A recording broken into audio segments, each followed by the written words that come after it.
Hello and welcome everyone. We are live right now with some Stud 8 Championship coverage. My name is Remko Rinkema, joined by Donnie Peters to bring you the closing stages of one of the most prestigious tournaments of the 2022 World Series of Poker. It is Zack going for his third career bracelet, his second of the 2022 WSOP, so should be a fun battle as he goes up against David Funkhouser and Ziya Rahim. They battled through a stacked final table last night. They played till over 3 in the morning. We're all hoping to close it out, but they couldn't get it done. So here we are, back with some action. And for the PokerGO fans and subscribers out there, Jeff Platt and Brent Hanks will be on the call at 5 p.m. Pacific time, 8 p.m. Eastern, for coverage of the 3K PLO 6 Max final table. So double streaming tonight here on all the channels. And Donnie, we're looking at what could be, you know, one of the hardest to win bracelets of the WSOP, given how, you know, this game is so unforgiving. Yeah, I mean, you think you win pots and you chop them. Exactly. You know, it's hard to win a tournament when you can only get half the pot. No, but this is one of the most elite fields that we see every single year at the World Series of Poker. A very specialized game. You know, you get the best of the best in this one, as you do for a lot of these 10K championship tournaments. The players are playing 100,000, 200,000 limits. The ante is 20,000. The bring-in is 30,000. Well, if you win all the small ones, you can lose one extra big one. Real is it? Right. 30.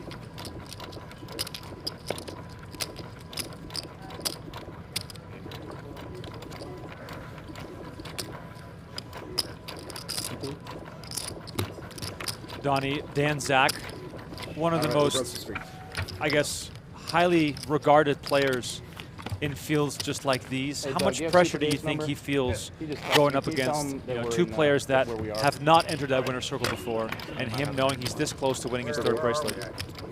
Valleys, and then I'm not sure about pressure. I mean, I just think Zack, having to the silver section. Having spoken to him a few times, he just seems pretty laid back, pretty easygoing. You're here. How the fuck did you find your way here if you didn't know where we are? I was just wandering around buying tickets for tomorrow. Is that Alan Kessler? Waiting for 3 o'clock. I don't think that's Alan Kessler. You know what? Can you see? We got a bird's eye view. Yeah, it is Alan Kessler. Alan Kessler's, of course, it's Alan Kessler. Hanging over the rail, talking to Zack. I think he was talking to Ziya. Oh, he was. He was. I don't think Zack swears like that. Good point. Good point. Maybe after last night, I'm not sure I've ever heard Zack swear. One of the nicest guys in poker. Exactly. Donnie, give the people a brief rundown of this game and why the intricacies of the play on the board is so important for the way these hands play out. Yeah, so stud high low, if anyone is familiar with 7-card stud or Raz, it is those two games combined into one basically, although there is a qualifier for the low side in 7-card stud high low. In order to make a low, you have to have 5 cards 8 or lower. Ace can play both ways, high and low. So yeah, you're trying to make the best high hand and the best low hand to scoop pots, but as we talked about earlier, there are a lot of chop pots in this one. Yes. Standard stud rules, start with 2 cards down, 1 card up. And then we have the bring in to force the action. Yeah, so the low card will bring in to force the action is a forced bet. The bring in this level right now is 30,000. You can complete upon bring in for the full amount of 100,000, but most of the times players just bring in. Except for here. It looks like Rahim completes right away with the 10 up. Funkhouser. Well, it's interesting that he completed and then folded, but to a 3-bet. But the hand strengths, he had, I think, a 9, might have been a 10. 10, yeah. And Funkhouser had a face card, so they're likely playing high versus high there. Very likely playing high versus high. So mine was a misclick. Oh, there you go. Oh. He admitted that it's a misclick. Very interesting here. So keep close eye on the up cards here. The 3 of diamonds will bring it in. Zack folds the king up, and now a 10 showing. A 10 showing here for Rahim. He raises, and Funkhouser makes the call. Now, when they're heads up, you will likely see the dealer leave the bets in front of the players because this is a split pot game. You don't need to pull in the bets. Some dealers will pull them in, some will keep them in front of the players. I think it's preferred from the mixed game community that they just leave them in front of the players and go from there.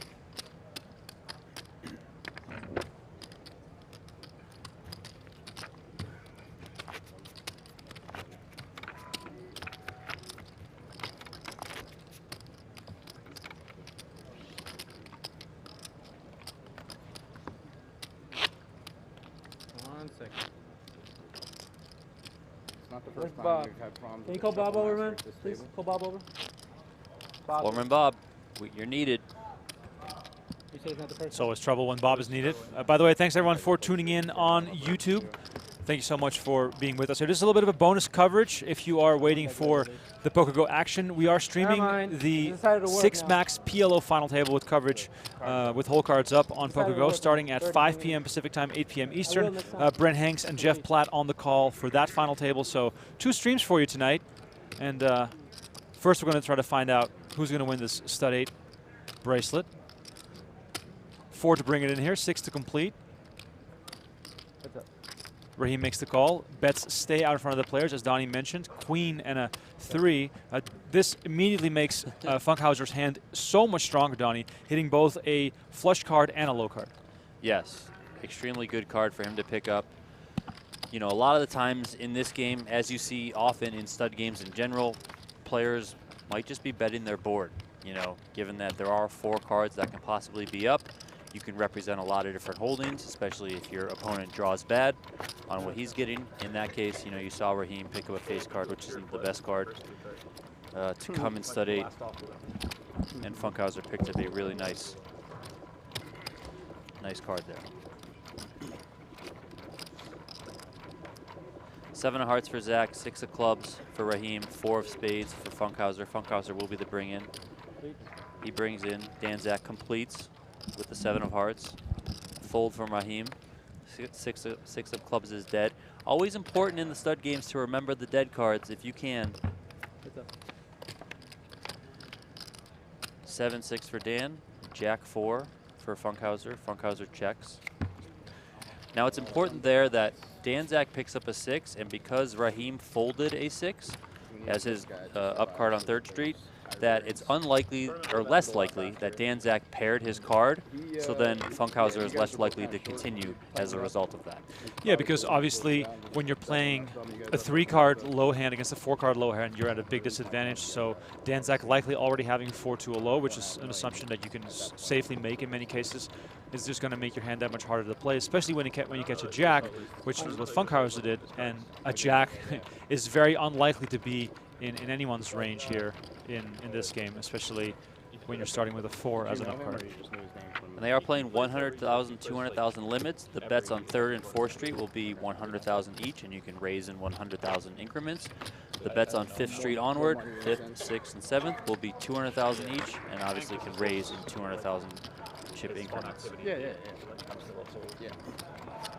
For people complaining about the layout, this is our bonus coverage table. We just have 3 fixed cameras here to give you guys some insight into this event, which we otherwise would not be streaming. And this is how it's going to stay, so no need to complain.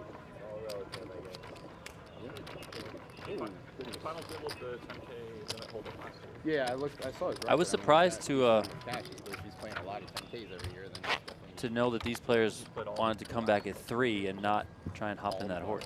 Yeah, I was like, I thought they would be like, let's come back at 10. Let's just sleep 6 hours and the heck with it, you know? Because I think you could register the 10K horse until the start of day 2, correct? Yeah, and I wonder if some of these guys registered the horse just to be in the event, even though it might be a bit of a steep investment here. But Dan Zack likely to chase POI here with this score and his previous results at WSOP. He's going to have a real shot at becoming Player of the Year. He always mentions Player of the Year every single year. Always hopes that he can get off to a hot start. He has already won a gold bracelet at this World Series of Poker, so that hot start is already in full effect. This finish, you know, a top 3, no matter where he finishes, will help move him up the Player of the Year leaderboard. But of course, it is weighted towards winning. So winning is a big deal here in terms of the player of the year. 9 up with the raise. Very unlikely in this game. The 9, obviously the worst card in this entire game. It's called stud 8 for a reason.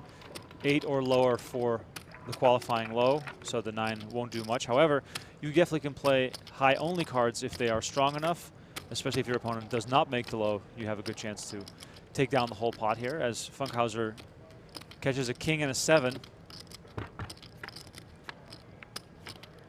This is an interesting situation here. Rahim has 2 low cards and 2 high cards, so Funkhouser clearly sensing here that his high only hand might be in the lead with a strong chance to take down the entire pot. So if Rahim does not catch a low card to make a low here, it looks as though Funkhouser is in line to win a big pot. He does check to his opponent to avoid the risk of getting raised. So if Rahim makes a low here, he's likely to bet.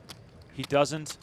We see a pair of 9s here from Funkhouser, and Rahim's cards go into the muck, and it's the first one winner hand that we see here at this final table. Yeah, first decent sized pot too, going all the way to 7th there.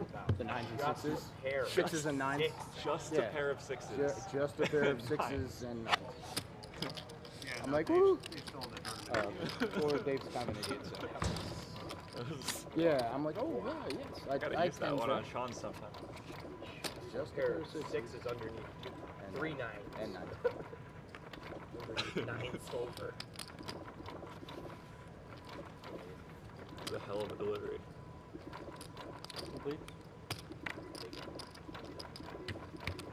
We're talking about 9s, and then they show up. They got to be good. Pair of 9s there for Rahim. Shows him and takes it down on 3rd Street. Yes. And that was not a small pot at that point either. No. We played a big pot at the end where Dan and I both made 2 small pair, I think. Or I assume you had 2 pair also. You bet aces for no reason. Yeah, I remember that. I was just like waiting for it. Yeah, and he's like, that's what he was in the punt zone. Well, I mean, the last hand was the 5s that you put in against you. He was just in the punt zone.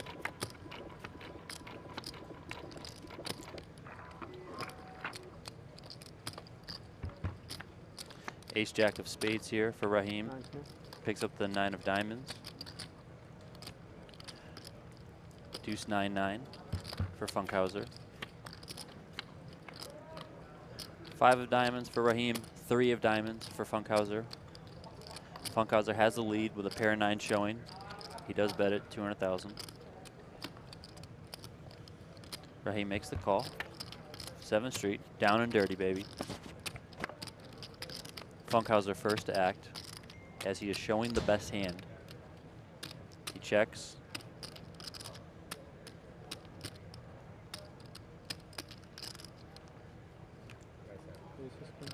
Pair of aces for Rahim with a queen kicker. Betting aces on 7 for no reason. Funkhouser mucks. Funkhouser likely going low to start, picks up a pair of 9s to go with a 3-card low draw and doesn't improve. Whole pot going to Rahim. Just still so happy I got Sean to pitch. Do you think this is one of the most skillful games out there, Donnie? Yeah, I mean, you have to have a good foundation in this game to even start. I mean, I think that's generally true for any game, but I think in a game like Stud 8, people can really make a lot of mistakes early on in hands and then get sucked in to just stay later. For example, if you start with a pair of 9s, split pair of 9s, I mean, people just tend to get sucked in, and that's not necessarily the best hand because you're not likely to make a low, and then you're probably going to get clobbered on the high, so it's just a really tricky spot. And then after that, you have to just be able to maneuver your way accordingly, you know, based on your board texture, their board texture, make plays when you need it. And then when you get shorthanded like this, you know, you have to be able to maximize your value with some weaker holdings, get away at times as well. I mean, it's just, it's a very tricky game. As all of poker, I mean, it's just, you know, a lot of intricacies that go into it. And also, I mean, it's not the easiest game to learn just because it's not spread a lot, right? I mean, it's not, you can't walk into any casino really and just hop in a Yeah, it's a good point. a stud 8 game and just learn everything, right? You got to really work at learning this game, so it's very specialized in that sense. Yeah, they missed a good one. It's very interesting because even when you play online, depending on where you are, it's extremely hard to find any form of stud poker. And they do have stud 8 on WSOP.com here oh, in really? Nevada. Yeah. Oh, cool. I've played it a little bit. They usually only have like 1 or 2 games running, usually like $2, $4 limits, maybe the 3-6 limits. But I mean, it's good practice to get in there. But yeah, what I was going to say is that finding a stud game in a live casino would almost always include you playing like 2K, 4K against Scott Seaver and Jungle Man. So Yes. not the easiest thing. I got a funny story, though, about the first time I played stud 8 in a live casino. That was back in 2009 when I came to Vegas for the very first time. I played a 1-4 spread limit stud high low game at the Mirage, where the average age was 95 years old. And we played with like, was it dimes or coins? Like the actual metal coins. Wow. Like a $600,000 It was really I fun. mean, that's old school. Very old school. Good times, though. I always find it interesting when you get someone like a Dan Zack, a David Funkhouser here that are involved in the stud 8 streets, but they're on the younger side, and the game isn't necessarily that attractive to younger people. It's not as widely available as we've been talking about, so it's good to see younger people's get in the mix and keep this variant of poker going, especially here at the WSOP.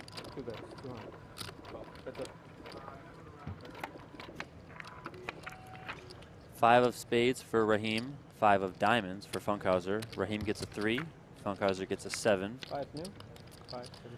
Pair of 5s for Rahim, he checks. Funkhouser gets a 6, showing a 6, 7, 3. 2 good hands here battling. A 6 and an ace. 6 for Rahim, ace for Funkhouser. Rahim first, he checks. Funkhouser bets again. Funkhouser could be on a nice free roll here, having locked up a low already. Of course, Rahim looks like he has a very good drawing hand as well. Rahim first, he checks. Funkhouser bets. This is definitely one of those games where if your draw is just too strong, you can't get out, and then you're obviously hoping to catch. But ultimately, on 7th Street, where a lot of disappointment will rain down on you when you miss either side, or your high is not strong enough, or your low is too weak, and then you get put into difficult decisions. So you can see a lot of fast-paced action on 5th and 6th, and then on 7th, the painful looks and the posturing will happen. That was a painful look there from Rahim. He likely had some sort of low draw. He also, obviously had draws to 2 pairs, trips, etc., because he had a pair of 5 showing. And he probably hit like the queen of spades. I was just like, you got to be kidding me. By the way, a little look at the payouts here. We're down to the final 3 in this 10K Stud 8 or Better Championship. 147,000 guaranteed for the final 3, then 200,000 for second and 324 for first. So a lot of money still up for grabs here at this final table. If you're just tuning in, this is bonus coverage of the Stud 8 final table that played down to the final 3 last night. Jeff Platt and Brent Hanks will be on the call later tonight on PokerGo for the final table of the 3K 6 Max PLO, and that's going to be a really long night. So please come and show some support on that stream as Sean Winter is chasing a bracelet in that Omaha event. My name is Remko Rinkema, joined by Donnie Peters to provide you with this bonus coverage. We're going to be here until the end, until we have a winner. Seeing some complaints about the hole cards. We're trying to find out a way to zoom it in better. We can easily see them. Maybe our TV is just a little bigger, but we understand that for some people it's hard to see the up cards. And there we go. A little look at the full screen overview of this final table. Are you guys happy? Happy now? Let us know in the chat if you're happy, and say thank you, Aiden. Yes, exactly. Producer Aiden hooked it up. A little bit tougher to see the chip counts here, but that's fine because it's a limit game, so we won't have too much to do with the chip counts in real time. But Zack here working with a good-looking board here. 9 on 6th is not what he is looking for. Don't say we didn't do anything for you guys, chat. We do appreciate everyone tuning in. Oh, people say that it's better. They all say thank you, Aiden. If you think it's better, smash that like button, please. Yeah, but let's see if we can get 100 likes on a stud 8 final table. Might be the most likes a stud video has ever gotten on YouTube. I'm just waiting right now for people to say, who's at the table? We can't see the players. Yep. What did you bring? Just some nuts and cheese crisps. Wow. I'm dying. I haven't eaten anything all day today. I brought like 9 pastries. Don't worry. We're in for a long day. We're in for a long day indeed. Thanks for everyone. But yes, please keep in mind the 5K. Sorry, the 3K PLO 6 Max streaming on PokerGO later tonight. This is bonus coverage. Last night we had Ivy. Tomorrow we have the Millie Maker. So tons of action on PokerGO, and we're of course all getting slowly but surely very hyped up for the main event. Looks like this is the main event. Looks like we'll be switching back and forth a bit here between camera looks, so we can get a look at the stacks every now and then. But bring in here for Funkhouser with the 5 of hearts, 10 of spades. Very poor card for Zack unless he has connecting cards or perhaps a pair, so he can play for the high only, which makes his hand a bit more face up when you play a 10 in this situation. But here comes Rahim with the raise with the 6, and he takes it down. Position is a tricky one in the stud games because position can be ever changing. It is determined by who is showing the best hand. So depending on what cards you draw as your up cards, you know, who acts first, excuse me, can change on every street. So just keep that in mind when you see, you know, maybe somebody checks first on one street and then the next street they're waiting for the other person to act. That is because that is how stud works. If you're new to stud 8, by the way, the ace does not count as a low card for the bring-in. So the 4 of hearts has the bring-in here. But it does count as a low card when you're going low, trying to make it. Yes, exactly. So ace to 5 is both a 5 high straight and also the wheel as a low card. Good hand here. Yeah, Funkhouser completes and then Zack comes over the top. He catches a 10 and Funkhouser catches a 4. Interesting situation here as Zack catches the card that Funkhouser was looking for, and vice versa. Yep. Basically. Deuce of spades, Donnie, that really improves his hand. Unless he paired up. Zack likely started with 3 good cards to a low, and then also has the ace that he can pair up, and better Funkhouser started with a pair of 10s. Also, we have to keep an ace in Zack's range as well if we're looking at a high card play here. Funkhouser boards keeps improving while Zack catches complete air here on the turn. He is going to continue, so likely that he has 4 to a low or perhaps a pair of aces, Donnie? Yeah, he might also have spades, although I think he would maybe be betting spades if he had 4 to a low with spades. Lots of money in the middle here. Check, check. Deuces for Zack. 2s, and then they're good. Pair of 10s. Not sure if we can make up what Zack had there. I'm guessing Zack made his pair of 2s on the end. Time is crazy, right? Like my older son is in college in 1 year. Funkhouser here rakes in the pot. Stack sizes were very close at the start of the day. For people who are wondering about the schedule changing all the time, when World Series poker events don't get down to a final table, we are unable to stream them. So yesterday we were supposed to stream the Stud 8 event. They were down to 15 players, so they were never going to get down to a final table of 8, and everybody in the room was concerned that the tournament would not end last night, and that's exactly what happened. So we pivoted to the 100K final table, which was supposed to be today. So a little switcheroo. And for those wondering why we can't stream stuff before final table, it's because it's not fair to have whole cards showing on one table and non-whole cards on another table. It might also be a gaming thing, I don't know about that, but it definitely is just unfair to show things on one table, likely slow down the play on one table, and then the other table is playing much faster, not having their whole cards exposed. Albeit on delay, but still having their whole cards exposed. Right, so we're a little bit restricted in that regard. So yesterday there was that pivot made to the 100K final table with Phil Ivey, which of course was a total banger. And while that happened, these guys played till, I believe, 4 in the morning, got down to 3, and now we catch the sort of the back end of this final table on our bonus coverage today before throwing it over to Brent and Jeff at 5 p.m. Pacific time, 8 p.m. Eastern for the 3K PLO final table on the main station on PokerGO. Zack rakes one in, wins his first significant hand of the day here.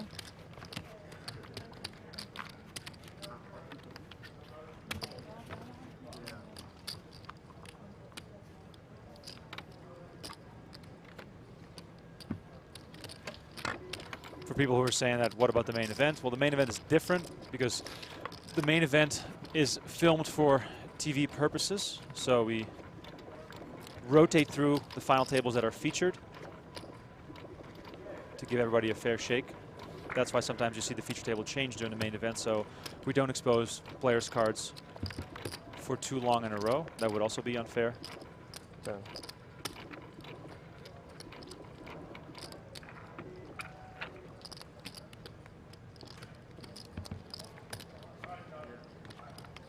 Jack.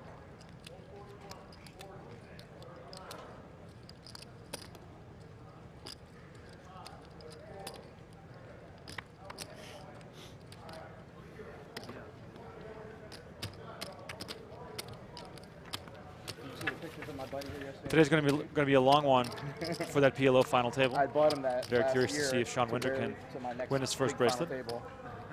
And he's been carrying it around in his backpack. He lives here. He works at Apple, so he carries it around in his backpack.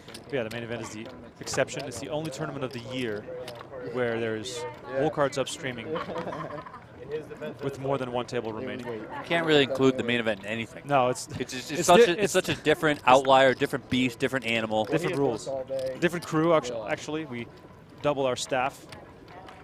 Basically, the big boys come in. The big boys come in. Yeah. They basically have to basically knock down a wall to roll in the jib crane for that event. How are they going to get it in here? That jib. I mean, there's some massive, massive doors here on the side. They have to be able to fit it through those. That jib is a monstrosity.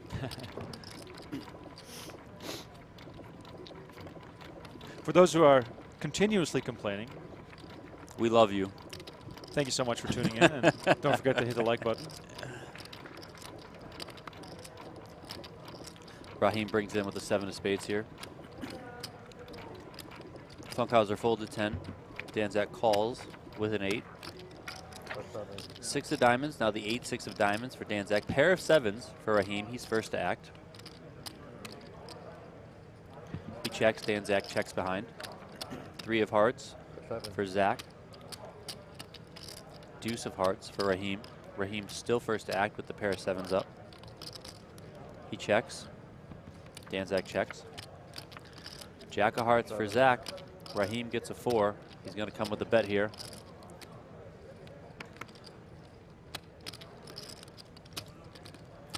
Given that there hasn't been any money put into the pot other than the bring-in money here, it's going to be hard for Zack to call or want to call, given that the bet is 200,000 on that street, on 6th Street. So pot odds might not exactly be there, albeit it is a limit game. And you might think pot odds are kind of always there in limit games. Well, not in that case, as shown. Yeah, I mean, I love it there. You haven't been in a while? Probably like last time I saw you there. Yeah, that was years ago, right? I won 2 events there in the last couple of years, so, and then I got like 2nd and a 3rd there. It feels good. Too strong starting low hands here, but has Rahim been to bring in like every hand? I feel like he has had to bring in a lot. Yeah, you're right. That's a typical complaint from stud 8 players or stud players in general, whether it's stud high, Raz, or stud 8. When you're the bring in over and over and over again. For people that are saying everything was better in the past, trust me when I say that you're forgetting about a lot of the details. Come find me at the WSOP and I'll explain it all to you. I do not have the energy to go into it right now, but what you're saying is wrong. But hey, first person to be wrong in YouTube chat, Donnie. It happened. It happened just Shocker. now. The first person to be wrong. Somebody's wrong on the internet. Yeah. I'm shocked. Very shocked. But I've had lots of, oh really, that's how it works? When you explain it to people in person. But hey. Thanks also, this is the bonus coverage. We come at the chat. Yeah. You say stuff, we're going to come at you. We fight back. Thanks everyone for tuning in. By the way, I do want to show some love and appreciation for everyone. Let's just do like a simple one here. 200 likes on the video. We'll do a free T-shirt giveaway. You can pick whatever T-shirt you want from our store. We'll give it away for free. So 200 likes on the video today on our bonus coverage. We'll give away a free T-shirt. Don't forget to smash like and subscribe to the channel. I love the tight-knit community that we are building here on YouTube for our bonus coverage. A lot of the familiar faces in the chat. Appreciate everyone hanging out as we are all sort of watching, trying to find out if Dan Zack is going to win his 3rd bracelet. And Donnie's probably going to run the numbers to see if Dan Zack's going to be #1 in POI. If he does manage to pull that off, I think that it's going to be close at least. No gaming has its drawbacks. There's so many. I'm going to look it up right now. Do my best. Owners or something. Currently, Daniel Weinman is in the lead with 2,467 points. Who told me, by the way, Weinman, that he is really going for it this year. Dan Zack here with the bring in. Dan Zack is in 5th with 1950. Oh, so he's for sure going to jump into first. Has to. Well, it's very weighted to winning, so I'll have to run the numbers. Just give me a second here. Zack brings it in here with a deuce of spades. Funkhouser plays back at him, completing with the 3 of clubs showing. Zack folds the deuce, so must have had some really bad cards sitting there.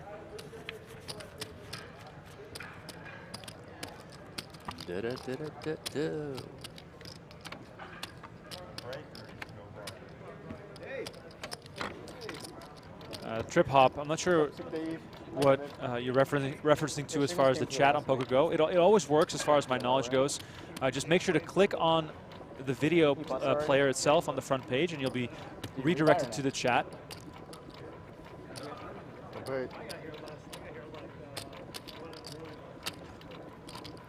So Dan Zack needs to win to move into first place. Really? If he gets second, he'll be 5 points short. Wow, that's crazy. I told you they're very weighted. So right now, 3rd place will give him 461 points. 2nd place would give him 512. Keep that jump in mind. 1st place, 1,024. Holy, so that's it's crazy. very weighted for winning.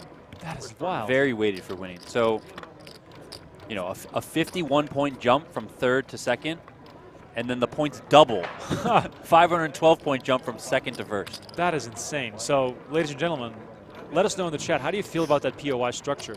So 400, 500, and then 1,000 points for first on the POI standings. Dan Zack needs a win to take the lead. I mean, it's probably best this way just because I don't know if you really want someone who kind of min cashes, not necessarily min cashes, but let's say they score 10 top 30 finishes. I mean, do you really want that person winning POI versus like somebody who wins a bracelet and then racks up a bunch of other cashes? It's tricky. So this also basically makes it impossible to win POI without at least 1 win, which I think is a good thing. I mean, unless you cast 50 times, which is also impossible. And every cash qualifies. There's no cutoff point. Yeah, every cash you get a small amount of points, depending on the tournament, but yeah.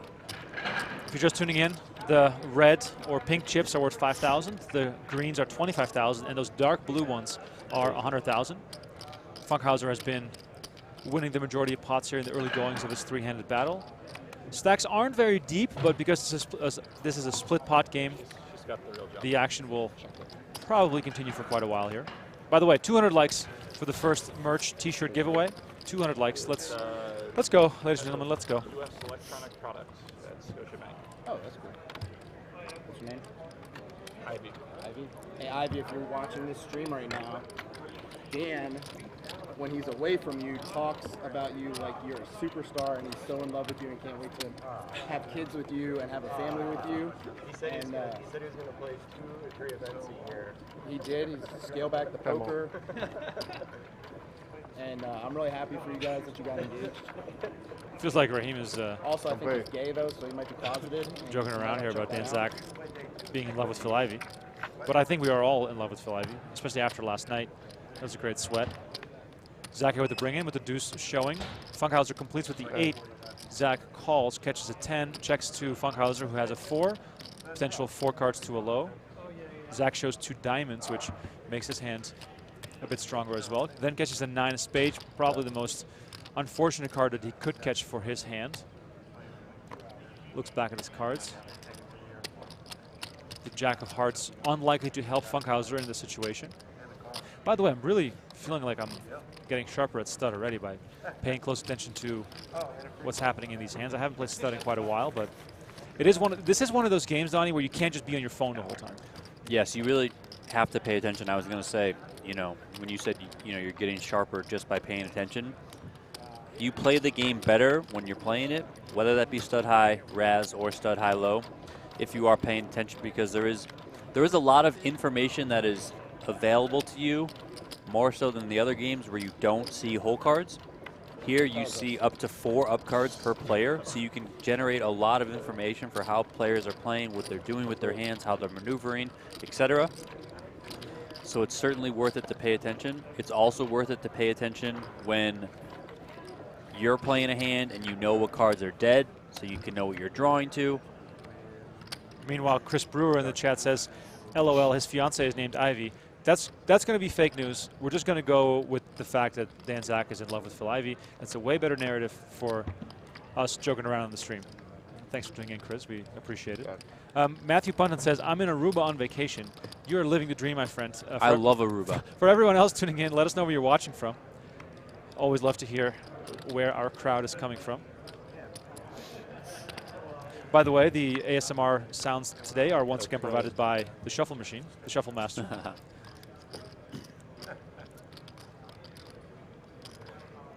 Two interesting non-low boards showing here between Rahim and Funkhouser.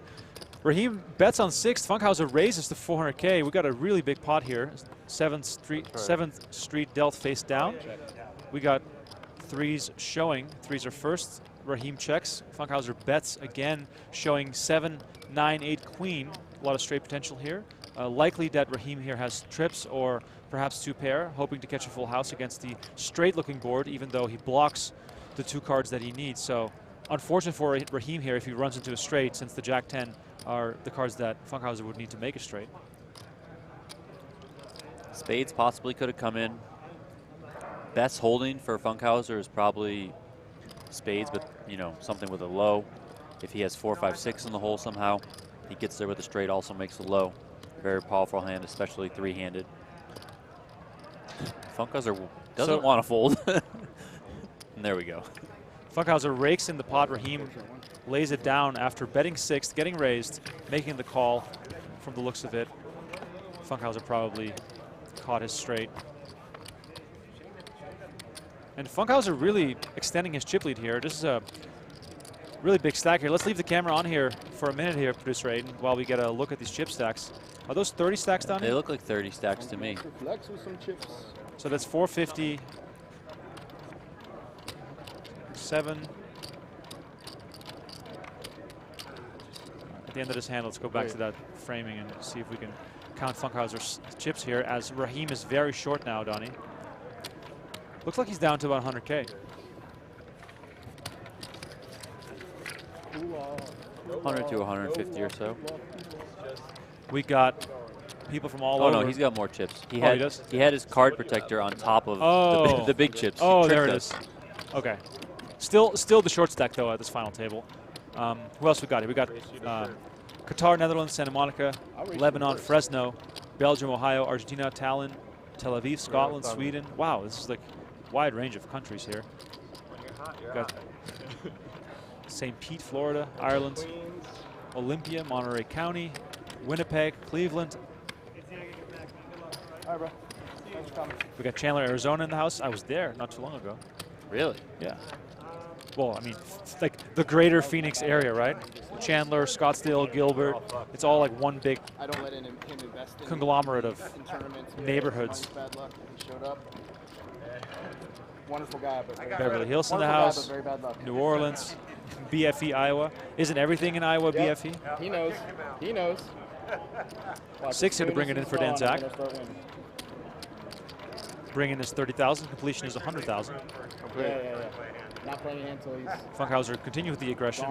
Completes with the king up and takes down this pot.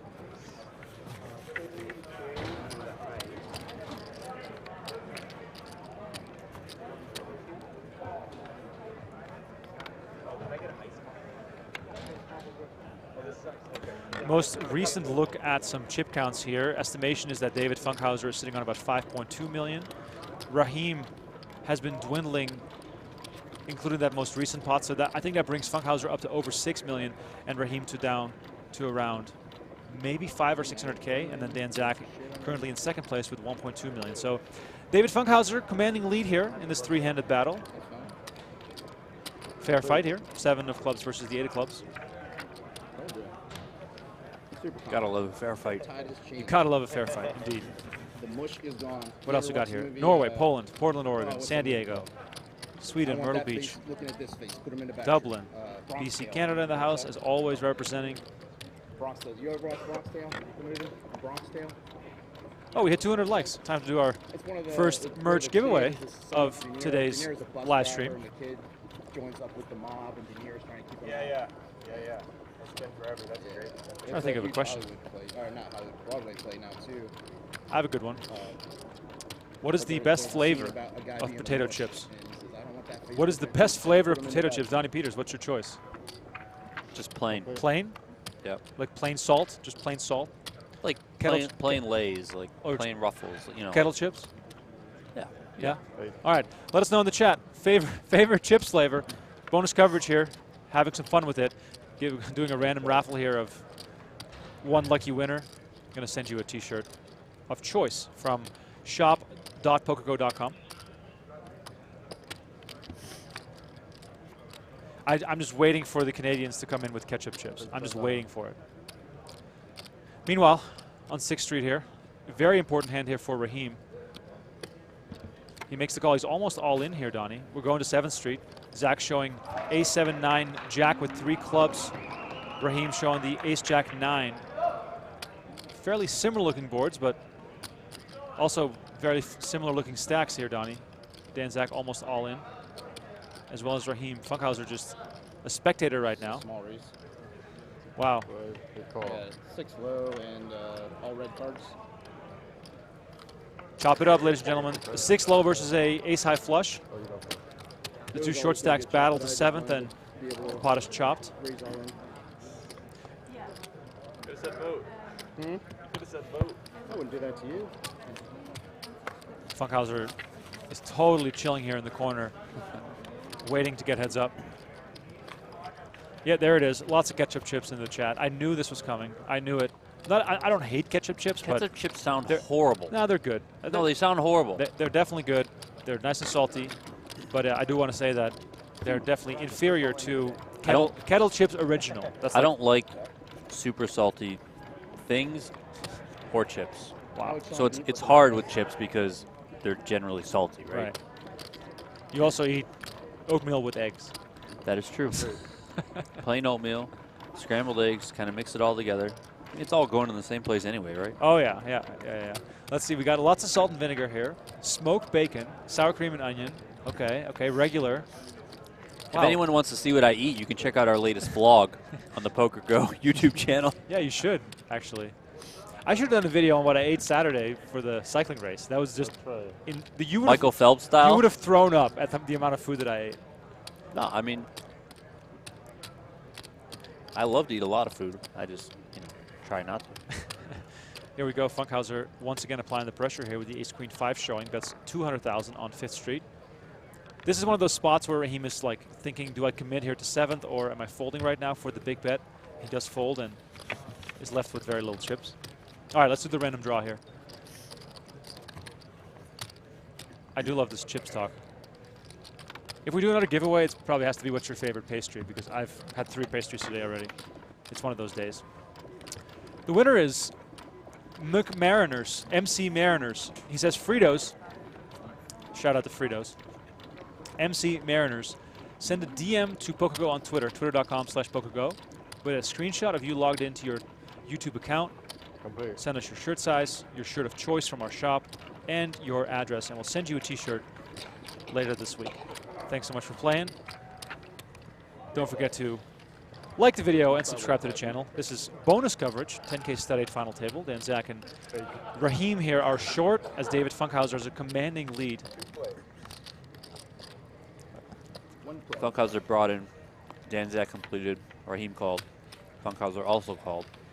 Can we have a look at Dan Zack, producer Aiden, to see how many chips he has left?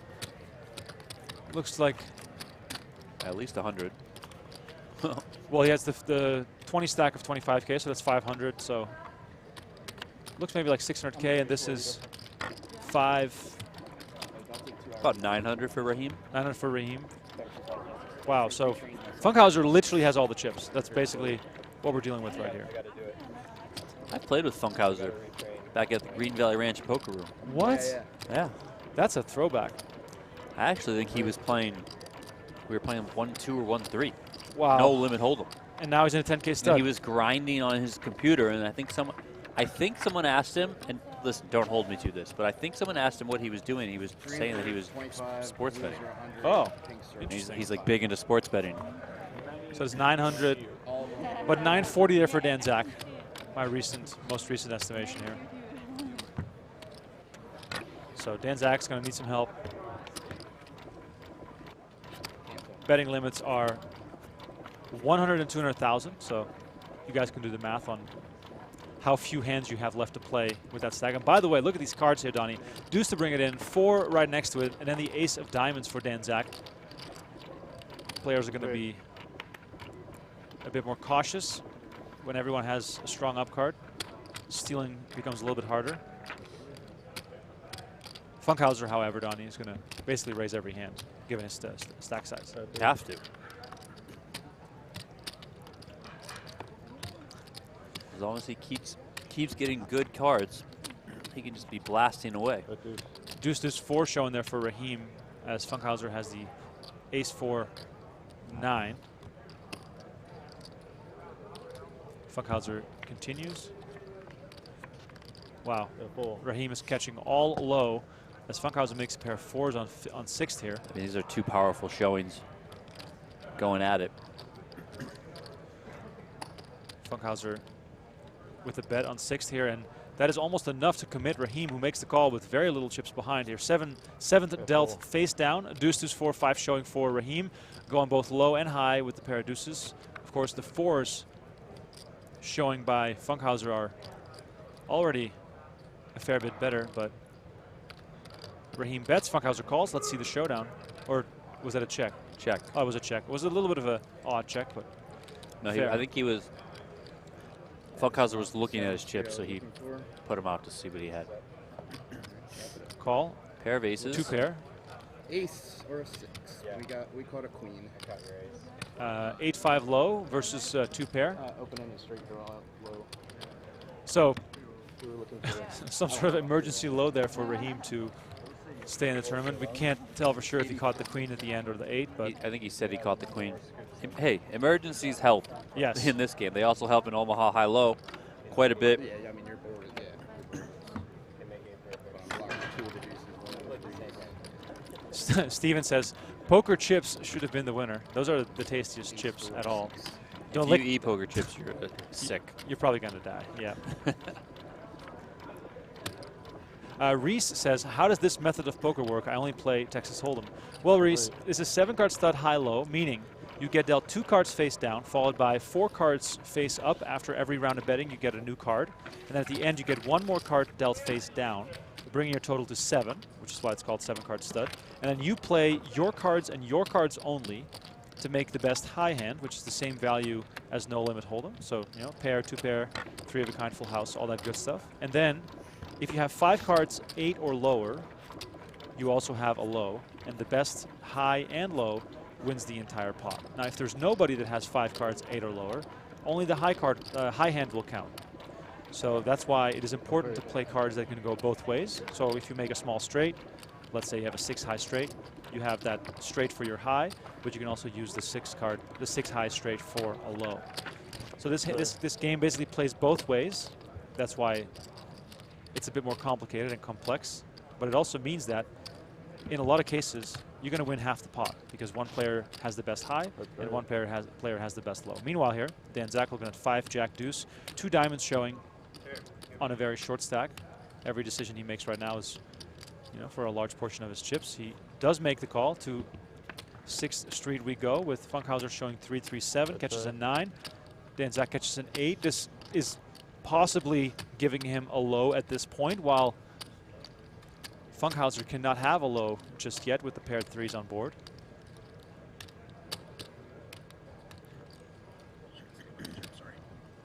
Funkhouser checks to Dan Zack, who is likely to bet here if he did indeed make the low, just trying to get as much from his opponent as possible while he's ahead. Unlikely for Dan Zack to bluff here, Donnie, because the stacks are so shallow. Yes. Funkhouser makes the call. To 7th street we go, and this looks like an all-in for Dan Zack if he continues to bet.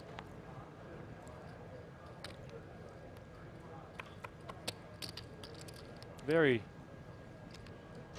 quick decision here for Dan Zack, who bets. Funkhouser calls. Shows Scooper. kings up, and he scoops. Huge comeback here for Dan Zack. This is a very, very crucial hand for him. There's the scooper. Just like I said, if no one makes a low, that's what you're doing. And by the way, from the looks of the board, Donnie, there was no indication that Dan Zack was going high. Yeah, that's always a good spot to be in when your opponent might perceive you're going one way, you're actually going the other way, or even if you just back into the other way. You know, you plan to go low, you end up with a high, or vice versa. Can really trick up your opponent, which seems like it was the case there. You know, Funkhouser was calling, likely thinking he was going to get half the pot with the high there, or had a good chance of it, he felt. Split fives with a king, and I turned flush. The blue chips are worth 100,000. The greens are 25K, and the pinks are worth 5,000. Pair fives? Yeah. It's mandatory. Mandatory. The bring-in right now is 30,000. The completion is 100,000, and we're playing $100,000 and $200,000 limits, which means that the straight bet in this limit format is 200,000 starting on 5th Street.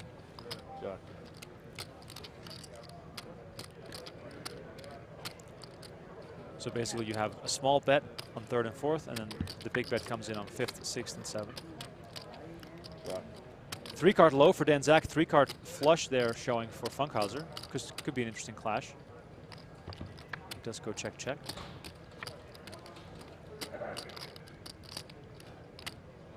Dan Zack now with 4 to a low showing, betting 200,000.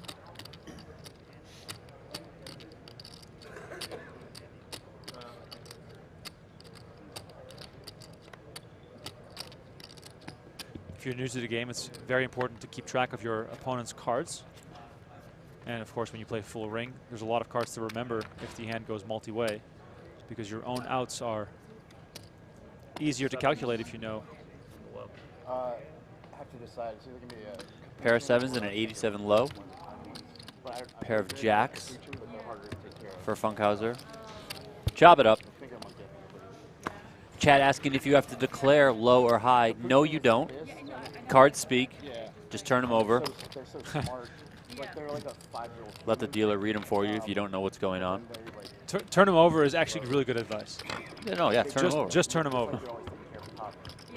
If you don't know, just kind of show it, you know.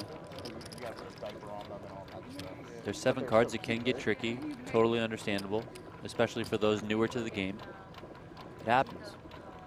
I've People been misread playing cards all the time. I've been playing Omaha better for a long time, and I still just turn over my cards because you never want to miss something, or your opponent declares his cards the wrong way, and then you get screwed out of a chop, for example. Yeah.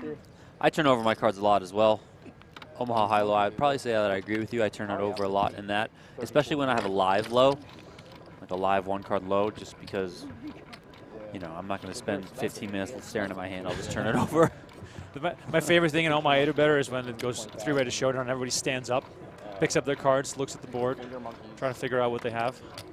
6,000, 10,000. Raheem brings it in here with the 3, and Zack completes with the ace showing.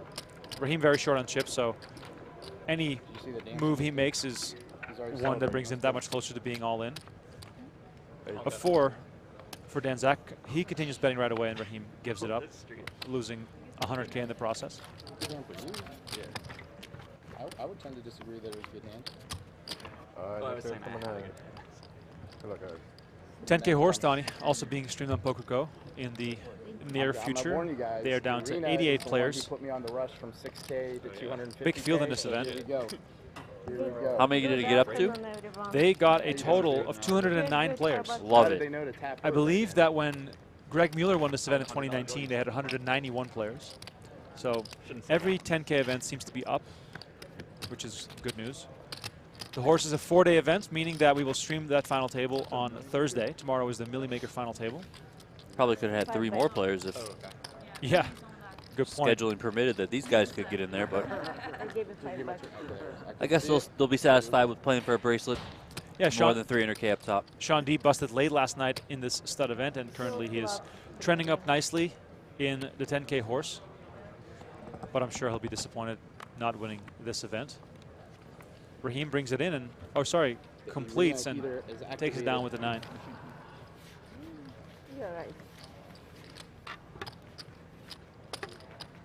Other events starting today, $1,500 Pod Limit Omaha 8-handed and the 5K No Limit Hold'em 6-max, Donnie. That's always a banger of a tournament. I think I'm going to go play that. See you later. I was just going to say that even if I had the money, I'd be so intimidated to play the 5K 6-max. Yeah, there are some tournaments that I would just straight up avoid for that exact reason that you mentioned.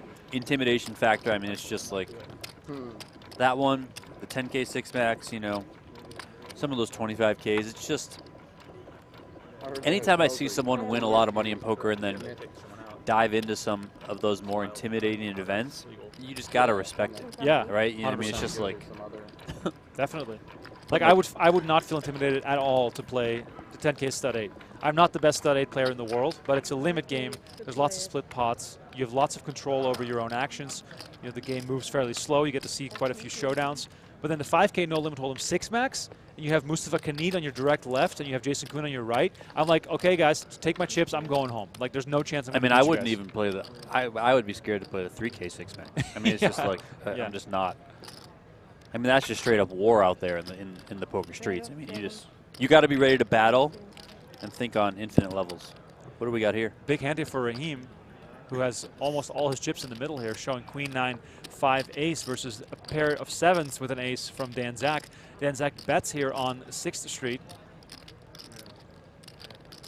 Very tough call here for Rahim. One of his aces is dead in case he was looking for one. So not likely that he has an ace in his holding, so a pair of aces can almost be ruled out. A queen, of course, cannot be ruled out given that he started with one, but a queen is not something that he, or sorry, the pair of 7s would not be something he's very scared of if he did indeed have a pair of queens. So it's also possible he has a hand like, you know, King Jack or Jack 10 down low. Yeah, I mean, he could also be worried that Dan Zack is on quite a bit of a total free roll here with the pair of 7s. That could improve against his pair if he does have one. And then low cards as well. He could also have a mate 2 pair already, you know, so it's tricky. I mean, it's just an overall tricky spot. Chad is going deep on what the most intimidating tournaments are, and WSB Main Event, in my opinion, is not one of them. That's one of the greatest events of all time to play.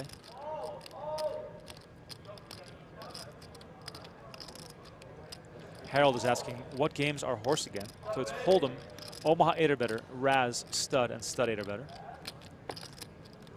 Wow, Rahim makes the call. To 7th Street we go. Here we go. Rahim almost all in. Zack is looking at his cards before betting. Sometimes we see players bet in the dark. He does make the bet, and now Rahim grabs his card to have a look to see if he made what he was looking for. And it looked as though he was going to call right away, but now he's doing a little bit of counting. 50.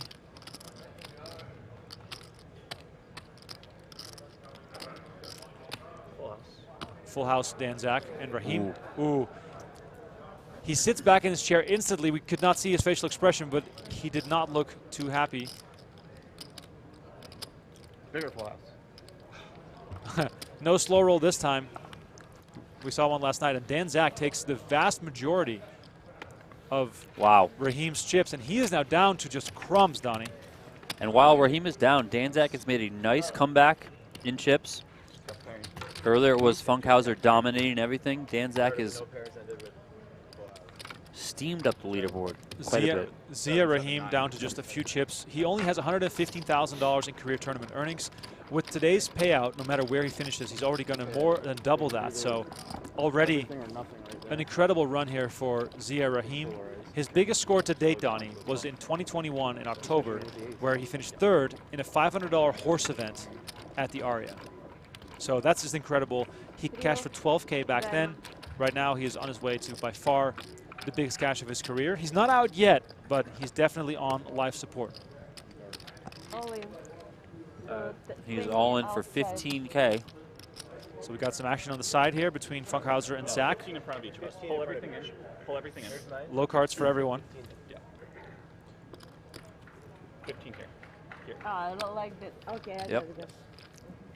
So what you are seeing here is the dealer correcting the pot in the middle for Ziya Rahim being all in, and then keeping two 15K on the side because Dan Zack Thank you. and David Funkhouser still have betting on the side, but because that is heads up, they can keep the bets in front of them. Funkhouser catches a 4, which is much better than catching a 10, which is what Dan Zack does.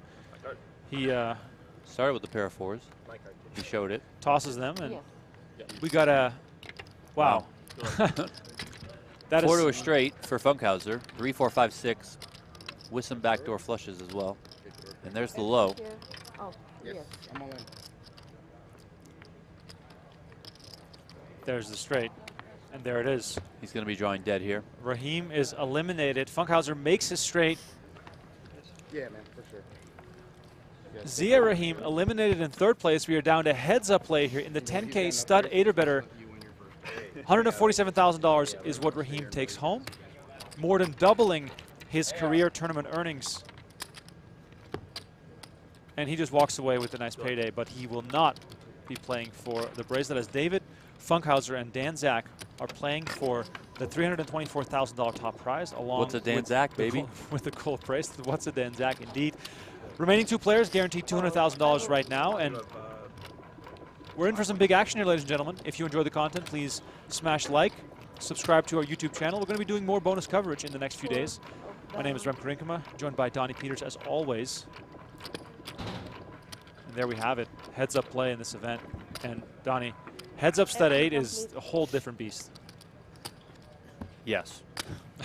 I mean, it's extremely tricky because you can't just wait for big hands like you can when it's, you know, your table's full. It's early on in the tournament. You have to certainly be able to open stuff up, make some moves, get some thinner value. There's the bracelet on the table. Finally. Here we go. Beautiful. Oh, come on, When Bob. when you get your 7th card down, do you look at it separate than the other 2 that you started with, or are you a mixer? I'm a mixer. Same. I'm a mixer too. Mix them up. I mix because sometimes I don't want the other person to know I might have got lucky. Oh, yeah. So I just mix it up, you know, and I make sure that they see me mix it up, and then I'm like, boom. Yep. That's great. I was bluffing the whole way, but I caught my trips. I can't think of a smaller heads up. So only 100 points POI increase for Dan Zack, but those 100 points could prove crucial. No, 51. Was it only 51 point jump? Yeah, it was 462 to 512. Oh my Or God. 461 to 512. It's like nothing. Yeah, but now it's double. Now it's double. It's Now 512 for second, 1,024 for first. that is I incredible. mean, it's wild, right? For everyone tuning in, if we get to 400 likes on the video, we'll give away our next piece of merch here on the stream.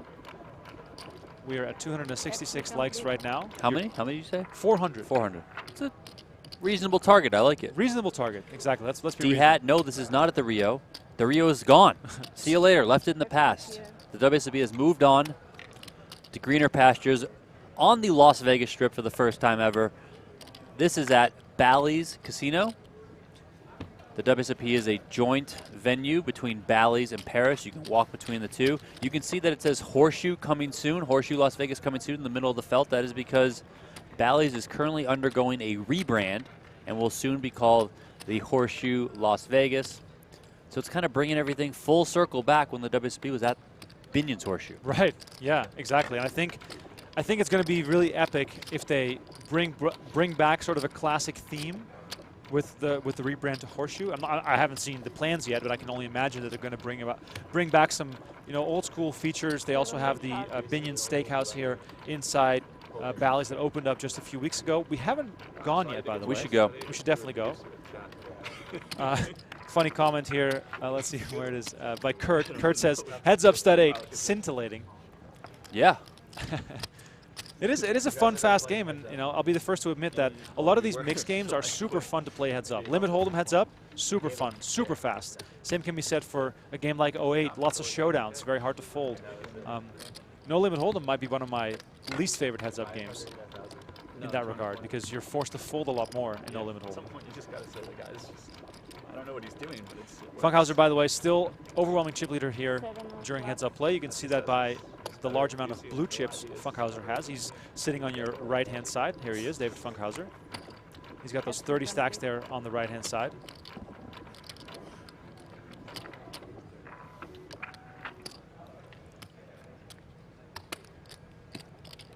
David Capico says, let's go Uncle Ron in the 500 freeze out. Damn right.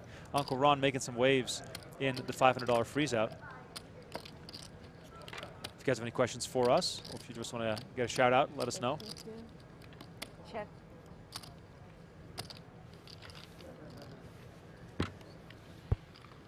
As you can see, lots of quick action, quick hands, not too many hands going to 5th or 6th Street so far. Zack chipping up nicely here.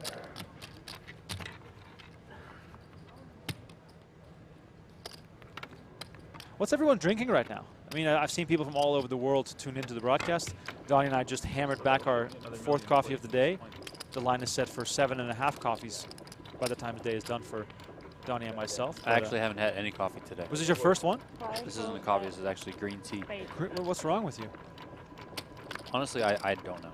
A lot, I guess. You're always coming in here with a nice coffee, and today you have a green tea on one of the longest days of the year. Yeah, I mean, I honestly don't know. Like, I don't have an answer for you. I just decided to drink green tea today. At least this one. I'll probably get a coffee, but I'm actually leaning to go hot coffee. I don't know. I basically read this thing. Wow. That hot coffee is better. Hot Like- coffee is better. Like better for caffeine intake? Just that coffee itself is made to be brewed hot, Right. and so making it, you know, better tasting, all that sort of stuff. I mean, you drink Starbucks, so it doesn't really matter. Well, yeah. Yeah, I know. Got to get some. I drink Starbucks because it's easy. Right. Normally, I make my own coffee at home. See, that's but I what- just don't have time for that right now. I got everything at home. I got an AeroPress, I got a French press, I got my burr grinder, got my little scale. You're just a regular barista over here. I'm basically a barista at this point. I got one of those milk foamer thingies. Oh, well, That's when you know it's legit. yes. Did you know you could foam milk in a French press? So No. basically, you heat up the milk, you put it in the French press, and then you basically chuck the French press thing back and forth as hard as you can. Okay. And it foams the milk. So it's like kind of like churning butter. Churner butter, exactly. You can probably make butter in a French press too. Might take you 7 months. Meanwhile, our first hand going deep here between Funkhouser and then Zack. Zack with the bet on 6th. Funkhouser glancing back at his cards before coming in for a raise here. Wow. Queen, ace, 7, queen showing for Zack, and with a pair of queens showing, Funkhouser raises the 400K with 10-9, 7-6, meaning he just needs one card to make a straight here. And Zack a non-believer. That or he's got to draw to be straight. let's see the board. Zack checks. Looks like Funkhouser has indeed made the straight. Zack makes the call, and I think we're going to see an 8 there. That is an 8. Zack makes a low though. Oh wow! Backs into a low. Had four hearts as well, so he might have been calling there with both the low and flush draw with 1 to come. Makes the low. Gets half. There you go. So for a moment, it looked like Funkhouser was really going to extend his chip lead, but Zack catches a low and rakes in the pot. I've had a lot of flush draws. Stevio says, it's midnight in London, so I'm drinking a bedtime cocoa. A bedtime cocoa with some whipped cream on top? Why not?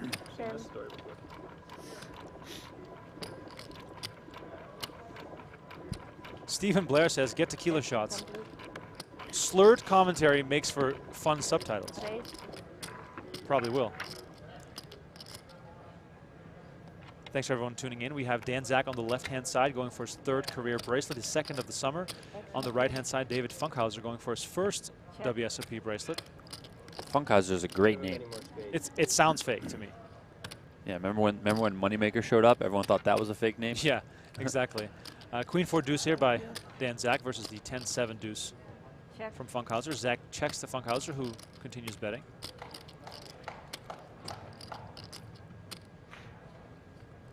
Zack makes the call. To 6th Street we go. Big pot brewing here. Zack catches an 8. Now has 3-2 low showing. Funkhouser has 3-2 low showing as well, but he also has 3 hearts. Zack once again checks. Has a weaker low board showing.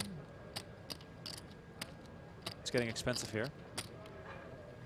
And Zack calls. We go to 7th Street. This could still go either way. Funkhouser's board's definitely looking favorable with 3 hards and a better low. Feels like no matter what, then Zack will check here. Funkhouser bets a 3rd straight time. Real decision here for Dan Zack, who makes the call. I think you said a wheel and a flush. Wheel and a flush. Wow. Is that all? Big time scooper for Funkhouser. Huge scoop. Makes the best possible low and a flush. Incredible.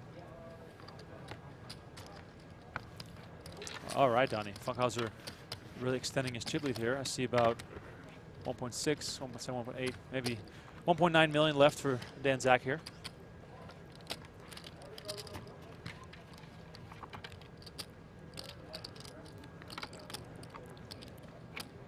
Tom Moss is asking, Million Maker Final Table tomorrow. Yes, indeed. Million Maker Final Table is going to be streamed tomorrow on PokerGO. Tonight we have the final table of the 3K PLO 6 Max, commentary by Jeff Platt and Brent Hanks, starting on PokerGO at 5 p.m. Pacific, 8 p.m. Eastern. That's incomplete.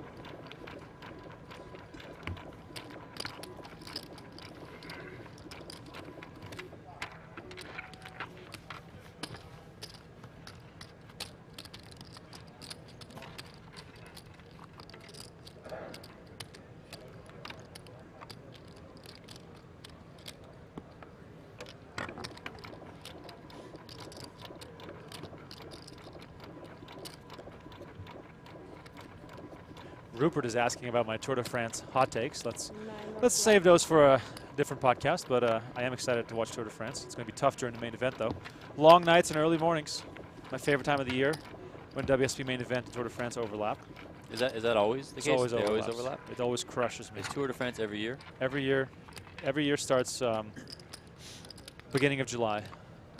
Well, you got the World Cup this year, but it's not till later. Oh my god! Like all those years that we had World Cup here during WSOP, That was great. we would work till like 3 a.m. and then be up at 6 a.m. to watch the early games. I've been to so many World Cup viewing parties, like MGM Grand and at Legacy Stadium over the years. It's going to be interesting.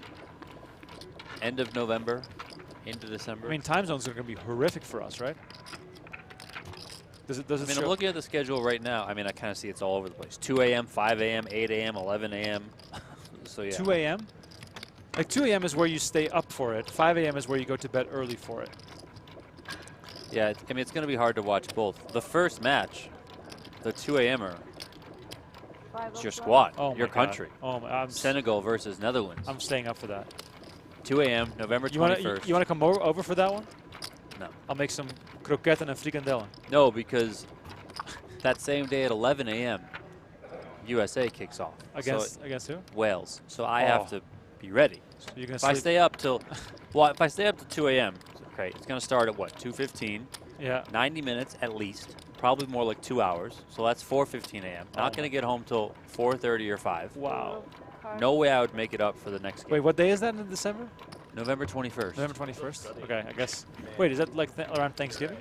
It's like way this long. Yeah, I mean, Thanksgiving's the last Thursday of November. I don't know exactly what date it is, but yeah. It's a great ring game. Frankie Waters says, I don't recognize a single name in the Millionaire Maker. Well, that's the beauty of that event. The Million Maker is going to turn someone into a millionaire. And by the way, there's one reasonably well-known name left in the tournament. His name is Nick Marchington. Made the main event final table back in, I believe, 2018. Marchington then finished 9th in the main event. Was chip leader for quite a while, but couldn't close it out. Punat Punsri is in the field, and he's a regular on the PGT. Plays a lot of the big high-end buy-in events. Oh no, he's busted. Sorry. Just busted in 14th place, Donnie. Hate to break it to you. Well, you know, if I could read, I would have known that myself. I saw a Brazilian flag in there. Brazilian Millionaire Maker final table rail. Oh yeah, let's please. go. Let's do it. Anthony's asking, what are the blinds and chip stacks currently? Well, there's no blinds in this game. It's just antes, and then you have the bring in and the completion and the betting limits. The bring-in is 15. The bring-in is 30,000. The completion is 100,000, and we're playing 100, 200,000 limits. I just got word from the floor. It looks like Funkhouser has about 5.5 million. Zack about 2.7 million. 2.7 to 5.5. All right, so and there's about a little over 8 million in play total. So Zack still very well in this hand, or in this game.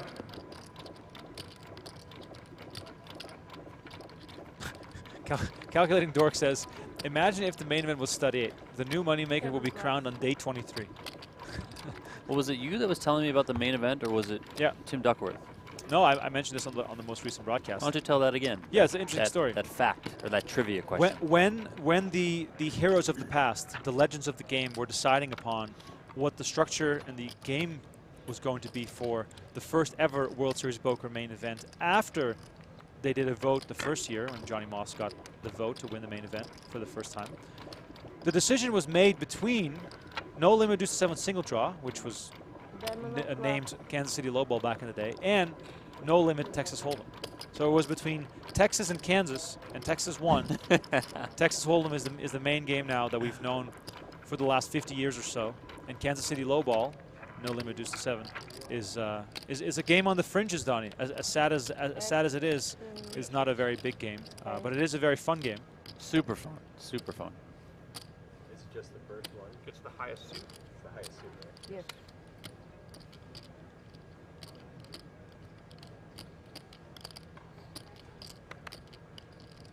Matt is asking if Nick Schulman is going to do any action this year. I don't believe so, but he might show up later this summer. He's very much focused on playing and, you know, adding a bracelet to his legacy.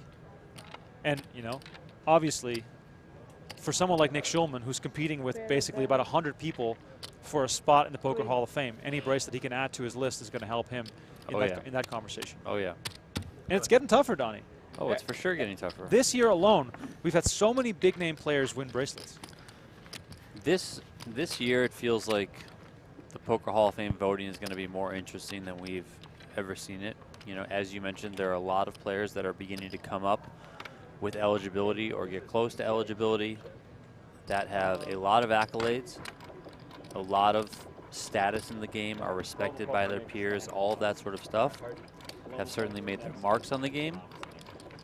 Then again, is it going to skew kind of the older generation still? And then if it does skew the older generation, you know, voting some of the older people in, that may not have, they may have more like kind of legendary status than some of the newer guys that are coming up, but they may not have the accolades that some of the newer guys coming up. So then there's kind of that disconnect there.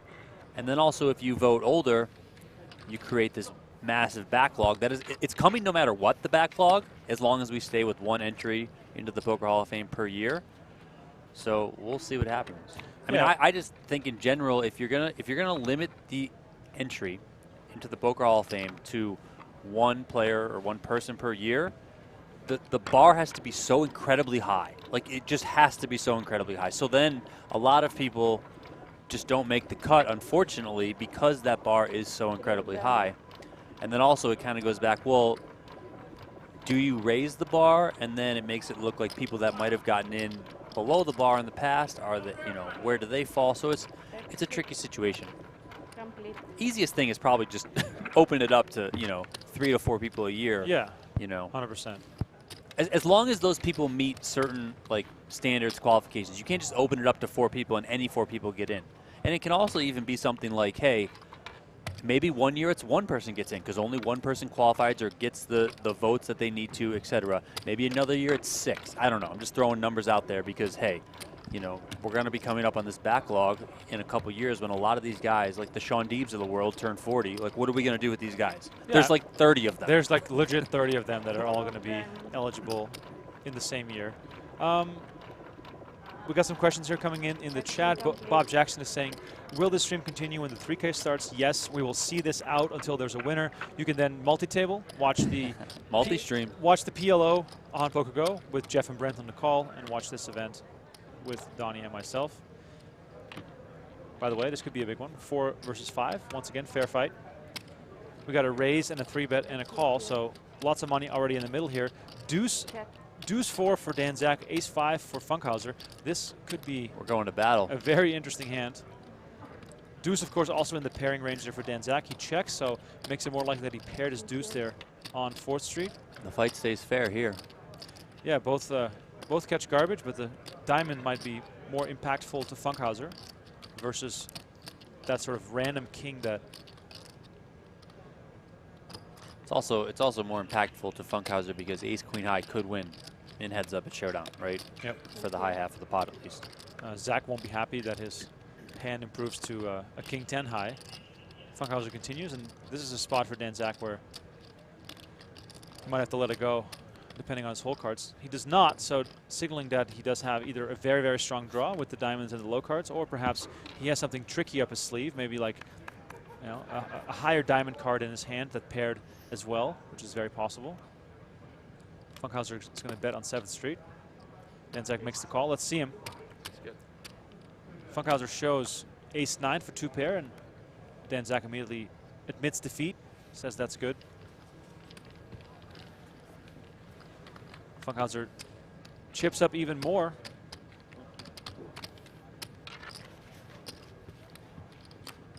Feels like nothing has gone wrong so far for Funkhouser today. Nope. Sometimes that's all it takes in the stud game. Little reminder here, when we hit 400 likes on the video today, I'm going to give away another merchandise item, a shirt of choice from our shop. Check out shop.pokergo.com for all your favorite poker merch. When we get 400 likes on the video, we're going to give away our next piece of merchandise. David Capico says, should 5 people a year be entered into the Hall of Fame until the backlog clears up? I mean, you can put a number on it, but it just comes down to who deserves to be in. Yeah, I don't think that there should be a number on it. Whether that number is 1, whether that number is 30. Like, whatever the number is, it should be mostly based on some sort of votes. And if you qualify to get that threshold, then you can be in. Yep. And so one year that might be one person because one person gets all the votes, for example. Another year, the voting might be split by 2 or 3 people, and they're all pretty close. But if they all pass that threshold, then they get in, and then it changes year per year. It would help alleviate that backlog that we think is coming. But I also do think that, any Hall of Fame, in my opinion, should be a very high bar. I think not just the Poker Hall of Fame. I think a lot of Hall of Fames in general have allowed a lot of people to get in that might not meet a standard. Probably more so you see that in sports than anywhere else. Big hand here going to 7th Street. This could be crippling for Dan Zack if he doesn't find a way to at least chop this. He checks to Funkhouser, who checks as well. Let's see him. 3-7. 3 sevens for Dan Zack, and that's a scooper. Crucial hand. Much needed pot for him. I see D-Hat asking if Daniel Negreanu has been playing. Yes, Daniel Negreanu has been playing. Daniel Negreanu has not been winning. If you watch his daily vlogs that he's doing on his YouTube channel, he's been playing a lot, been playing every single day, sometimes multiple events a day, depending on how things break. I think he only has 1 cash to 2 cashes to show, because he did cash in this event. It was his 2nd cash of the series. He got one $25,000 bounty in the $100,000 high roller bounty as event number 2. Then he had another small cash in, I want to say like a triple draw event or maybe a mixed triple draw. I can't remember exactly what tournament it was off the top of my head. And then he did cash in this event. Do you want the break set scheduled, or do you want to just follow around? But the last couple of years for Daniel have been sort of, I would say, going through the motions early on in the World Series of Poker, and then he's landed a big score at the end. Last time it was the 50K PLO high roller when he got 3rd place to Phil Hellmuth getting 2nd, Jeremy Osmus winning. Another year he got 2nd in the 100K to Keith Tilston, winning that one. So there's a lot of poker left to be played. Negreanu can still put up some big results. He just hasn't had any of them so far this year. The usual suspects asking who has a Hall of Fame vote. Well, the way the system is currently set up is that only current members of the Hall of Fame have a vote. So that also, of course, skews the way those people look at who they vote in. And especially if you continue to vote in older generation players who might vote alike themselves, you know. Keep playing through this one. So until you get some of those younger players in, it's going to be hard to change things. By the way, if you're just tuning in, don't forget to like this video and subscribe to the channel. This is bonus coverage of the 10K Stud 8 or Better Championship final table. We are down to heads-up play between Dan Zack and David Funkhouser. When we hit 400 likes in the video, we're going to give away a piece of merch, a T-shirt of your choosing. Leafs rule says he's playing the $1,500 PLO right now. Oh, wow. Love it. Let's go. Thanks, everyone, for tuning in. They are running. Yeah. I think I'm already ready for my 4th coffee. I could use a coffee as well. Who does that for us? Coffee, soda juice, coffee, soda. Yes. Shout out to everyone who got that reference.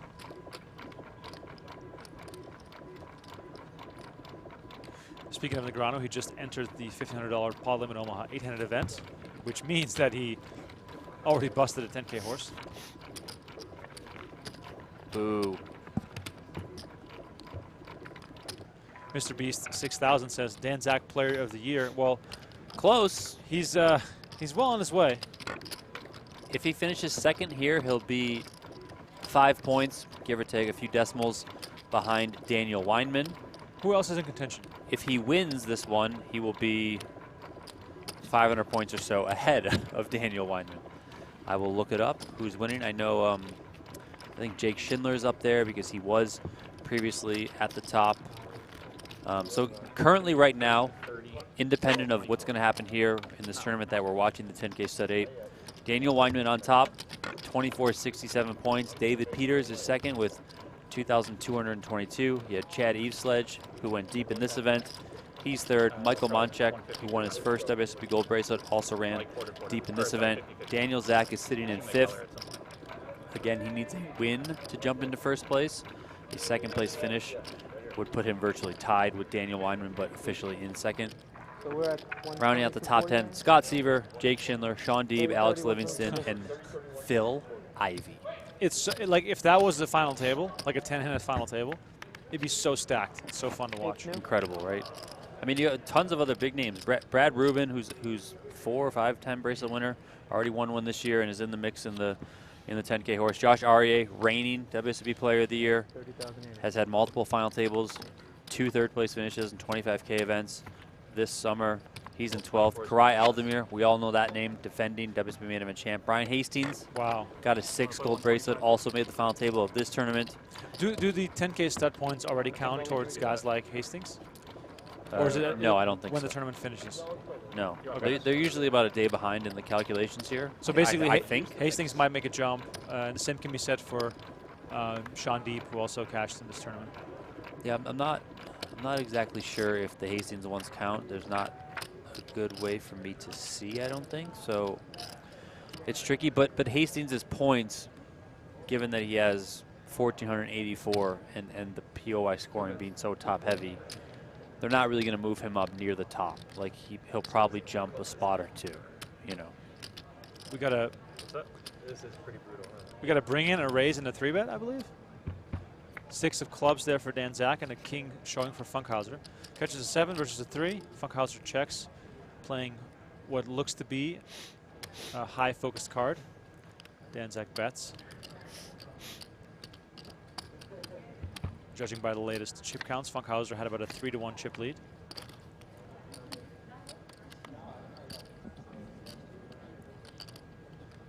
Dan Zack picks up the 10 of diamonds versus a 7 of hearts.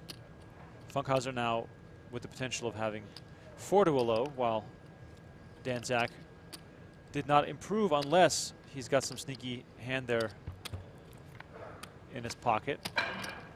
3 of diamonds, now that's a much better card for Dan Zack, while Funkhouser picks up a deuce to give him potentially the best, or give him the best low board and potentially the best low hand. Dan Zack continues to bet. Limits must be up here. Good point. We're probably So playing 120, 240. very good. 122.40. the color scheme changes of the chips in the middle here. Price of poker has gone up. Action on Dan Zack after it was checked to him, and he bets. Funkhouser calls right away. Ace-4 shows a 7-6 low. Pair of kings for Funkhouser. He takes the high. This one gets chopped up. One thing you can do, Jay, is when we chop, is just leave the ante. Ian Morrow says someone's going to have to fire this dealer. That's 4 times now he's dealt cards face up. The other players are going to know what the other players have. That's right. That's how you do it. I see 805 Central Coast, California saying voting for the Poker Hall of Fame should be 75% fans, 25% poker industry peeps. Strongly disagree. Sorry to all the fans out there. Love you guys, but I think that would just skew things into very much a popularity contest, and that's not what they're trying to do with the Poker Hall of Fame. Change your mind. Wait, you're talking about the Player of the Year thing, or? Oh, the voting. Poker Hall of Fame should be 75% fans voting. Yeah, that's not a good That's idea. more like, that's reserved for the All-Star game that you see in sports. You know, the fans get to vote in their favorite players, that sort of thing. Yeah, when they. If we had some sort of poker All-Star game, WSOP All-Star game, I don't know what you would call it. Fans can vote for who they want to see. That actually might not be too bad of a thing. They can vote who they want to see compete at some sort of like final table for like, I don't know, or a free roll. like an annual like Hall of Fame tournament. So still 30, 30, 125, 250. Well, they have the Hall of Fame tournament. They have the 1979, Oh yeah, that's true. the Poker Hall of Fame tournament, where there's bounties on every Hall of Fame player. That's the tournament that Ola Shemian got his first gold bracelet in when he wrecked that final table in like record time, like 45 minutes or something So ridiculous last year. Look, Donnie, real Vegas problems. Somebody needs to invent chapstick only for like the southwest of the United States. Unbelievable. Like Vegas, you know, Southern California, Arizona, New Mexico. I wreck about 3 of these sticks a week because I leave them in my car and they turn to soup. Same thing if you ever left deodorant in your car too. It's just wrecked. You're SOL, man.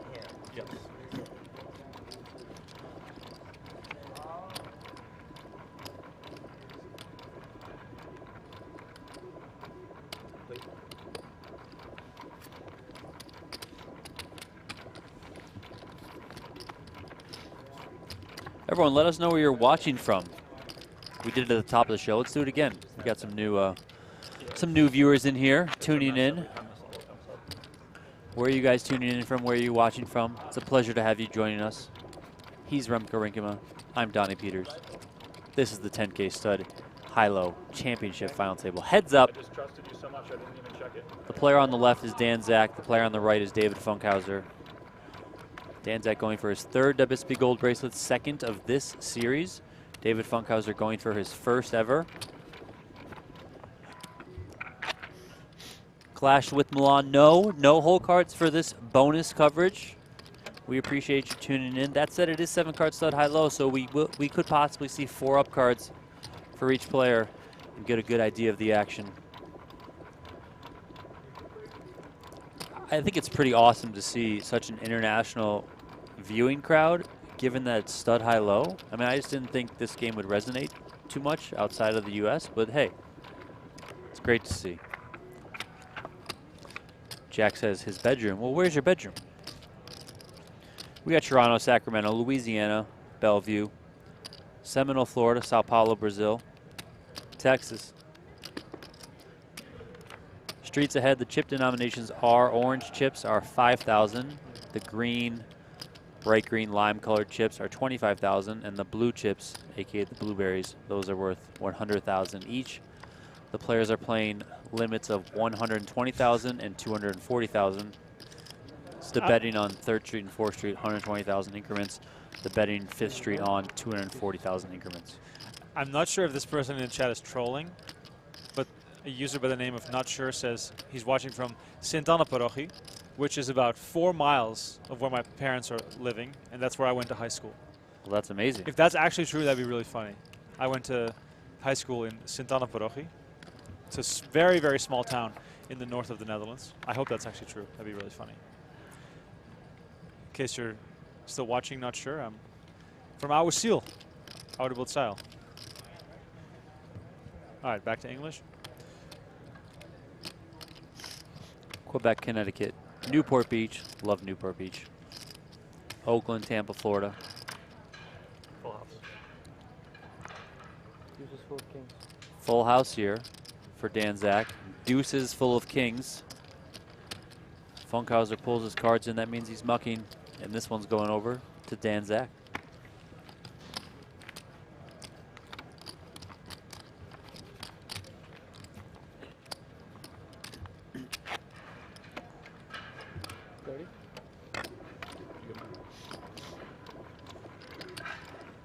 Just got a text from, or a Twitter DM from Alfred Poon. He said, heard you guys talking about the Binion Steakhouse on the Stud 8 stream. He says, get this 24-ounce blackened prime rib. Looks pretty good. I guess we gotta go check it out. Well, you'll have to get that. You can get the salmon. I will get the salmon. Hello from New York. Hello right back from Las Vegas. It actually looks really good. Chicago Mike from Tampa, Florida. Yukon territory. Wait, what? Chicago Mike from Florida? From Tampa, Florida, yeah. Mac B said Chicago Mike from Tampa, Florida. That's hilarious. Santa Barbara. I mean, this does look good. I mean, it looks amazing. That's the thing I miss the most is a steak or beef, you know. Hey man, no one's forcing you. I'm mostly just scared to do it again. Oh, you're just like because I just don't want to wreck my stomach, and I think it'll take me like a week or two to like get back into it. So that's what that is. Howie Bissett, we're great. How are you? These people that say they're in prison, I mean, I don't know. Are they really in prison? I mean, I feel like you have a lot of freedom in prison. Granted, you don't have a lot of freedom in prison, but relatively speaking, you know, you do see people or you hear people that are in prison that have time to watch TV or whatnot. So, heck, maybe they put it on. I don't know. Hello from Kansas City, but not from Kansas. Wageningen in the house. More people from the Netherlands watching. Detroit. That's right. Is it Rock City, Detroit? Detroit, Rock City. Rock City, right? 8 Mile. Motown. Motown. North Dakota. What up? So chat, I'll say like a place, and you tell me the first thing that comes to mind. New York City. I snap thought of something. I think I know what you thought of. What? Pizza. Bagels. Oh, close. New York City. What's the first thing you guys think of? By the way, back to the action. 4 to bring it in for Dan Zack, 7 for Funkhouser as these guys are going back and forth. Like Donnie said, 120K, 240K are the limits right now. Dan Zack makes the call. We got a fair fight here, 2 low cards battling. A 10 and a 6, Funkhouser improves. Dan Zack picks up a potential flush draw here, but that doesn't seem to be the case. Jorge, the position in this game on 3rd Street, so the first street when you see 1 up card per player, is determined by the player to act first is determined by the lowest card showing. After that, the player to act first is determined by the best hand showing. So it can change on every single street. That's why oftentimes it'll, like right here you see Dan Zack with the 5 of diamonds. Funkhouser's got the 7 of hearts. Dan Zack has to bring in. So he has to forcibly put out the minimum bet, which right now is 30,000. He could fully complete it up to 120,000. We got some hilarious submissions here for the first thing people think of when I say New York City. The first one was pizza. The second one was rats. Knicks. The Knicks, yeah, for sure. Rats, I mean, yeah. The Mayfair Club, that's a good one. Subways, got it. Seinfeld, ooh, got it. The Bronx. The Big Apple. Bed bugs. Andrew said he thinks of bagels as well. Yeah. I mean, bagels are popping in New York City, man. Jay Wilkes is asking, what's the coverage schedule for the stream? Well, Donnie and I are going to see this through until we have a winner at this 10K Stud 8 final table. And Jeff Platt and Brent Hanks are starting with coverage of the 6-Max PLO final table at 5 p.m. Pacific, 8 p.m. Eastern. That's in 15 minutes. That's going to run alongside of this final table. So we will be continuing to overlap with them for quite a bit here. So you got 2 streams to watch at the same time. Why not? Why not? It's a Tuesday night. Let loose a little bit. Harold W. said, what are the suit rankings? From lowest to highest, clubs are the lowest, diamonds, hearts, and spades. Spades being the highest suit ranking. So if two players are showing the same card, the lowest suit would bring in. Dave Denholm in the chat says Central Park. Dave, open invite. If you come to Vegas, you can sit here and do commentary with us. But I want you to call an all-in, and I want it to be Dave Denholm style. The best. Phenomenal. I gotta get out to LA again for a game. The best thing to do, Donnie, I think it's the same goes for baseball and for soccer, is to go to a game, listen to AM radio while you're at the game, you get the call. I mean, I the vibe. I love it. Yeah, you can do that. Hossein is asking, is it not live? This is very live. We are on This is as live as you can get. There's no delay right now. That's why we're not showing whole cards. Exactly. Curious if I can play the 2 longest heads-up matches in the World Series. You got it, Harold. Any questions you guys have, drop them in the chat. We will try to get to them as long as they are serious. I feel like it's going to go a lot faster, to be honest. 3 for Zack to bring it in. Strong card as well for Funkhouser, who's going to raise it up, or complete, as they say, with the 5 of diamonds showing.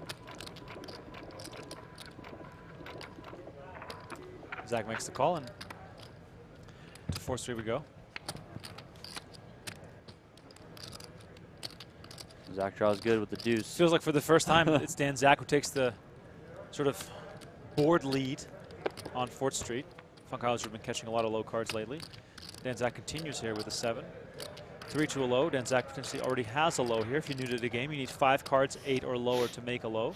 That is not possible for Funkhouser just yet. However, he has 2 already, so potentially drawing 2-1. Funkhouser looking back at his cards, potentially checking for diamonds, making sure he didn't pair. Break after this hand, okay? Makes the call for 240. Well, I think the limits are actually 125, 250. Oh, really? But I'm pretty sure they started at 120, 240 because they were taking change. They were taking change, yeah. But it makes more sense because they have 25Ks to just play 125, 250. So I want to say they might have switched it. That's funny. They might have changed the structure on us. They were for sure taking change, Yeah, right? they were taking change. I was just going to say he throws out 250, he can grab change later, but they're not doing that just yet. Bet in the call, the 7th-3 we go. Very interesting development here as Funkhouser took over the betting lead on 6th. We are now on the final round of betting. Zack definitely has a strong low draw potential, but of course we can't see what he has down. Funkhouser checks, Zack checks behind. I just need a quick rest. 2 pair, 6s and 7s for Funkhouser, and that's enough to take it down. He scoops and extends his chip lead. I think they're going to go on a quick break here, just a quick restroom break. 7 hours. We're not going anywhere. Yeah. Well, I am. I'm going to go get us water. Yes, please. You handle the chat. I'll handle the chat. You get us some waters. What kind of waters are you getting? Just water, or? They want to take 10 minutes. Maybe you guys give me some bottled water. Bottled water. Okay, give me a bottled water. I appreciate it. You want it behind the table? Thanks, everyone, for tuning in. Players going on a short break. I'm going to stay here with you, answer some questions in the chat. By the way, we're just shy of 400 likes. 8 more likes are needed to get to 400. Please smash that like button and subscribe to the channel. When we hit 400, I'm going to give away a t-shirt. It's a t-shirt of choice from our shop, shop.pokergo.com. You can pick your favorite t-shirt if you win the random draw giveaway. Got to look at some stacks here. Looks like 1.5, 2.2, 2.3, 2.4. About 2.5 million for Zack. Feels like there's, let's see how many chips are in play here. Remko's would be mad at me. About 8 million chips in play. Say hi to him. 2.6 million for Zack, meaning that Funkhouser has a big lead with over 5 million. Ooh.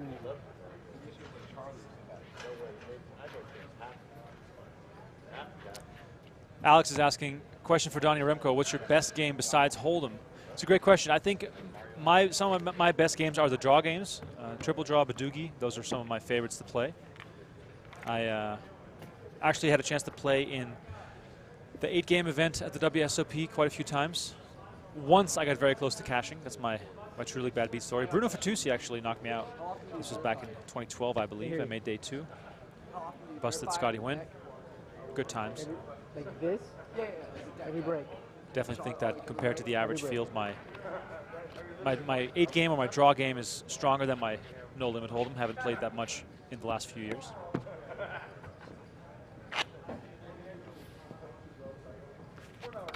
Dealer is counting the cards, making sure every card is still there.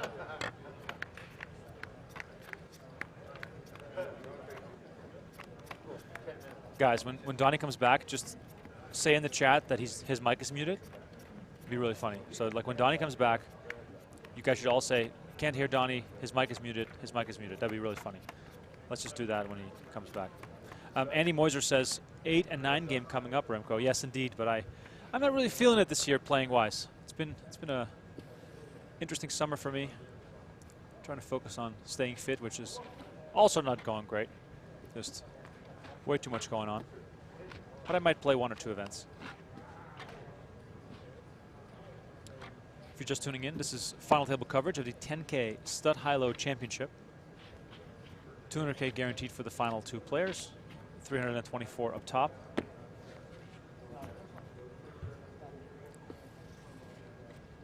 By the way, we hit 400 likes. Let's do the giveaway. Let's do the giveaway right now. I'm just gonna. Okay, describe to me your favorite sandwich. We're on the topic of food today. Describe to me your favorite sandwich in the chat. I'll do a random draw for who gets the free T-shirt in just a few minutes. I feel like this break in the action is a perfect time to do this because a lot of people are leaving, so only the diehards are staying behind. So that's the question. What is your favorite sandwich? Describe it to me. Favorite sandwich in the chat. Dan Zack already back at the table. He's ready for some action, and so am I. We'll get official verified chip counts in just a minute here as our man on the floor, Tim Duckworth, is probably doing some chip counts. Thanks to everyone for tuning in. Oh, here we go. Got some sandwiches coming. Derek is asking, Remko, who do you like in the POI? This will give Dan Zack the lead or very close to second place. Correct. Derek, I just want someone new to win POI. So Daniel Weinman, Dan Zack, Brian Hastings would all be great to have as POI winners. I think we have tons of guys in contention already. And we still have a long summer to go. There's a month left at the World Series of Poker, so 30 more days of big action. By the way, keep those sandwiches coming as well. Pastrami sandwich, BLT, club sandwich, PBJ, steak sandwich, corned beef, French dip. Wow, those are some good ones. I'm getting hungry just reading all these. Chicken salad on a croissant. That's a good one. Haven't had that in a long time. Doner kebab, roast beef and Swiss, bread, butter, and jam. You must be from Europe because in America that wouldn't fly. Not enough toppings. Frankie says the Italian sub from Firehouse. Somehow it is sweet and spicy. Buffalo chicken sub, just lettuce and ranch. You know how to do Wow, it. you guys are creative with these sandwiches. I love it. Andrew says salami and turkey with lettuce, tomatoes, pickle, onion, jalapeno, and pepper jack cheese. Wow, sounds like you just had that. By the way, shuffle up and deal. Here we go. Action back underway. Dan Zack versus David Funkhouser. Heads up for the bracelet and $324,000. Chip counts right now. About a 3-1 chip lead for Funkhouser. Looks like about 5.2 million. Sorry, 5.5 million to 2.6 million. All right. 2 more minutes to submit your sandwiches in the chat, and then I'll do a random draw.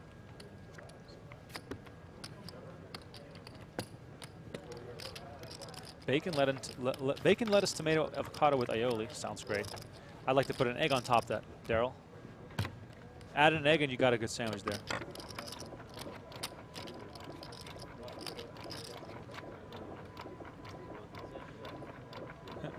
With how divisive the world is these days, if we could just all talk about sandwiches, I think we're all going to be all right. Sandwiches bring the world together, as Dan Zack and Funkhouser both have a queen showing. Could be some mind games going on here, but Funkhouser tosses it in the muck, and Dan Zack is allowed to win this hand. Big one? All right, last chance. Submit your sandwiches. Put a decent one. We'll do a draw Ace and a low card. for the T-shirt. Does that count as a big one? Once more, the chip counts. 5.6 million to 2.6 million.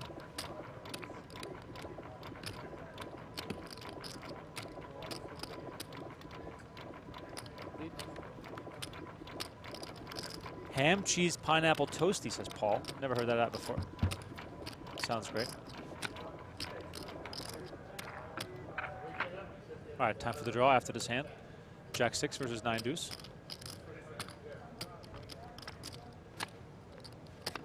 Then Zack catches a 7.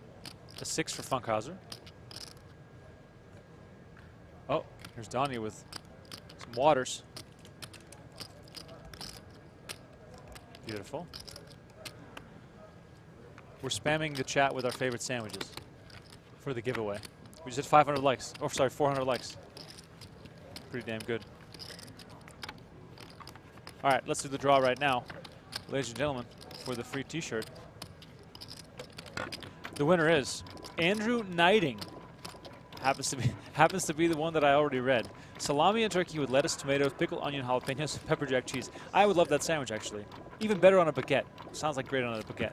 Andrew Knighting, congratulations. Send a screenshot of you logged into your YouTube account to twitter.com/PokerGo in a direct message.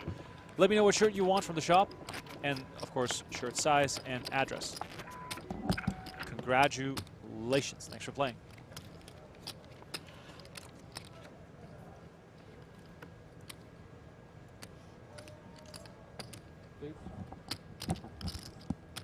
Six at the bring in. 2 bets, 250. Ace for Dan Zack. What are you eating now, Donnie? What is this? This Yogurt? is yogurt. Some Greek yogurt with chia seeds, hemp hearts, flaxseed, and I think something else is in here, but I can't remember. It looks very heavy. Looks good, actually. I had 3 croissants today. Get my macros in. Can't remember what else I put in there. Donnie's back, ladies and gentlemen. Well, if we're gonna be, doing commentary forever, I need to fuel up, baby.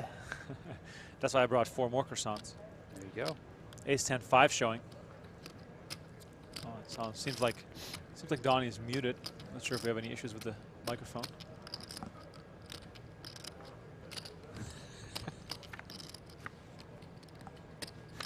Donnie, test. Give me a test. Test, test, test, test, test.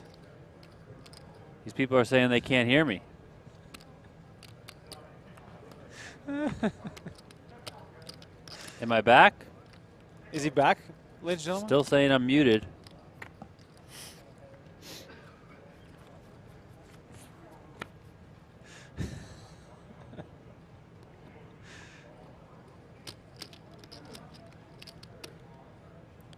Did you set this up? Is this a joke? Well done, chat. Well done. Oh. Very well done. Did it work? I mean, whatever. I don't care. I'll sit here and eat my yogurt. It's not going to bother me. Thanks for playing, but chat. the chat did well. Did very well. Come on, Chad, you guys are awesome. That was phenomenal.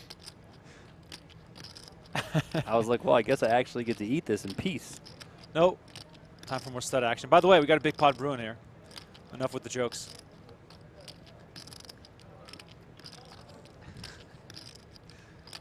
Funkhouser making a pained face here.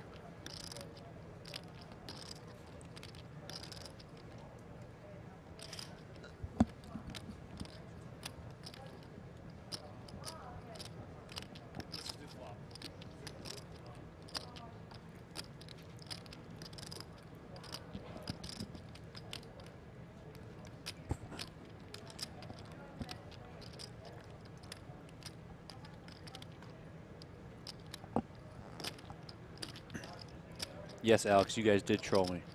Excellent work. That was great. Now, please like the video because, Yeah. giving me a heart attack over here. Giving producer Aiden a heart attack. Producer Aiden was probably in on the joke. The look on Aiden's face whatever. is really good. He was like, I don't know, man. I don't know. No? Aiden's trying to play it down.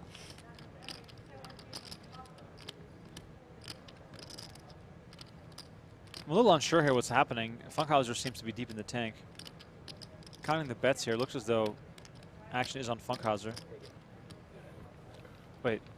Oh, so Dan Zack did bet, and Funkhouser folded, and Dan Zack picks up a much-needed pot. That's what I get for working on elaborate trolls instead of paying attention to the action here. Dan Zack rakes in the pot. He's still, of course, underdog here, but this could go any way still. Granola. That's what I put in it. Granola. Wow, that took you like an hour to think of granola? I forgot. I knew I put 4 things in it, but I forgot what it was. Granola. This is why you guys tune into the YouTube streams. Yes. For riveting commentary, like what did Donnie put in his own? So Donnie brought a granola today. Donnie brought a thing of yogurt. And Remko brought a box of pastries. All right, we got a cherry cream cheese Danish. We got an apple. What do you call that?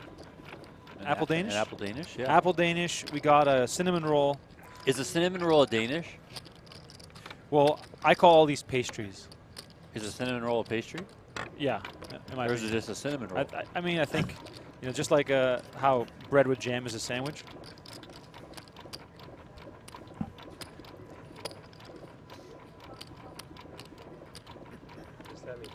What's it mean when somebody's thing is gray?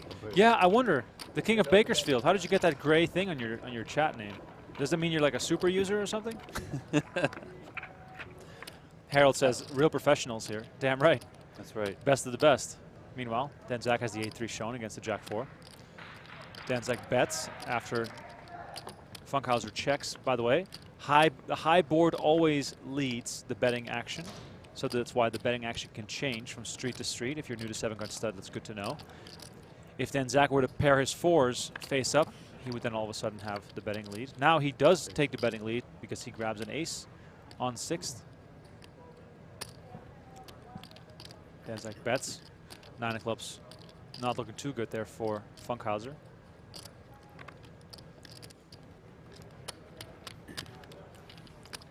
Peter Below, listen, when you guys suggest something to me, I try and make a mental note of it and then make a change.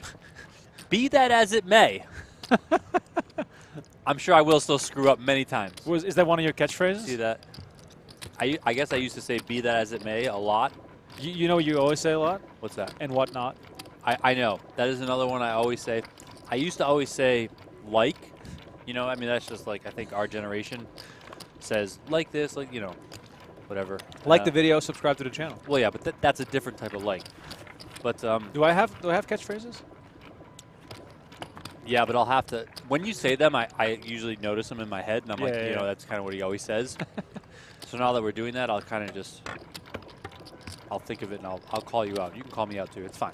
The chat can call us out. No big deal. Please call us out. Everyone has the same thing. You know what? You want to know what Jeff Platts is? Seeing as he's not here, he's on the other commentary. If you watch Jeff Platt in every winner interview he does the hands, like he turns and he goes, all right, now Remko, let's get to you. But he always like does his hands are the exact same motion every single time, like a very subtle. He doesn't actually clap them, right? But he puts them together in the same way, right in front of him. Same thing every time. Jeff Platt is a caricature of himself. Adonis says, who is Jimmy Bluffett and why is he bold blue? Jimmy Bluffett is a chat god. He's our chat god. It's hard to scoop a big pot. Right. He has the band hammer in the chat. You guys better be careful. Hossein is asking, how much does it cost to have a home poker table? Well, that's a great question. You can probably spend as little as $50 and as much as a couple thousand. They play horse the whole tournament, and then they get on TV. Now it's Hold'em. Everyone's so confused. Not sure says, go ahead and stand up for me, please. One, of course, Jeff Platt's shtick during the 2021 main event. I hope he brings it back.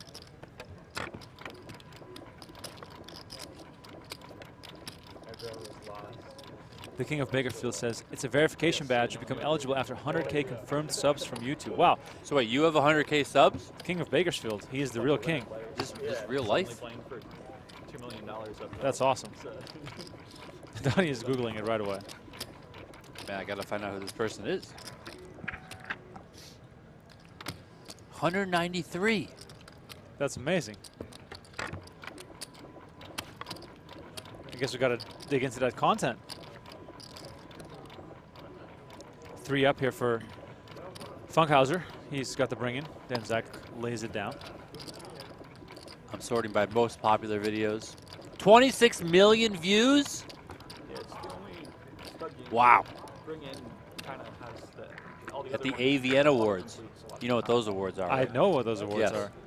I do know. 26 million views from 4 years ago. you wanna make Crushing it the king of Bakersfield. Just absolutely crushing the YouTube game. somewhat more action. You should do some poker videos, man. Maybe strip poker from the AVN Awards. I think I just gave you a 10 million view idea.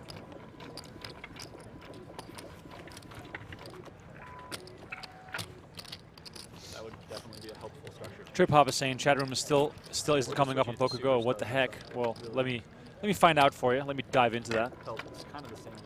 Maybe Brent and Jeff didn't turn it on. Yeah, that's Brent and Jeff maybe didn't want to hang out with you guys. That's why you guys are all here with us. It's a better heads up. Maybe ring you might not. Sure. You at least do what we're doing faster and he's back and forth. Better, easier on the deal. Alari, thanks for tuning in. You are watching the final table of the $10,000 Stud High-Low Championship. Only 2 players remain. On the left is Dan Zack. On the right is David Funkhouser.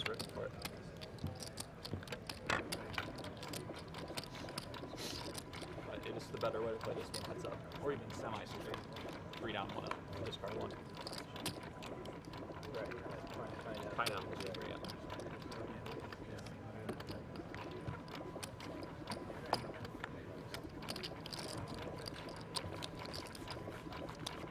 You guys kind of been taking your own breaks and stuff? Yes.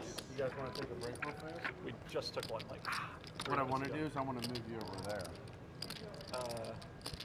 Can we do it on our next break? Is there a reason we This need is to the get over reason there? why, because I want to pull these 2 tables over here. No, Charlie, that is not possible. And I want to use this area.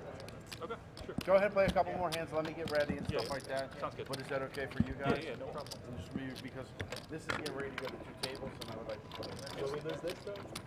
Yeah. King up here for Dan Zack versus the 8 of Funkhouser. If you guys don't want to move on, Prefer not to if we're gonna lose that. no problem. You're playing 2 players there. Thank you, Charlie. Not a problem.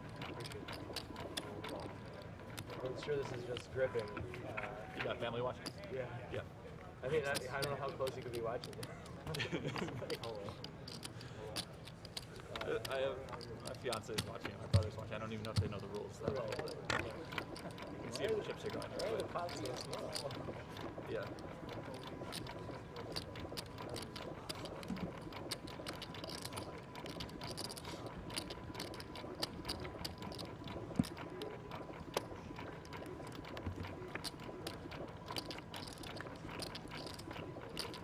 Five and a 7 showing here for Funkhouser.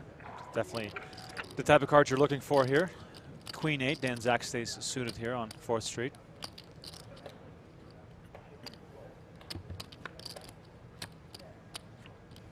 Trying to kick us off this table.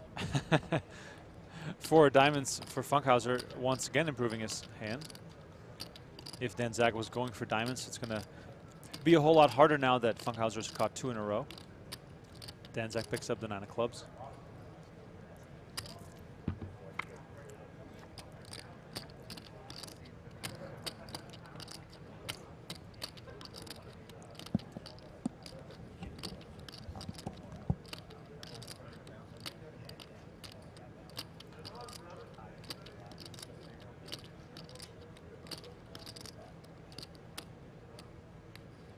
Dan Zack is going to bet here. Interesting move, indicating he might have made a straight here. Low, not possible for Dan Zack, but Funkhouser has 3 low cards in his hand so far. Funkhouser checks on 7th, and Dan Zack checks behind. Let's have a look. Queens for Dan Zack, just a pair, and that looks to be enough here to take it down. So even though Funkhouser had a nice looking board here, did not connect on his low or his high, and Dan Zack picks up a much needed pot. We started today at 3 p.m. Vegas time. We've been going for a little over 2 hours here at this final table.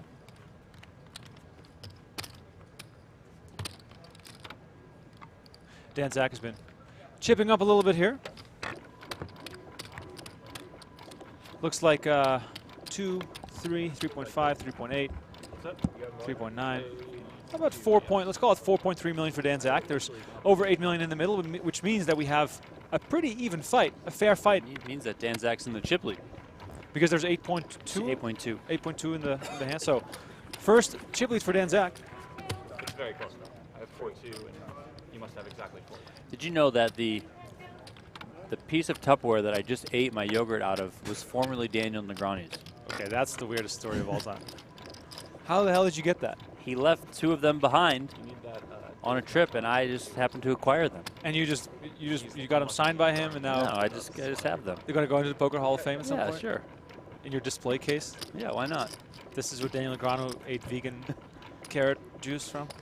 We were in a trailer traveling around California on the Poker Stars California tour. I don't remember what it was called exactly, but when they were promoting online poker to the state of California.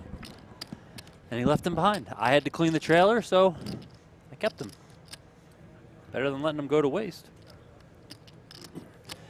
Queen, King, 6 here with 2 clubs for Dan Zack. Jack, 5, 7 rainbow for Funkhouser. Dan Zack gets a Jack, Jack of clubs, 3rd club showing on his board. King of hearts for Funkhouser. Dan Zack fires a bet.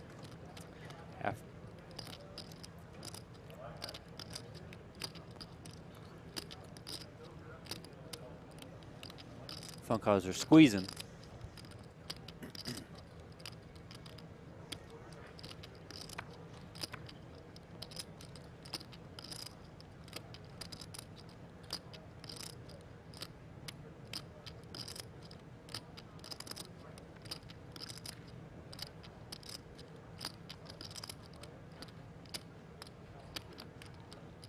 Still 7th Street to come if Funkhouser does decide to continue here.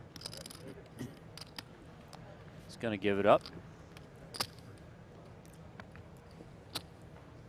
Just make sure to stare at his hand a little bit more and then tosses him in.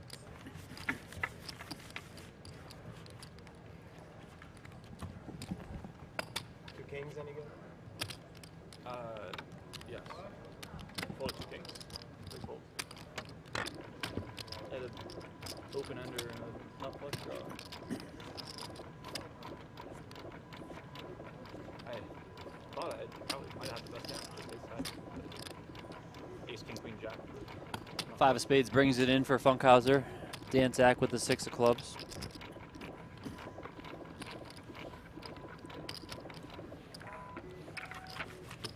Andrew Needling, yes, that is all you have to do as long as you DM'd the @PokerGo Twitter account. My man Remko over here will handle getting back to you. Don't worry, I was going to. He's currently elbow deep in pastries, so just bear with him for a little bit. 2 more apple danishes down to hatchet, ladies and gentlemen. They are the smaller side. Small. So you're not killing yourself just yet. Just no, the night's still young, ladies and gentlemen. The night is still young. It's Andrew, it's that cinnamon bun that you're saving up, or the cinnamon roll. Logan, I got your message, confirmed and received. Sure, it'll be coming your way. It's weird when I know it's going to be a late night, because of course we're also going to be diving into that PLO action later on. I always just let go of all my discipline. I'm already excited for having pizza around midnight tonight, and it's only 5 p.m.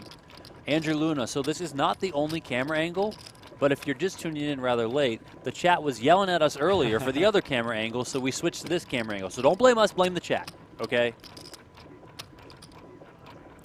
By the way, we're trying to give to the people, and the people wanted this angle, so here we are. who are you guys rooting for? Is there some Funkhouser love in the chat? Maybe some friends and family?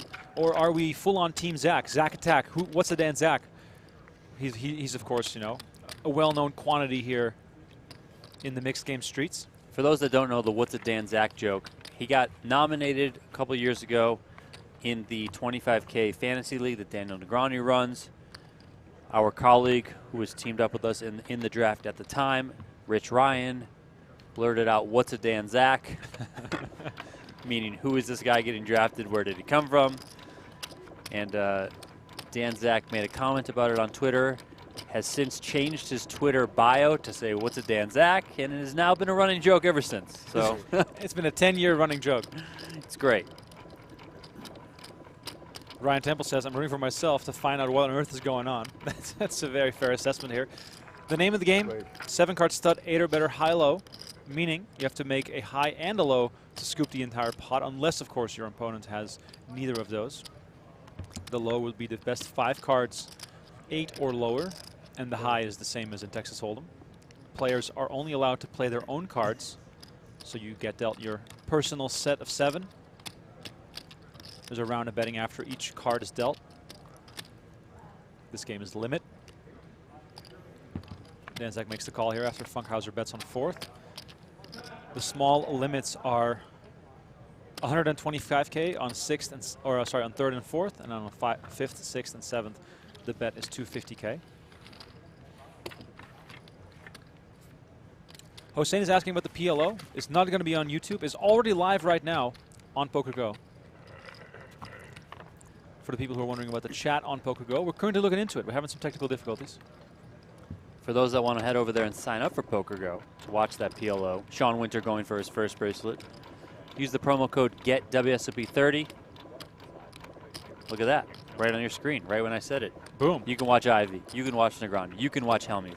Limited time offer, won't last forever. End of the WSOP, it goes away, but this allows you to lock in our best price of the year.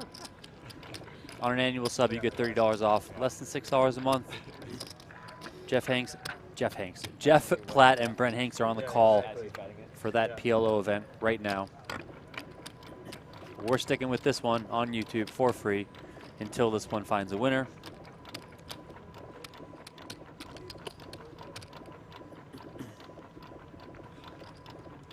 If you got the best poker pros, who would win in Uno? I don't even know how many poker players know how to play Uno.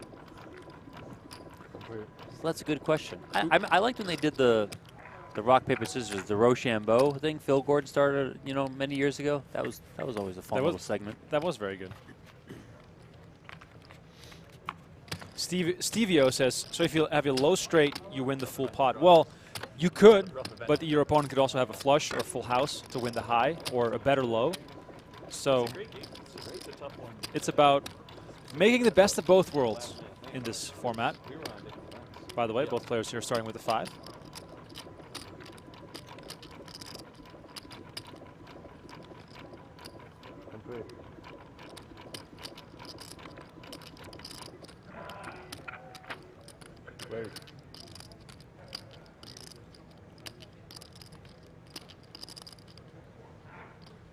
Bet and a bring in and a raise, or a Wing. You get a raise in the 3-bet here. 250K already in the middle. 5-6 for Zack. He bets after Funkhouser checks. Funkhouser caught a queen. Zack, of course, likes his board. Funkhouser makes the call. Zack catches a deuce.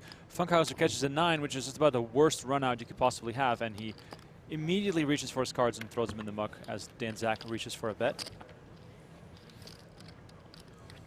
Stacks fairly even now indeed. I think Zack has a slight chip lead. There's 8.2 million chips in the middle. Let me have a quick glance over here at Zack's chips.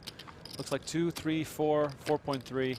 Yeah, it looks like Zack has a slight chip lead here over Funkhouser. Looks like about 4.3 million to 3.9 million. So still anyone's game here in this Stud 8 tournament.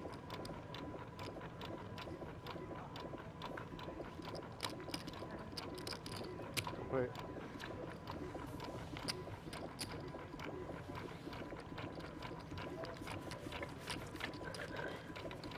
Meanwhile, around the Rio, the $500 freeze out is also getting closer and closer to the final table. We've got some big names in. Josh Prager, of all people, is chip leader.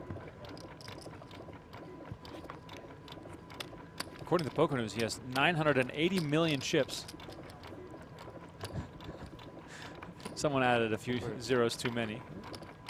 Well, you know, he's got all the chips. Chris Moorman also among the top stacks. Jonathan Dimmick, also former bracelet winner in the Hunt Air. And our good friend Uncle Ron still has a stack in that tournament. Final 3 tables right now of the $500 freeze out. Millionaire Maker moving along as well. They're on dinner break right now, down to the final 9. Tyler Gaston is the chip leader. I believe they're playing down to the final 5 and then returning tomorrow for the PokerGO final table stream. 10K horse underway on day 2. Registration is closed. Over 200 players registered, including Nate Silver, the mathematician, statistician, 538 blog owner and creator. Almost $500,000 up top there in a 10K horse. Bryce Yockey currently in the lead. John Racner, Ben Yu, Eric Wasserson, Sean Deeb also in the top 10 of the chip counts.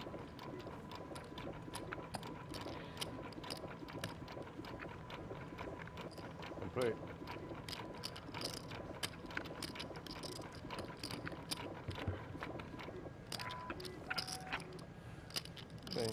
Back on 4th Street here. Neither player catches a low card. Zack is going to bet his king. Even though it might seem insignificant, there are hands that go to showdown in this game where a high card is simply enough to win the high. Both players are chasing a low. In this case, both players catch low cards on 5th.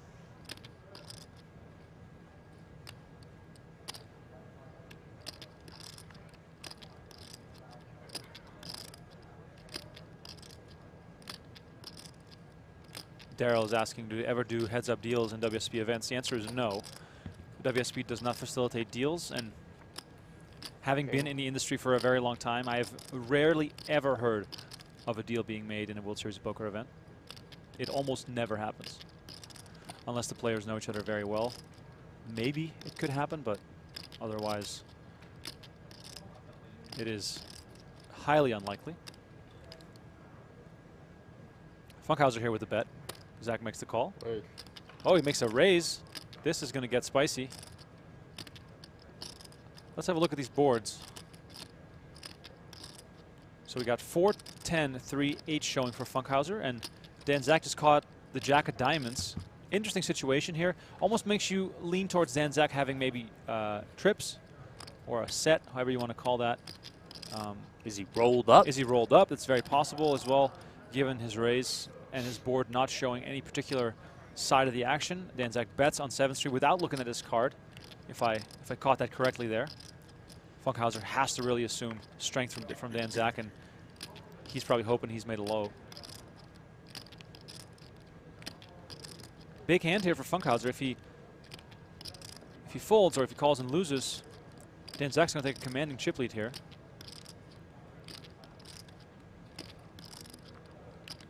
It's always so scary, Donnie, when someone raises on 6th. Oh, yeah. Not showing a board that particularly leans one way. And you can tell that Funkhouser is is feeling the same. Is that a dual Nike logo? Looks kind of interesting there. Looks like it. I like it. So as you can see here, Dan Zack has 7, King 3, Jack showing, and he raised on 6th Street, Donnie. So given that board, you know, it's really hard to give him credit for one specific hand other than him perhaps being rolled up, perhaps. Could have buried jacks, buried threes, even buried kings. Yeah. Is King Jack too weak to raise there? Probably, right? Well, what happened on 3rd Street? It was just a bet and a call. Well, bring in, or was it bring in complete? Yes. Just because if Dan Zack's got King Jack in the hole and a 7-up. Yeah, it's not really, yeah. Not the best hand, but then again, it's heads up, so you can just represent with the 7.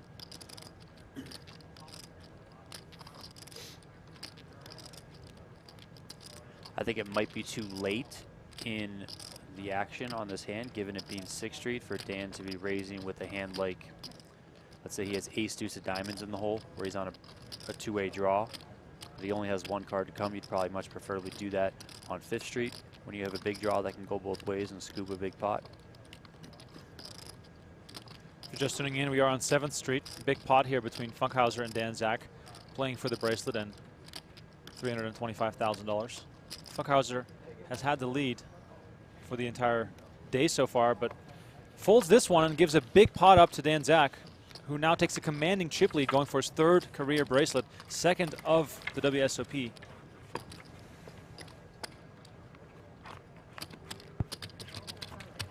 Dan Zack, baby.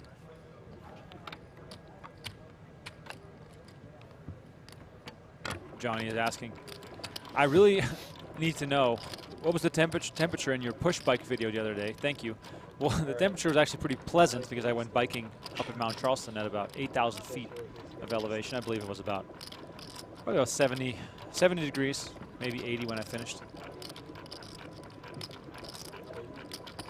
quick. Looks as though Funkhouser is down to below 3 million chips right now. Okay. King High still leading here.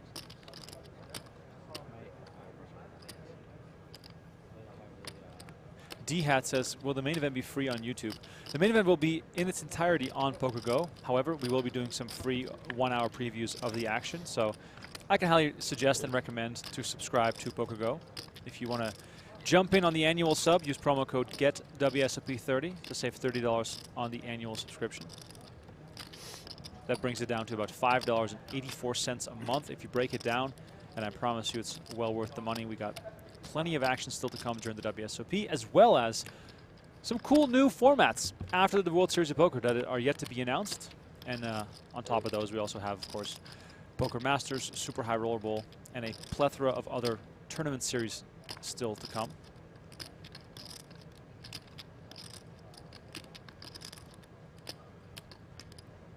A few people in the chat commenting on the fact that Stud is still being played on the East Coast. That's right, it is, baby. What's the average age of the table? 65. There we go. 70. Check, check. The 7th Street we go. Dan Zack likely looking for a low. No low possible for Funkhouser unless he's caught it and had to already in the hole. Dan Zack's betting here.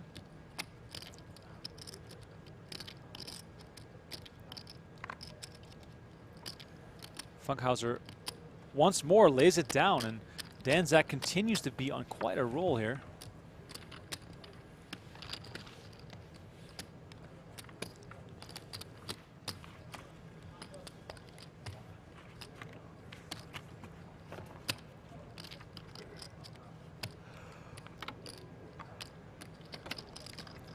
Dan Zack has just been crushing this heads up.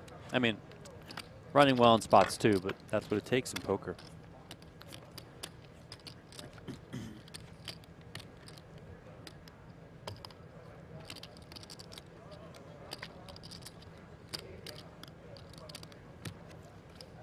We got any more giveaways planned? I don't know, Donnie. What do you think? I mean, why not? I don't know what, but we can probably do something.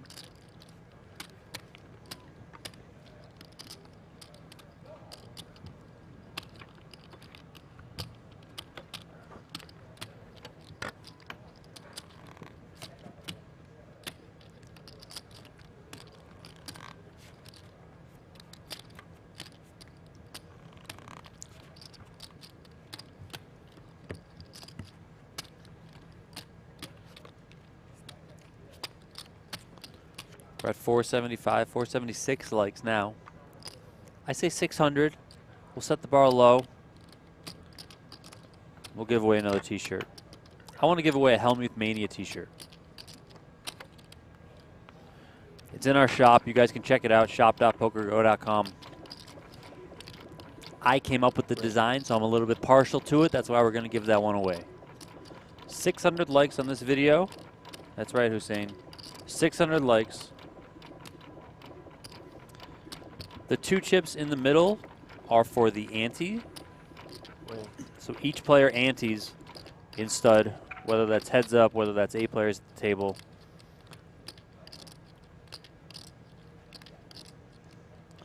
So the chips in the middle are the ante chips.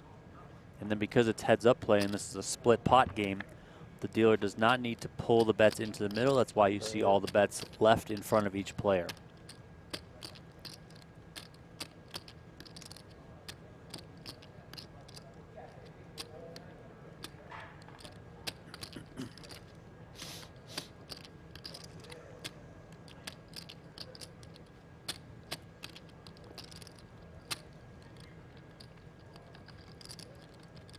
Are final table dealers paid more, or is it split evenly? I'm not sure, Nick Smith. I'm guessing it's all split evenly. Everyone gets the same amount of downs. I think and then tips are split accordingly. But I'm honestly not sure. I believe the tips are split among the dealers that dealt a specific event.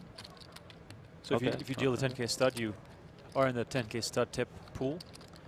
Would that make sense? I think it does. It makes sense. I mean, I don't know how it's done. It's a good question. GP Sports Cards says, how long is this expected to go? Until about July 2024, I think. A lot of split pots. Split pot games tend to take longer because, of course, if players are just repeatedly splitting pots, chips aren't going anywhere. Peter Blow says, is the helmet's shirt size a size too small? Yes. It comes only an extra small. Just for that extra helmet Just like feel. that Golden State Warriors shirt. Skin tight. Helmet, certainly some interesting apparel. He was wearing those sweatpants the other day with a Unbelievable. 12-inch hole in the one knee. I can't believe it.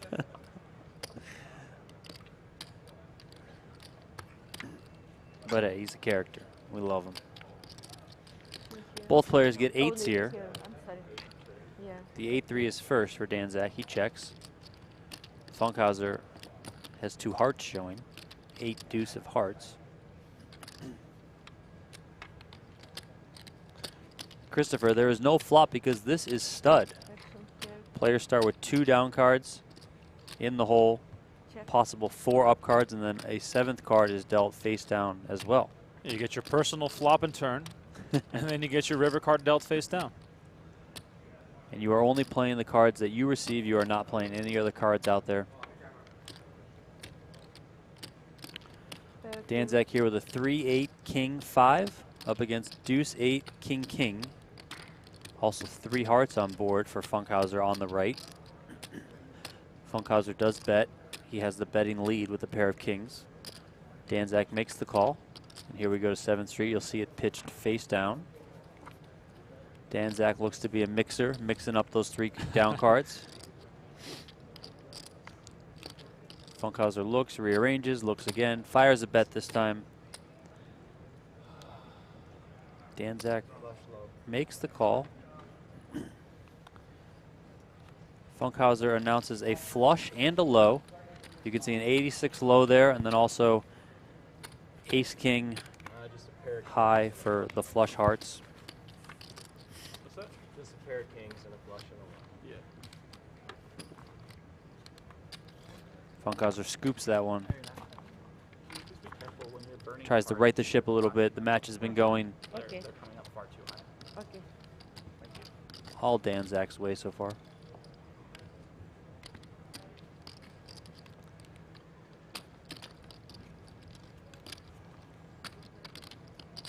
The dealer will always start dealing to the left. So she's always going to start with Dan Zack. Sorry. I should hear. Here you see Dan Zack with the 9 of diamonds. Funkhouser with the jack of diamonds. Dan Zack being the low card has to bring in for 30,000. Complete from Funkhouser, fold from Dan Zack. The forced bet on 3rd Street, for those wondering, is called a bring in. The first increase is called a complete, basically a raise, but brings you up to that first initial bet size. And then after that, there are raises. By the way, if you're just tuning in, give us a follow at Remko Rinkema, at Donnie_Peters. We are available on Twitter for all your complaints. we might not respond to them, but you can shout into the void if you need to. Appreciate everyone tuning in. That is right. It is Dan Zack with a K. Russell says if Zack wins, or gets second, he'll be 2 points behind Wyman. Yeah, it'll be in the range of 2 to 5 points, something like that. He'll be close, but he'll be second, neck and neck with Daniel Weinman. If he wins, he'll be 500 points or so in first place above Daniel Weinman. As we've talked about already on this stream, the POY points heavily weighted towards winning. In this instance, I think it was 51 points were between 3rd and 2nd place, and then double the points, 512, were between 2nd and 1st. So very heavily weighted towards winning. Complete.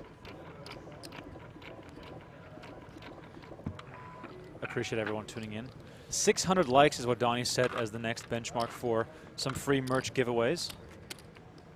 Don't miss out. Donnie, what's our latest on the chip counts? Are we still in that 2-to-1 lead mode for Dan Zack? I think Dan Zack's got, oh, right there, 1, 2, 3. I think he's got about 4.3 million. So we're close to even again. And Funkhouser would then have about 3.9 million. Whenever I say Funkhouser, I'm thinking of the way you say the name of the person who finished 7th in the main event from the Netherlands. Brumelhuizenhauser. Exactly. So funny. Is he still around? He still Yeah, play? he still grinds online. Does very well. There you go. By the way, for the people who listen to the podcast, I was just talking to Pedro Bromfman, who just won the 10K deuce to 7. We're going to have a special episode with him as our guest when he returns to Vegas to play the 10K PLO. Who's this? Sorry? I spaced. Pedro Bromfman. He's coming back? Yeah, he's coming back for the 10K PLO. Love it. Let's go.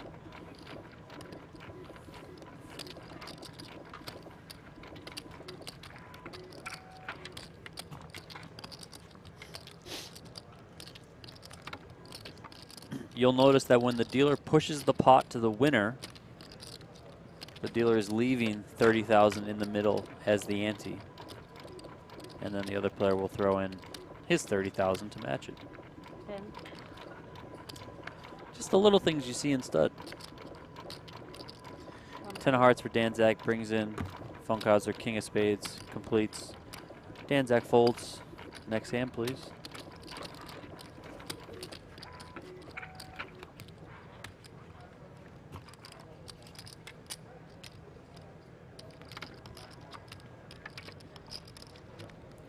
Russell, I did not read the exchange between Dan Zack and Sean Deeb yesterday in the WSOP updates.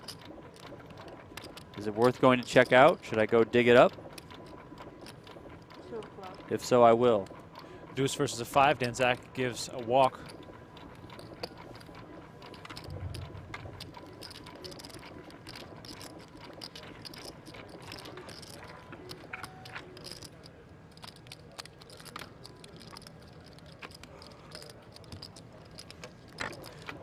I like the game we played earlier where I name a random place and you tell me the first thing you think of. Go. Chicago.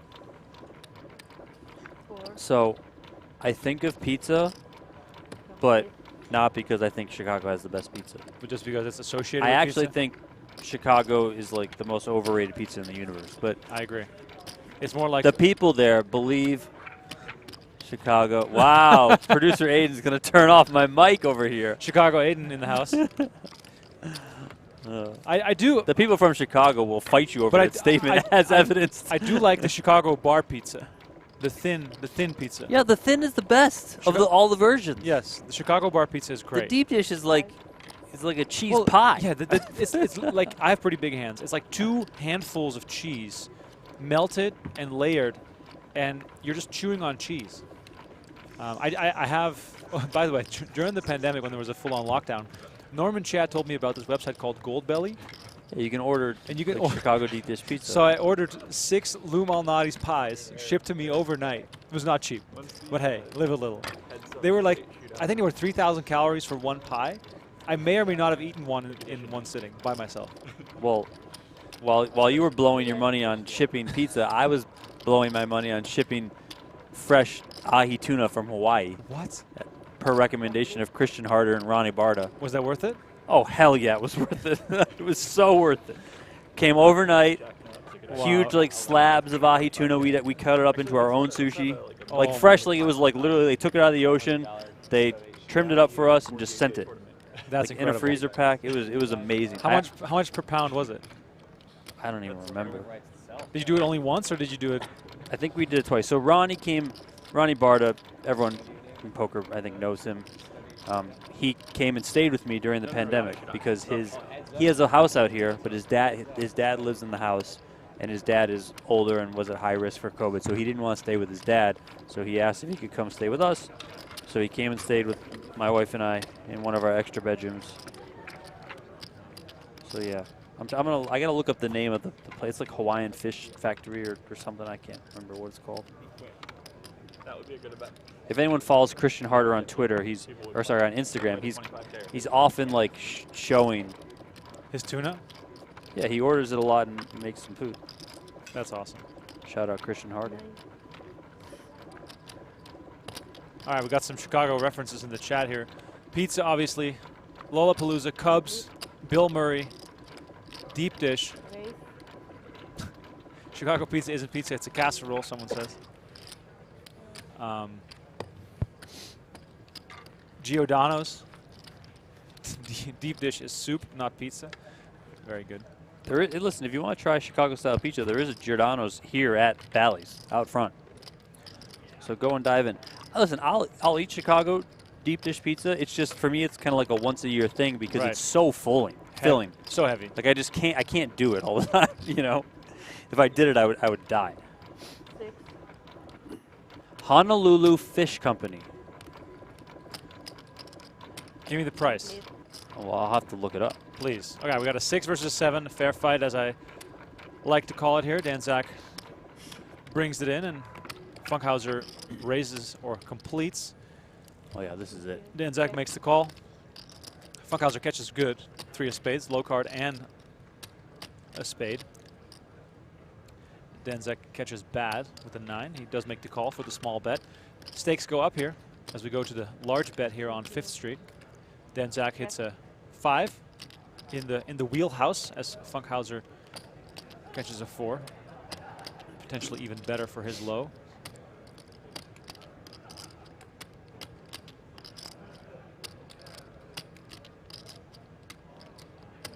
Aiden says the thin tavern style is the real Chicago pizza. Yes. I like tavern style a lot. By the way, to the 6th Street we go. Zack catches an 8, now showing a 1-card straight, but one of the 7s is dead, as it was the bring-in card for Funkhouser. Funkhouser catches an 8 as well. 4 to a 8-7 low showing, as Zack shows 3 to an 8-6. Funkhouser continues to bet. I think the 7 being available would make a big difference for Zack, but he's missing 1 there. 7th Street, the river card dealt face down to each player. We're playing stud high-low. Then Zack mixes the cards, scrambles them up, gives him a peek as he's first to act. He has the highest board showing, which means you're first to act.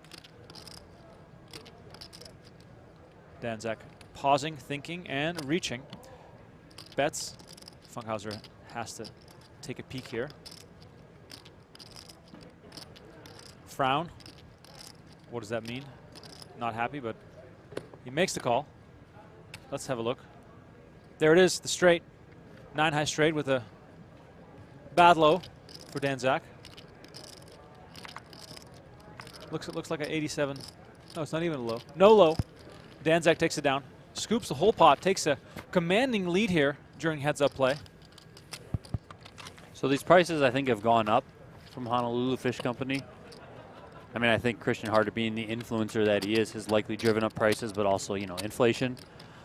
The Hawaiian ahi tuna ultra fillet, 3 pounds of it. 3 pounds. $264. Wow.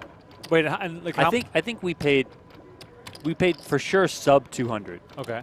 Wow. So I think it was probably 170 or something. So price of fish has gone up. They also have some Ono, which we ordered as well. I mean, this is as fresh can be. It was incredible. And I watched a whole bunch of YouTube videos on how to like cut it, make my sushi, like all this sort of stuff. Made a whole big thing. It was great. My God. Tried to find a picture of it, but I couldn't find one. But yeah. Damn, I'm excited. I want to now order the fish, but I also want to order more Goldbelly. Honolulu Fish Company. Tell them Christian Harder sent you. 5, I would say do this like once, right, in your life, for like a party. Yeah. Or just for you and your wife. Honestly, just for you. Seriously. There's a place in Vegas that does it too, by the way. 5-6-8 showing there for Zack versus the 10-8 ace for Funkhouser, who's been bleeding a little bit. Calls another bet here. To 6th Street we go. Zack catches a queen, a 3 for Funkhouser. That's a potential good card for him as far as his low goes. He leads out, and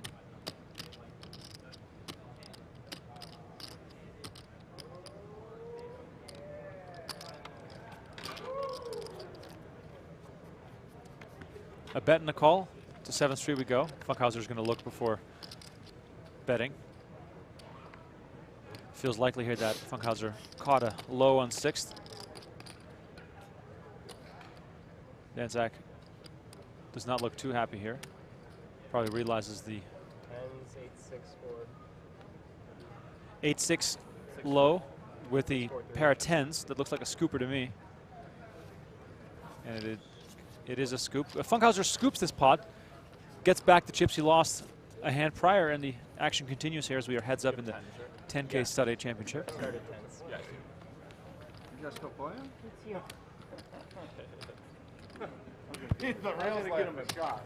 Catching up on chat here a little bit. If you guys have any questions, please send them in. 600 likes for the next T-shirt giveaway. 600 likes for the next T-shirt giveaway. Please. The Helmuth Mania T-shirt. There we go. Let's go. Smash that like button, people. Stop being lazy. I think I just heard Dan Zack say even stacks, so we could be here for a while. Big pots, meaning what? Yeah. One bet per street. We're banging you guys tonight. I really want pizza now. Taking action on that? By the way, chat, what's your favorite style of pizza? What odds are you laying? Are you like New York style? Are you a deep dish person? Yeah. My personal favorite style is Detroit style, to be honest. A fresh Detroit style from Good Pie here in Vegas, my favorite of all time. I get the white pie, I add the mushrooms, just phenomenal. It's a white pizza with fresh ricotta, fresh garlic, Detroit style. Sicilian style, also pretty good. Napolitano style, I can dig it. More of a date night kind of pizza, as Portnoy likes to say. For sure, date night pizza. Someone will rush. 7 brings it in for Dan Zack. Complete. Playing 30, looks like 30-125 for the bringing in the completion. I'm a New York style pizza. I Fun- mean, as my favorite. We got some good new places in Vegas. Rebellion up in Vegas is incredible for pizza. Yeah, Like underrated. I think Vegas generally is underrated for food. Yes. I think just because it's such a competitive market that you have to be good to survive here. And we've seen a lot of even good restaurants not make it just because those are the breaks. The restaurant industry is not an easy one. But because it is so competitive here, you have to be good. People do like to eat out in Vegas a lot. So you're going to get that business if you're good. But if you're not good, you might not make it. There's a lot of good sushi places around, you know. I have a hot take about pizza. What's that? I think straight pepperoni pizza is the most overrated type of pizza. It's like a cop-out. It overpowers the rest of the ingredients. And if you just get a pepperoni, even you can get away with the bad pizza. Well, then your take is going to go directly against my take. Wow. I think toppings on pizza kind of ruin a pizza and make up for a pizza's deficiencies. Wow. So you're a cheese pizza guy. Yeah, cheese pizza. Again. I also don't like the Supreme pizza. I think it's awful. Supreme pizza has to be an American thing. It is. Like I've never seen that in Europe ever. It's for like I just know it's a stupid American thing for us stupid Americans that we made up. We're like, yeah, let's just throw literally everything on pizza. Yeah. It is funny because they do have the Supreme pizza in the Netherlands, and it's usually sold at grocery stores, like the frozen ones, and it's called American style. There's a brand I think called Big American. It's like this. It's like this crunchy crust, like a piece of toast. Before I knew what I was doing, we'd get that sometimes on the weekend when I was growing up. Meanwhile, Dan Zack's showing deuces up versus jacks up for Funkhouser. Interesting spot here. Dan Zack inches closer to a low here on 6th Street by catching a 4. What is LA style pizza? I don't know. Check. Coach Papa says OG pizza is margarita. I agree. Margarita is great. To 7th Street we go. Let's see if someone can make trips here. Or maybe back into a low. Both players need 3 low cards in their hands to make a low, not pairing the ones that are showing on board. By the way, if you like the content, please consider liking and subscribing. Dan Zack with the bet here on 7th Street.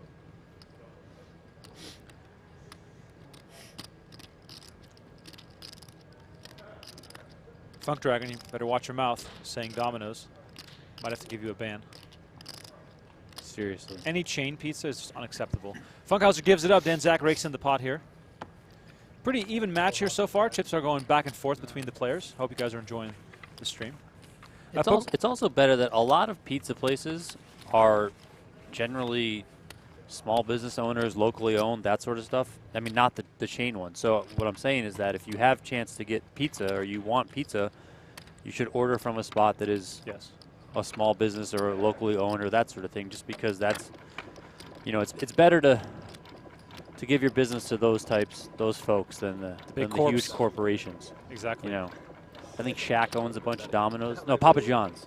And then I think doesn't he have his own thing also? I think Shaq owns a bunch of Papa John's, but then I think Peyton Manning is involved as well. Those guys have enough money. Is basically what I'm saying. Exactly. So find your local Joey's or your Pepe's or whatever it's called. Even if you're traveling, you're visiting a new spot, you know, just find some spot. I'm sure you can easily look up pizza. I mean, and just pick one. Most of the fun for my girlfriend and I when we travel is finding the restaurants to go to. It's part of the journey of the trip. You want to find something nice to eat at. It doesn't have to be expensive. I've eaten at plenty of hole-in-the-wall, you know, taco shops or pizza by the slice or hot dog carts. But you just got to find the local spots. It's always more fun to eat that way. Meanwhile, nice board showing here for Dan Zack, 4-3 versus the King 3. Funkhouser, however, is suited. All his clubs are live.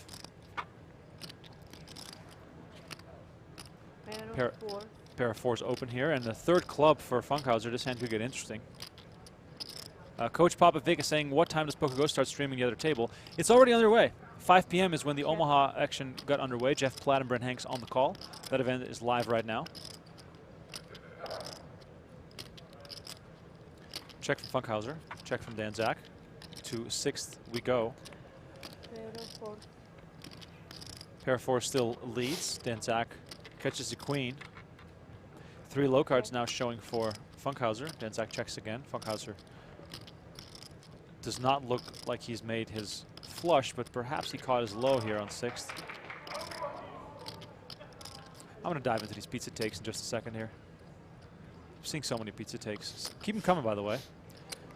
Funkhouser bets. Zack calls to 7th Street we go.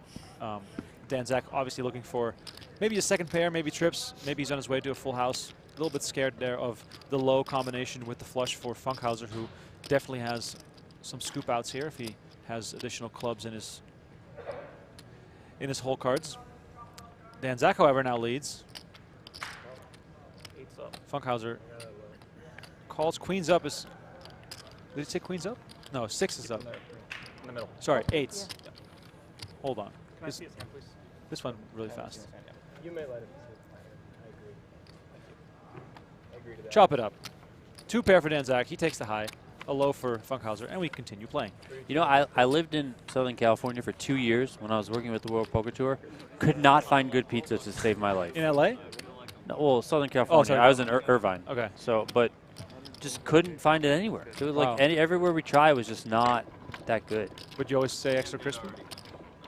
Or you cook it at home to give it a little extra swag? I mean, if I needed to, I would. But, you know, hopefully they cook it the right way. They are a pizza joint. But I was just never able to find good pizza. I mean, I don't know. I had some good pizza in San Clemente. I can't remember the name, but it was good. Very good. Good cannolis, too, actually, for dessert. Let's see what we got here for hot takes in the chat. New York thin crust, Chicago style variety, St. Louis style thin crust. What is that, St. Louis style? Don't know. I've never heard of it. Much more love for Giordano's. Dig Matrix needs to get banned. He says frozen pizza for the win. Andrew says some pizza in CT is amazing. I won't lie. I think East Coast has that pocket around New Haven where, you know, we have that New Haven style. I've never had it before, but it looks phenomenal. You can get that on Goldbelly, by the way. You can get it overnighted. Yeah, from Goldbelly. Italian thin crust. Roma Deli Pizza, Las Vegas. I didn't know Roma Deli did pizza. Yeah. I even think we went there once, and Todd Brunson came over to say hello and asked if we were going to get the pizza. Huh. Got to go try that. I was not in the mood for the pizza at the time. I was in the mood for pasta.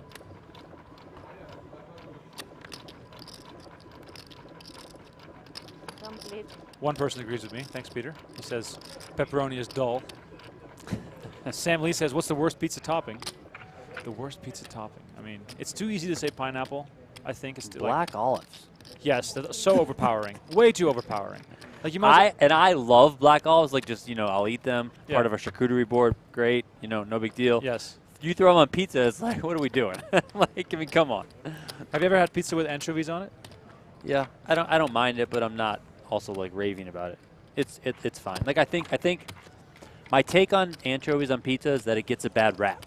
Yes. Like I think people just think, oh my god, anchovies. Because anchovies are one of those things that if you try and eat one like straight out of the can just by itself, you're gonna probably die. Like it's just they're super salty, they're super overpowering. Like you can barely swallow them, that sort of stuff. But if you put them on a pizza and they kind of get cooked in, the flavors get worked in, it's not as bad as you might think it is. Grandma style also available at Good Pie. Grandma style, love it. I love that at Good Pie. Good Pie has basically 3 styles: Grandma style, Detroit style. Well, they have Sicilian as well. Brooklyn style. And then Brooklyn style. So they have 4 styles. The round pie. The Brooklyn white pie is phenomenal. I'm a big fan of a white pie. Not a lot of people like white pies. Big fan here. I almost only get white pie.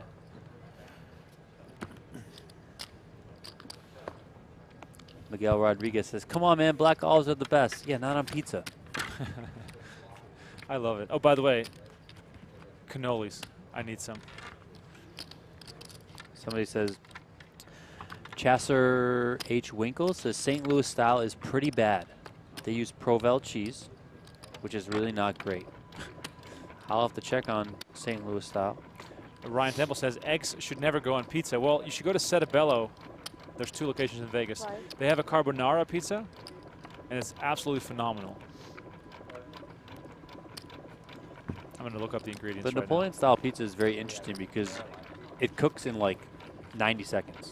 Yeah. Because of the special dough that they use.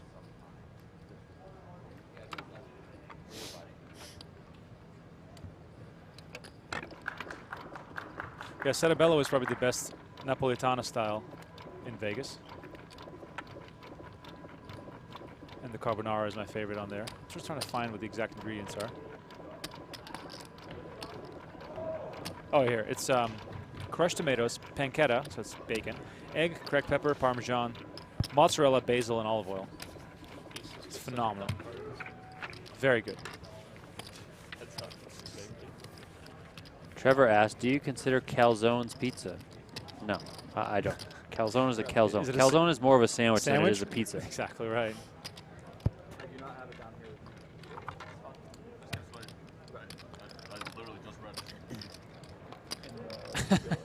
Everybody's hungry in the chat. So are we. Thanks for tuning in, by the way. Thanks for hanging out. We are still covering the 10K Stud 8 final table. We're doing some bonus coverage here. Jeff Platt and Brent Hanks are on the call for the 3K PLO 6 Max, which is live right now on PokerGO. Big final table. Deep stacks. If you love Omaha, go check that out.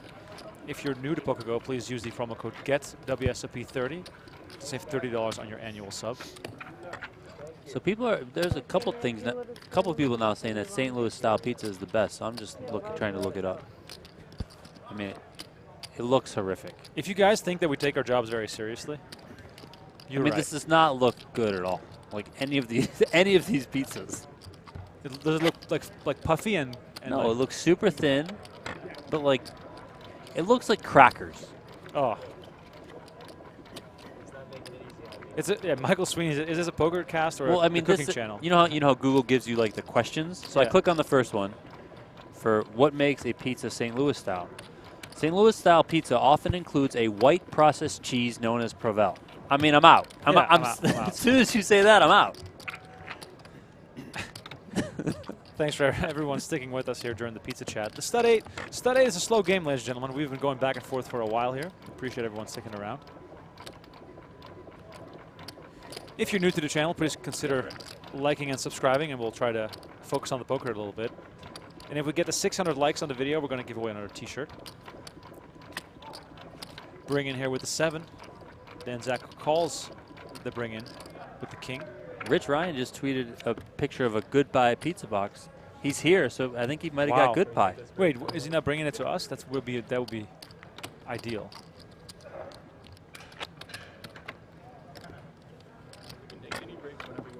Yeah. No, this one works. This one works. Which one do you think he got? Pepperoni. Well, yeah, but what style? Oh, I mean, I hope it's any style but the Brooklyn style, because you can get that anywhere. I'm gonna say he got the Brooklyn style. Damn it! Such. Well, he didn't get the Detroit style because the size of that box is right. not the Detroit style I size. I knew it wasn't that one. I was hoping he got Grandma style or something, but can't go wrong though. Phenomenal stuff.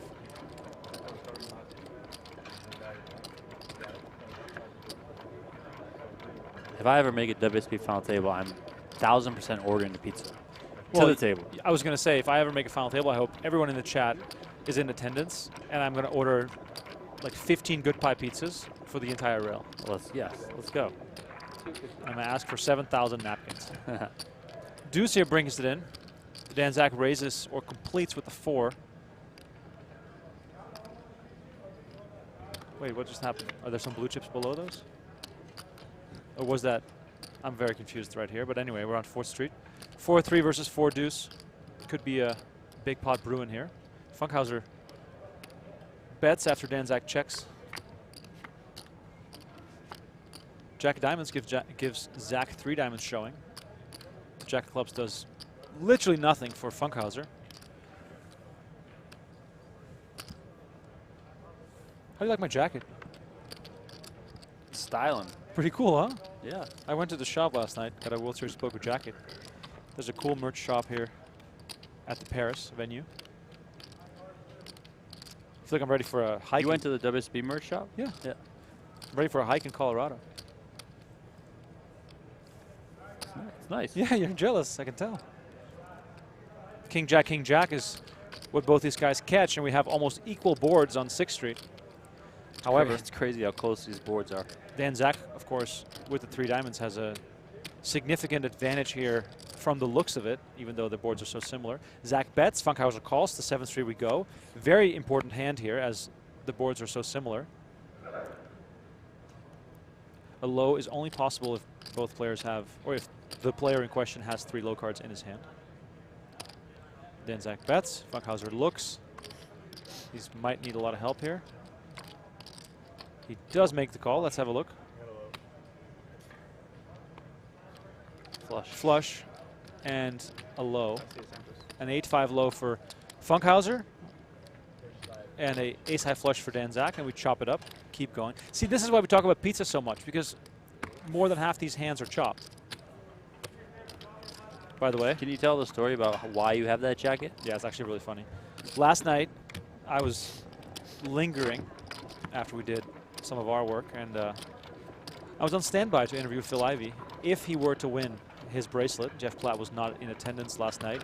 Of course, the switcheroo with moving the 100K to the final table was all last minute, so all of a sudden Ivey was heads up for the bracelet, and you know, Jeff Platt was not in attendance, so I had to step up, but I was wearing a flowery shirt, and that was not going to fly on the broadcast. So Maury Escanani and I walked on over to the merch booth, got myself a nice dressy looking jacket, ready to interview Phil Ivey. And as I returned and got ready, he busted in 2nd place. Yay. More than $1 million score, though. Yeah, Phil Ivey's, how is he doing in POI? 10th, right? 11th? Yeah, he's in the top 15 for sure. He's up there. Still not at 600 likes, ladies and gentlemen. We're gonna. Do you think it makes Phil Hellmuth worried to see Phil Ivey back in full force like he is? I mean, Hellmuth is all about that all-time bracelet record, and it's always been like, you know, Ivey's the only one that might catch him. I mean, there are other players that could catch him, Sean Deeb, for example, but Sean Deeb still has a ways to go before he catches up to even Ivey. But he still has such a massive lead, though. I think. Yeah, but I mean, we've already seen it where he's like, he's getting close. Like, right. You know. But I think Ivey needs. And where's Hellmuth been? Ivey needs to win 1 or 2 bracelets before Hellmuth's going to get worked up. Pancetta. I don't know, man. Hellmuth, I don't know. Hellmuth might get worked up anyway. Pepperoni overrated this. I'm sorry. Funkhouser is a bit of a funk here. I see what you did there. Dan Zack bets with the pair of aces showing against the 3 low cards that Funkhouser has. And from the looks of it, he might not have the low to go for the chop here. Does make the call. Aces up for Dan Zack. Aces and 9s to be exact. And Funkhouser throws it in the muck. Another one going Dan Zack's way. 2.3 million left for. Jack said, did Phil Ivey drop off? No, Phil Ivey's back and maybe better than ever. Yes. D-Hat said you could have interviewed Phil Ivey anyway. Well, you try and chase Phil Ivey Good down luck. after he busted second place because he was out there faster than that river card hit the river. Okay. Mike was off, shook the other player's hand, Alex, and he said, see ya, I'm going to play the 10K horse. As someone Out the door. As someone who has interviewed Phil Ivey on multiple occasions, it is literally the hardest thing out there. It's hard on a good day. Yes. when he does get first place. Funkhouser here down to about 2.3, 2.4 million, meaning that Dan Zack is closing in on 6 million. Mr. Augie, no, Guerrilla Gaming is not, that is not what GG Poker stands for. GG Poker is an online poker site. I believe it stands for Good Game, but just commonly known as GG Poker. Guerrilla Gaming is the maker of this table here that you see. They are a poker table maker. I think you can check them out at guerrillagaming.com or just do a Google search for Guerrilla Gaming poker tables. You'll see them. A lot of options. You can customize your own, all that sort of stuff. I think But they're no, not the same. locally made here in Vegas. Really? Yeah, I saw a video. There you I go. think it was a Poker News video with Chad Holloway where they went to the actual factory where they make them here. Well, that's just great. Yeah. For that free plug, I mean, we should get a table. Exactly. 6-6-4-3 showing there by Funkhouser. A little better board than what he had on the last hand, considering these low draws.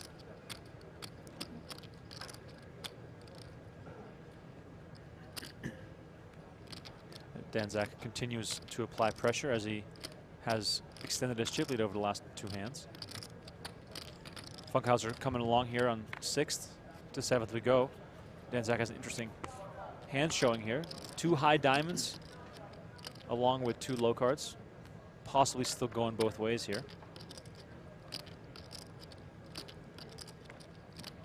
Given the board, it'd have to give Funkhouser the advantage here. He does bet with his betting lead, showing a pair of 6s.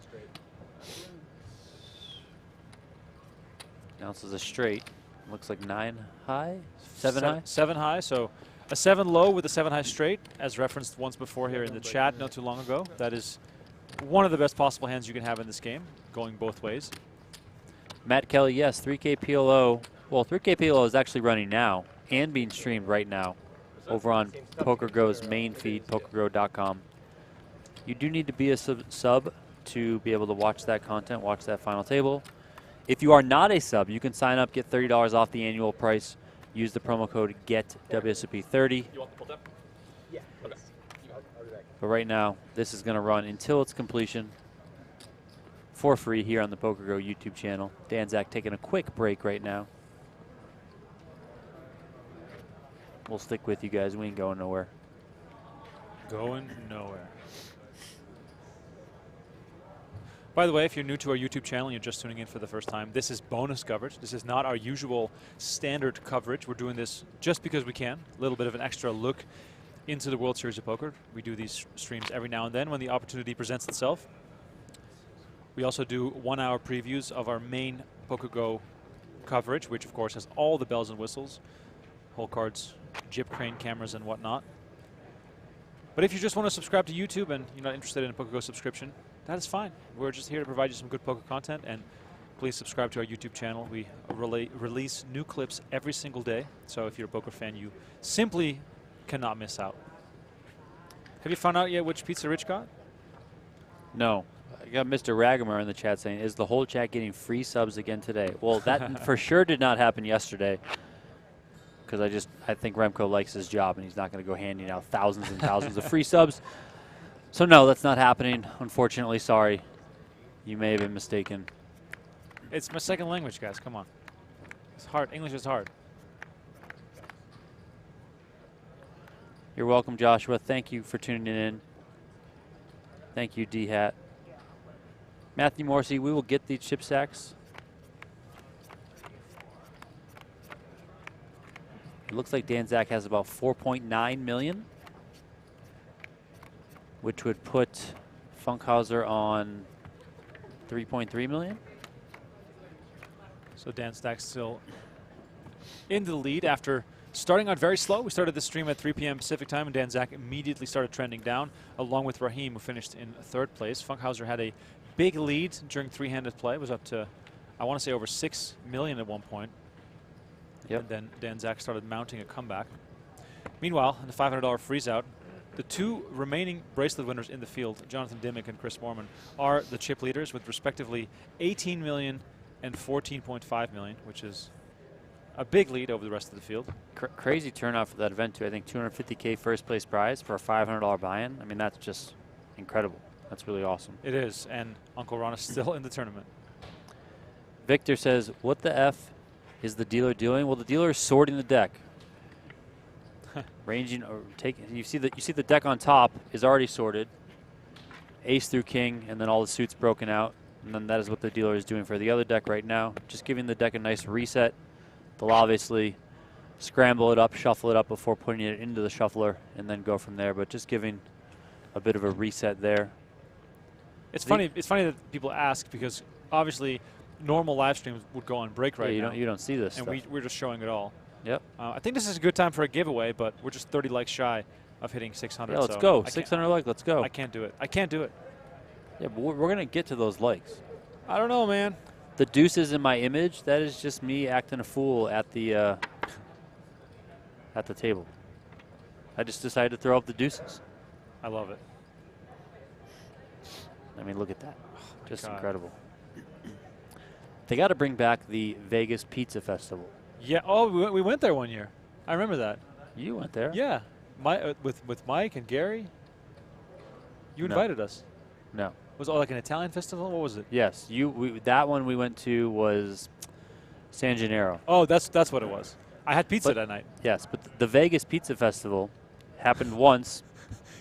Is this a Philhelmut lookalike or what? The Vegas Pizza Festival happened once, and then the pandemic happened and hasn't returned since. But basically, it was just, I don't know, 2 dozen, 3 dozen of the pizza makers in the city got together. You could buy tickets for, I think, $50, and then just go and eat all the pizza that you wanted. Wow. There is the Vegas or the pizza convention that happens here. But that has pizza at it, yes. But that's also kind of more on the business side. Like, you can check out the latest ovens, the latest this, the latest that, for your pizza shop. So it's a little bit different. It's a little bit more of a convention style thing. The Vegas Pizza Festival was, just a big get together. People showing off their pies, giving out slices so people could try them. A lot of fun there. Sam Lee says, what's the best pizza in Vegas? Remko and I will probably agree that Good Pie is the best, but there are a lot of good options. Good Pie is very good. Pizza Rock also very good. Pizza Rock has a ton of variety at it. I think there's a 10-minute break. Vipul Kumar Patel is saying, is this only a 1 hour preview? PLO. No, we've been going for over 3 hours. Still It's been going that long already? Yeah, it's been over 3 hours. We're actually on a break. Mr. Augie, yeah, I mean, listen, we might do more than one a week for the vlogs. It's just this first year, we kind of didn't know what to expect. It's kind of a little bit of a test ground, an experiment to see how it would go. It's also our first time putting together any sort of vlog of this nature, so we wanted to dip our toes in before diving in head first, and then we'll go from there. So for this World Series of Poker, we're going to continue to do them once a week, release them every Saturday, and then we'll kick it up from there. Maybe we'll do some more as we go on. Likely bring them back next World Series, but of course, TBD. A little wide angle shot here of some action going on in the room. It's the Millie Maker final table. They're playing down to 5, and then the final 5 will return tomorrow to play on the PokerGO main set, where right now the 3K PLO 6 max is going on. Brent Hanks and Jeff Platt on the commentary there for that Omaha tournament. You can watch it all right now on PokerGO. If you're new to PokerGO, please subscribe to the action right now. Use promo code GETWSOP30, as we probably have some kind of big all-in here in the Millie Maker. $1 million up top here for only a $1,500 investment. Little glance here across the room is fun to see as we provide you this coverage of the 10K stud 8 or better. The players in our event are on break. Some cheering going on. It's always a good time. Let me have a look over at the action there in the Millie Maker on the WSOP.com blog. They are down to the final 9. Nick Marchington, one of the big names in this event, is only down to 2 big blinds as of the most recent update. Players in this event guaranteed $85,000, which of course is already huge for that small $1,500 investment.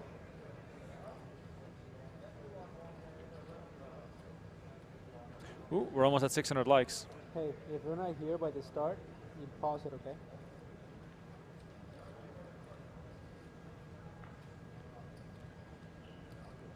Wow, I'm really torn here. Someone says, I like the video if you stop talking about pizza, but then the pizza questions keep coming in. Break should be over in just a few minutes. Grab yourself a drink if you need to run out. Byron says, what's your thoughts on Secret Pizza? Secret Pizza is okay. A little overrated in my opinion. I've had it, I think, twice or 3 times.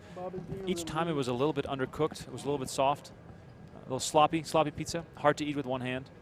Secret Pizza gets a ton of love because whenever you eat it, you're usually hammered Yes. after coming out the club. Okay? Yes. We've all been there, done that. Like that, and then it's amazing. I mean, you could put anything in front of me at 3 a.m. when I'm drunk, you know, and I'll just eat it, and I'll be like, this is the best thing in the world. Correct.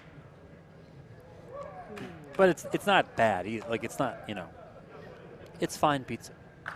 If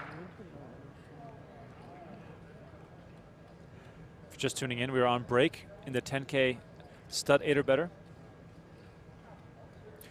Aiden, by the way, is our producer. He says Provel is classified as a cheese product. That's about the lowest ranking cheese if you cannot even call yourself cheese. You have to be called a cheese product. He also says shout out Ghost Donkey. Ghost Donkey. That's the speakeasy bar. That's hidden. Yep. Big fan. You have to go through, don't you go through like kind of one restaurant? It's like a back door, but Yeah, it's got a little donkey on the door, and you don't really know if you're supposed to go in or not. In the Cosmo food court, if you go like right next to the Nashville Hot Chicken, I think it's Hattie B's. You walk next to Hattie B's, and there's a door with the donkey on it. You go inside. It's a little bit of a Mexican-style bar called Ghost Donkey. They got some good chips there too. Fun. A lot of bar. tequila, a lot of mezcal. Yes. It's pretty small. Doesn't fit a whole ton of people, so. Oh, we hit 600. Got to kind of get there and get there early. Let's go. 600 likes. So time to do the giveaway during the break, which means that all the people that left during the break are going to miss out. Too bad. Let's do a poker question again. We haven't done much poker questions today. We've been talking about food way too much. Tell me the first year you played poker. Like, what was the year you started playing poker?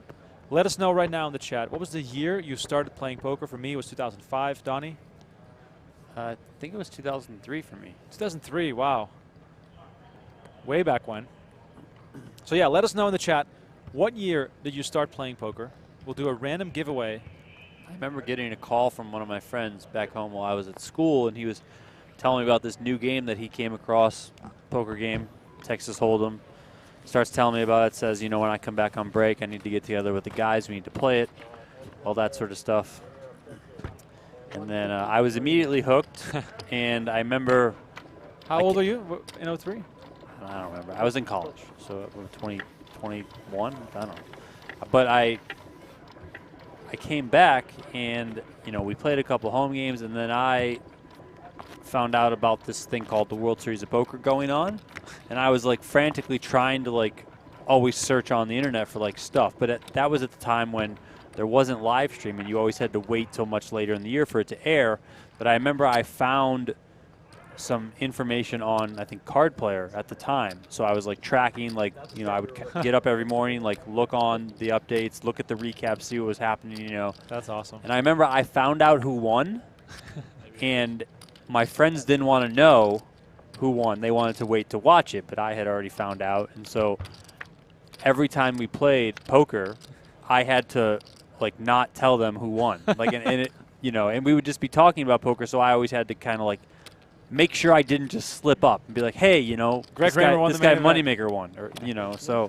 That's amazing. So yeah, so that was my first start. Action back on the way here. Give you guys a few more minutes to let us know what year you started playing poker. Thanks for everyone tuning in. This is the 10K 7-card stud high-low bonus coverage. Dan Zack heads up for his third bracelet against David Funkhouser, going for his first bracelet. Last night I left here after Ivy lost and that event ended, and called my wife to let her know that I was on my way home, and she said, "Oh, did Ivy win?" I said, "No, he lost heads up." She said, "Oh, that's too bad." I said, "Do you know what that means?"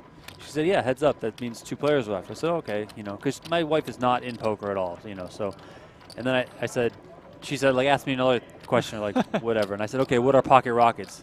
She said, "That's not a thing. You made that up. That's stupid." And I said, "I did not make it up." She said, "No, yes, you did." I said, "Well, that's what pocket aces are." She said, "That's dumb. That's stupid." I love how your wife is so on the nose. It's phenomenal. That's the dumbest thing ever. I can just hear her say it. That's really good.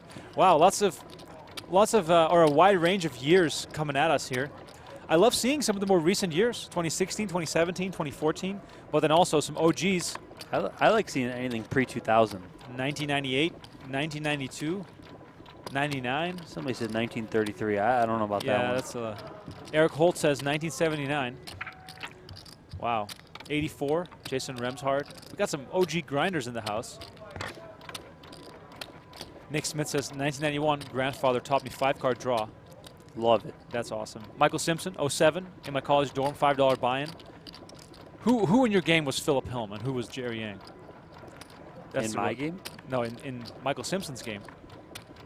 Aiden says in 91. 91. What an OG. Dang. Missed out on a career as a poker pro. I always think I missed out on a career as a poker pro, but then I also see so many people struggle as a poker pro. Not necessarily their fault, just this stupid thing called variance. Yep. And I'm like, you know what? It's kind of good to get a regular paycheck and, it is. you know, blast it off whenever I want, and then, you know, have that security blanket coming next week to pay the rent. Surprisingly few people that say 03 compared to all the other years that we've seen. Of course, there are some well, I people think, that say, you know, because I think if you, the 03 stuff I'm assuming aired, if it took place in the summer, it aired in the latter half of the year, so then you probably started playing in 2004. I don't think the Robert Varconing win in 2002 really did anything to ignite a bunch of people to start playing poker all of a sudden, so that would rule out 2003 as well. So, yeah. What did Rich Ryan get? Italian sausage and green pepper, Brooklyn style. There you go.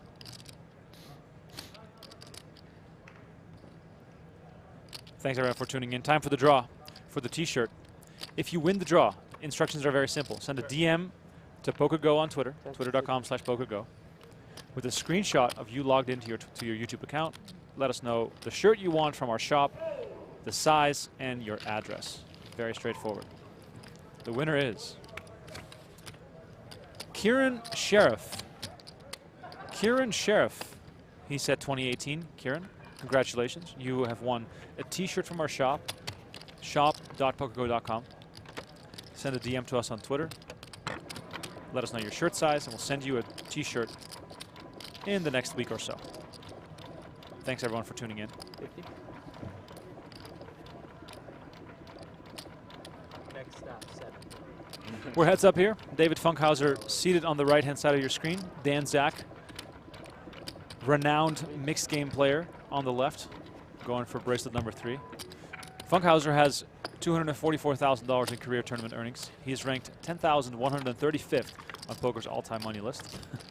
Dan Zack, however, has $1.8 million in career tournament earnings. He is 1,095th on the all-time money list. Remember when $1.8 million would be top 50? Yes, I do remember that. Now it's just, you know, not even the top 1,000. Donnie, how much do you think is necessary right now to be in the top 100? In the top 100? $6 million. It seems like a pretty good guess. Let me have a look.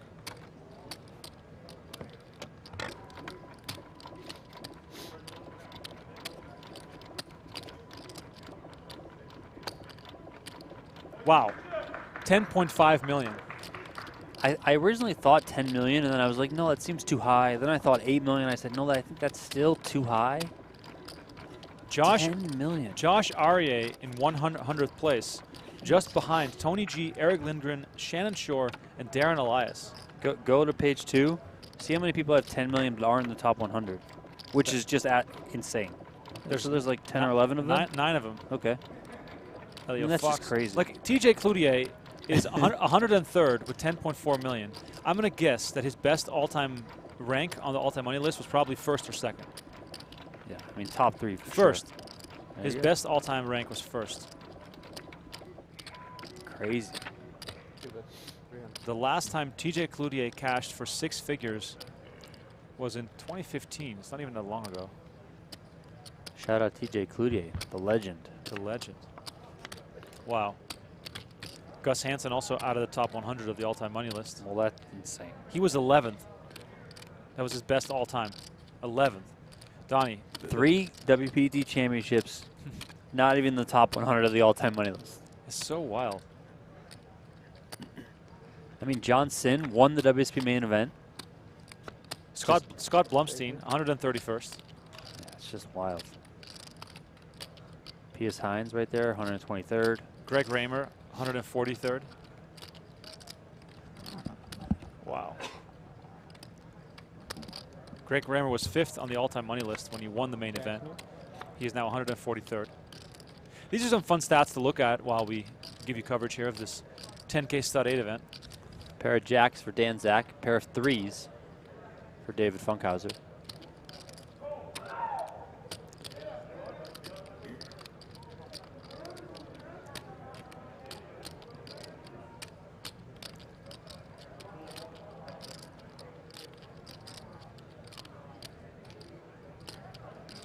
Sam Lee's asking, how do you guys choose the winner? Well, I copy all of the chat into an Excel sheet, which means all the chat goes on a separate line. Then I draw a random. Players are playing 150,000, 300,000 limits now. Price of poker has gone up and is very important for Funkhouser's stack. Dan Zack first to act. He checks. Shout out TJ Cookier. That's right, Gravy Beast. Check back. 9's up for Funkhouser. Red paint. I was thinking maybe last jack. Bet it once.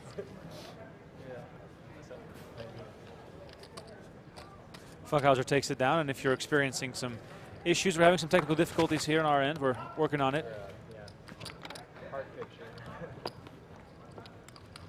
I missed.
Producer Aiden has assured us that the reset was successful.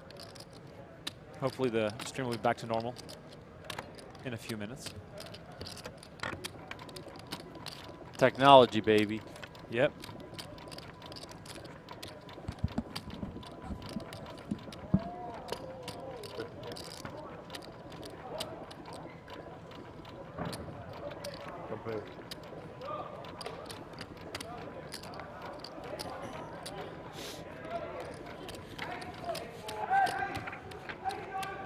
Okay, everyone, we fixed it.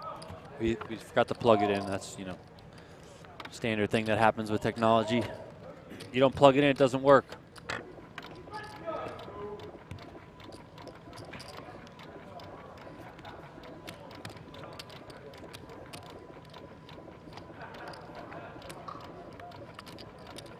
Nicky Boo, the chip denominations are the orange chips, or pink chips, whatever they are. Those are worth 5,000.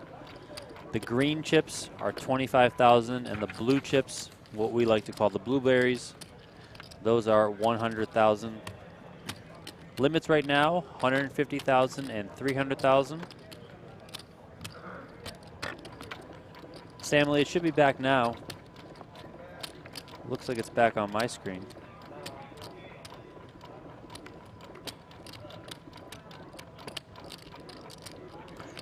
Deuce of clubs here for Funkhouser. Brings it in for 50,000.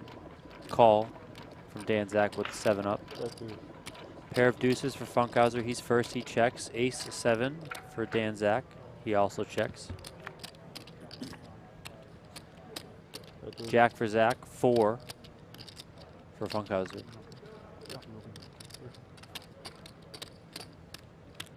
Funkhouser with a bet. Dan Zack gives it up. Jason Remchart, yes, that is right. Blue 100K, limes are 25K.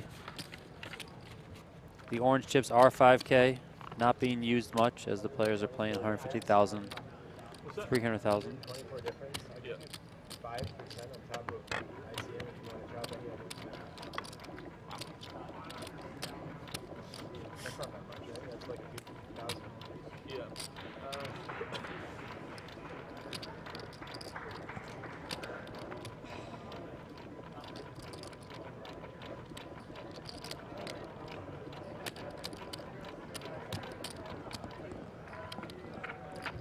I'd rather just come for it. Sure. That's okay with you. I appreciate the offer. It's very complimentary. Just starts to get a headache with paperwork. Yeah. No, that's a very good point.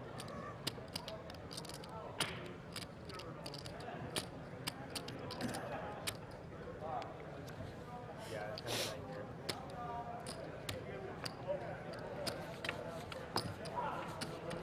Sorry. No, not at all. Like you said about the last longer, it's just, I'm learning.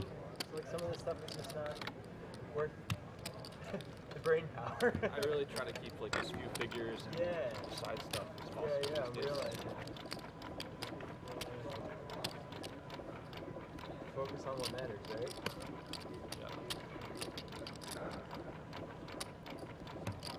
Yeah.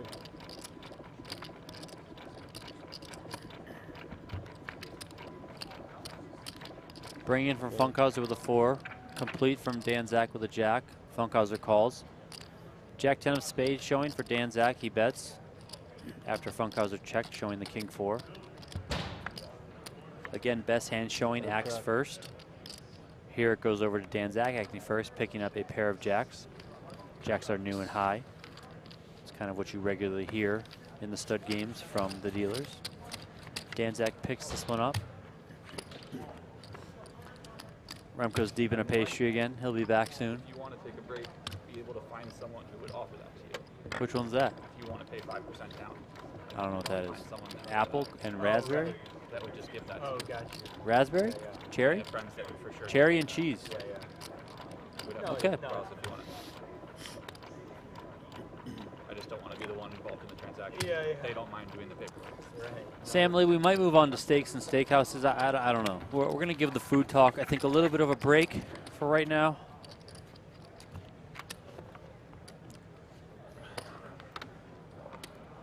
Don't forget, guys, limited time offer to sign up to PokerGo.com. Save $30 off the annual subscription price. Use the promo code GETWSOP30. Yes, this content is free, but we got a whole ton of other content that is not free behind the paywall. All you got to do is sign up. Promo code GetWSP30. Less than $6 a month with that promo code. Monthly and quarterly plans also available if you want to dive in that way. Currently running on PokerGo right now. It's been running for an hour and a half. That is the final table, the final 6 of the $3,000 6-max PLO. Sean Winter going for his first WSOP Gold bracelet. If you've watched PokerGo content before, you're well aware of Sean Winter. Regularly plays our PGT events, regular to the PokerGo studio. He's going for his first gold bracelet up on the main set. Jeff Platt and Brent Hanks on the call for that one. We're sticking here with our bonus coverage of the 10K Stud High-Low Championship. Free on YouTube.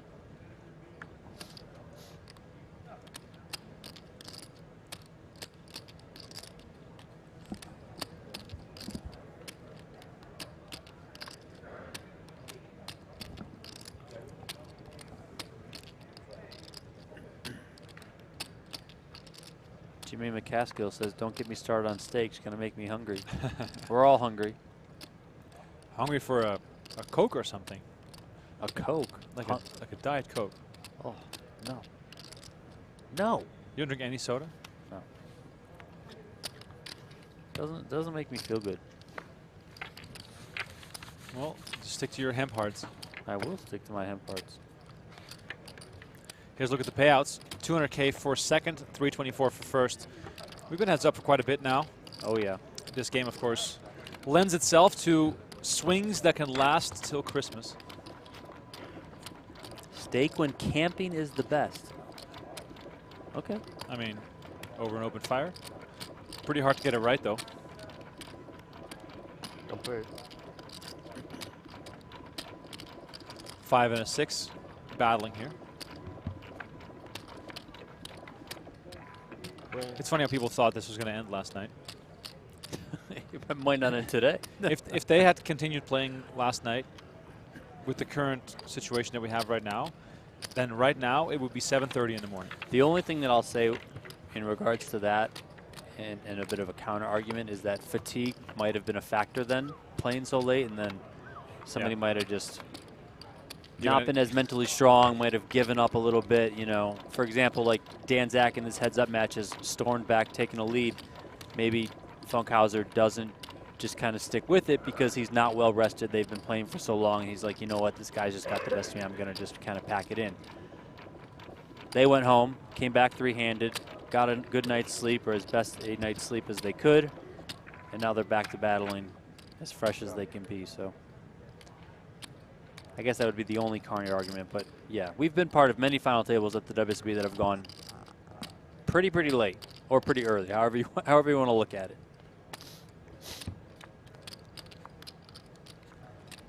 Great. Jack 6-5 for Dan Zack, 4-6 queen for Funkhouser. Funkhouser first to act with the queen high. He checks.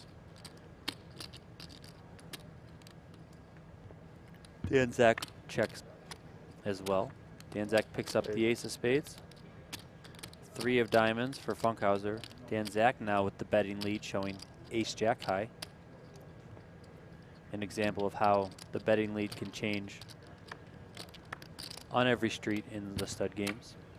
Funkhouser checks back, 7th street, down and dirty.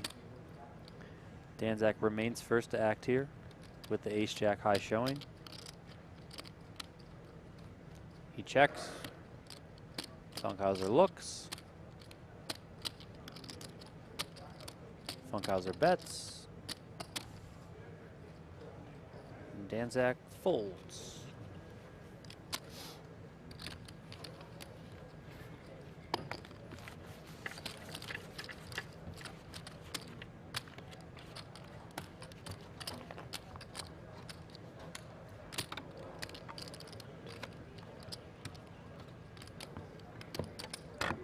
Looks like Dan Zack has about 5.5 million, 5.4 million.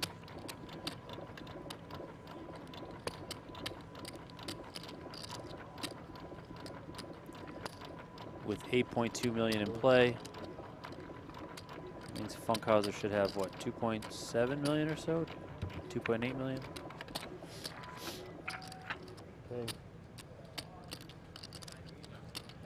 King deuce of clubs showing for Funkhouser. He's first. He bets 150,000 on the street.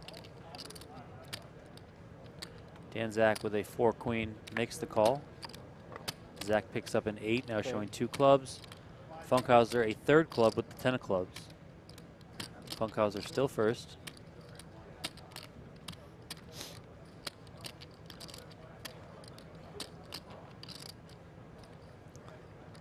When we get to 5th Street, the betting does go up to 300,000. Funkhouser checks, Dan Zack bets, Funkhouser folds. It's pretty interesting how Dan Zack earlier this summer won event number 15, the 10K Omaha 8 or Better Championship event. And in that event as well, which is also a split pot game, of course, they played heads up for what, 6 hours? Forever.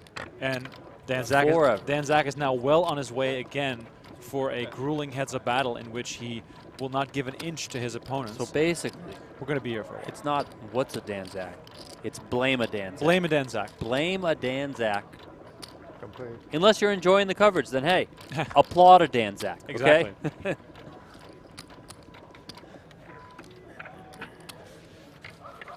Guy on the right is a little light in the blueberries. Yes, Allie, he is. But he does have 3 stacks of those green 25Ks for 1.5 million. Looks like another 600K in the blues, maybe 700K. Giving him 2.2 and then 300K and change in those 5Ks. The applauding you here is likely from the Millionaire Maker. That's probably about 15 to 20 feet away from this table. We will be streaming the final table of that Millionaire Maker event on PokerGo tomorrow, starting at 5 p.m. Las Vegas time, 8 p.m. if you're on the East Coast. If you're somewhere else in the world, I'm sorry, you got to figure it out on your own. Well, we got plenty more high stakes action coming up on PokerGo, so it's well worth the time to subscribe right now. We have the Million Maker coming up tomorrow, 3K PLO 6 Max tonight, which is already going on with Brent and Jeff on the call. Then on Thursday, we have the 10K Horse Championship final table. Then on Saturday, the 25K, or sorry, the 250K Super High Roller, followed by the Colossus final table on Monday, the 1K Tag Team on Tuesday. That should be a well lubricated final table. And then on Thursday, June 30th, the 50K PPC final table. And then there's a small gap as we get ready and set up for the main event. I mean, pretty good variation in events there. Yeah. You know, you have the 250K ultra super enormous high roller, and then on the other side you have the 400K Colossus. That's probably going to have, you know, what, 12,000 people in the field. 1K Tag Team is like just a really fun event that has a unique format to it. And then for all those mixed game lovers out there, you and I included, 50K PPC. Let's go. And then the reason that we have to go dark for a few days is because a whole ton of stuff changes here. The set changes. They got to redo things. They got to bring in new equipment. New crew comes in to set up. I mean, that takes several days to get it done. Unfortunately, it's not just an overnight thing. If you're going to request time off work, you know, we have day 3 of the main event on July 9th on Saturday, and on Sunday, day 4. And then I would take Monday, Tuesday, Wednesday off because that's going to be day 5, 6, and 7 of the main event. Then the main event goes on break, and the final table is going to be Friday and Saturday. So plan your time off accordingly if you want to consume wall-to-wall coverage of the World Series Poker main event.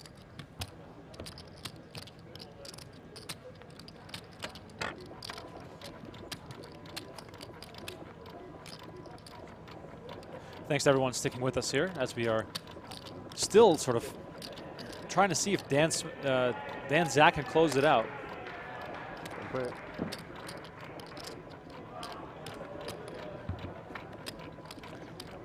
Coach Popovic, I mean, it's very likely that Dan Zack has logged the most final table hours, at this WSOP at least.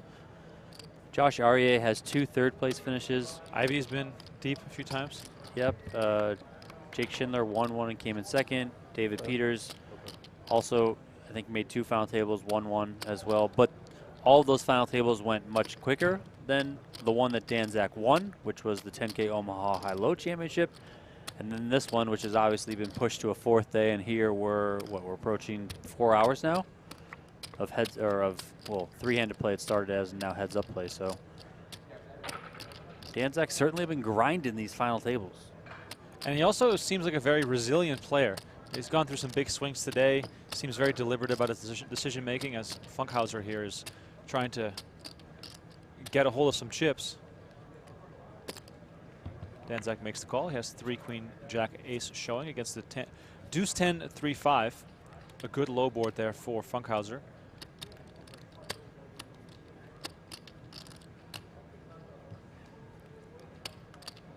Funkhouser with the bet.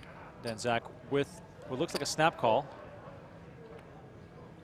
That is Full house. 5s over deuces. Bang, bang. That is a big pot for Funkhouser. Things are going to start swinging quite a bit now with these levels up. Are we playing? Big bet being 300,000. So we're playing 153. Yes. Got it. Fire away. A $500 freeze out, Donnie. That's a three-day event, I'm assuming. I think it might be a 2-day event. They're down to the final 2 tables. They're flying out. 16 left. Chris Moorman in the lead. Jonathan Dimmick in second place. Josh Prager in third. Uncle Ron's still in the mix. I'm so excited. I hope he makes the final table. 250K up top in that one. That's a great event. Crazy. I should have played that one. You should have. Shout out Rich Ryan. What's it, Dan Zack? That's right. Guys, I'll see you all tomorrow, all right? See ya, Charlie. Guys, have fun. Good luck to both of you guys. We will, Charlie. Thank you.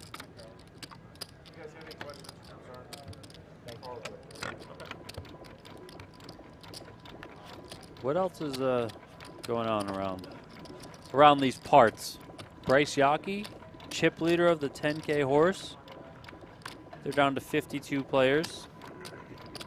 Slowly but surely getting there. I mean, everyone in this tournament is like a 3 times bracelet winner. This is just incredible. We're gonna have, by the way, a little look at the clock here. We're playing 150K, 300K limits with a 30K bring in. Sorry, with the 50K bring in and a 30K ante. An hour left in this level. Playing 90-minute levels, ladies and gentlemen. That's why it is taking much longer than usual. 5 of diamonds has to bring in. I think Sean Deeb told us last night that the levels should be 75 minutes. I mean, are those 15 minutes really going to make that much of a difference? Yes, I probably think so. Let me look up the structure sheet. Let me see what we're working with. I feel as though it should just be hour levels, but hey, who am I? Unless it's the main event. Or the 50K. Wasn't the 50K longer? I mean, the main event is 2 hours. 2 hours, yeah. Which is incredible. I think the old main event, like 03, 04, was like hour levels, 10K starting stack. Started with 2550 as the first level. By the way, Dan Zack here with the 563. Strong looking low board versus the high cards of Funkhouser. Always tricky when you're playing just for the high. Very uncertain spot. You've got to hope that your opponent doesn't make a low because then you're getting free rolled. Dan Zack here with the 4-card straight. Funkhouser now really has to ponder and see, is my draw strong enough? Do I feel good about my high hand? Of course, Funkhouser's decision is influenced by whether or not he has some of those cards that Dan Zack is holding, or some of the cards that Dan Zack is looking for. So if, for example, Funkhouser has a deuce and a 7 in his hand, or 2 deuces or 2 sevens, that's going to make it less likely that Dan Zack has made a straight already. Let's take, for example, that Funkhouser has a queen in the hole for a pair of queens. Then of course, he has fewer blockers to go against the potential of Dan Zack having a straight. Some of the starting hand combinations that Dan Zack might attack this hand with also include hands like deuce 3-5, 3-4-5, ace deuce 5, ace 3-5. So Funkhouser decides to kick it in, and Dan Zack wins this hand with a very strong showing board. So I remember what Sean D was telling me now. So this tournament is day 1, 60-minute levels. Day 2 and 3, 90-minute levels. He was saying on day 2 they should be 75.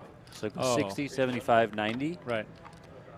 Could probably fit at least 1 extra level in on that day 2. Gotta go get that. I feel like there's like a bust out every minute in that $500 free zone. It's great. Every hand that's dealt, there's going to be an elimination. $1,500 PLO, 8-handed, kicked off today. Already up to 1,200 entries in that one. Chino Ream, massive stack, 240K to start. The return of Chino Ream, and then your favorite tournament, the 6-max, no limit hold'em, 5K. There it is. I'm scared. I'm scared to look at that field. I mean, this guy's picture, looks like he's gonna just, he's gonna end me through the photo. Complete. I feel like we should order some pizza delivery soon, Donnie. Is that even allowed? Of course. We're working hard, Donnie. We're working hard. Jack.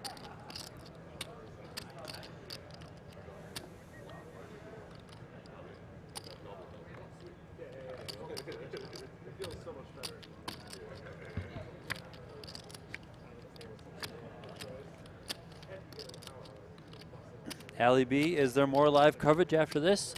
Yes, but it is going to be over on the PokerGo main platform, PokerGo.com. You can also download PokerGo to all of your favorite devices out there.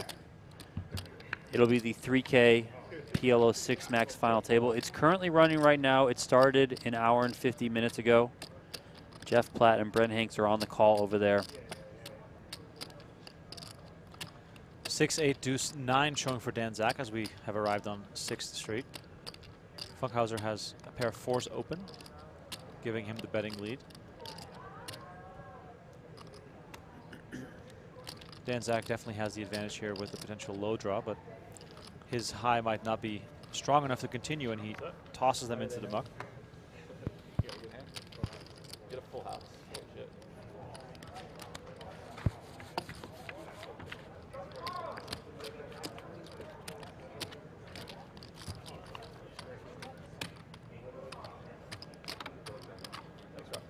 If you guys in the chat won 300K for like a low buy-in tournament that you can afford to play, whatever that range is, like whether it's $500 or $1,000, what would you do with $300,000? Would you, pay off a large portion of your house? Would you buy your mom a new car? Would you just put it all into your bankroll and start gambling with it? How do you guys feel about, how to handle a score like that? And maybe you're just, a grinder and you need it for the bankroll, or maybe you need to use it to pay off some debt. Who knows? But I'm curious to hear what you guys would do with like a $300,000 score. It's not enough to retire on, but it's definitely a nice chunk of change.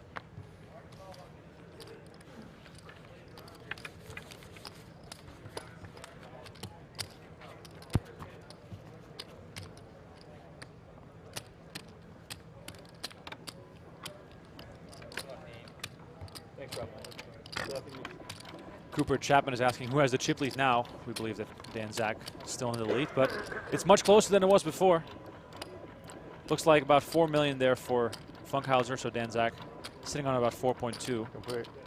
Very close. Very close. Very, very close. Mar says, upgrade my home for sure. Jimmy Bluffett spinning it up, putting it all on black at the El Cortez. You might break the El Cortez if you hit that. LV Looper says, portion of my house costs a fraction of 300K. Wow, way to rub it in, Looper. Way to rub it in. Us here living in Vegas are not that fortunate. Housing market be wild. Congratulations on getting in early.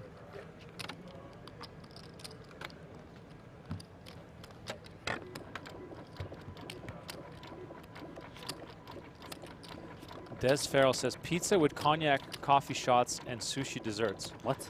Well, what are you going to do with the other $299,800?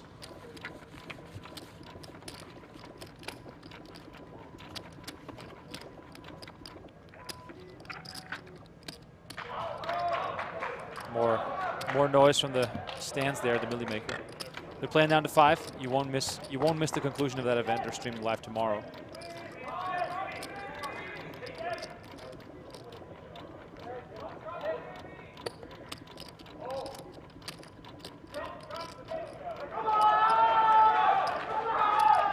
I wish we had this kind of rail for the stud 8.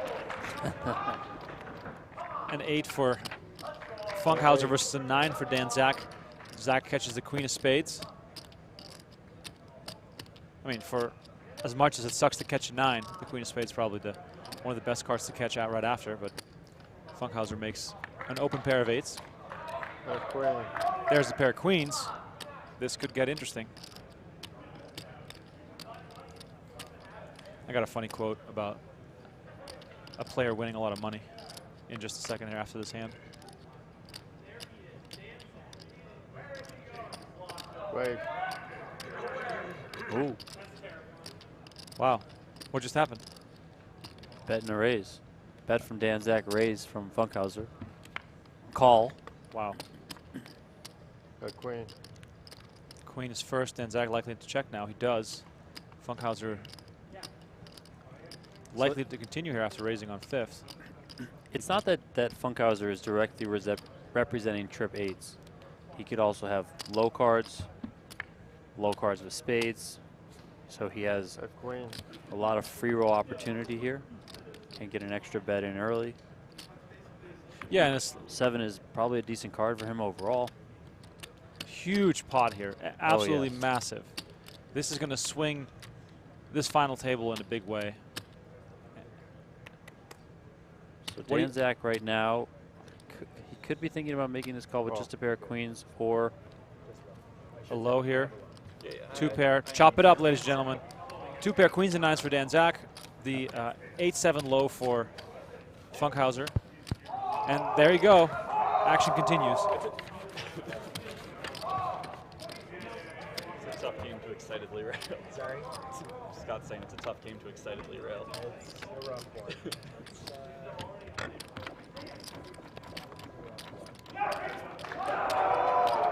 Vamos. Feels like they're flying out there in the Millie Maker. is Vamos. That mean we have a Brazilian rail over there? I think that's a dead giveaway, Donnie. Remember when they had the Vuvuzelas? Oh my God. 2014. That was, I loved it. And then South they got banned or whatever. They got banned from the World Cup. They got banned everywhere. What was the World Cup in South Africa where that 4-6 to 3-6. went nuts? That was great. The Netherlands. Vuvuzelas. Netherlands got so close. Still hurts. You watched that in the center bar, right?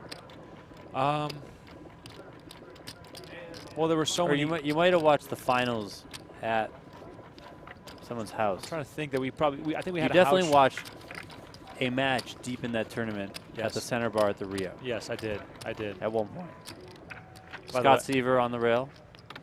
Is it? Is that Scott Clements? Jake Swartz? No. Scott Clements there on the right with his hand in his pocket and on the cell phone. Scott Seaver with the headphones on.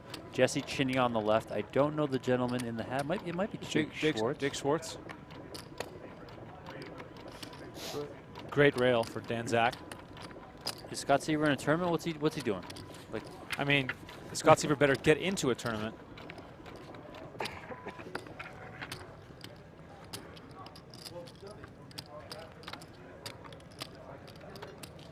If you're just tuning in, we are still covering the 10K stud 8 or better final table. Don't forget to like this video and subscribe to the channel. We are giving you some bonus coverage. If you also want to watch the PLO final table, that is now available on PokerGo. Brent Hanks and Jeff Platt on the call for that one. Complete.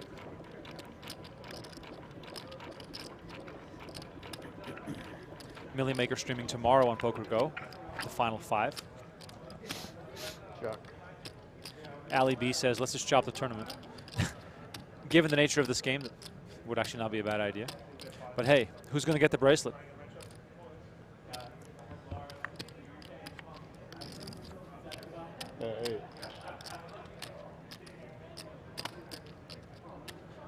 Bets right now are 150K, 300K, so we're not very deep. Like two big hands going to 7th Street could end it. So it's not as if this tournament is set up to go for 10 more hours, but you just got to catch him, and you got to scoop a few pots. Dan Zack here catching his 3rd diamond. Funkhouser continues to bet. He's been picking up some steam lately.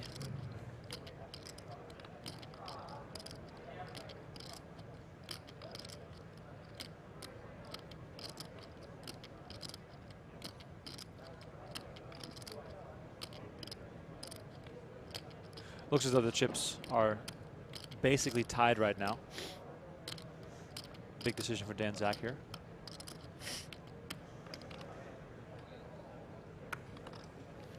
Lays it down, and this means Funkhouser now in the lead.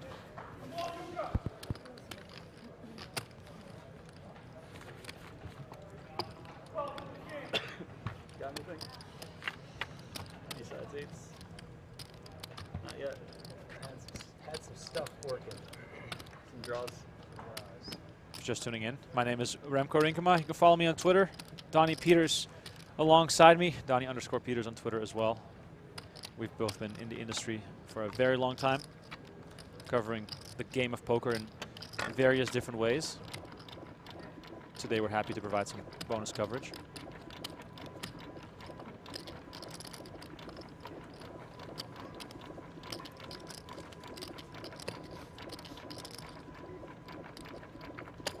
Complete.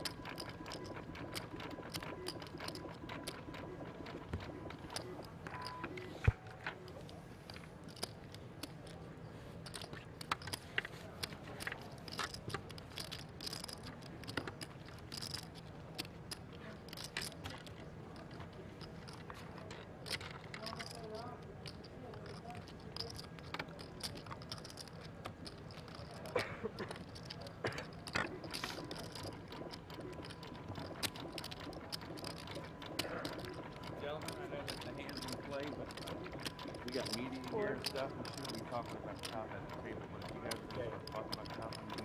My bad. That's my bad. Yeah, because we don't want these guys to start writing this stuff down. That's fine. Yep. We didn't do it. Yeah, we can't facilitate. We know. Yep. We got you. Not sure what they were discussing there, but Funkhouser has to bring it. I think earlier Funkhouser might have brought up some sort of deal or save or Roger. something. Yeah. I can't remember exactly what it was. I couldn't hear it fully, but I think Dan Zack shot it down, and I believe Dan Zack's reasoning was that he just likes to play. He doesn't like to worry about any of the additional, you know, side bets or side action that you can get involved in, because it might skew the ultimate goal of, you know, playing for a WSB gold bracelet and winning a WSB gold bracelet. So, and Funkhouser understood, and, you know, they carried on. So it might be in regards to that, what's coming back up, but yeah. I mean, but it is understandable that these players, you know, do ask about it, because they are playing for a lot of money at these final tables. So Ambitious bet on fourth. Yeah.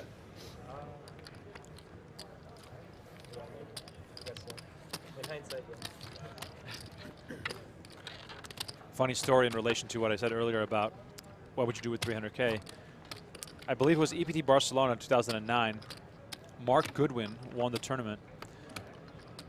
And they asked him, what are you going to do with all the money? I think he won more than $1 million. He said, I'm going to pay off my creditors. And then the question was, the follow-up question was, what are you going to do with the rest? And he said, well, the rest will have to wait. so good. I thought that was a phenomenal line.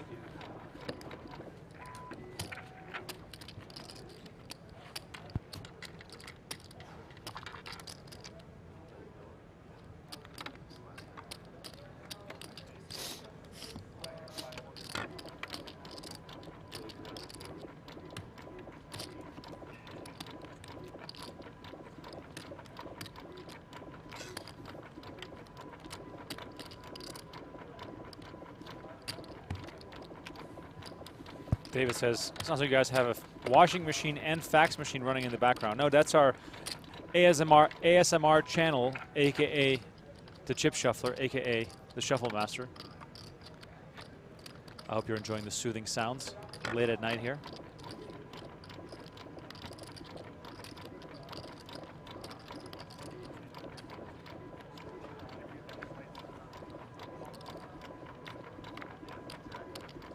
Deuce to bring it in here, then Zack will attack, and that works.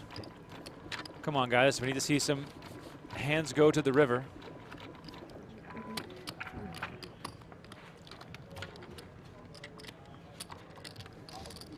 Will Phil Ivey ever win a WSB main event, said Miguel Rodriguez. No. It's going to be very hard. Basically, he had his shot, and it didn't work out for him. I mean, Ivey's had a few close calls. He obviously had the really close call when he finished 10th in 2003. Moneymaker got the best of him there, even though Ivey did turn the full house to Moneymaker's trips. Moneymaker was able to make a higher full house in the river. And I think it was, what, 2009, 2011? When Moneymaker? No, when Joe Catto won. 09. 9, yeah, when 09. Ivey made the final table again. All eyes are on Ivey. Antoine Saoud. In the Penn and Teller Theater at the Rio. Absolutely electric atmosphere. I remember being there. I was way up top. If you think we're in a perch right now, Remko, the perch that I was in there, I mean, I might as well have been in a blimp. Okay, way up top. That's way crazy. up top. Ivey busted. I think half the people left the theater. Oh my God. I mean, it was crazy. It was still super fun and super electric to carry out, but there was definitely a ton of people there for Ivey. Even a lot of his peers, a lot of top poker players were there to sweat arguably the greatest to ever do it. The intro of that still gets me every time. Same. You got Doyle talking about how, you know, he never thought that once the Moneymaker thing happened that a poker pro would ever win this tournament. And now Phil Ivey is in the final 9, has the chance to do it. So yeah, just given the way that poker is going and the way these fields are going and how big they're getting, and also the average poker player is better and better every single year. Not that Phil Ivey's not, excuse me, also getting better, but it's just harder to win. So no, if I was betting, I would say no, he's not going to win it. But I think also we're all rooting for him to win it, right? We were so excited the pot was about to start. And then we just went 9 pairs. The average time on the rail is like 7 minutes a person. And that's including my wife there, who has like 7 hours. Bringing the average way up. Yeah.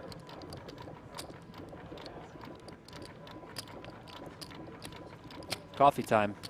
It is coffee time. Thank you, Tim Duckworth. Legend.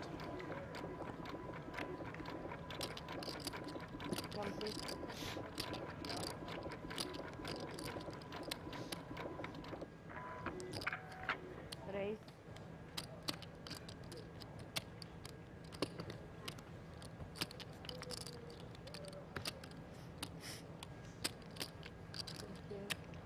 Check.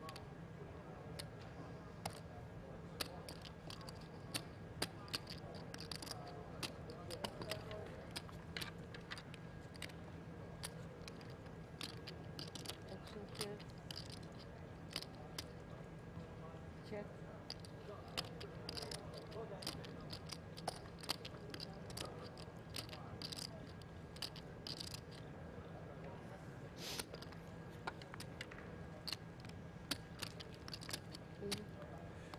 Made it to 6th Street here. Zack started out pretty strong with his low cards, but then caught a queen and a king. Clearly not in his range. Funkhouser with the 9, Jack, 10, and the deuce to go along with it. No low possible for Funkhouser, while Zack still has 1 extra card to catch that could save him for the low. And who knows, he might catch a king to make a pair to take down the high.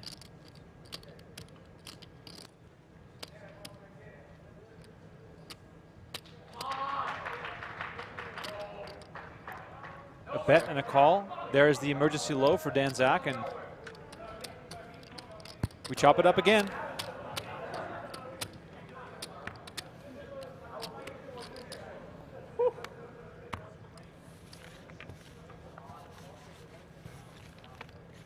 It is a fun sweat, praying that the villain doesn't bet the river. It's like the oldest sweat. That's the main sweat that comes That's up. the main sweat that comes out. You get to the river, you know who you're waiting for. Yeah. You're just like, please check. Just check. I'm not going to fold. Just look sad and Just check. fucking check.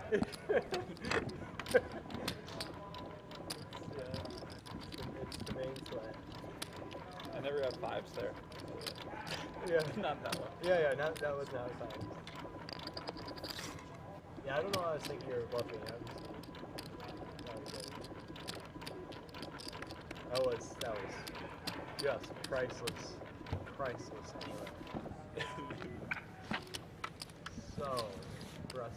So frustrated, bewildered. I play that hand the same way every time. Play that way every time. Yep. Except maybe against yourself. Yeah, well, I might raise me with 2 pair. That's what I'm saying. Yeah. No one ever does. Screaming, yelling, loud noises in the background. That just gets me more excited for this Millionaire Maker final table tomorrow that's coming on PokerGO. I mean, if the rails are going to be like this, let's go.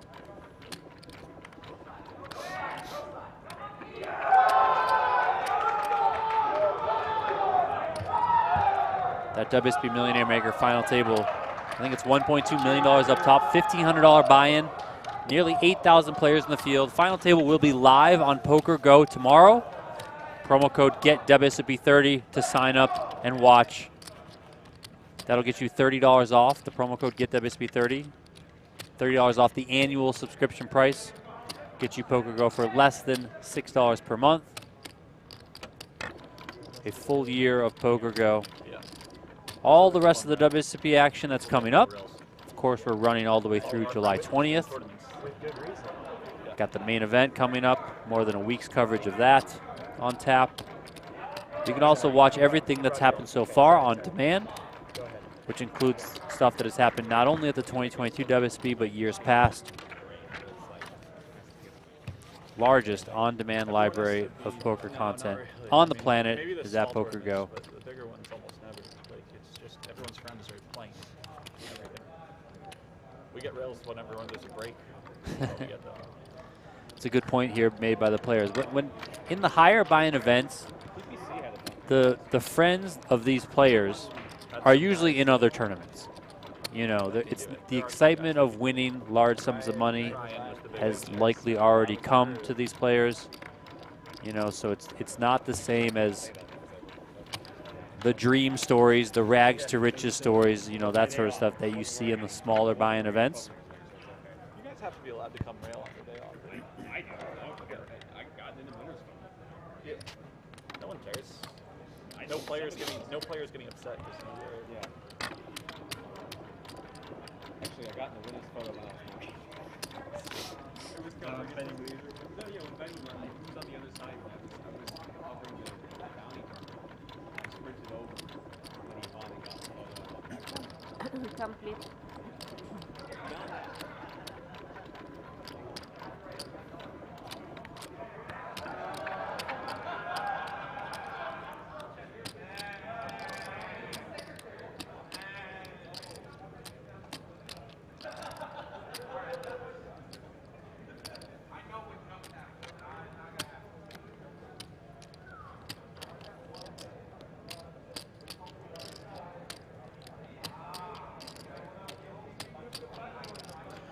Dan Zack here with a Jack 5-9 and 2 clubs.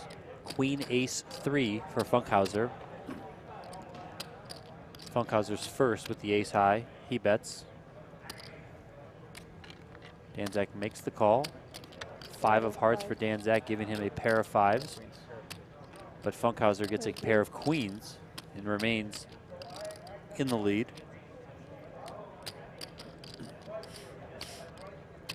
Good card for Funkhouser here.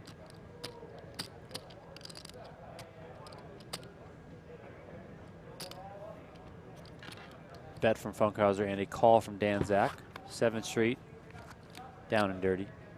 Funkhouser, first to act. Check.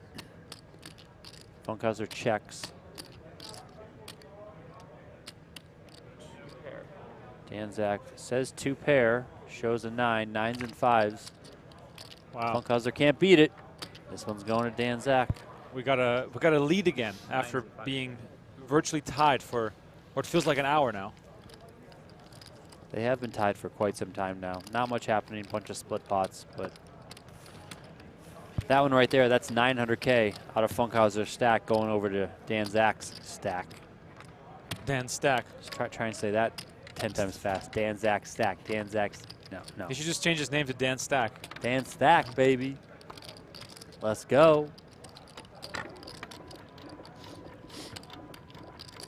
What's going on in the chat? What do you guys?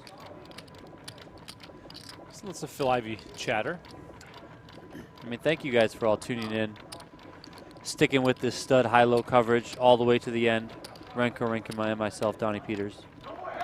Yeah, it's not your average coverage, not your average event, and since we're chopping so many pots, I do love seeing that everyone's sticking around as Dan Zack rakes in another pot. Meanwhile, the PLO 6 Max is still 6-handed, so you guys haven't missed a thing yet from that event. Really need to just add antes in the PLO. Like it needs to happen like yesterday. The levels should be very short. You know, that game plays slow. D Hat says, "Do you guys play any events?" Well, I hope you're trying to rub it in because I am 0 for 0 and Donnie is 0 for 6. No, not 0 for 6. Over 0 for 3. Okay. I played the big 50, fired 2 bullets. Big offer in that one. I think the second bullet, I finished about 150 spots off the money, so what are you going to do? No big deal. So you bubbled. I mean, in a 20,000 person field, yeah, that's basically a bubble. What else did I play? I played the horse, $1,500 horse. That was just brutal, but what are you going to do? And then I played the 1K Super Turbo Bounty. I actually got to play with Neymar. a bit of my table. That's crazy. That was fun. I finished about 30 off the money in that one, which was even more of a brutal bubble. But I did collect 2 bounties to get $600 back, so ended up only losing $400 on the tournament. Gonna try and play a couple more events here and there. I think I might try and play the main event. Wow, the main event. We'll see how it goes. You're just gonna play some saddies or what? No, just direct buy-in, bro. Bro, rocking up with that cash, all the moolah. I mean, I will play some satellites. Like, if they have that 25-seat scramble on WSOP.com again, that's always a fun one to play. You know, they have satellites here at the Rio that you can play. Those all-in satellites on WSOP.com are good as well. I think they're 80 bucks. You know, you just sign up and basically you don't have to do anything. You can sign up for those and you can turn your computer off, and it just runs.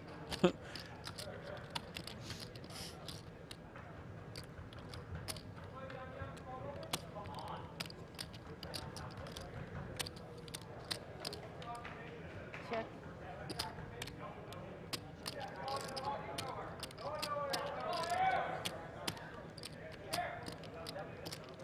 Ace-4 Jack showing here for Dan Zack versus the 4-6 deuce by Funkhouser. Strong board for Funkhouser. 2 diamonds as well. We got a bet and a call. 6 for Dan Zack. A 7 for Funkhouser. Really strong board now, looking towards the low for both players. Dan Zack checks. He has the betting lead with the Ace-Jack high. Funkhouser continues for 300,000. Dan Zack calls. To the river we go. 7th Street dealt face down. We can safely assume that Funkhouser has a strong low here. Dan Zack checks to not get raised, or perhaps check raise. He goes check, check. 7 low. 7, 6, 5, 4, ace. That's good. 7 low. Ace, king high. Yeah. That wins. Ace king high and a 7-6 low. Scooper for Funkhouser. You already had it with the queen. Yeah. There you go. The 9 was the book. The 9 is That 25-seat scramble is coming up on July 3rd on WSOP.com. $215 buy-in. 25 seats to the main event are guaranteed. There is re-entry in that as well, so you can fire more than one bullet, of course. If you're in Nevada, New Jersey, and also Delaware, get on WSOP.com. You can play that on July 3rd. It's a great way to get into the main event. Is Michigan not connected yet? Not yet. I believe they have agreed to join the Interstate Compact, but they've not yet fully been integrated. That's going to be a work in progress. Hopefully before the end of 2022, we get Michigan in there. Pennsylvania also not integrated, but Pennsylvania has not, like Michigan, has not agreed to get into the Interstate Compact just yet. I think once Michigan gets involved, it might push people in Pennsylvania to then be like, hey, you know, like, let's go. What are we doing here? I mean, if you can share the player pool and get, you know, more games running, bigger tournaments, all that sort of stuff, I think it's better for your site, your ecosystem. So why not do it?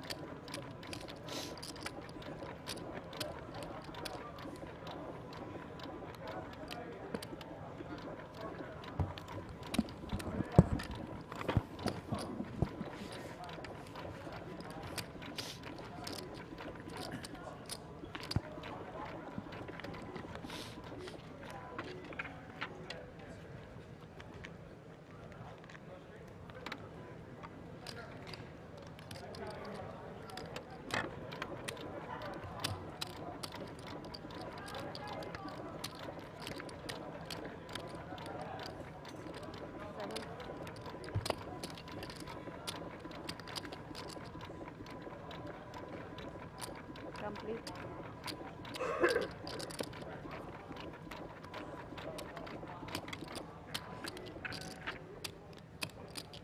Check.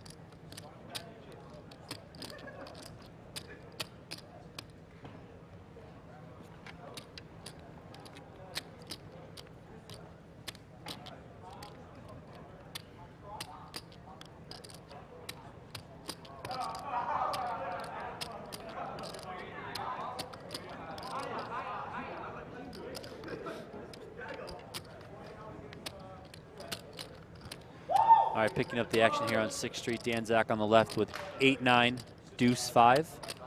David Funkhouser on the right, 7 Jack 4 ace. He does bet. Funkhouser first to act, showing the ace jack high. Dan Zack makes the call. Here we go to 7th. Bang, bang, 7th Street. Remko's back in his seat. Switched it around saddle style. Yep. Do we need to get a masseuse up here? Oh my God, what an idea. That'd be so good. Has anyone ever got a massage while doing commentary? If anyone it could has, be a first. If anyone has, it's probably Ali Najat. I was going to say, if anyone has, it is for sure Ali Najat. Yes. All right, we got a important. Are they on 7th, right? Yeah. 7th Street, yes.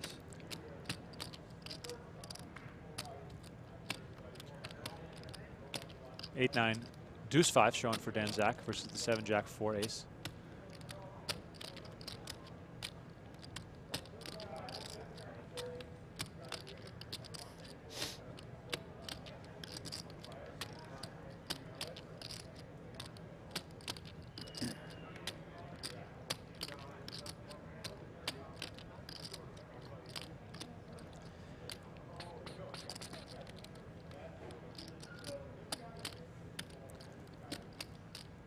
Big decision here.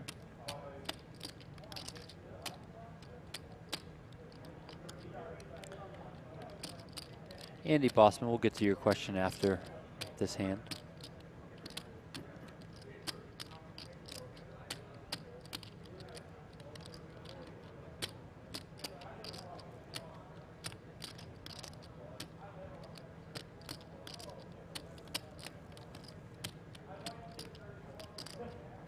Do we know who it's on? Did Funkhouser bet?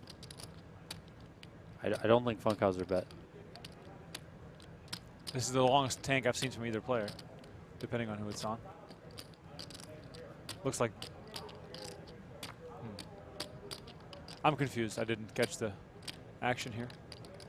I think it went check from Funkhouser, bet from Dan Zack, and now Funkhouser is in the tank. Just looking at the... There it is, yep. Oh, lays Got it the down. bets in front of them. Lays it down. So Andy Bossman said, watching D-Nex's vlog and wondering, do we think he can turn things around? I mean... Well, we're only, what, 45 events in. There's, I think, 88 events on the schedule plus 13 online events. So a ton of chances for him to turn things around. He has hit some big scores at the end of the last couple WSOPs to really turn things around, so I wouldn't rule it out of the question. You got some big high rollers coming up. You have the 50K PPC. You have, what, the 10K Raz? Is that, I think that's coming up as well. You have the 250K super high roller coming up. Obviously the main event. Rodney got 11th place in that one. So yeah, I think there's a good chance that he is able to turn things around. I mean, it really only takes, what, 1 or 2 scores? It does, and like you said, Donnie, last year he binged his big score at the end of the series in the 50K PLO. That, of course, epic final table. Jeremy Osmus, Phil Hellmuth, and Daniel Negreanu, 3-handed battle. Osmus came out on top after Negreanu threw a chair. Hellmuth lost his mind. That was such a wild final table. It really was phenomenal. Jack versus the king. We might see some high hand poker here.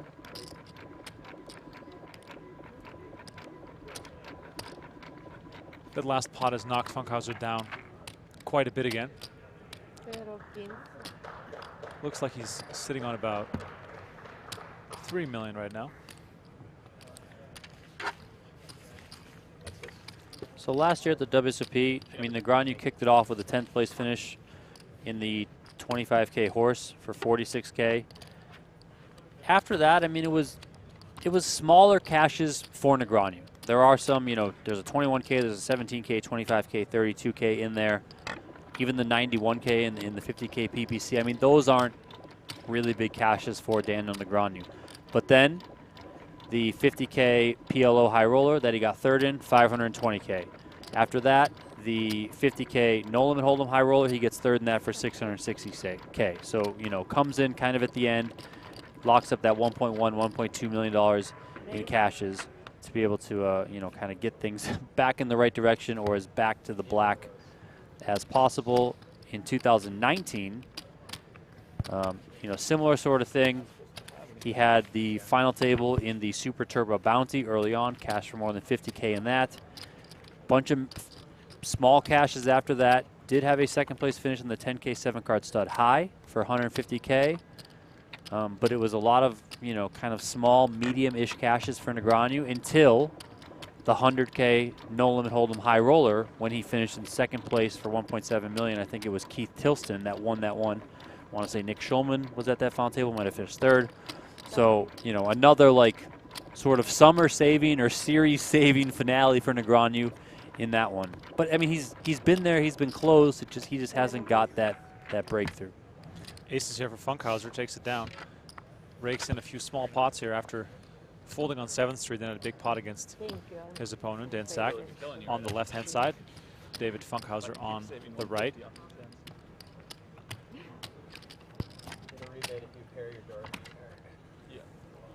Yeah, it's not fair if you keep pairing aces and kings. Well, look, it looks like about 3 million for Funkhouser, which means that Dan Zack is sitting on a little over 5 million. So Dan Zack still in the lead here. As Jimmy Bluffett says in the chat, 200K for second, 324 for first. These guys are playing for it all, and of course, the coveted WSOP gold bracelet. A win here tonight would put Dan Zack in the WSOP Player of the Year lead. If he loses, he will be in second place, just a few points behind Daniel Weinman, the current leader.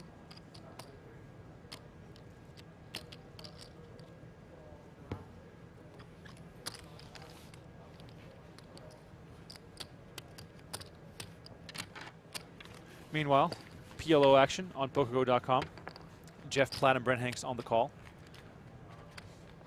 The PLO 6 Max, headlined by Sean Winter, the high roller regular who's going for his first WSOP bracelet.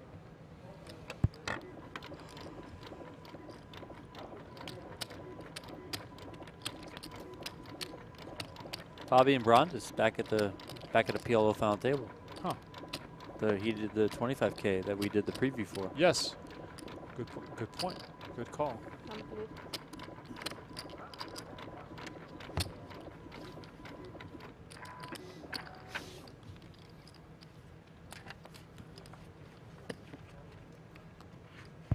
Okay, Nick, deal with this time and good luck, guys. You're welcome.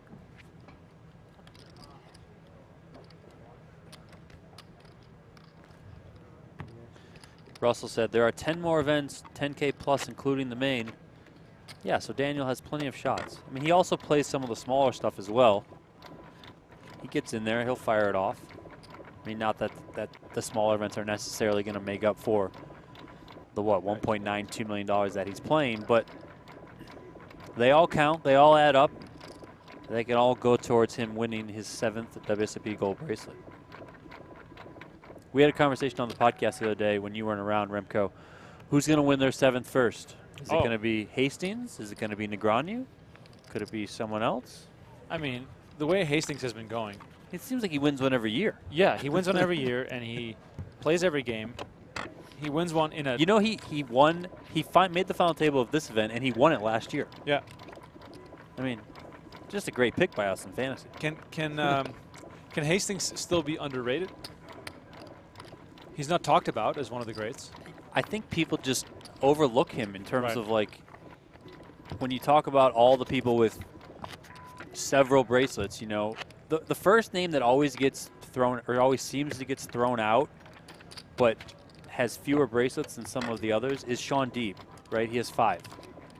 But Brian Hastings has more. No. You know, why isn't Brian Hastings talked about in the same light as Sean Deeb?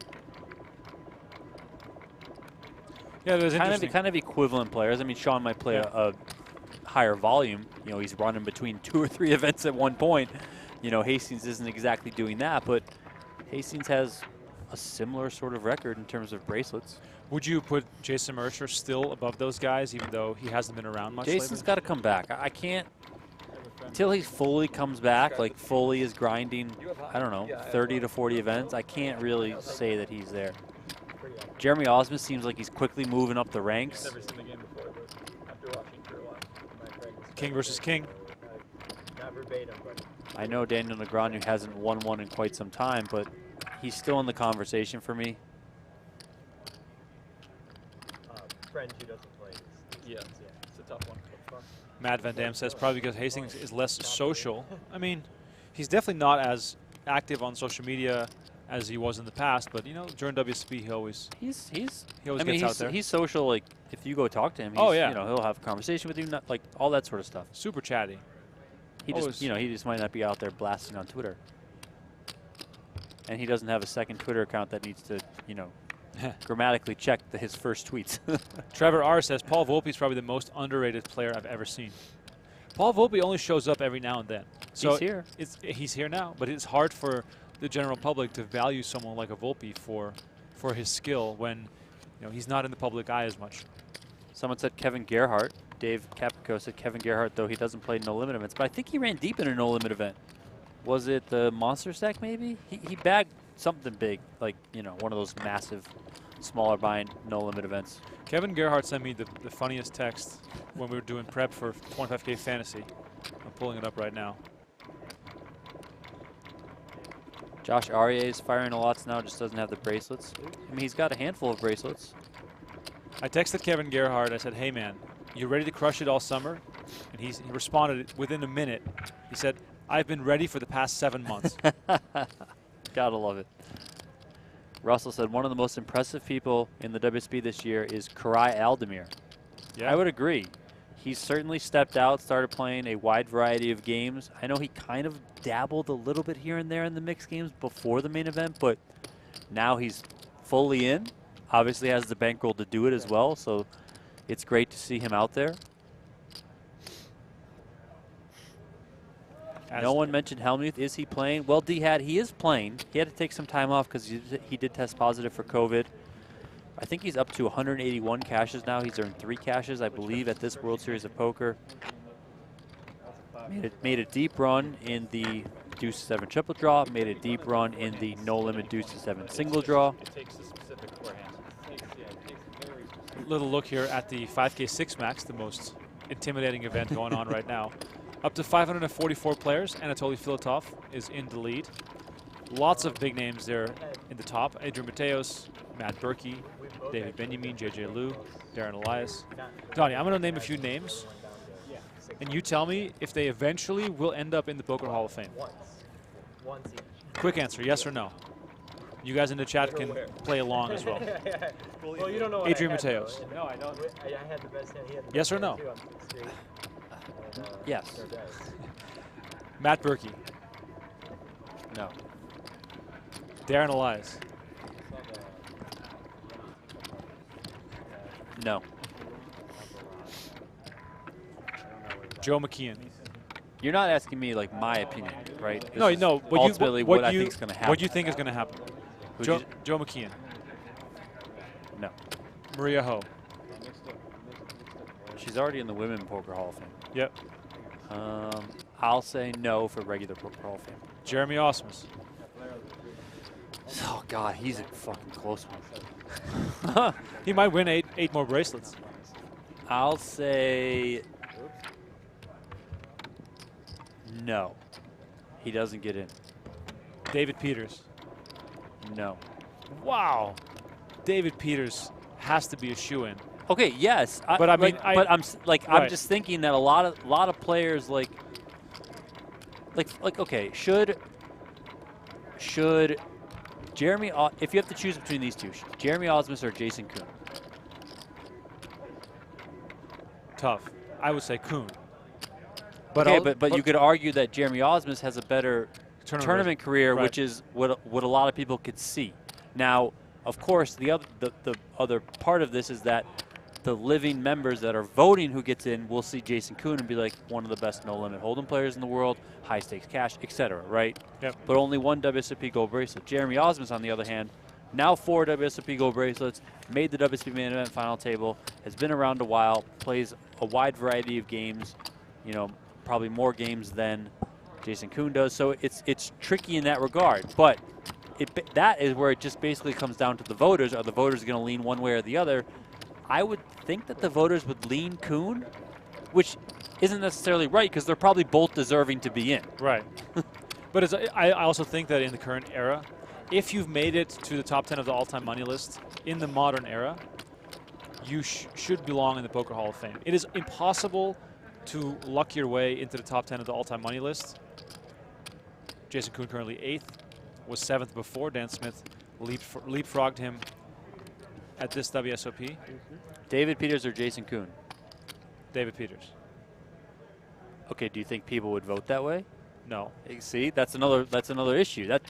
This is the issue with only putting one in per year. Yeah. Because you're going to get to these situations where it's going to be Jason Koon versus David Peters on the ballot. Yeah. Pick one. That's true. That's true. Yeah. And one. There's going to be a lot of people that are going to be in their 70s when they finally make it in. Yeah. I mean, but listen. Do you think it would be a good idea? I know the WSB said in the press release that at least for this year, it's one's getting in. Right. But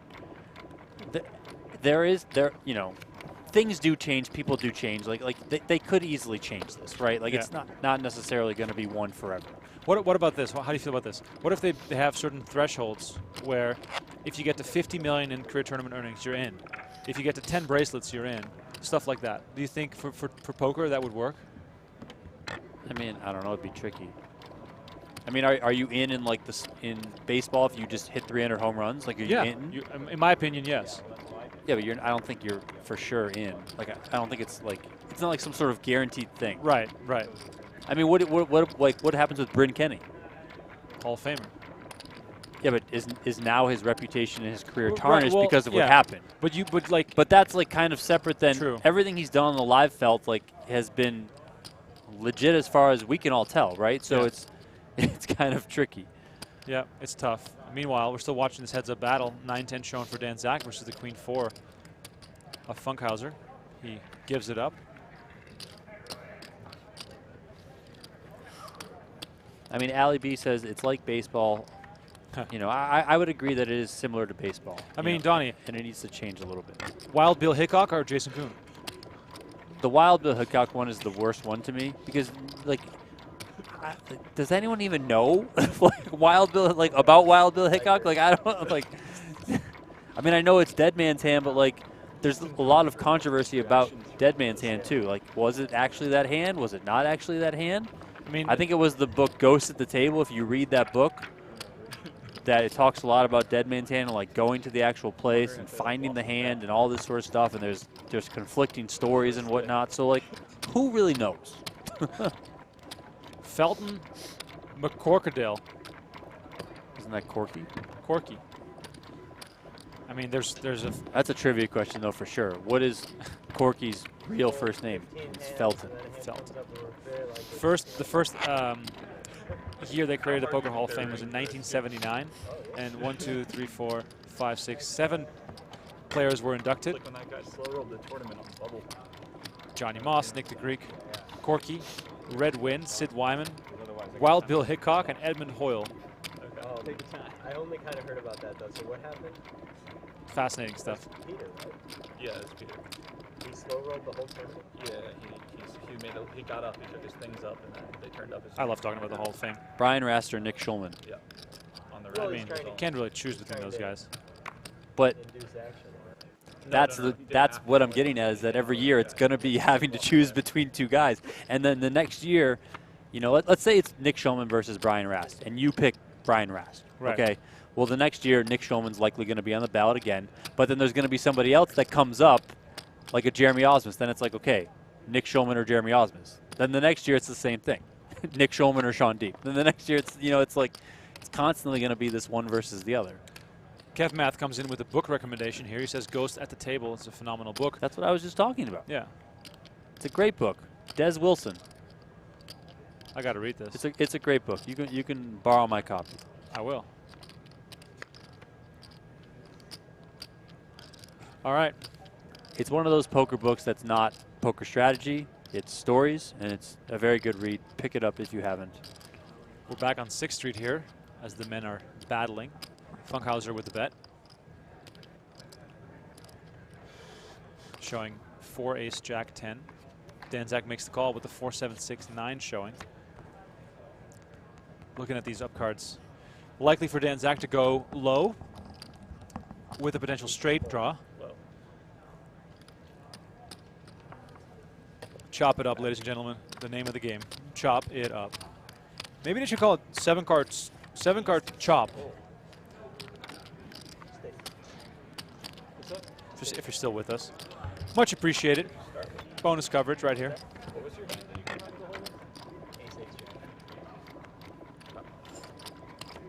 It's going to be so funny when the entire poker world turns 40 in a few years. Deuce here for Dan Zack with the bring in, and Funkhouser raises it up with the queen. Queen showing, and Dan Zack just tosses them right away. Here's a look at the payouts. 200K for second, 324 for third. For first. Third was earlier today as Rahim finished in third place for $147,000. My name is Remko Rinkema, joined by Donnie Peters. By the way, if you're here, don't forget to subscribe to the channel and hit that like button.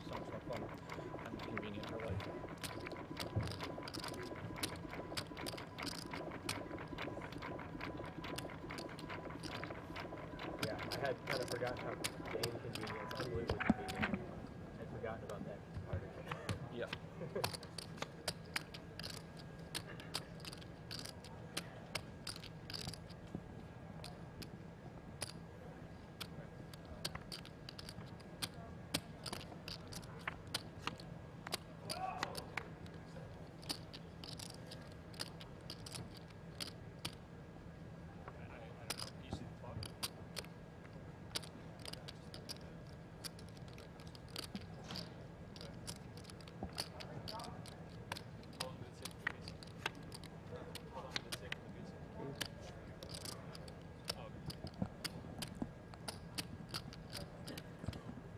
We're back on 6th Street here. Kings showing for Funkhouser. Strong low cards for Dan Zack, but he might have not made his hand just yet. I remember when I used to play more mixed games, I tend to get a little bit too aggressive with a made low, which can sometimes bite you when your opponent backs into a bigger low. And we have seen from both Dan Zack and Funkhouser tonight that cautious play seems to be the way to go. Haven't seen much over-the-top aggression, haven't seen much bluffing. We've seen players pretty much play their hands face up. Here comes Funkhouser with the bet, and Dan Zack gives it up right away, indicating he cannot beat the kings and did not hit his low. So his cards go into the muck.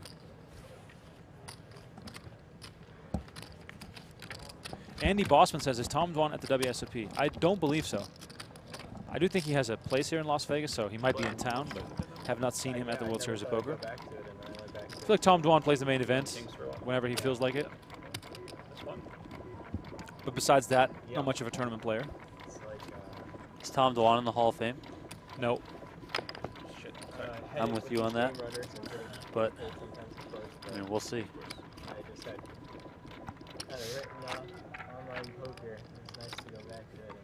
Jimmy Bluffett says Blood Aces, the story of Benny Binion. Yeah, I still have to read that as well. I'm the worst procrastinator. So which book? Blood Aces. Ooh, great one. Yeah? Oh, yeah. I think I ripped through that one in like a week. Damn. I was just like, this is great. I got to borrow those both from you. And I got to force myself to read them. My ADD just gets in the way. I don't even remember. Meanwhile, Millie Maker down to the final 5, streaming live tomorrow on PokerGo. Who we got? We don't have notables, but we do have 5 players that will chase Wasn't after. Nick Marchington deep? He finished 9th. Oh. We have Tyler Gaston, Julian Kolev, Yita Chung, Oren Rosen, and Dominic Brazier. It's quite the chip lead there for Gaston. Yeah, it is. We're playing 600. Basically double second place. Playing 600K, 1.2 million. I mean, but this is like, even though they aren't the biggest names in the game, yeah, for sure tune in tomorrow because $1,500 is getting turned into 1.2 million, and all these players are playing for, you know, what I'm assuming is life-changing money for them. Pay jumps are going to be huge. Rails are going to be fun. Let's go. Yeah, it's going to be wild. We've seen some crazy final tables so far at these lower buy-in tournaments. So yeah, can't wait to check that one out. Sorry, it's just one game. It's the, I don't know what you call it, single draw limit. Yeah. Wasn't it? Oh, maybe there. I thought it used to be both games were mixed together. Oh, yeah. It was both Yeah, ace yeah, to 5 no, and it's ace to two 7. games, We've gotten to the point in the match where they've been playing for so long that they're now just chatting and hanging out at the table. They're just best friends all of a sudden. Yeah. There's nothing like the bond created by playing heads-up poker for a few hours. I mean, when you start playing heads up with someone in a tournament, you're super focused, you want to get the win, and then slowly, you know, you just become more laid back, start just chatting with the person, and that's kind of that, you know.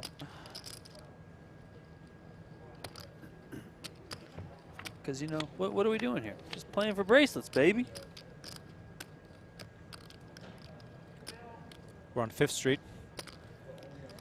Zack bets with the 6-queen ace showing, 2 diamonds. Funkhouser has a 7-queen deuce. Both players fairly similar holdings here.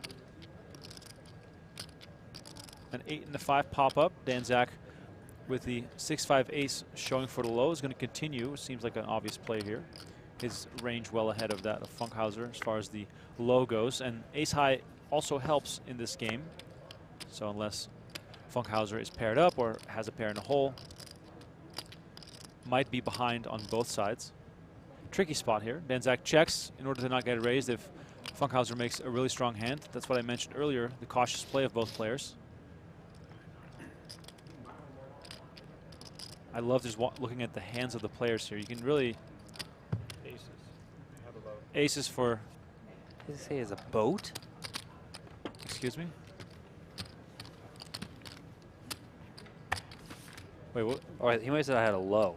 Oh. A boat. I was like, huh? That's funny.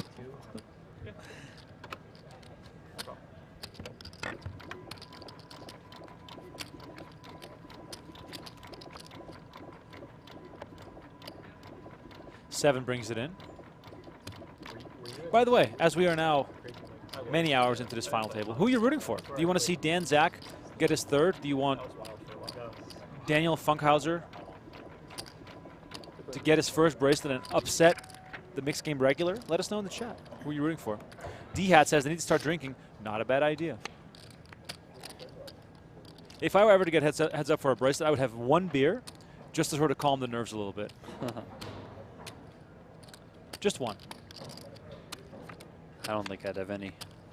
Seven, but who knows? 7, 8, 9, Jack 4, 5.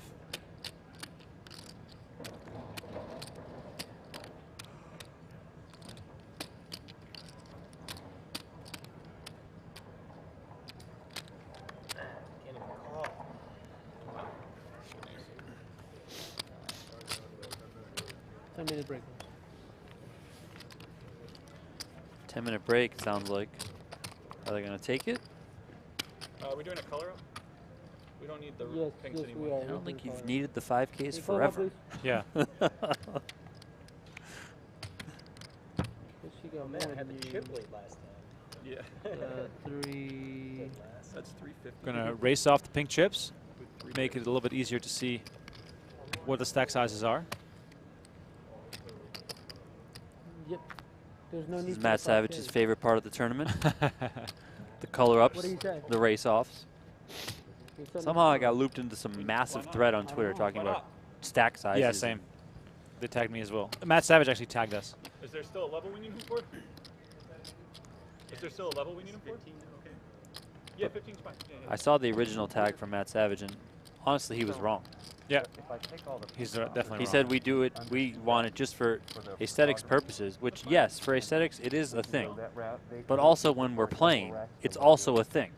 The fact that I have to sit down in these tournaments, like the $1,500 horse, and constantly make change from level 1, it's just ridiculous. Like, Yep. and it's just all tournaments. You're just making change nonstop.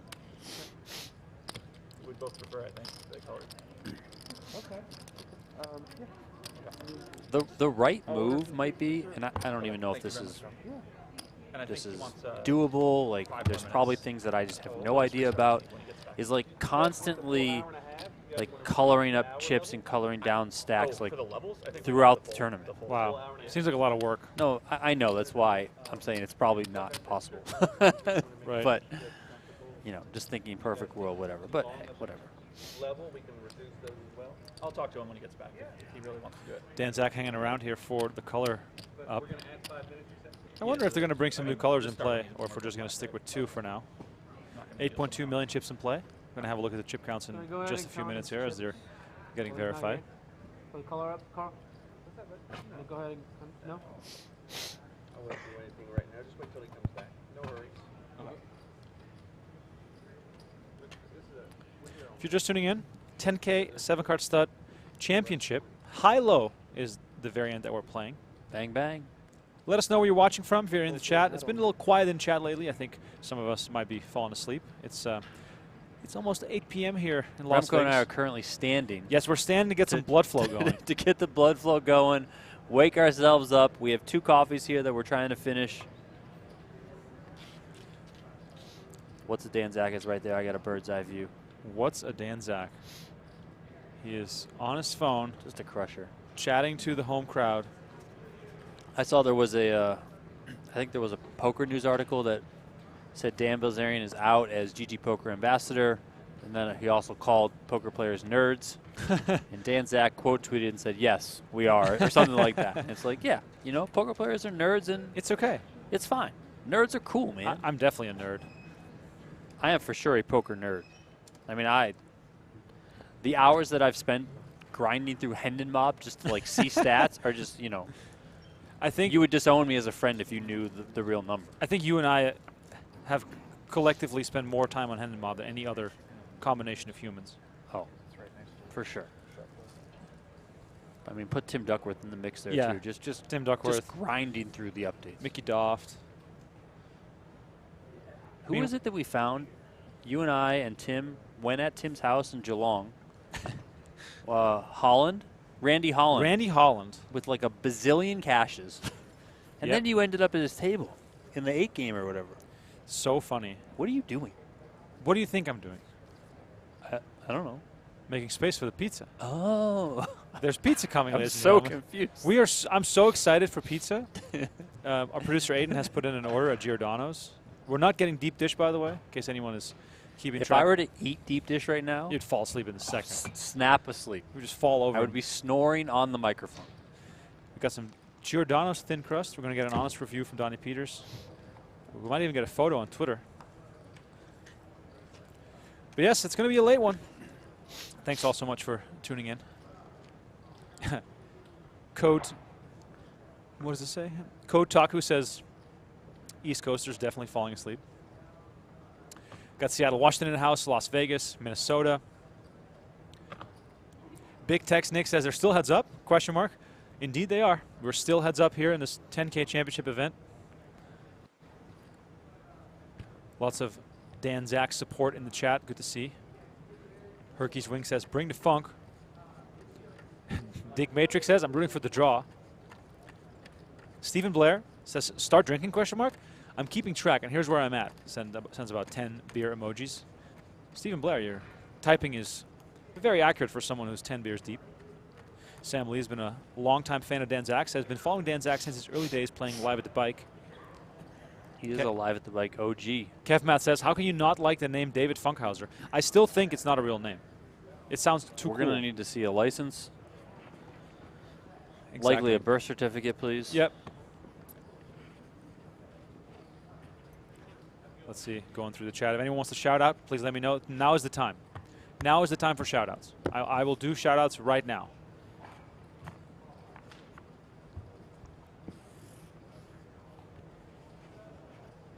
Russell, I see this hand you sent me. Looks like Deeb was a little bit annoyed at how Dan Zack played that hand, but hey, Dan Zack won the hand, so what are you going to do? I play my money, you play your money. That's right. Brian McFarland says, on a lighter note, how's the PokerGO fantasy team doing? Well, much better than a week ago, let me tell you that. Good question. Much better than a week ago. Of course, we will not be helped at all by Dan Zack's deep run in this tournament, but we are from dead last up to 10th place. after a good showing by Scott Seaver and Brian Hastings in the last few days. We're still waiting on the Kevin Gerhardt double bracelet. It's still coming. I mean, we have 2 bracelet winners. We do. Negreanu is leading, has no bracelet winners. Yeah. It's broken. System is broken. We're going to get 2 Gerhardt bracelets. ODB is going to make a run in the 50K. Romain Lewis is going to get the field bonus in the main event. All we need for Daniel Wiseman to win the 10K PLO, and we are good. Jeff Sudbeck said he thinks that the buy-in should be raised for the main event. Disagree. Yeah, disagree. He said it should be between 50,000 and 70,000. What? That makes no sense. I know you're probably looking. There's going to be 70 players in the field. You're probably looking at an inflation calculator. Yes. But basically, what you're forgetting here is that what once was the main event, as far as a small group of legends playing for the big payouts, those are now the 100K high rollers, and the main event is the everyman tournament. You win a satellite, or you take your big shot, and you play in that tournament to play against the largest field for the largest prize pool of the year. That's what makes the main event so special.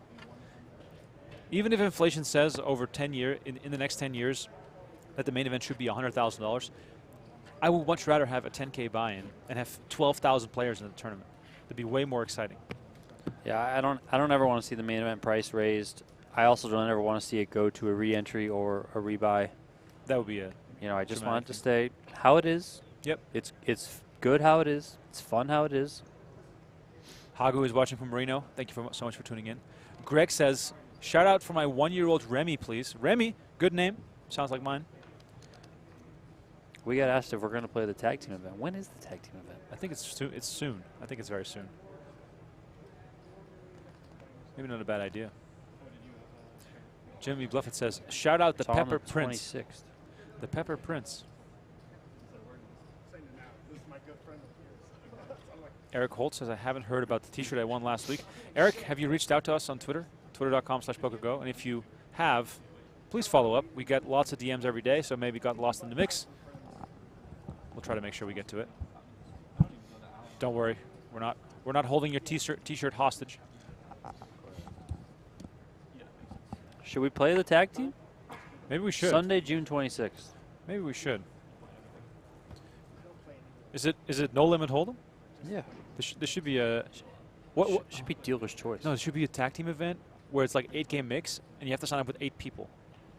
And then every single time the game changes, the player has to change. What game would you play in an 8-game tag team event?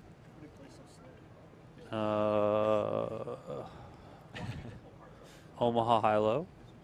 Nice. The Huck Seed special? I mean, people are just horrendous at that game.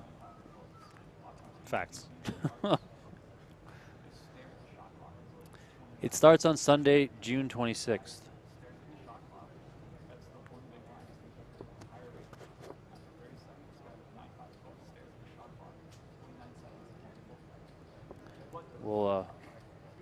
We'll look into playing it.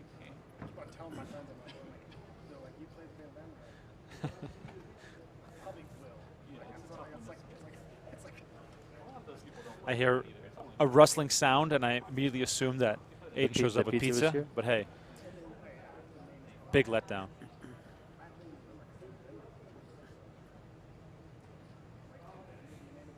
Pepper Prince, that's right.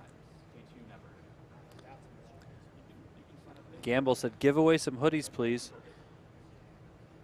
How about? I mean, what? You want 1,000 likes, then we'll give away a hoodie. Hoodies are expensive. Yeah, but I'm saying that we're giving one away. 1,000 likes, so we need 307 more. How about this? Wow. At 1,000 likes, we're going to give away 2 hoodies. Done. 2 hoodies. 2 hoodies. You heard it here, Gamble. 2 hoodies, but this video has to get to 1,000 likes. Wow, setting the bar high. Viewership has dropped during this break. Tell your mom, tell your dad to tune in.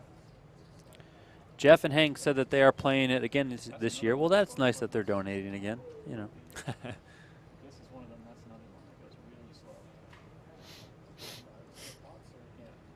I'm into play.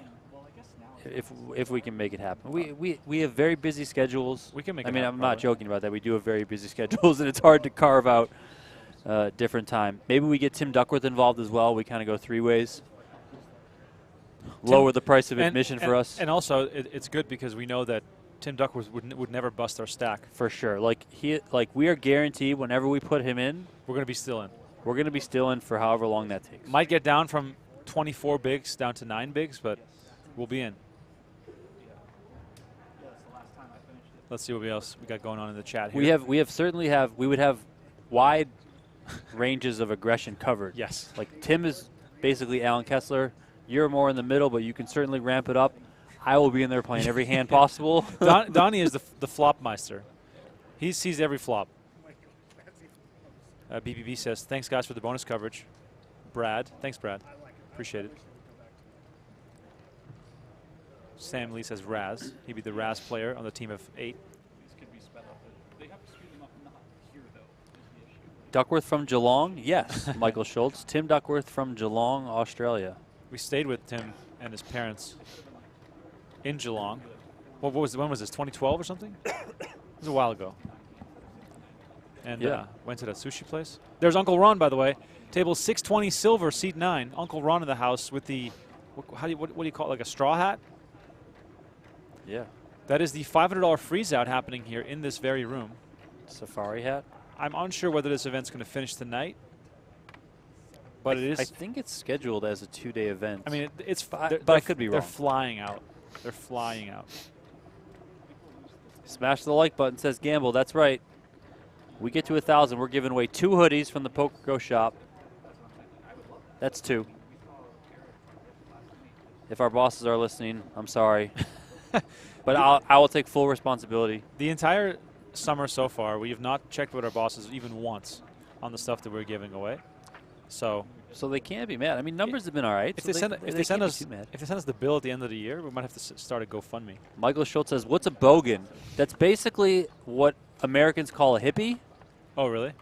We know what bogans are. I didn't know that's what it meant. I thought it was just like a bad thing, like an idiot, like a bogan. I mean, I was always told that a bogan is like what Americans call a hippie. Interesting. I mean, the definition says an unsophisticated person regarded as low status. I mean, I would think that that's how hippies are kind of viewed by a lot of people. Like, oh, you're just some hippie who doesn't have a home, lives out of a van, and travels around and goes to music festivals. Like, yep. I would love to be a bogan. Yeah, there's nothing wrong with it. If I win any sort of... If you win the 300K, you're going to go be a bogan? See ya. You and your bike. Yeah, me and my bike are going to bogan it up. Bogan time. If I ever have to make a new online poker account, I'll just call myself Bogan. That's right. Sylvan says, look at the chip count in event 43, insane. Wait, what? I mean, if this is right, that's insane. The chip leader they have listed as 102 million. That's not possible. And the next closest has 16 million. My guess is they added a 0 on accident, which can happen. It's certainly easy to type. Remko and I have done many live updates. We've worked for Poker News before. You can easily just hit a 0. But hey, this post has been up for 11 minutes, so maybe someone should double check those. Mormon, by the way, still crushing. Just took a little bit of a hit, but still near the top. Mormon. Mormon, number one. He'll have a good rail. Yeah, I think he would have a good rail. Shoe bombs? Took 10 years. You get a 10-year head start before you're leaving. Good advantage by the time you're 21.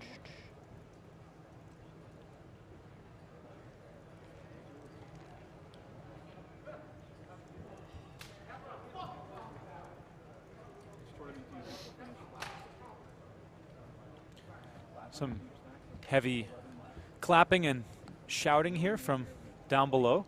Let me lean over here to look. I can actually see the $500 freeze out from my position. There's an all-in happening in this $500 freeze out. Chris Mormon We could be done in 2 hands. looking at it, and Uncle Ron sits back down. Uncle Ron very short. He's one of our good friends. We're still on break in 10K stud 8.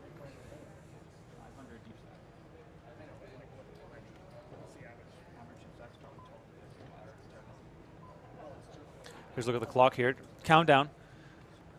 Countdown to liftoff as we are about to resume play. Oh no, they hit pause with 5 seconds left. What are we going to do now? If you guys just picture Donnie and I doing commentary on this, we are basically sitting right above Uncle Ron's table. Your friends. Thanks for looking at We can see him from our position They across say the room. They will color if we want them to, but you don't care? Either way. Okay, we can just leave them. No difference to me. Right now 50, bring out 50, bring 2 and 400. Action back underway here. We're playing 50K, 200, 400 in this, or at this final table. Big limits here, Donnie, with only 8.2 million chips in play. 20 big bets. Still, that's still enough to play with. It is still a lot to play with, you know, especially it being a split pot game, but getting on the shorter side. Hold on, I thought we were going to race off these chips. 50, 50, 2, 4. Wait, what happened? I thought we were going to get rid of That was them. the whole point. Yeah. Took a break for no reason. Well, okay. We're 10 back. bets each. Rahul says, when is this thing planned to end approximately? I think somewhere in 2025. Yeah, I mean, there is no end time. We don't know. The word on the street from some of the producers and also from Maury Eskandani was that this would end at level 26, which is long gone. We're at level 28. We're 3 hours past that.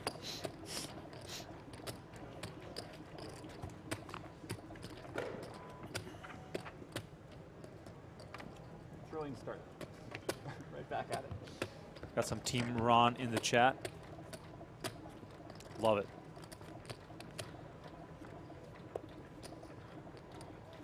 Cheeky Wombat says PokerGo should hold an event in Australia. We did.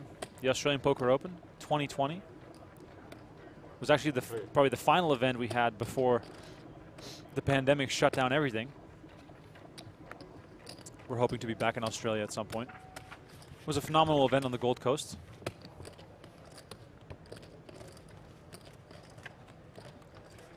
As we were just hanging out here with everyone. I've got a quiz question, Donnie. Let's go. Name. Let's have the chat answer first, and then I'll ask for your opinion. Name the 10 players in the Australian all-time money list. Top 10. Joe Hashem. All right, chat. Let's hear it. Who is in the Australian all-time money list top 10? Don't use Google. Don't be like that. Top 10 Australia. Let's go right now. Test your brain. Whoa.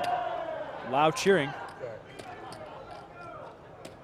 What just happened here? Let me lean over.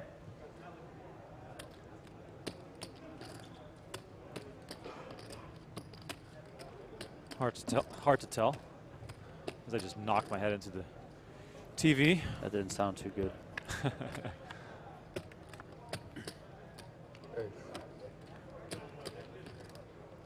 Joe Hashem, Lissandro. Someone says Gobbo Boy. Well, he did make his run in the year that Gus Hansen won the Aussie Millions main event. He's not from Australia, though. 8-Jack Ace showing here versus the 4-10 Deuce with 3 clubs.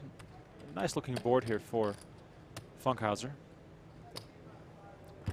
Dan Zack makes the call. King and a queen. James Obst is correct. Michael Adamo is correct. Adamo is number 1, by the way. 19.5 million. Joe Hashem was also named. He is 2nd. Burns is 3rd. That's also correct. 10.7. Mel Judah still in there. 9th place. You guys are getting there. Check, check.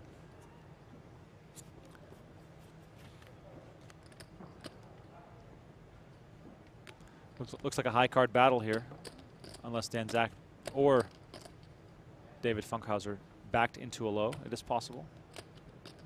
Very big pot. 8s, 2 Pair of 8s, 2 pair, 4s and deuces. Funkhouser will take this one down. That's a big one. That's 1.2 million the other way.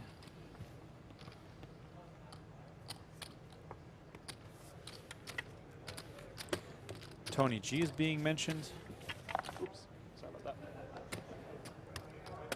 Tony G changed his flag to Lithuania. No longer in there. Martin Kozlov, that is correct. He's in 10th place. We're almost there. We're missing a retired player. There it is. Sam Lee got it. Jeff Rossiter, 4th place. Jeff Rossiter. Yeah. Where's he been? I think he got into the crypto streets. So he's probably a bazillionaire. Probably. Or he's rugged. One or the other. We're missing, I think we're missing 2 or 3 names from the top 10.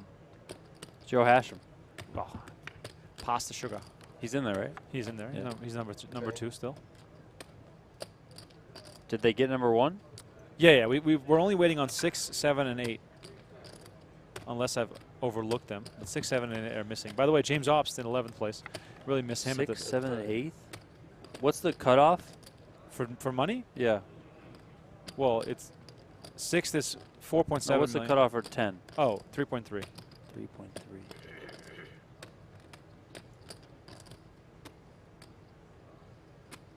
Small pot here. Can you tell me the ones that they've said? Yeah, well, we've got Adamo, Hashem, Cale Burns, Rossiter, Lissandro, Okay. and then we have Mel Judah and Martin Kozlov. Lee Nelson. He's New Zealand. See, I thought he might be New Zealand. David Steike. Correct. Steike is 8th. Shout out Cheeky Wombat who dropped David Steike in the chat. Well, Gary Benson. 3 threes here for Funkhouser. He takes it down again. Funkhouser here working on a nice little chip lead here after the blinds and antes went up. Dan Zack in some trouble here. 1.5, 1.7. Looks like about 2 million for Dan Zack. That's how quickly the tables can turn in this game. David Funkhouser now with a commanding chip lead. Gary Benson. Nope. Dang. You're missing a very obvious one. Jonathan Karamelikis. There it is. Monster Dong in 6th place. Where's he been? Jonathan Karamelikis. I have no idea. Haven't seen or heard from him in a long time. And then in 7th place, no one has got it yet. Alexander Linsky. Main event finalist. Yep, that makes sense.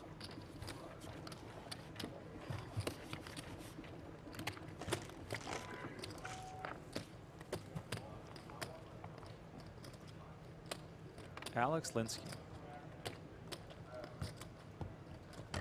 Thanks everyone for tuning in, by the way. We are still live.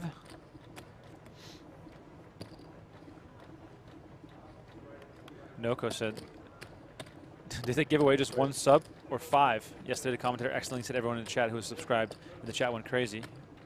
A slip of the tongue there, but hey, I did give away 5 1-month free subs. Wow. Right now, 2 hoodies will be given away if we get to 1,000 likes on this video. I know some of you went away during that recent break. Now you're back. Smash that like button because 2 hoodies will be given away to the chat if we get to 1,000 likes. But it's got to get to 1,000 likes before the heads up ends. Dan Zack looks like he's getting kind of short over there. He is getting very short. Dan Zack in trouble. He's going to need some help. 7-3-4, though, is a good place to start. And he takes this one down. The huge guy asks, who brings in when the cards are the same? It is then based on suit, and the rankings are from lowest to highest: clubs, diamonds, hearts, spades. You can also think of that as in alphabetical order. Clubs are the lowest, so if Remko has the 4 of spades and I have the 4 of clubs, I would bring in because the 4 of clubs is the lowest card per suit ranking. No, I had 10.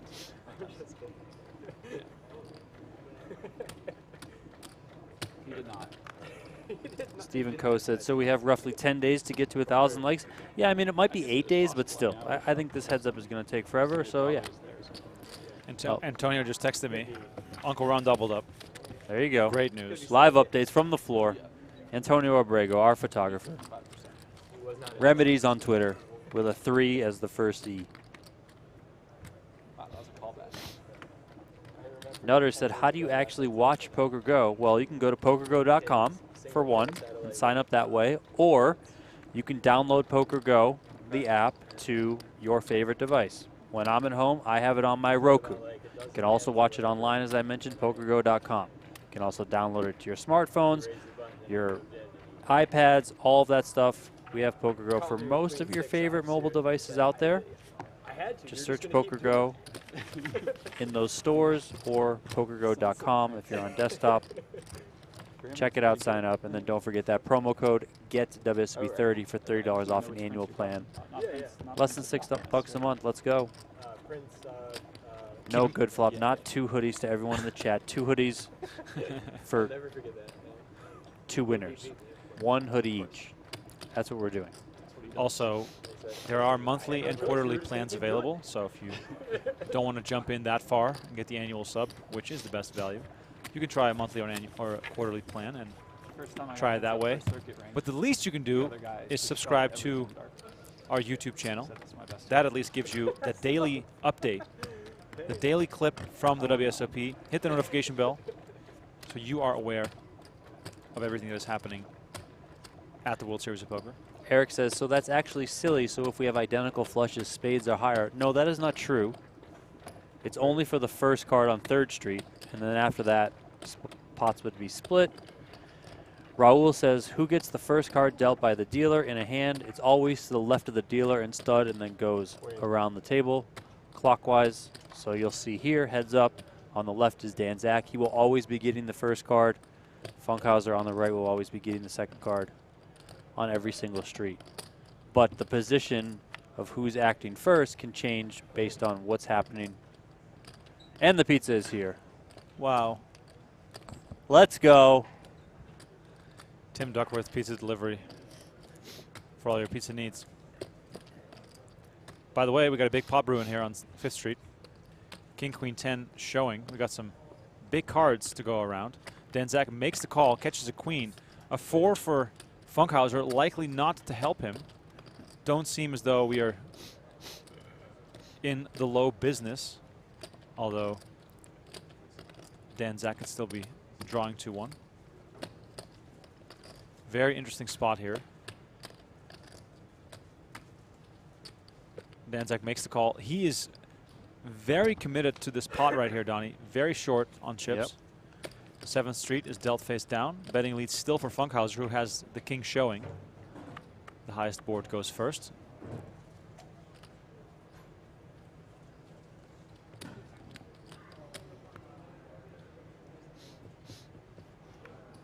Queen. Pair of queens. Looks like it's going to take it, and that makes Dan Zack extremely short. Ladies and gentlemen, pivotal hand here in this heads-up play. A pair of queens is going to take it. Huge hand. Huge, huge hand. Oh, baby. Love it. Here, send me 350. Yeah.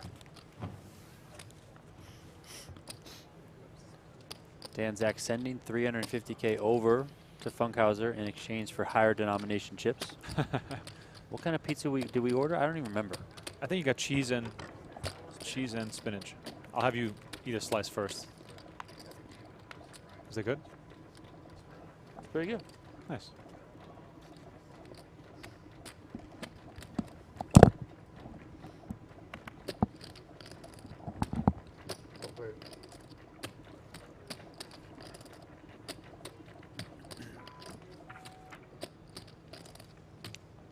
Just piles of pizza in front of you. Wait. How much like 900. 915. Dan Zack, I think, said there that he has 900 left. 6-9 of diamonds showing for Zack. 7 of diamonds, 10 of clubs for Funkhouser. As Remko chomps down on some pizza. We'll get your review when they come back. Check there on 4th Street. Deuce of clubs for Dan Zack, 8 of hearts for Funkhouser. Dan Zack showing 6-9 deuce with 2 diamonds. Funkhouser 7-10-8.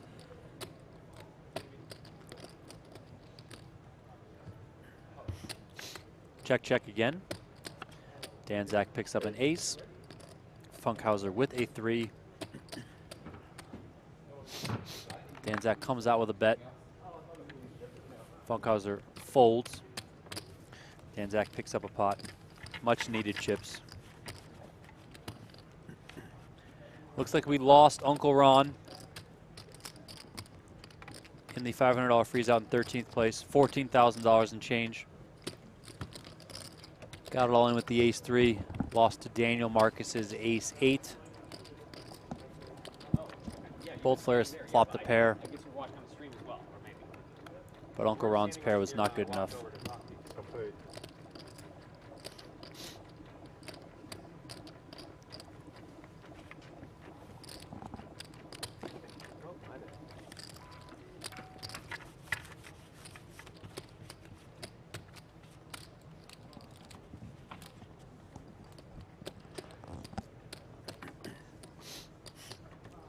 JK, thank you for tuning in.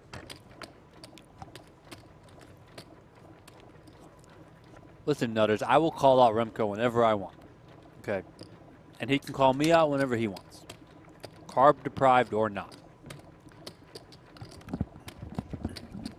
Remko's spiraling. Came in with pastries. He literally has a pile of pizza in front of him and a Coke. Hey, that's not, I did not make that plate myself. Producer Aiden likes to have me well fed. What's your review?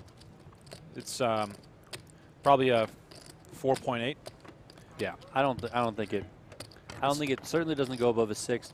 It's a bit dry. It's very dry. It's like a cracker. You can tell that it's not very authentic.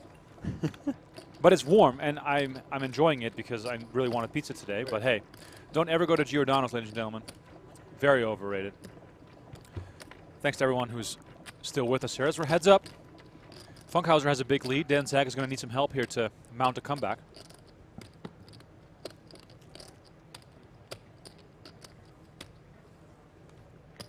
It is a mess here, by the way. Deuce Queen 5 versus an open pair of queens. That's going to be very tough for Zack to play against, especially sitting on a short stack. Well, Sam Lee said if anyone can get out of it, it's Zack. If you guys remember the 10K Omaha High-Low, him and Dustin Dirksen were back and forth, swinging. Many times each player was a severe short stack, and they fought back off of it. Ultimately, Zack came out on top. We'll see if it's a similar sort of a result. That's the optimal thing. Tim Duckworth is here telling us that if we have the middle piece, it's better instead of the crust. Yeah, but I always like my pizza with the crust. Complete.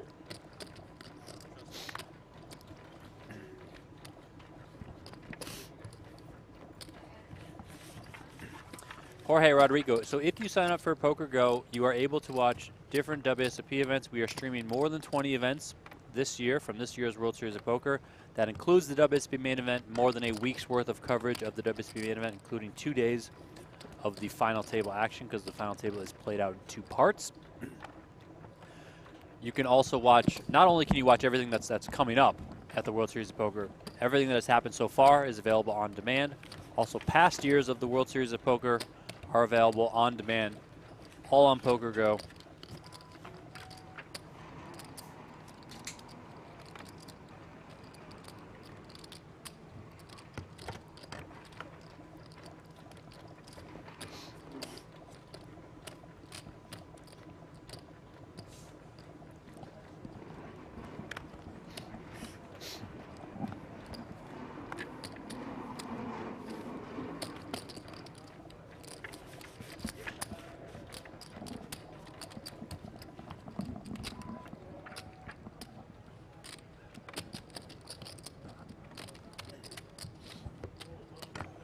Well, Damon, we would consider doing the main event for free if you're covering the tab. If you cover the production tab, then yeah, we'll give it out for free. I mean, what are we trying to do here? Get in touch with Donnie on Twitter to send the invoice. Yes, just send your blank check, and we'll have Maury fill it out and go to the bank. By the way, Giordano's thin crust, worst crust ever. The center is a lot better, though, I have to admit. But hey, the crust is like the main responsibility you have as someone making pizza. Also, who cuts pizza into square slices? That's also dumb. Every slice should have a bit of crust. No, but super thin crust you usually do cut in squares. Unimpressed. Maybe we should have gotten a deep dish instead, Donnie. There's plenty more of the WSB left. I'm sure we're going to be firing the deep dish at some point.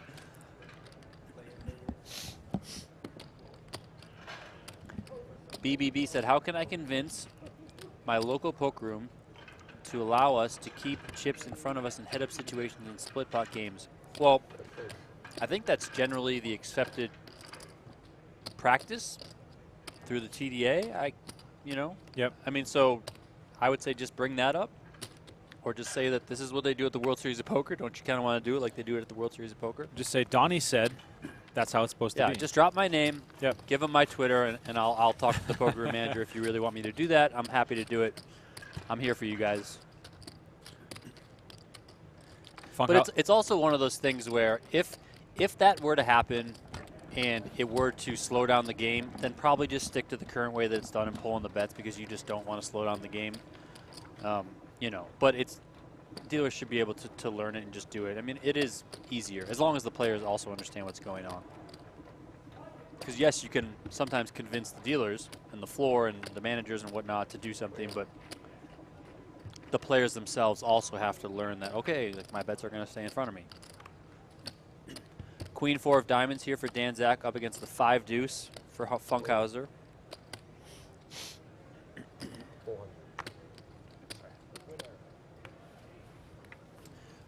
So Jorge Rodrigo, there is another stream running right now on PokerGO. This is bonus coverage of an extended day of this 10K Stud 8 tournament.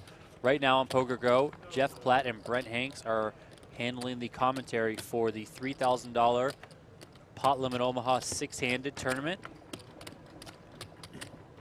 6 players returned for that one today. They are playing for, I believe, more than $370,000 in prize money. Sean Winter is at that final table going for his first bracelet. So yes, if you do sign up for PokerGO right now, you can watch that final table right now. Tomorrow, live on PokerGO will be the final table of the Millionaire Maker. 5 players left in that one from a field of nearly 8,000, more than $1.2 million up top from a $1,500 buy-in. Absolutely incredible, life-changing money at stake there. The day after, on Thursday, we have the final table of the 10K Horse. And then coming up on Saturday, final table of, what's on Saturday? Is that the 250K? The final table on Saturday is the 250K buy-in, super high roller. Biggest buy-in that you'll see at this year's World Series of Poker. So tons of stuff coming up. And yes, there is a stream going on right now. It looks like it's going to last quite some time tonight, just as this one has lasted. So, signing up, you'll get a bit of your money's worth. That's for sure. As Jimmy Bluffett pointed out, don't forget to use that promo code GETWSOP30 if you do sign up. That promo code is good for the annual subscription price, as you guys can see on the screen right here. It gets you $30 off that regular annual price. Brings it down to less than $6 per month is what it breaks out to. Basically a Starbucks coffee a month. Yep. Depending on where you get your Starbucks. I mean, here it's like half a coffee. When I drive in, it's like one coffee is like $5.15 or something. Like there you go. Inflation's just through the roof. It's just. I gotta try something, dude. Hey. $324,000 up for grabs as Dan Zack is guaranteed $200K, but he will not be happy if he loses this heads-up battle. For the longest time he was in command, he had a big chip lead, about $6 million to $2 million at one point, but David Funkhouser has just been on a tear lately. It's unbelievable to watch. Under Green Thunder says, did PokerGO ever pay the subscriptions Remko promised everyone yesterday? Well, I'm glad you're keeping such close eye on all that I'm doing, but just so you know, I've been in touch with the people that reached out. I think one person did not reach out yet, so that's on them. But I'm glad you're concerned, Under Green. I'm glad you're concerned. Raise here with the 9 up versus the queen showing. Dan Zack completed with the queen up. Now potentially considering if this hand is going to take him all the way, and he is, making it 600K. This could be an all-in situation.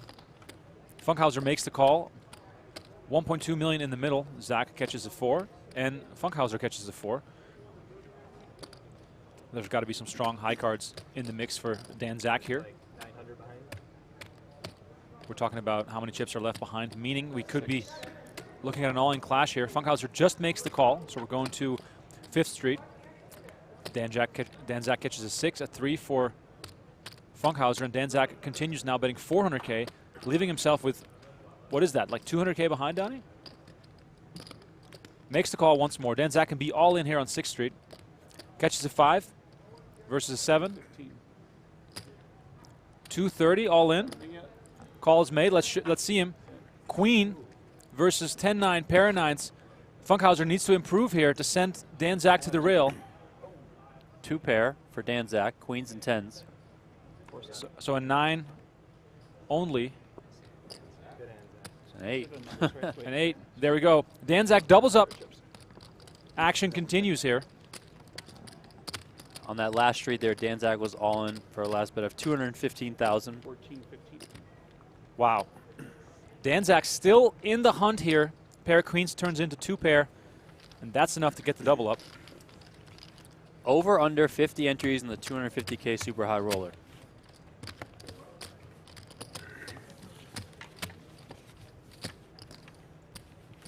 What do you think? How many? Over under 50 entries. I think last year it was 33. I mean, then I'll have to go under. But I think it'll be bigger than last year. Well, yeah, last year was obviously the vaccine status. Yeah. Eliminated a few players. You didn't want to win it that easy, did you? I'll take over. Over 50? With 1 re-entry, I'll take over. Wow. Total entries is what I'm talking about, not unique players. I'll take, you know, a couple of people firing multiple bullets. Last year, Adrian Mateos won it for his 4th bracelet, $3.265 million. Adrian Mateos, just an absolute crusher. I think he won the 100K at Monte Carlo this year. Like, I mean, just a killer, man.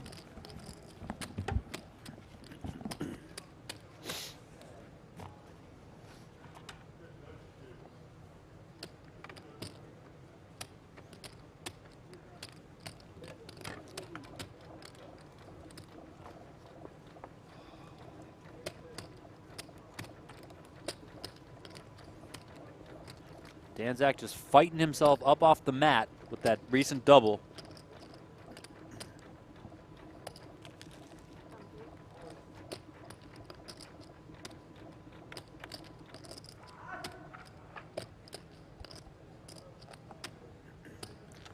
Funkhouser brings in with the deuce of spades. Dan Zack completes with the 4 of spades. Call from Funkhouser. Jack of spades for Dan Zack. He checks, showing 2 spades. Funkhouser with a 5 deuce. He bets. Dan Zack makes the call. 3 of clubs for Dan Zack. 7 of clubs for Funkhouser. Dan Zack still first. He checks. Funkhouser bets.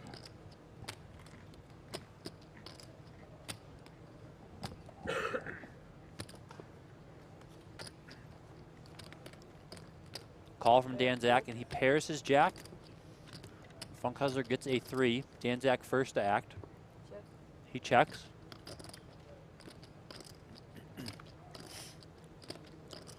Funkhouser bets. The bet now is 400,000. Dan Zack calls. 7th Street, face down. Pair of jack showing for Dan Zack. Still best, still high. He goes first. He checks.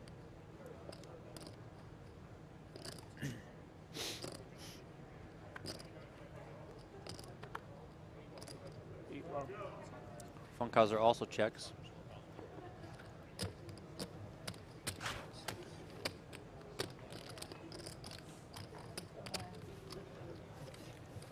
Whose is that?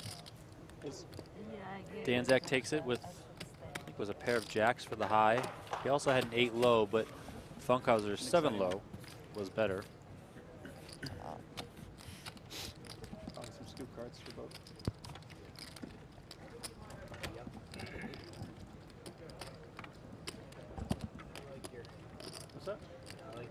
Wow, actually. Had a 6 low draw on the jacks with a gutter. It's pretty close to you. D-Hat wants to see how long the commentators can go. I mean, we'll be here all night. Yep, no problem. All night and maybe long. tomorrow and whatever. What's your... My longest time at the WSP was like, I think 8 a.m. one time or 9 a.m. Something absolutely ridiculous. So I'm pretty sure it was Matt Graham versus Jean-Robert Ballon in the $1,500 limit hold'em shootout. It was the most insane thing in the history of mankind. Played for so long. Well, that was in 08, right? Because I think in 09... it was either 08 or 09, one of those days. I think in 09 they instated the rule where you couldn't play beyond a certain time. I think it might have been later, actually. I got to look it up because there was another final table when Sammy Farha won a bracelet, and it was Not much, 5,000. in 2010. Sammy Farha won the 10K Omaha High-Low Championship, and I just remember that when I left the Rio, it was light outside. However long that took. I think the year that Joe Cata won the main event, so it was the Ivy year, right? So the Ivy year for the November 9 bubble, I think that bubble burst at like 6:15 in the morning. Jeez. Or something like that. I remember going to breakfast after we finished that day. Another tournament that went a while. Your buddy Marcel Lusk was in it. Oh, wow. Sebastian Ruthenberg? Sebastian Ruthenberg. 5K stud? 5K stud. Yep. That thing took forever. Marcel should have won. Stud high-low, right? I must have been stud high-low. I think Chris Ferguson was deep in that one. I think Marcel Lusk got third. Chris Ferguson second. Sebastian Ruthenberg. Where's Sebastian Ruthenberg, by the way? Actually, I think I asked that question before on a stream, and Mike McDonald messaged me and said, like, he's in the crypto streets. Oh, of course. You know, has $1 billion. Yeah. So, yeah. that's how it goes. By the way, if Dan Zack loses this, imagine the amount of tilt he'll be on, playing heads up here forever, missing the 10K horse, not getting the POI lead, not getting his third bracelet. Like, there's so much on the line here for Dan Zack. You know, for Funkhouser, it'll feel bad as well. But for him, this is his first time being in this situation. For Dan Zack, this is, you know, part of his legacy. You know, maybe 10 years from now, we'll look back on this as, you know, this could have been his third, and right now he has 8, and he could have had 9, whatever the case may be. So this Sammy Farha recap. First thing I write is, wow, when did this final day begin? That's an incredible line. It began at 3 p.m. They didn't finish till 7 a.m. Wow. That's crazy. It was in 08? This is 2010. Oh, 2010, sorry. By the way, we're heading to 6th Street here. I mean, that's just insanity. Pair of deuces for Dan Zack as Funkhouser picks up an ace. Well, they came back on the final day with 27 players. Wow.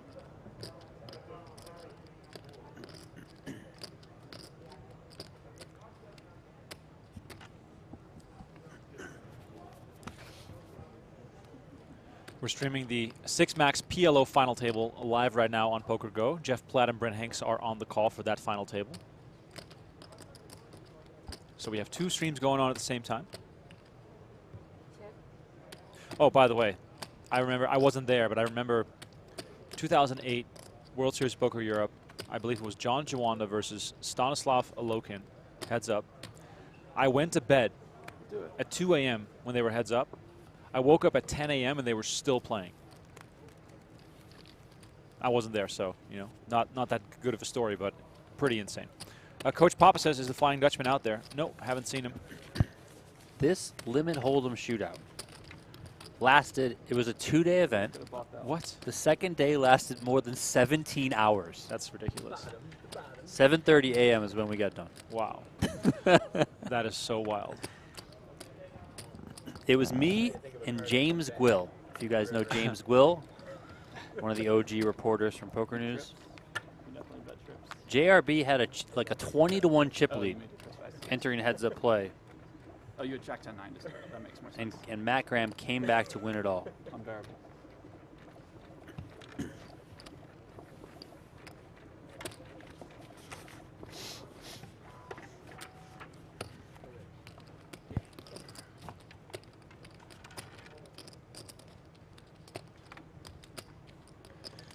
I just pulled up the 2008 World Series of Poker Europe main event. The first sentence. Even after a grueling 22-hour final table, John Juana could not wipe the smile off his face as he held his fourth WSOP bracelet aloft. Unbelievable. 22-hour final table. Can you believe that? I'm glad I remember that, by the way. That's pretty crazy. And they did hand-for-hand coverage, and the tournament lasted 484 hands, the final table. 484 hands at the final table. That is insane. I mean, the thing is with this, with coverage today, I mean, it hasn't been that long, right? It's approaching 6 hours now. We start at 3 o'clock. It's about 8:45. So approaching 6 hours, but we've been heads up for so long that that's why it seems like it's going forever, and why we're now diving into some of these longer days. If this was a full-on final table, we'd be like, okay, we're fine. You know, if it gets to 2 a.m., then it's like, okay, well, this is getting crazy here. But because it's been heads up for so long, that's why we're like, okay, this is nuts. But this is the nature of this game. But it's also funny because if you start counting from when they got down to a final table to now, the total hours played at the final table is way up there now. Ridiculous. I just noticed the funniest thing, Donnie. This might be the pizza and the Coke Zero getting to my head, but the light reflection in the cup holders looks like a marijuana leaf. Wow. That's true. I see it now, too. Wow. Now I'm never going to unsee that. Exactly. You're always going to see that now. By the way, bracelet there at the top center of your table. As Chad is pointing out the 2018 main event with John Sin and Tony Miles. I think it lasted 10 hours, 11 hours, something like that. That's nothing. When they played heads up. But oh, you mean the heads up play? But that one, I remember that I was in the Newark, New Jersey airport. Wow. That's random. And I watched the whole thing all throughout the night because I had one of those weird ones where I landed super late at night and then I had to wait for a while for my morning flight or something. By the way, stayed up all night. Big action here. Zack pairs his 6. Action boards for both these players, given this point in the tournament, where the betting limits are at. Remember, 5th Street, the bets do double. That's when things become much more important. David Funkhouser in a commanding chip position here as he makes the call. Dan Zack hits a 10 of spades, 9 for Funkhouser. 3 spades showing for Dan Zack. Dan Zack showing 2 6s, Funkhouser showing 1 6. To 7th Street we go with a quick bet and a call face down. Dan Zack has the betting lead with a pair of 6s showing. Shuffles his cards, takes a peek. Doesn't have much left behind. The bet is 400K if he wants to fire.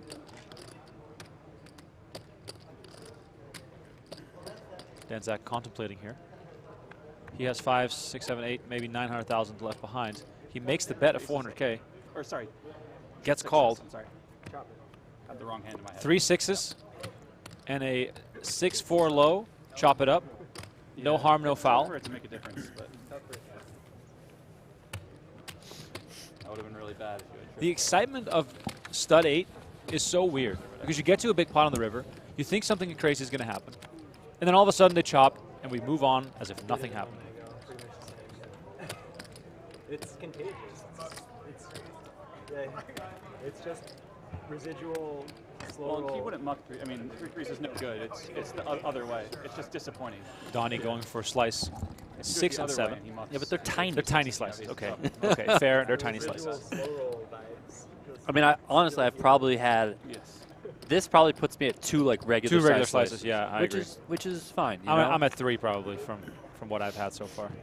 Just did a vlog last week about how we like to be healthy, eat well, exercise, etc. Now we are stuffing our faces with pizza because it's gotten to that point in the night and we don't really care.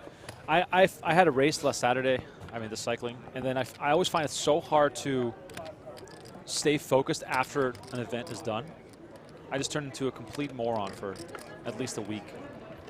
And it doesn't help that I'm in bed late, sleeping a little bit. It's too hot outside to ride.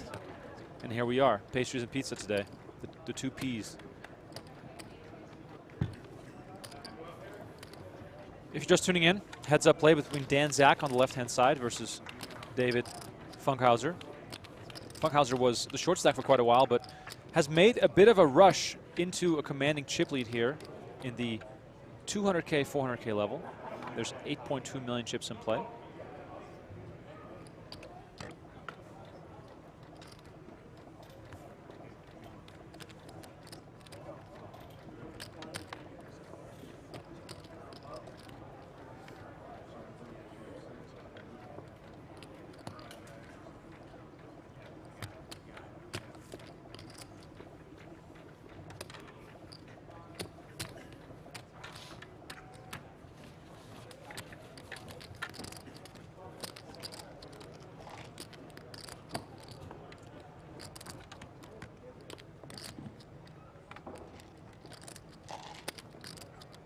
It's definitely tough for the players as well to stay focused in this format when you've been playing heads up for so long. It's easy to, you know, slip on a bet every now and then, and that would then cost you the tournament eventually. Zack now picking up a few small pots.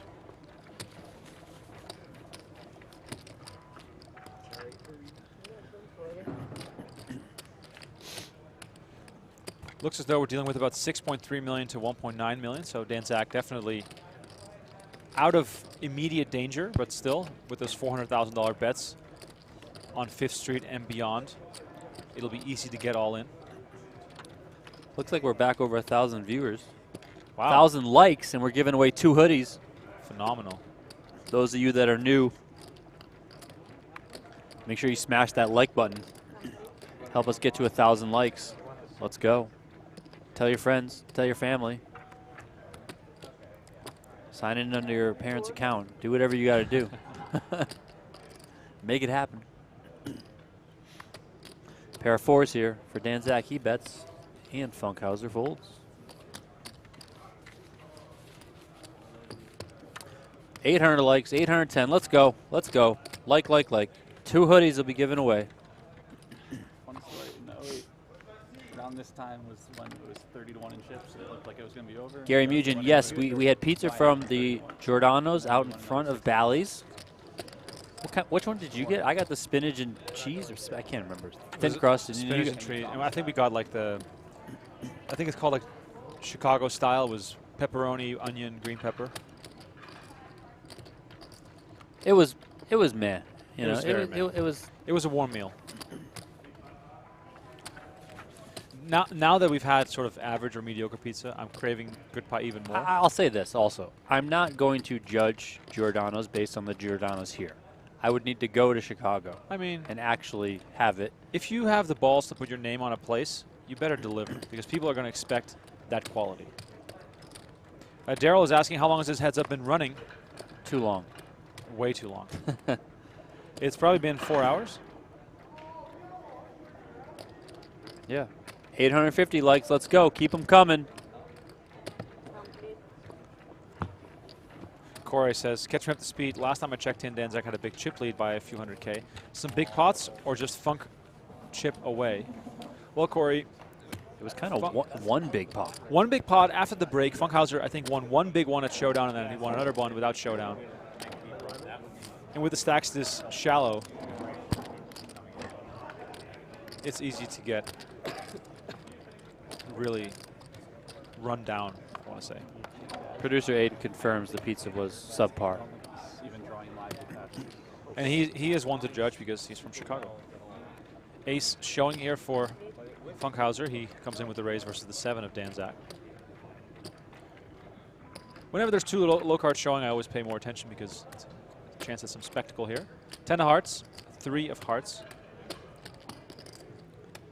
The small bet of 200K is almost always a good price to see at least 5th Street, but with Zack being short, it's a little bit more painful to keep drawing. Ace of hearts here on the turn. Very interesting. And deuce of spades for Funkhouser. Wow. Action boards here. Very much action boards. We are live, no delay. No hole cards means no delay.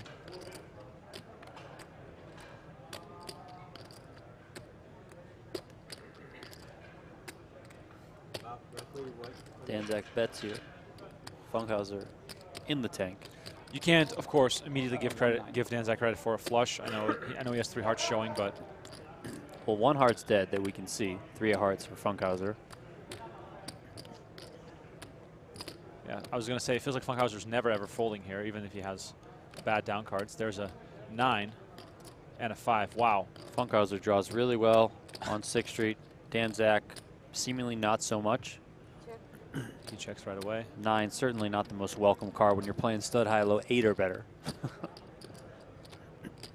I feel like if Funkhouser had called quicker on 5th and now had let out immediately, in case he did not have it, would have given him a bit more fold equity. Let's say he does have a hand like a queen 10 down, you know, that he's just trying to steal with. He does check behind. Like, this takes all the strength out of Funkhouser's hand, in my opinion, the way he's played this. So Dan Zack gets a free look at the river card here. Lots of caution here by both players. I think it's likely that Funkhouser has big cards in the hole. Welcome, M. Higgins. Happy to have you join us. Slow peel, check, check. Pair of 7s, and there's the muck. He did have big cards, and Dan Zack picks up a crucial hand here, Donnie. It might not look like much, but these kinds of pots are the ones that slowly get him back into the match. And that that tank by Funkhouser, was it on 5th Street? When he got the deuce? Yep. Might have been him pairing a deuce and seeing if he was going to proceed that way. And then obviously if he ends up with just a pair of deuces, doesn't beat a pair of 7s, so. You guys are all think you're yourself. You guys don't know what's coming. I'm not saying who's going to win. I'm just saying this. You might want to get some shares.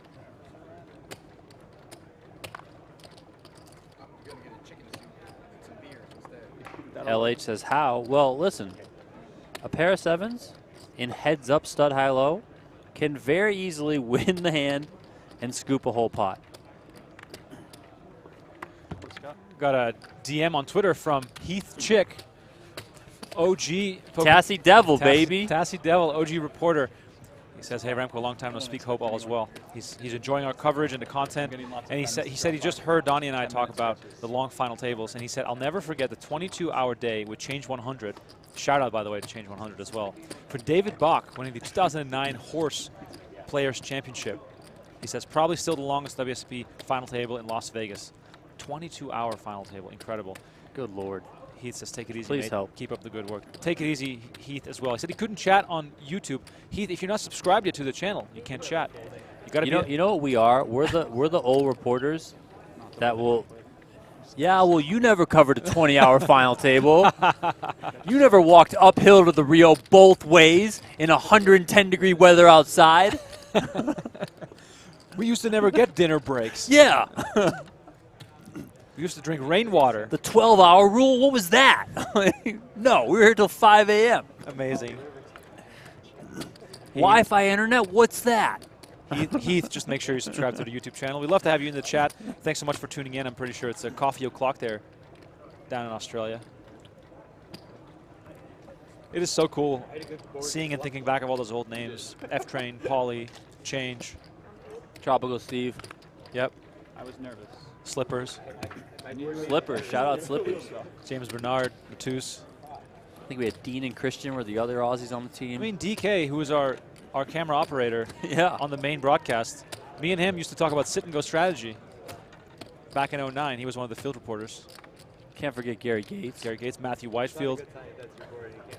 Chris Bonsek, John Bonsek, Philippe Pacheco. Flip Chip, remember Flip Chip? Wow. Always had that long lens on his camera. Again, it's kind of an East thing. Shout outs there to some old school people we used to work with. I feel like that's about the time that we are.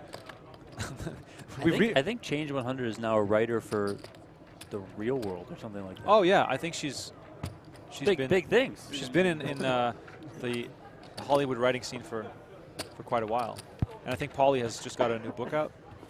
Pauly drops a new book every couple of years, I feel like. Tao of Poker, Tao of Bacon. Always good stuff there. By the way, if you want to read a fun book, read Lost Vegas. Yes, 100%. You actually read that one? Yeah, I read that one. I actually did. You didn't procrastinate on that No, one. I have a signed copy, and I read it. Lost Vegas. Go check that out. We got to shout out Seamus, Martin Harris. Yeah. Oh, wow. Hard-boiled poker. We need some barn updates. Yeah. Let's go, Martin. How's the barn? We had a little bit of a old poker news reunion last night. Yeah. With Rich Ryan showing up. Just shooting the shit in the Bally's Convention Center, talking about the old days. By the way, Chad Holloway joined us, of course. Hoodie O'Clock is at 1,000 likes. Come on, 130 more, and we're there. Let's go. Hit that like button, people. I know there's some new people in the chat that haven't liked, or in the viewership that haven't liked.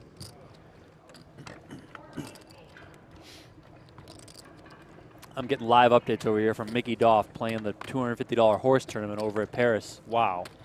If you like mixed games and you're in the Vegas area, every Monday night during the World Series of Poker, well, Monday at 3 o'clock, Monday at 3 o'clock, they have a $250 horse. Actually, he's not playing that. Sorry, that was yesterday. Oh.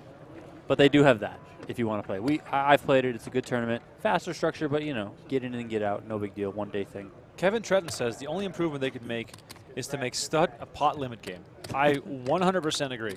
Pot limit stud high-low would be phenomenal to watch. Just imagine the amount of pressure you can put on players. That'd be amazing. Well, why couldn't it just be no limit? Probably not as I mean, no limit might be a bit outrageous, but pot limit stud sounds phenomenal. What you would call Thanks everyone for tuning in. Well, isn't that what they did in Omaha high-low? Like, they went to pot limit at some point, and now they have no limit Omaha high-low. And then they have Courchevel, which I believe is no limit 5-card PLO8. Dan Zack, by the way, fighting back here. Gamble said MGM had 2 to 10 spread limit stud years ago. Yeah, I played 1 to 4 spread limit stud back in 09, my first year at the World Series of Poker, with a bunch of fossils. I played spread limit one time, and I got yelled at. For betting too much? Always betting the max. Yeah, always. And they were yelling at me, and it was just like, all right. The best is when you play the limit games. Go ahead, count the chips. 3.5, 3.8. Looks like we're back to even, ladies and gentlemen. Back to even. Dan Zack can't believe it, but it is becoming a reality. Ian Little said he'll be here in Vegas tomorrow. Shout out Ian Little from the Discord. You guys can join the Discord, discord.gg/PokerGo. Yeah, whenever you play the lower limit games with the older crowd, like if you check raise, you're like, God, don't do that. Be careful. They want to cut your legs off. Yep. I mean, it's insanity. Got some stern glances when I was betting 4 on the 1 to 4 spread limit stud. LHE 4 to win says, I've always been impressed with Giordano's in Vegas. Great salads too.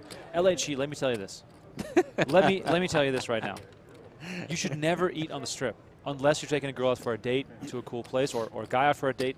Not sure if you are a man or a woman, but please take him off Strip. Go to Main Street. Got some great barbecue there. Good pies, the best pizza in town. Esther's Kitchen, phenomenal Italian food. Some cool bars there as well. Velveteen Rabbit is worthy of a checkout. Abel Baker Brewing. There's a whole bunch of stuff happening on Main Street. Chinatown is just phenomenal. I think one of the best Chinatowns in the U.S. is in Las Vegas. Great Korean food. Great Thai. Lotus of Siam is a must if you're here. Please don't eat on the Strip. It's usually overpriced. Only for date night is what I say. 8-4-5-6 here for Dan Zack. Looks very pretty, but the deuce 4-3 of Funkhouser looks very dangerous. He does check. Action on Dan Zack, who has 3 hearts showing. And he does fire 400K. Ooh. Makes the call. To 7th Street we go. This is a big one, Donnie. Lots of blue chips up for grabs. Another hugely important hand here. Yeah, more than 2.2 million in the middle. Check from Funkhouser. Dan Zack assessing the situation and comes out with a rather quick bet. Funkhouser looking back at his cards. Still locked into his sort of thinking mode. We've seen him frown a lot when he's sure he's only going to make either a call or a fold.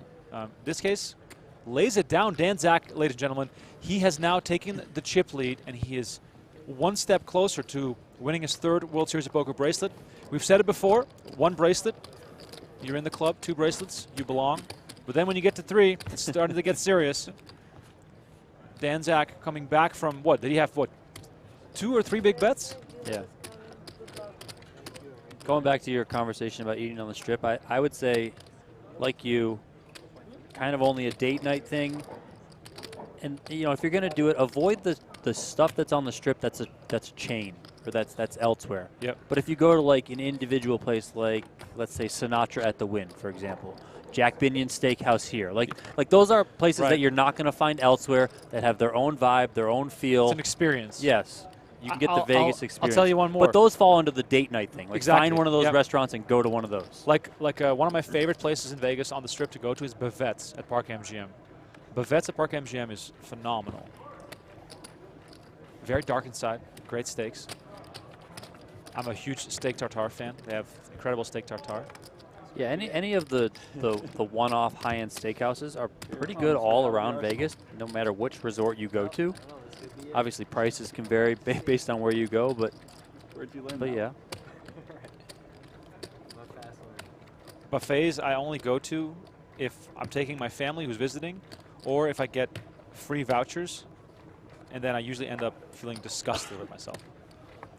Buffets always trick me because it's not that the food's not good, No, right? Because the food is good at a lot of the buffets here. It's just that you pay, like, what is it now? It's like $70. Yeah, and that's wild. And then I want to eat to get my fill based on my money, so I have like 4 plates, and then like you had said, I feel like death afterwards, and you have to put me in a wheelchair to get me out of the place. I remember when I went to the buffet for the first time in '09. The Wynn buffet, I think, was $60 back then, which was the most expensive buffet in Vegas in 2009, before Aria even opened. And I thought it was phenomenal because, you know, it's the Wynn. But right now, I feel like every buffet is $60. Oh, if you can get a buffet for $60, you might be winning. King versus a king here. The big hands are, the big cards are battling as Funkhouser is getting involved here. Both players connect with their suit. Funkhouser continues for 200,000. Batista's hole in the wall shout out. Good spot. We should go there. It's a good spot. Never been. Bet in the call. Third spade for Dan Zack. 7 of diamonds. I think they give you free red wine, like just nonstop. That sounds dangerous. Mr. Ogie says, I changed it up by going to the off-strip McDonald's. There you go. There you go.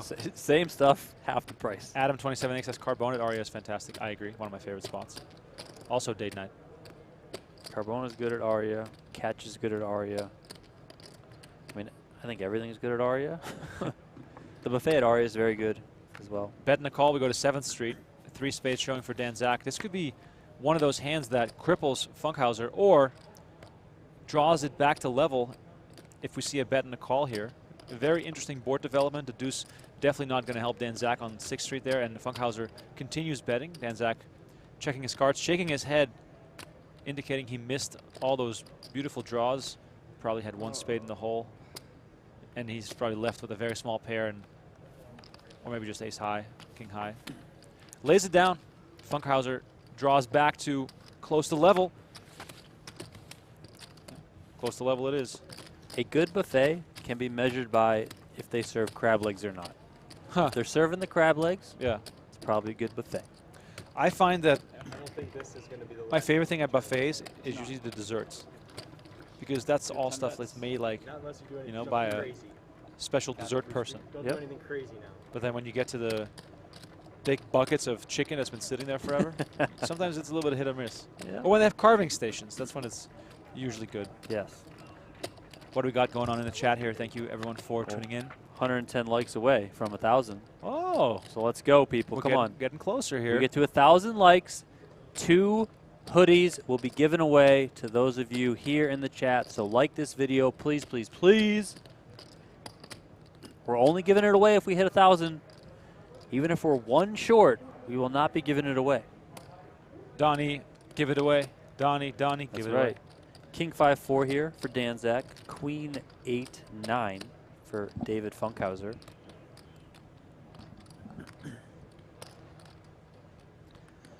You got a bet from Dan Zack, 400K.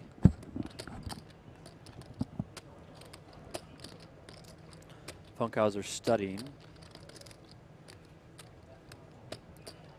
Checks back at his cards.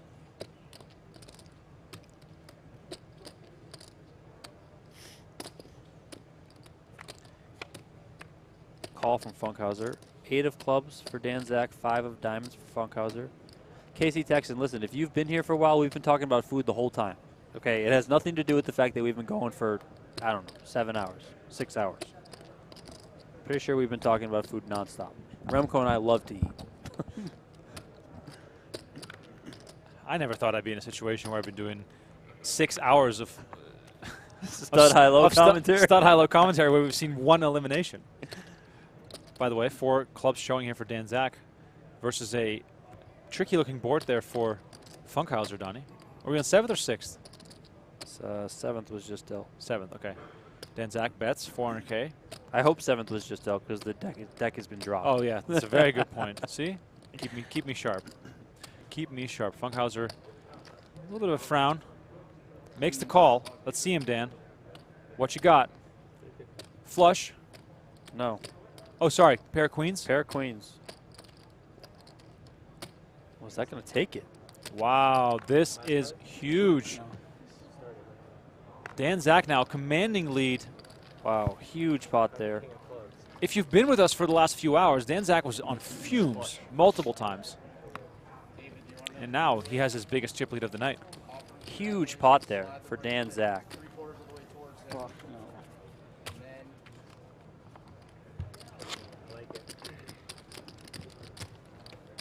Dan Zack with a little bit of a smile there as he rakes in the chips. You think? Dusty tried that. Almost worked. I wonder if he was bluffing there, got caught, but had the best hand anyway. You know, similar to the hand that our guy Russell pointed out that was happened with him and Sean Deeb, where Dan Zack bet the river last night with just a pair of 5s and ended up winning anyway.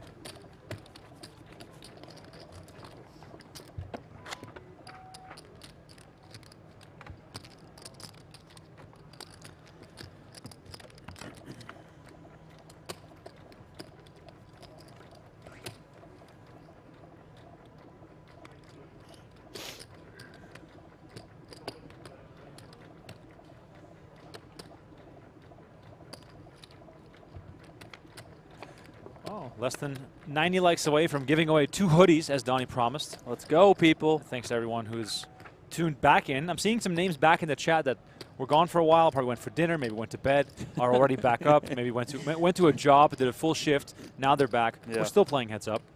Might have played their own Stud 8 tournament in the meantime. Yep. Won it, now come back. Yeah, I get it. Go Dan Shack. Well, Christopher. There's not Dan Shack. There's Dan Zack. By the way, I love how neither player messes with their up cards. Sometimes you play with stud players that are constantly touching their own up cards. Well, I touch mine, but I pull the first one into where it should be, right? Like, you know, a couple inches in front of my down cards. And then the second one I put nicely on top, like just so people can read it. I play with these guys, it's just cards all over the place. You have no idea what order they came in. I mean, if you're paying attention, yes, but it's also the dealers have been doing a really good job is putting the cards. When you're playing full ring, they're pitching them out. They kind of go all over the place, you know. Sometimes people, like, they arrange them, but then they don't put them in order, and it's like, well, you can't do that. You have to put them in order. Dan Zack bets 400K here on 6th Street, showing the Jack 8, Ace 3. Funkhouser with the big spot here makes the call rather quickly, showing 10-5, 9-4. Looks as though he might be on a flush and a low draw. Dan Zack first to act with the ace high showing.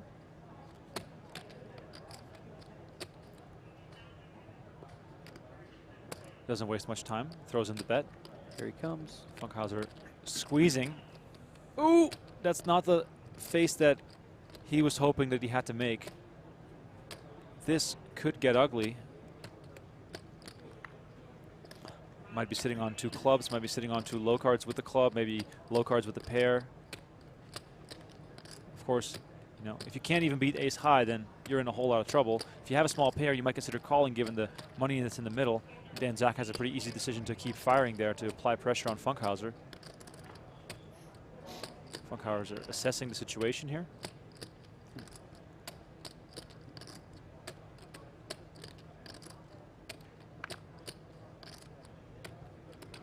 Feels like he doesn't want to fold.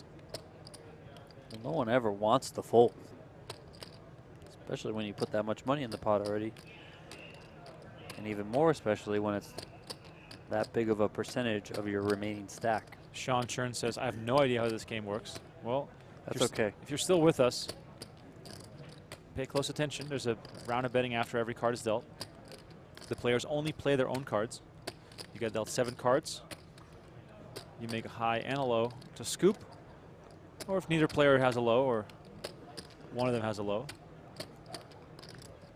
the pot is either chopped or going one way. And by the looks of it, Funkhouser has missed his low in this hand. Otherwise, he'd have an argument to at least call in hopes that Dan Zack is playing for the high. It feels to me, Donnie, as though Funkhouser has sort of a middling pair, missed his low draw, and is now hoping that that might be enough. Agreed. Was there an ace on Dan Zack's board? There is. Because I was possibly going to suggest that he could be thinking of calling with ace high, but given that Dan Zack is showing ace jack high, I think we're at the point of the tank, or we've at least passed that, where raising seems out of the question for Funkhouser. If he were to raise now, it would be very suspicious from Dan Zack. So and it would also be for all his chips, basically. Yeah. He does call. Makes the call. Wow, let's see him.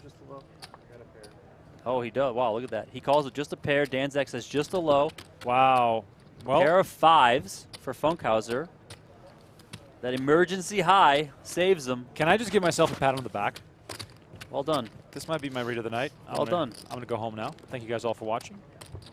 I peaked. Huge call there from Funkhouser. Dan Zack almost got it through. James Colton said, this is the only game watchable without seeing hole cards. I think a lot of the mixed games are watchable. The deuce to 7 is certainly watchable. Triple draw or single draw, all the stud games are watchable. I think limit hold'em is unwatchable without hole cards. Oh, for sure. But no limit hold'em is much more watchable without hole cards. Yes, but I would probably say it's less appeasing to be right, or less appealing to be watchable. And then James Colton also said, why do they keep, or also asked, why do they keep shuffling their 3 down cards? Well, they can do whatever they want with their 3 down cards. You start with 2. You can shuffle those around if you want to. You get a 3rd one on 7th.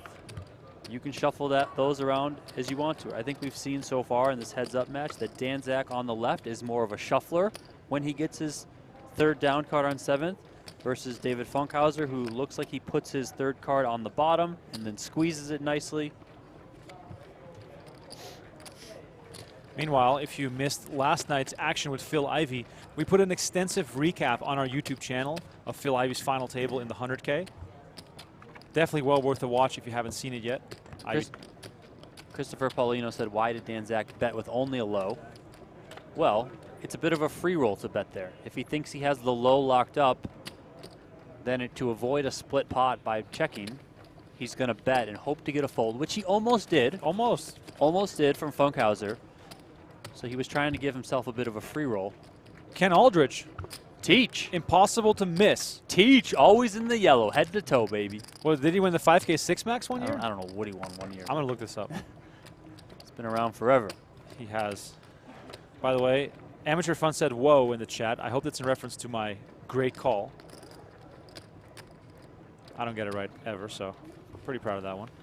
Chat backing me up there by saying that the bet with just the low is, you know, just trying to get his opponent to fold. Hopefully scoops the entire pot when he's got a good chance that he's guaranteed to win half of it. Damn it, I almost had it right. Ken Aldridge won the $1,500 6 max. For a lot of money? 425K. Yeah, exactly. Just piles of money.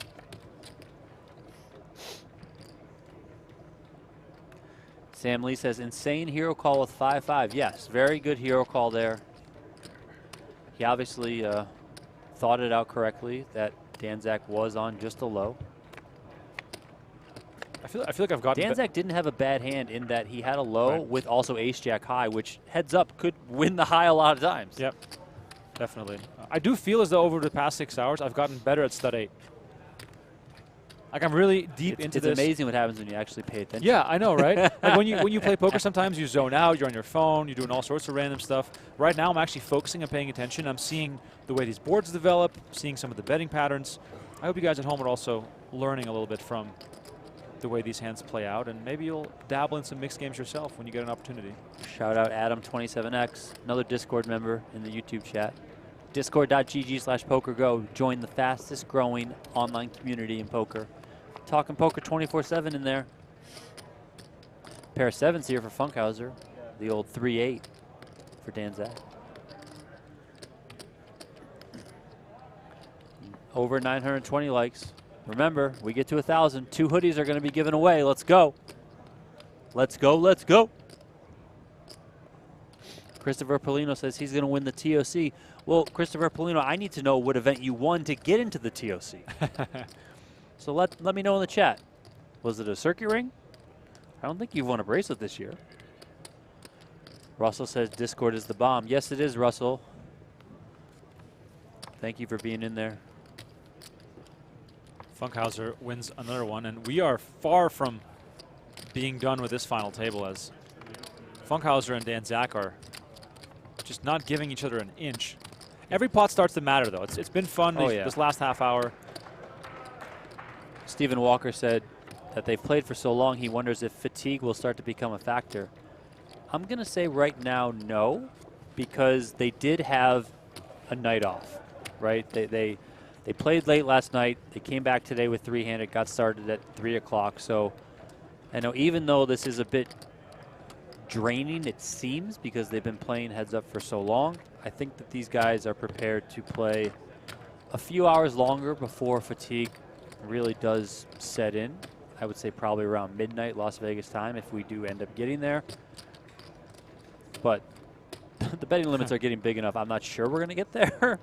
But hey, anything can happen. Bringing in with the 5 of clubs, and Dan Zack raises with the 8. Christopher Polino said he won a ring at Bally's in March. Well, let's go. Wow, sick. Let's go. That's phenomenal. Going to 4th Street here. Dan Zack made it 200. Catches a queen. King for Funkhouser.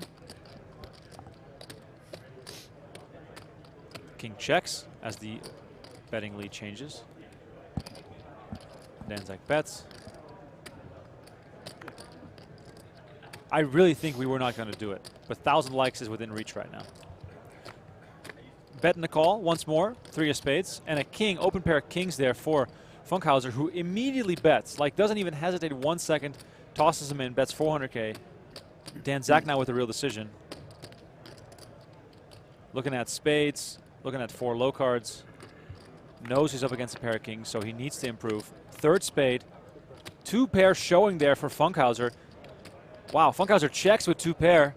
That is very interesting. If Dan Zack bets right now, it's pretty face up what he has here, and he does bet. Oh my God, this is, I mean. Dan Zack, what, representing a low, might also have a low with 1 spade, so he's free rolling to a high. I mean, this is such a crazy situation for Funkhouser. He has 2 pair showing, so Dan Zack is acutely aware of his hand. And even if Funkhouser has, let's say, deuce 3 in the hole, he can't make a low. So yeah, in that case, he's getting free rolled if Dan Zack already has the low. Exactly. Of course, if Dan Zack has a flush, I don't think he is too worried about. Oh wow, folds. Folds the 2 pair face up. That is huge. How do you feel about that fold, Donnie? That seems, I mean, seems tough. It does seem tough. Not sure that I would make it. That said, I'm not sure I would have called a couple hands ago with a pair of 5. So right. If you're Funkhouser, at this point, I think you have to just trust yourself and hope that you made the right decision. Yeah. You know, it's just one of those spots where it's like, what are you going to do? I mean, he had to put Dan Zack on a flush. Right. Yeah, because even in my opinion, it was either he had a flush and was free rolling to the low, or he had a low already locked up and was free rolling to a flush. Right, and in Dan Zack's situation with the way his board shows, I love the fact that he didn't hesitate. He bet instantly.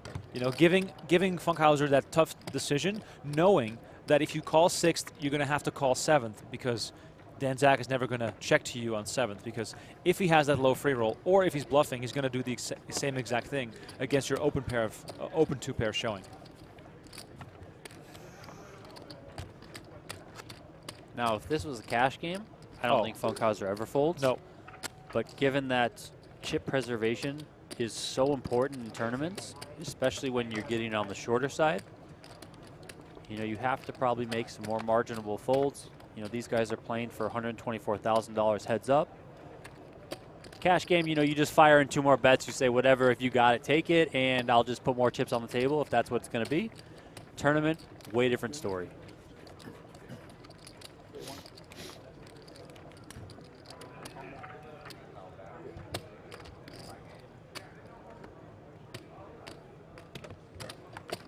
I don't exactly understand what Dan Zack having 5 spades blocking a full house means, because a full house beats a flush. Right. If he gets there.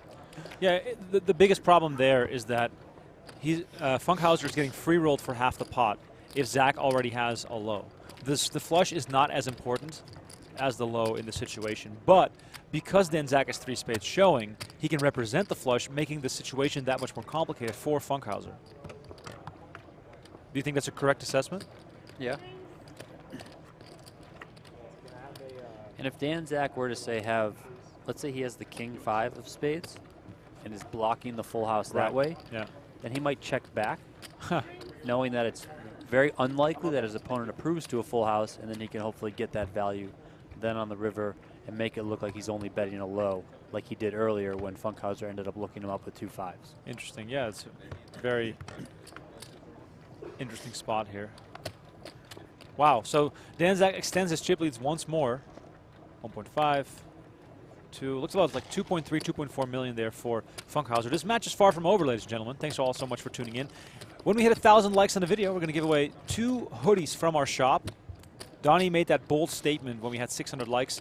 We've been slowly but surely creeping up, and we're almost there. I'm very impressed. Thanks, everyone, for tuning in. By the way, don't forget to subscribe to the channel. Hit that notification bell if you enjoy poker. We will not disappoint. And otherwise, you can hit me up to complain. I'm in charge of the videos on our YouTube channel. My Twitter handle is @Remko_Rinkema. Donnie_Peters. Also in the house.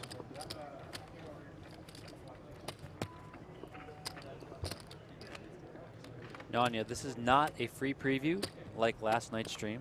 This is a full bonus coverage stream. We're going all the way to the end. Also, Nanya calls it a bait and switch. We announced it for like 12 times. We are very open with that. It is a 1-hour preview. It even says it in the title. It says it on the thumbnail. It is just a little tickler, a little teaser of the action. By the way, here, interesting up cards. Oh. Go high, go low. Check from Funkhouser. Dan Zack with the 3 deuce bets. To 4th Street we go. Oh, sorry, 5th Street we go. Oh, 3-4 deuce against the ace queen 3. Interesting spot here. Excellent low cards for both players. Of course, Dan Zack in the lead as far as drawing to a low, basing it off the up cards. Funkhouser makes the call. Once again, reaching deep into his stack. The bet right now is 400,000. 6 hits, 7 for Dan Zack. There's a 4-card 7 on board. Has to be happy about that. That's 400K. Not as if he has any other options for playing limit. Makes the call, Donnie. We are getting close to all-in territory. Feels like he also missed the bet up there. Trying to get in for a discount. Checked again. Dan Zack quick again with the bet.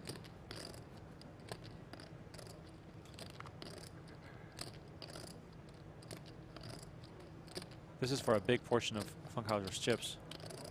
And according to my math, we're missing 100K there on screen, potentially.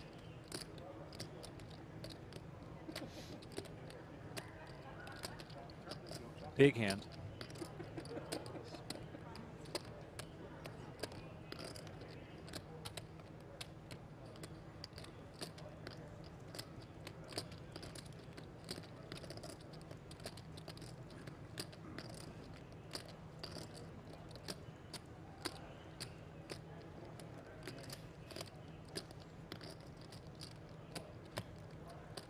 Big decision here for Funkhouser. Dan Zack has been confident in his betting in this hand. Has 4 Low card showing. Very easy for him to have any card that fits in there. 6 of 5. Could also or have a an straight ace. for sure. Can have a straight. And Dan Zack knows, I think now, that that Funkhouser is willing to call him light. Oh, did I miss a blue chip there? Very possible, of course.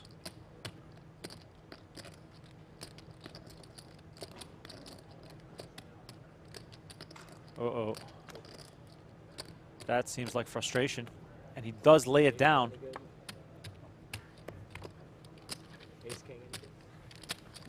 Dan Zack rakes in a big pot here, and Funkhouser now on fumes in the same spot where Dan Zack was not too long ago. Tables have completely turned once again, and it's safe to say that it could happen again. That's right, 30 more likes, Gamble. Come on, guys. Yeah, if Funkhouser's this short, you got to get those 34 likes in soon. You guys better hurry. Hit like on this video, and we'll be doing a giveaway for 2 hoodies. 2 people will win. This one goes on Donnie's tab, by the way. This one will go on my tab, but I don't think I've spent any money on my tab so far. No, so it's all been my tab.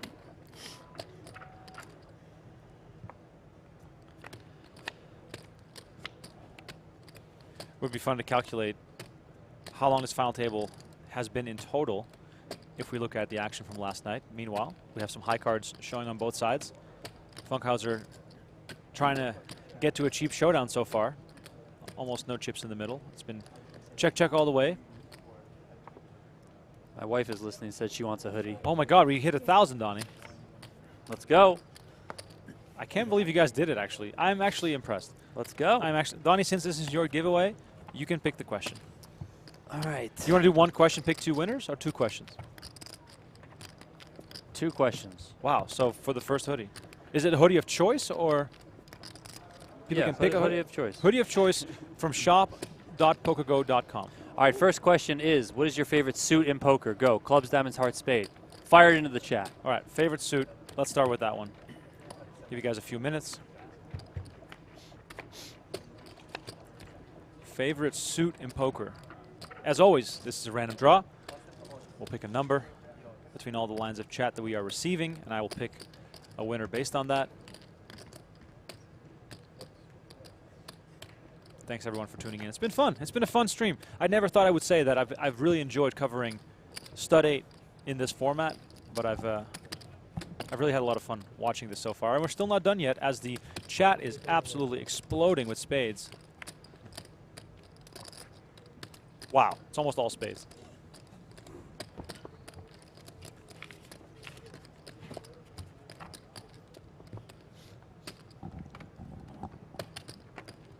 The way this works, if I call your name, send a DM on Twitter to twitter.com/PokerGo. Comes back fast. With your It comes back fast. Yeah, yeah. You can do it. name and address and hoodie size and the hoodie that you want, and then also a screenshot of you logged into your YouTube account so we can verify that you are indeed who you say you are. And we'll give it 2 more minutes. Send in your submissions. Everyone who is entering in the chat is going to be in the random draw. All right, we can flip for it. I did present that one as the last offer last time. Yeah, yeah. You were. Might have been able to sneak in at some point after that. 5 brings it in. Dan Zack with the queen up.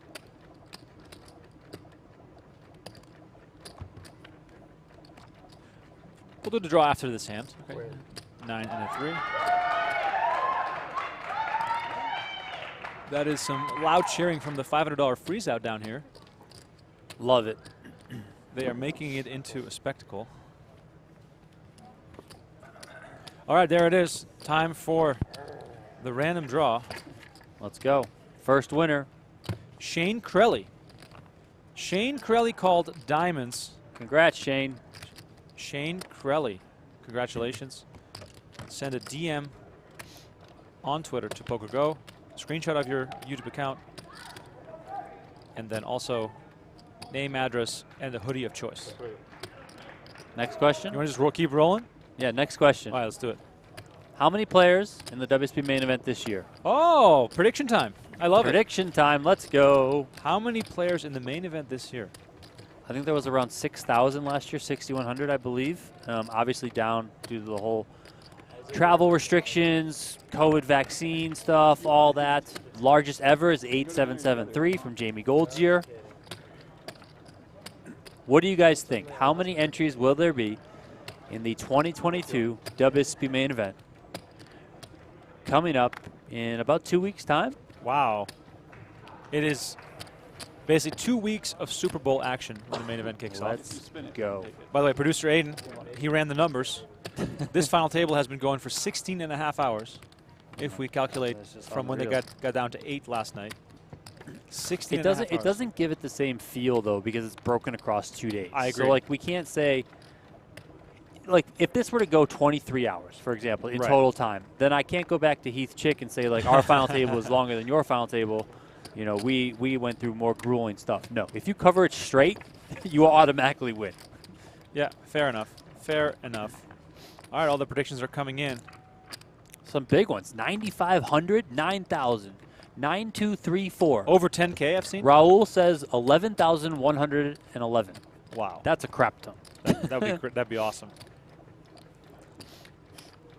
It's the main event is like one of those things where it's kind of exponential. Where like if you get through the first 3 days, for example, the first 3 starting days, and there's some astronomical number of like 8,000 people, then like day 1D, like you're going to be trying to buy in, right? Like you're going to be like, I have to get in this. This is the biggest main event in the history of main events. Like, what are we doing? Somebody give me $10,000. And it'll be easy to find $10,000 because we're in the poker world, and people will be dying to put people in if it does get to that point where it's so big on the first couple of days that it's like you have to play. You have to play. Anyone with an ounce of a clue in poker has to play. Phenomenal. Phenomenal. All right, keep them going. A couple more minutes here before we draw for the second hoodie. 9845 from Matt Barnett. Back-to-back 7777s from ABC Favorites and Beep Beep I'm a Jeep. Great name, by the way. Yeah, that is great. AZ and Mark on the low side, 4,923. Get out of here. They'll have that through 2 flights. Yep. Sandy Joy, 9786. Dankavelli, 8,800. That's a pretty good number. I like it. Anthony Rojas, 8888. For people who are asking, the first hoodie went to Shane Crelly. Congrats again, Shane. Yes, in the DM. To Remko or to PokerGO. And he'll hook it up. We're still heads up here.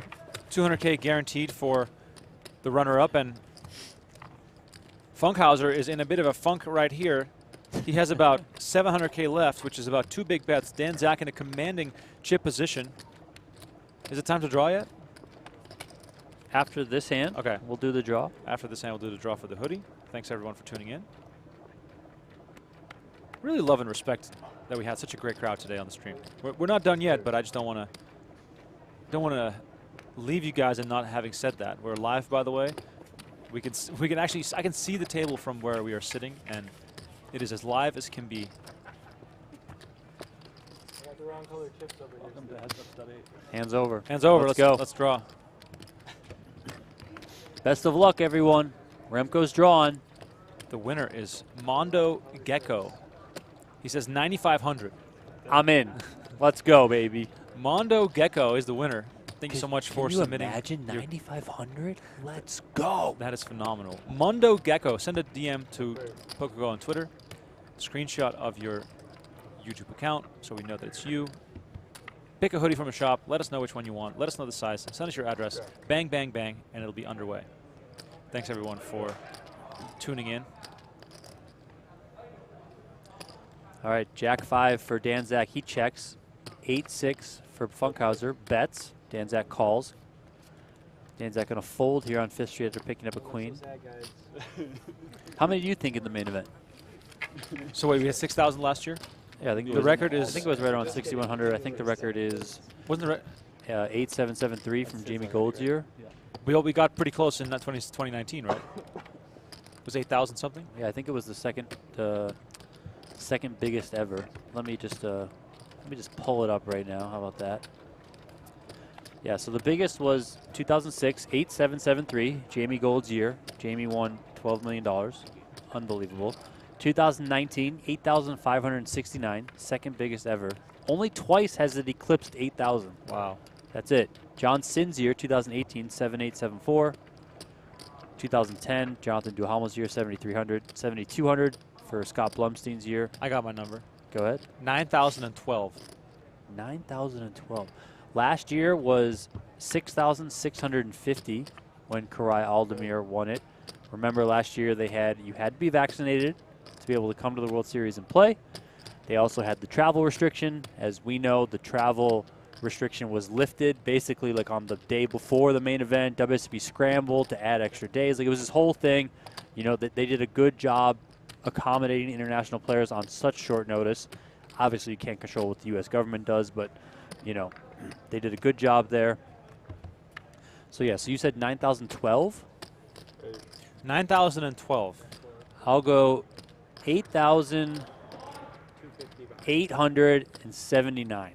Wow. So both of us are saying the biggest ever. Biggest ever. There it is. Biggest ever. Let's go. That's all that matters. Big hand developing here. Break.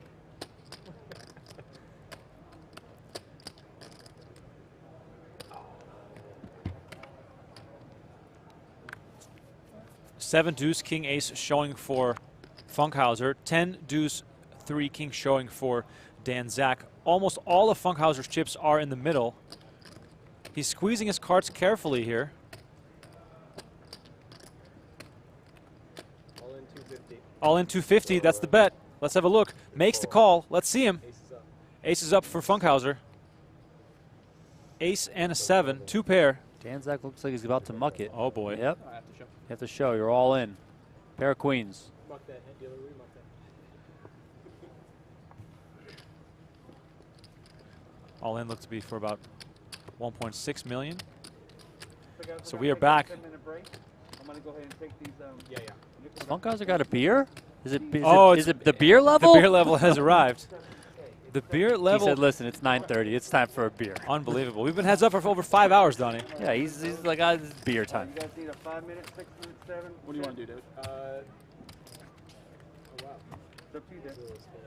I'm flexible. Meanwhile, if you want a multi-table, check out the PokerGO live stream. Jeff Platt and Brent Hanks on the call. The 5K PLO, no, sorry, the 3K PLO 6 max I'm okay if you want to. going strong. In 90, can we take an hour though? Yes, Or, if we're still here at 90 and it's somehow not. have both Yeah. 1 million. Yeah, that's fine. That works. Limited time offer here. Save $30 on the annual sub. Promo code GET-WSOP30. 1, 2, 3, 4, 5, 6. They're going to keep playing for another level and then potentially take a dinner break, which would, of course, be a disaster. And then Nobody would want that. Get rid of that 1. Yeah. Okay. There you go.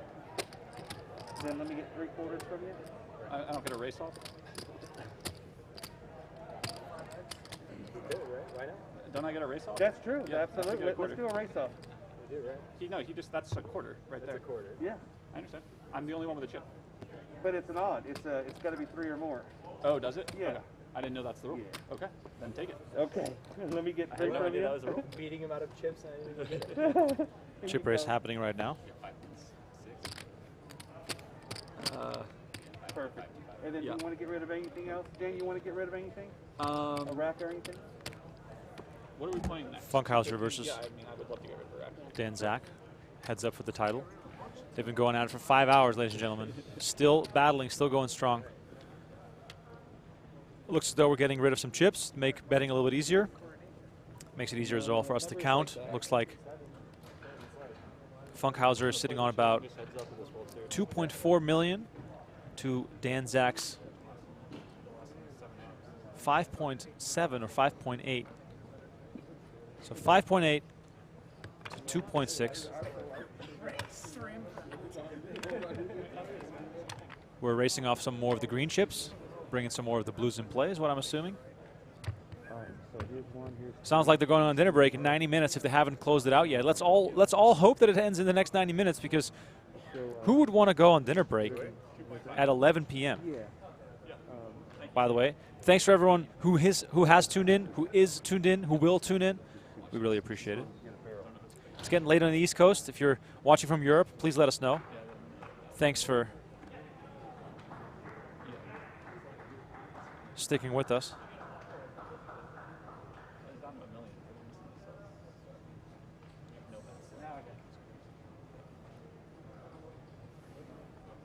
So here's 1, here's 2, here's G5. I got 20. If you guys have any questions for us, please let us know in the chat.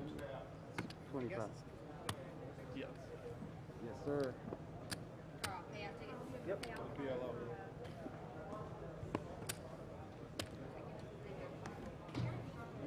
The nominations are as following. The blues are worth 100,000. The greens are worth 25K. Donnie, we just raced off a whole bunch of chips. It's going to make the counting a lot easier, and we are all collectively rooting for this to end in the next 90 minutes.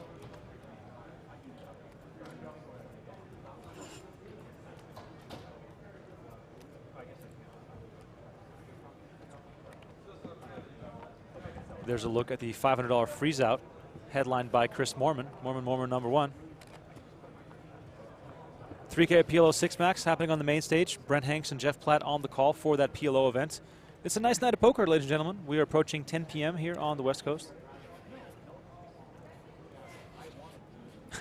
Stephen Walker says, it's almost midnight. Got to work tomorrow. Let's play cards. And we are back to our table.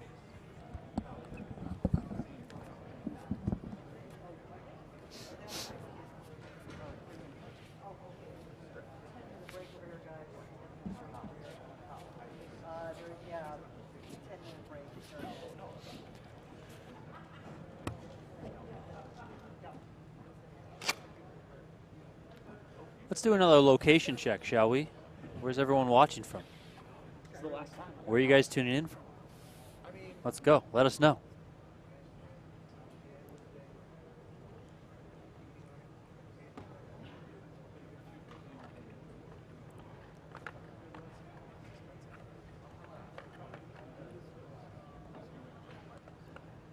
ATL, first response. The Star Crunch, love it, thank you. We got Tennessee. We got Ohio. We got Vancouver, New York, San Jose, Alaska, Seattle. Love it, very wide-ranging crowd. This final table that you guys are looking at is the final table of the $500 freeze-out. Big rail. Always see big, excited rails for the smaller buy-in, big field, no-limit hold'em tournaments as players look to turn really small price tags into huge paydays. Bit of a jackpot lottery style feeling to winning those gold bracelets. This one, $500 buy-in, freeze out, so you can only enter once. $250K up top.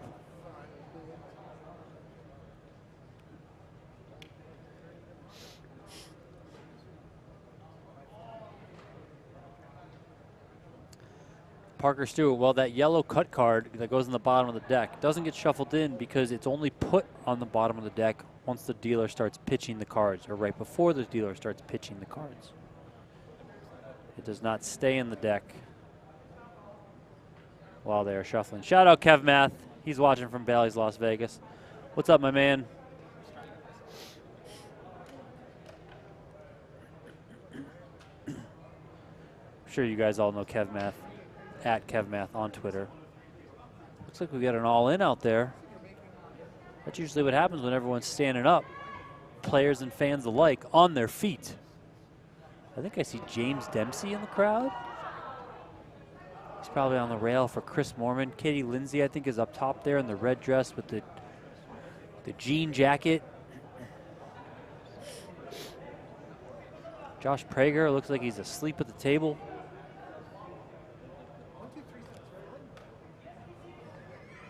El Salvador, British Columbia, Tampa, Florida, Austin, Reno, another person from Tampa. We got Dallas.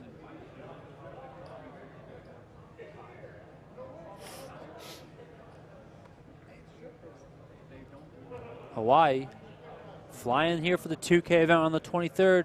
Let's go, cash to be made, because you've got cash to be made. Remko's back into the pizza. It's cold, yeah, but it's fine.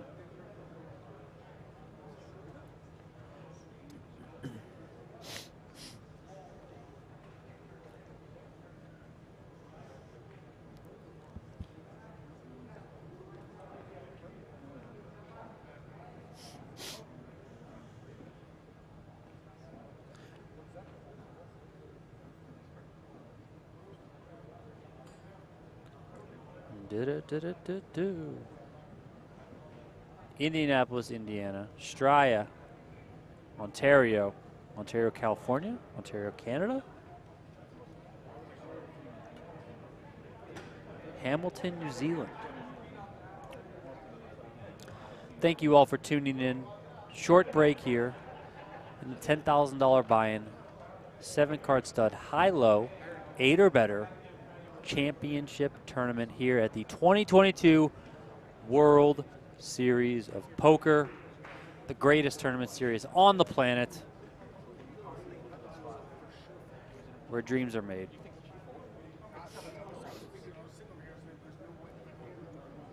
You can't see him right now, but heads up, we have Daniel Zack against David Funkhouser. Playing heads up for $324,000 and a coveted WSOP gold bracelet.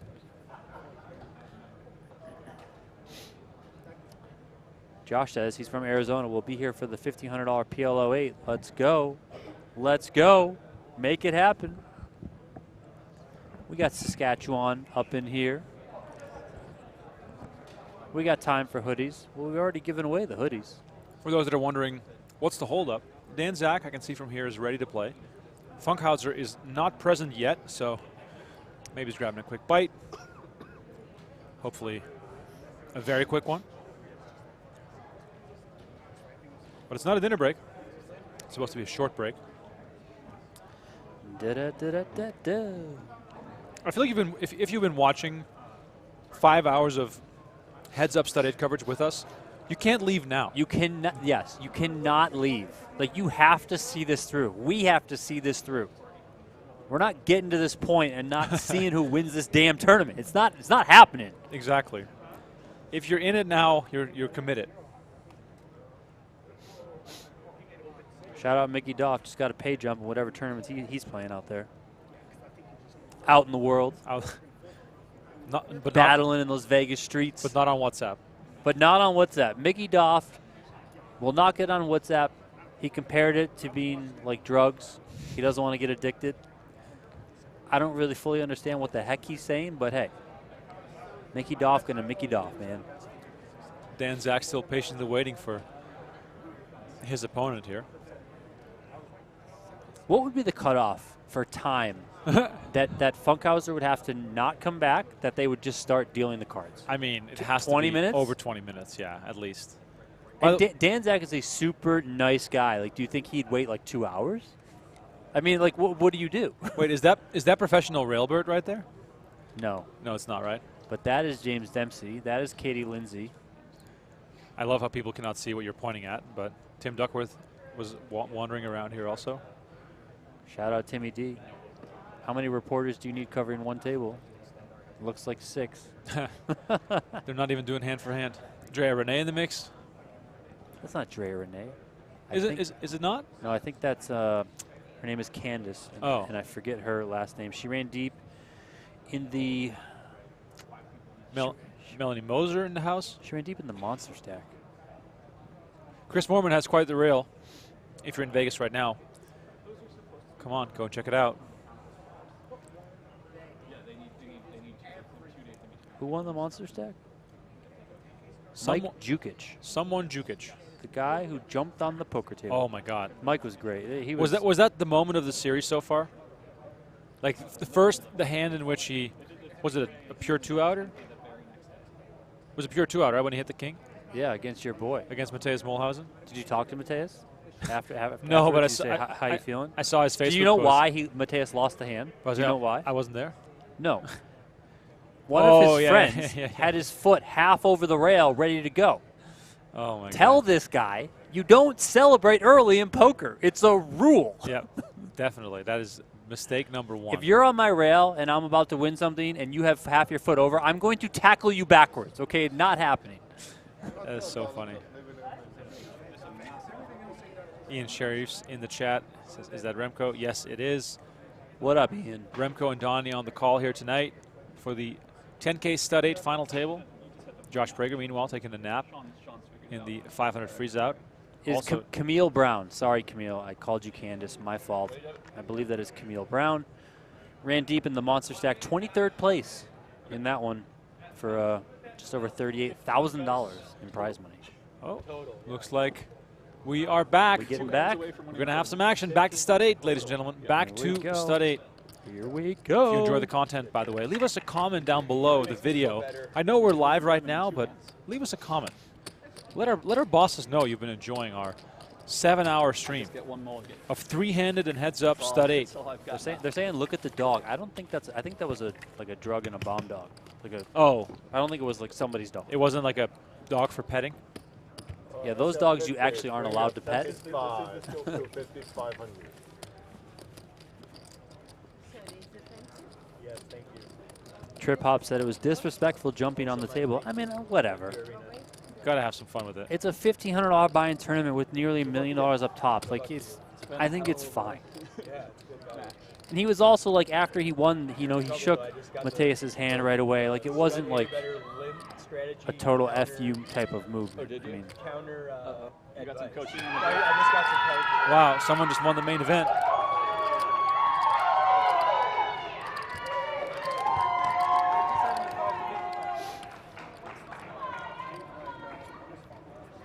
They said attack, attack, attack. Here we go. Look at the numbers here. They're playing 250K, 500K with a 70K bring-in. Like, there's no chips left, Donnie. there are no chips left. Like, for as much as Funkhouser is short. Average stack is 8 big bets. For as much as Funkhouser is short, if he wins 2 hands in a row to go to 7th Street, he's going to win a bracelet. It has to end this level, right? It's all, I mean, we're probably jinxing it by saying this, but it seems almost impossible to go beyond this 90-minute level. So strap back in, get some more popcorn, reheat that pizza. I would not pour more coffee, maybe stick to water for now. Well, it depends what time it is where you are. Oh, true. The Aussies can have more If you're coffee. in Hawaii, you probably have a coffee. Australia, probably have a coffee. Great coffee in Australia. I miss If you're on the East Coast, I probably wouldn't have a coffee unless you're working the night shift. Right. Maybe time for a nightcap. Gravy B says, commentators, please stay hydrated. I'm on my 3rd bottle of water. I've had a few Coke Zeros. Stopped with the coffee about an hour and a half ago, which means I'll probably be a little bit wired going to bed, but also be exhausted, so it'll cancel each other out. The bring-in will take it here as Zack gets a walk. Any hand that goes beyond 4th Street now is basically for stacks. Yep.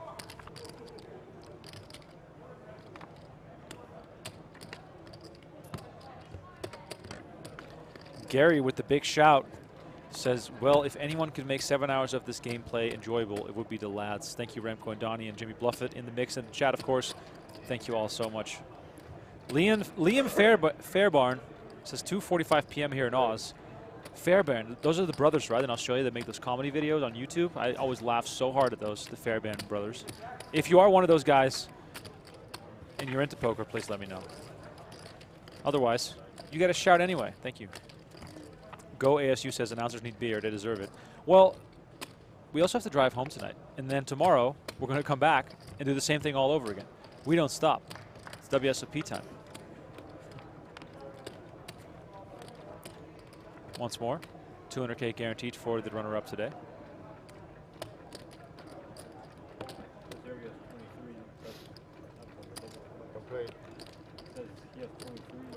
Bring in with the 4 for Mr. Funkhouser, and Zack raises with the 8. Feels as though Funkhouser is looking for a spot to get it in. That sounds like a raise. We might have all in action here. I don't think we've seen this on 3rd Street yet. No, and it's probably because Funkhouser is so short. He makes it 250. Zack plays it cautiously, just makes the call. Funkhouser seems to be committed here, catches the 7 of hearts. Queen of diamonds. Funkhouser might go for it here. We might have an all-in situation. He does check. Zack here catches a connected low card here. Same suit. What more can you wish for? Wow. Tough spot for Funkhouser. If he doesn't have diamonds, I mean, he would have led with diamonds, right? So now was likely going with a low. Looks like 1.9 million there for Funkhouser that he still has to play with. Makes the call. We go to 5th Street. He's going to see one more. All right. Keep battling. Run down here with the 987. Seems like a decent card for Funkhouser, though. If he has 4 to a low here, are we going for it, Donnie?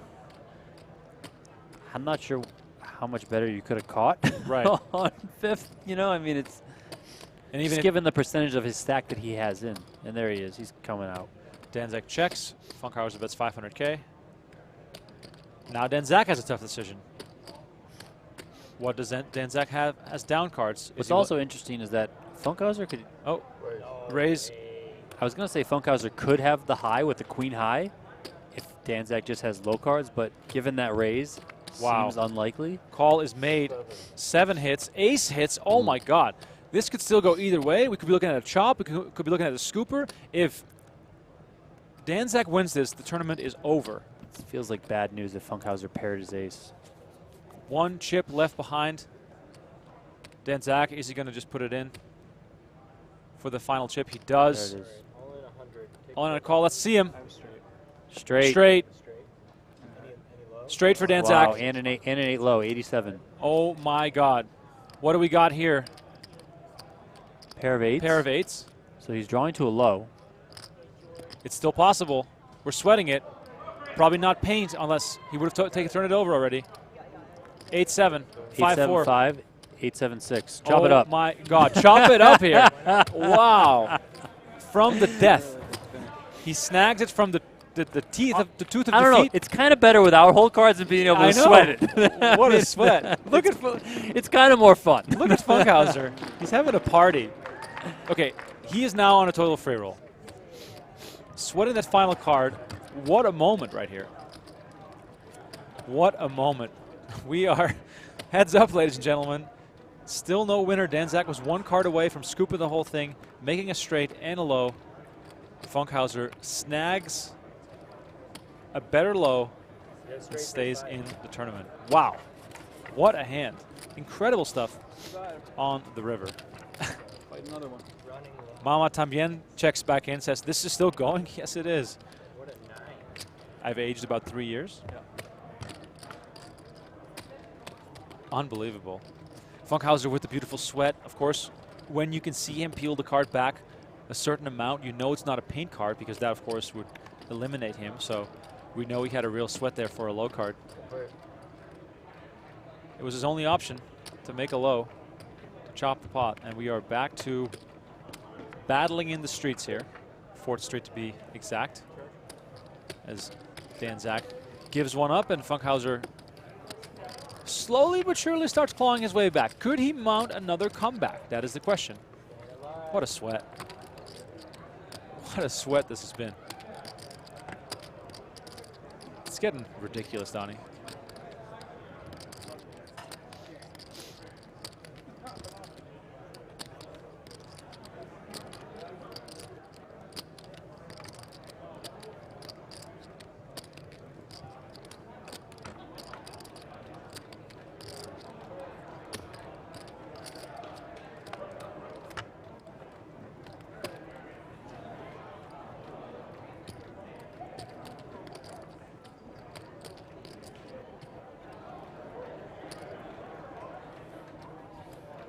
All right, action continues here. Queen 3 for Dan 10-6 for Funkhouser. Dan first up, he bets 250K.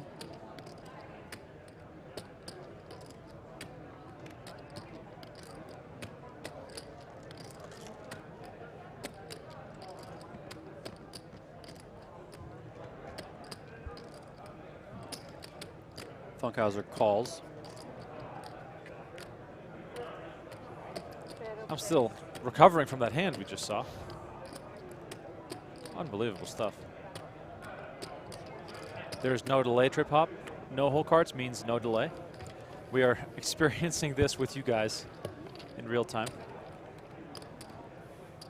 I really sort of like the fact that we don't have hole cards because the sweat is that much bigger.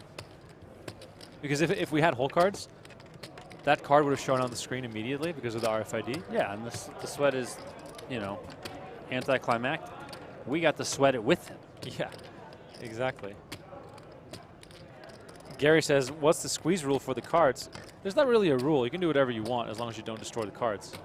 But even that still happens quite a bit, especially in the draw games. Some people are notorious squeezers, always ripping through cards. I mean, Funkhouser has been squeezing. yeah.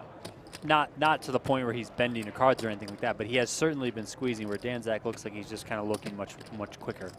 4 versus a 5 here. Zack with the bring in. Funkhouser completes. Stakes are high. Zack re-raises to 500K. Funkhouser makes the call. I mean, already $1 million in the middle here. There's only 8.2 million in play. Like, hands like this are so massive. Zack catches an 8, and so does Funkhouser. An 8 for each player, likely indicating that neither has made a pair of 8s. Funkhouser makes the call. Go to 5th Street. 9 for Zack, 3 for Funkhouser. The 3 definitely a much nicer card to see in this spot. Zack indeed slows down. Funkhouser could have already made a low. Throws out $500,000. I mean, for Zack, it must be so crazy to be on the brink of posing for that winner photo, and then all of a sudden, you're back to square one. 4 on 6th here. Deuce for Funkhouser, who keeps catching unbelievable cards here. Funkhouser looks back at his cards. Likely to bet here, given the strength of his board. Bets 500K. Quick call for Zack, who probably has made his, has made a pair of 4s on board. Interesting spot here. This could very well be a chop. The 4s might be good, but another big squeeze here. Double squeeze. Why not? Maybe they change. There goes 500. 7 low 6s. 7 low and 6s. Aces for Zack. Chop it up, ladies and gentlemen. River. Action continues with the same stack sizes. Funkhouser probably thought, oh, this might be a scooper. 6s with a low. I mean, yeah. Heads up, yeah, certainly. Nondescript says, why not show the 500? Well, when we started streaming this 3-handed stud battle, there were over 60 players left in the $500 tournament. The fact that they are down to whatever it is right now is just crazy. We've been going at it for 7 hours here on the stream. No complaints. Let me be perfectly clear. Brandon says, you guys have ever had the Coronado Cafe at South Point? Yes. I have. Specifically the steak and eggs breakfast special. I have. I love South Point. It's basically Donnie and I's home casino. Yeah, well, they took GVR away from us in terms of poker.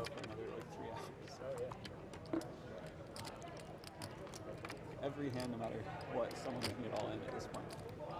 Only 8 bets if we were dead even. I think I've eaten at every restaurant in South Point.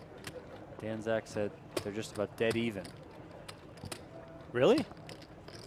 That's not possible. That's what he just said. Look at the stack, though. Maybe dead even and run good, but Zack has a big chip lead. Yeah, I don't know what that was in reference Looks like to. 2.7 million there. Maybe it was if he doubles up, they're dead even. Oh yeah.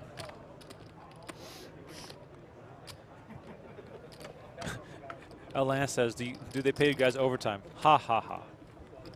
It's the World Series of Poker, ladies and gentlemen. Yeah, what do you think we are, Jeff Platt? Yeah. Do you think we are? Do you think we are that talented? Why do you think they put us in the attic and give us this secondary stream? Yeah, we're sitting on the roof, ladies and gentlemen. Sam Lee says, this is the most entertaining 7-hour heads-up battle ever. Kudos for the commentators. Thank you, Sam. Appreciate the shout. You sure it's not the riveting game of stud high-low? We're back on 4th Street. 6 ace showing for Zack versus the 7-3. Tamor Farid says poker is dead. Listen, there's 1,300 people watching a stud high-low heads-up match for 6 hours. Poker is not dead. Furthest thing from dead. Poker okay? is so alive, and we love you all. With for no it. hole cards, mind you. I know. Poker not dead. Phenomenal. Phenomenal.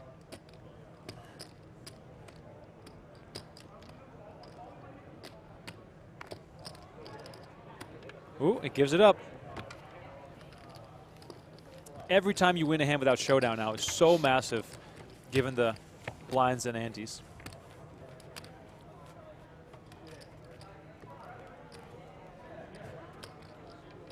Professor Molsap says, did they at least pay for the pizza? Yes, we did invoice that pizza. I might have to get a shot of tequila if this thing goes to dinner break. If it goes to dinner break, you can go down there and you hold down Funkhouser, I'll hold down Dan Zack. We'll just pin them to the table and force them to play. Force them to Producer play. Aiden will come and he'll get in the box and deal. Give the dealer a break and let these guys continue. By the way, Venti Coffee here coming in. Nope, doesn't want it. Oh, maybe it had the wrong. Maybe it didn't have oat milk. Very possible. Funkhouser looks like an oat milk guy to me.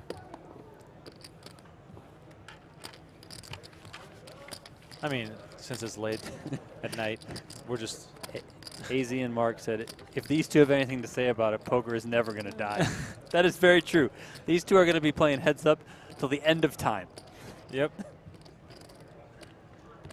Dave Smatlack drinking tequila as we speak. Wow. What is it, Reposado? You got some... I'm more of a fan of the... see, my brain is just complete mashed potatoes right now. Well, mezcal. The mezcal. Yeah. That's what I was thinking of. I've gone now over, and maybe it's just because I'm getting older, and lamer. I'm now a sip on some Reposado or mezcal as well. Yeah, mezcal, big mezcal. 10 years ago in the club. Shots. Silver shots. Let's go. Ripping that.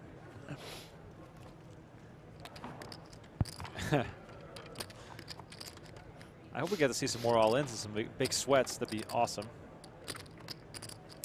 Chip counts requested by Beep Beep I'm a Jeep. Latest that I saw was about 2.6, 2.7 million for Mr. Funkhouser, meaning that Dan Zack sitting on about, what, 5.5? I'll bring in a 75K. Kings battling here in the streets.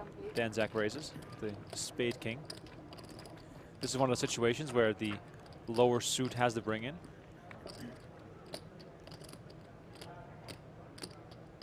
Wayne Cool says, I'm a fan of the format. This is how poker should be. Appreciate you checking in with us. By the way, we got to race to 500K. This could be for all the marbles if Dan Zack has some strong connecting cards. He makes the call. We go to 4th Street. No harm, no foul just yet. Deuce and a 7. I mean, Funkhouser is definitely going to go for it here. Every hand is now basically all in if we go beyond 5th Street.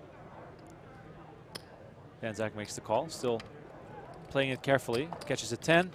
Funkhouser catching an ace, catching very well. We could be looking at a double up here. 500K is the bet. Dan Zack double checking. Does he want to play for it all? Losing even one hand here is crucial, and Dan Zack does lay it down. Funkhouser just collects an easy 750. Chips up nicely. Only 8.2 million in play, ladies and gentlemen. Keep that in mind.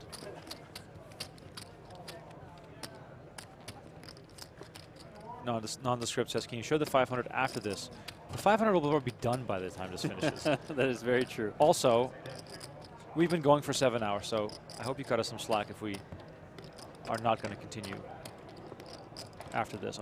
After this is over. If this final table went for 2 hours, then we could have considered it.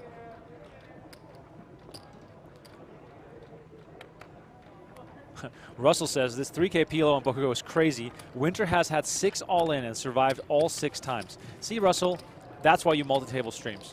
Thank you for watching both. We appreciate it. Jeff Platt and Brent Hanks on the call still on the main channel.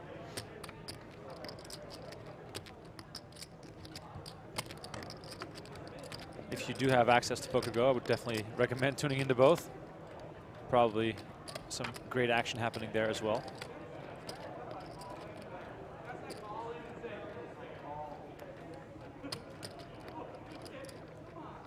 By the way, if you enjoyed the content, please smash that like button and subscribe to the channel and fire into the chat where you're watching from, what you're drinking.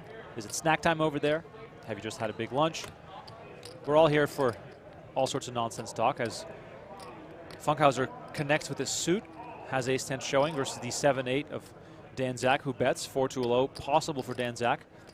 Ace-10 of diamonds does look appealing. Funkhouser still very short, even though he just picked up a nice pot. He's going to make the call. We go to 5th Street. The big bet now, 500K. Feels like Dan Zack has been catching big cards on 5th in the last couple of hands that don't really connect with his holding. And Funkhouser now taking the betting lead after catching 5. 5, of course, likely to give him a 4-card low, making him feel more confident. We go to 6th Street. This is a massive pot. Wow, 4-card straight showing there for Dan Zack. That is crazy. However, a jack being caught there by Funkhouser, which is exactly what Dan Zack needs to make a straight. So he has at least one blocker. Dan Zack does fire here. 4-card straight. Ooh, the dealer almost went a little early there, as Funkhouser has not yet acted. Dan Zack bet 500K. This is a big spot. Big spot here for Funkhouser. 4 to a straight showing. Unless Funkhouser has a real strong hand, it's going to be hard to continue. He does call 7th Street face down. Funkhouser first to act with ace-jack showing. Seems very likely that he'll check either way. Wow, huge hand developing here. Funkhouser taking his time. This could be for all the marbles, ladies and gentlemen. Very, very unlikely we see a chop here unless Funkhouser makes a low, and he's going to lead out. He makes a low. Dan Zack shows a straight, and once again, David Funkhouser saved on 7th Street. He catches a low on 7th, leads out, chops the pot. Action continues, ladies and gentlemen. Dan Zack resting his head now for a brief moment here. You say that was a big one? Yeah. Wow, Donnie. Twice, Dan Zack was 1 card away. You're joking. I can't tell if you're what level that kind of. We got Hong Kong in the house. That was a big one. All right, let me add wow. Wow. such Might I wow. add wow? Much happening. Blinds go up every 90 minutes. We're We're playing really missing 250K, 500K. Stephen Walker says, chop it up, melt the bracelet, and split it. Get up, heads up with him. Not because I like my chances any better, but just. And Dan Zack would be the first player with the half bracelet.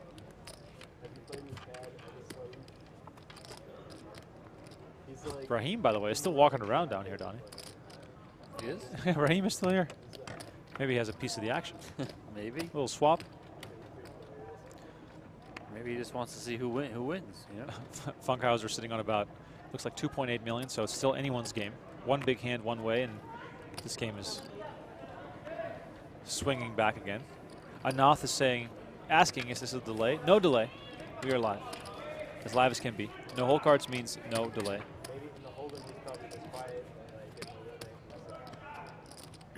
Pretty soon each player will be all in for the antes, according to Michael Sweeney. Yeah, pretty much.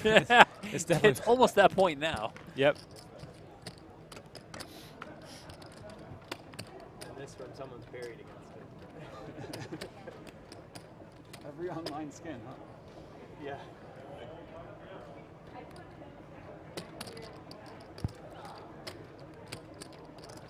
Deuce brings it in. Dan Zack looks down at a jack, makes the call. We go to 4th Street without any action. By the way, there's no option in stud, so if your opponent calls the bring in, you have no option. You just go straight to 4th Street.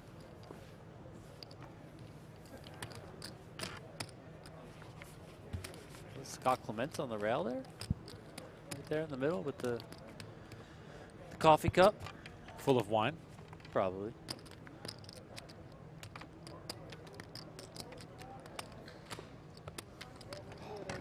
What a fight this has been. Unbelievable stuff. Dan Zack has been 1 card away twice from the win.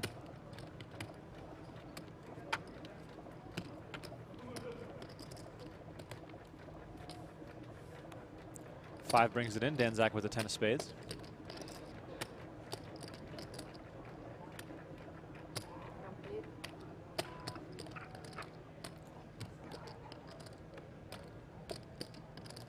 Wild stuff happening in the PLO. Oh, yeah? Just wild. I mean, it's just out of control. Donnie Peters has the PokerGO feed up right now as we are watching stud 8. I've never seen Sean Winter get excited like that. Oh, really? Wow. Threw his backpack to the ground, high-fived his rail. That's Have you incredible. ever seen that from Sean Winter? No, I've never seen that. He's always extremely calm and quiet. And like I mean, it's obviously a big stage, and 374K for first place is a lot of money, right? But Sean Winter has played 100K buy-ins where there's, you know, $2 million up top, and I haven't seen him smile. I mean, good point. Good point. Meanwhile, if you're just tuning in, 10K stud 8. Smash like if you enjoy the content. Subscribe to the video. Subscribe to the channel if you like what we are cooking up.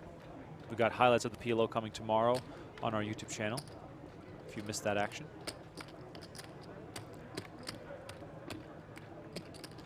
Meanwhile, we're back to the battle. Zack gives one up here to Funkhouser. Unbelievable how much these guys have gone back and forth.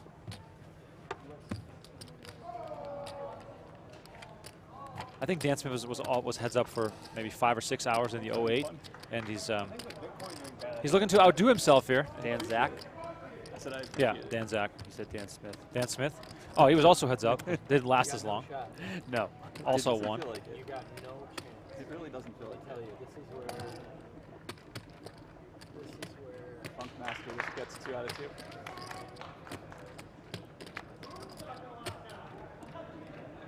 just been feeling you out.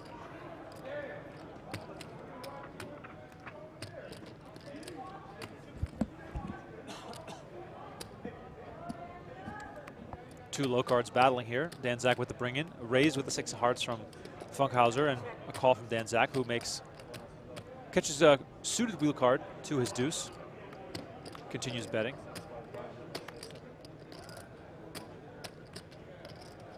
Funkhouser can see 5th Street for a discount. 250K is the bet on 4th, and now we go to the big bet on 5th Street. 9 of hearts and a 9 of clubs. 2 nothing cards here, really. Feels like Zack will probably keep the pressure on here to not give away any free cards to his opponent. He does continue betting 500K.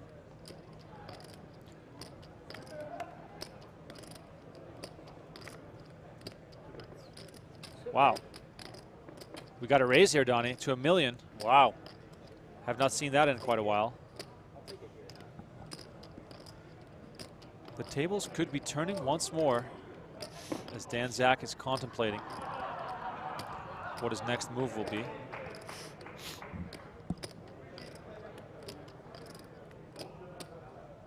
How much do you have behind? Oh, the scariest question in all of poker. How much do you have behind?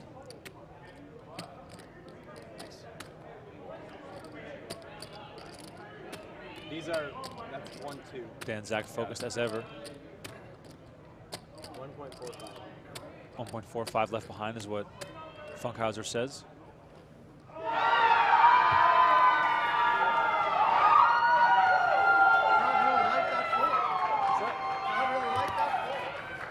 Lots of noise here in the room as the 500 freeze out is going nuts. This was not for Funkhouser. Yeah, if the rail screams, it's Norman winning. Funkhouser getting his Rocky on. Exactly. 3 kings. As someone said on the rail, if they're screaming, it's probably Mormon winning. He does have the biggest rail. Meanwhile, now we are basically dead even again in this heads-up match. It's unbelievable. Time is a flat circle, Remko. It is definitely a flat circle. Unbelievable stuff here. 10K horse, let's have a look.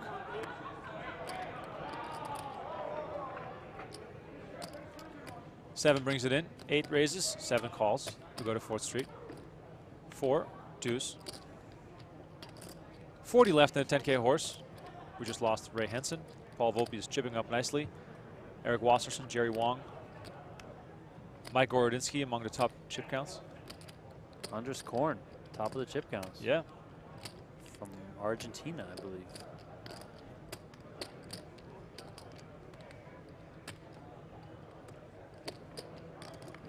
Two very interesting boards here. Yeah. Ace, deuce, 8 leads. Zack is the worst 2 low cards with the 8-7, but he's going to make the call. And this hand is really going to swing it. We've said it many times, but it's really true as, wow, catches a 6 and bets instantly Dan Zack in a tough spot here, catching a jack. That is not what he wanted to see. The low looks basically dead for Dan Zack here, who might be back to the underdog spot here. A little shake of the head, and that looks like a fold. Action continues here as Funkhouser is back in the lead, ladies and gentlemen. Back in the lead. Wow. Unbelievable. All right, that's my mulligan. Dan Zack, twice. He was one card away from the win. And now he is once again the short stack. 2, 3, looks like 3.3, 3.4 million for Dan Zack, which means that Funkhouser has about 5 point, what is it? My math's totally out of whack. Oh, that's not me. 4.9 is what producer Aiden shouts. 8.2 million in the middle. Funkhouser received what I believe is now T, just a guess. I could use a T. I could use a nap. Alex Herb says, how does this game work? I'm so confused. You get dealt 2 cards face down, 1 card face up. There's a round of betting, and then there's a round of betting after each of the next 3 cards you receive face up. Then you receive 1 card face down, which means you will have 7 cards total. There is a winner in both the high and the low. So if you have 5 cards, 8 or lower, you qualify for the low. The high is always in play. There's no qualifier. The pot gets chopped if you, let's say you have the high with a pair of jacks and your opponent has 5 cards, 8 or lower. The pot gets chopped and action resumes. That's why this final table has been going for quite a while.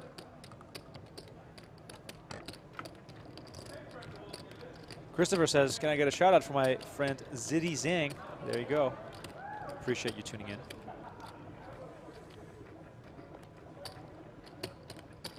Four brings it in. Dan Zack with the 10 of spades makes the call. We go to 4th Street. Can't believe that this is still going. Dan Zack takes it down. A little bit of a fumble muck there from Funkhouser. We're just waiting for the next big clash, ladies and gentlemen. Could be, it literally could be over in one hand, but as we've learned so far, neither player is ready to die just yet. We started today at 3 p.m. Las Vegas time, so 7.5 hours ago, with 3 players. We are now down to 2 players. I hope if you win, at least it's not your easiest bracelet. Would not be. 3 of spades, bring in for Dan Zack here as Funkhouser gets dealt a 10, throws it in the muck, and we keep playing. Definitely would not be. Have you ever Jamie Golded a bracelet? No. The first one I won, I had the chip lead for the final 7, but I had no chips with 12 left, so not really. Russell keeps us updated on the action on PokerGo. He said Sean Winter has gone from 100K left to 5.2 million at 100K, 200K blinds. Just amazing. This is why a PokerGo sub is worth it. Not a paid advertisement, by the way. Russell is just a friend here in the chat. 9 brings it in. Dan Zack comes in for a raise. Funkhouser gives it up, and we've seen lots of small pots here. Braden Hall in the chat. Hello from Missouri. Thanks so much for tuning in. I'll do a round of shout outs. Let me know where you're watching from. Let me know where you're watching from. Appreciate it. Millie Maker on the main stage, or is that peel up? Millie Maker's done. Okay. Millie Maker got down to 5 a few hours ago. It's finished for the day. It really is. Still 7 left in the $500 freeze out. Chris Moorman's still the chip leader. 7 brings it in. Ace comes in for the raise. We could see some action in this hand if Dan Zack has some connecting low cards here with a 7, or perhaps a pair in his hand. Comes in with the re-raise. Okay, we're getting aggressive. I might need to stand up for this. Completed for 250, raised to 500 into an ace, Donnie. That is not something you see very often here in Stud 8. Funkhouser really thinking about it here. Gives it up, Donnie. If you can raise an ace. Wow. Wow, wow, wow. No fear. I don't know how to sit anymore. My back hurts. It's good to just stand up. I'm old. Get the blood flowing. What do we got? We got Yukon, Oklahoma, the Netherlands in the house. If you're from the Netherlands, are you still awake or are you awake again? Oakland, What time is it California. there? I can't do math, but probably 7 in the 6 in the morning. Oakland, New Jersey, Perth, Australia, Lake Las Vegas, Greg. I love Lake Las Vegas. I come to Café du Lac all the time. San Diego, Riverside, Iowa, Fort Worth, Texas, Up Late in Richmond, Virginia, LA in the house, Seattle, Hawkwatch coming to Vegas in 2 weeks. Love it. Love to hear it. Oh, by the way, got some action. 8-7 of spades versus 6-3. Bet from Dan Zack takes it. Brooklyn in the house, Regina, Saskatchewan, Palm Beach County, Indianapolis, but now in Vegas. Welcome to town. Hamilton, Ontario, the Hammer. Gary in the house, love it. John Smith from Nova Scotia.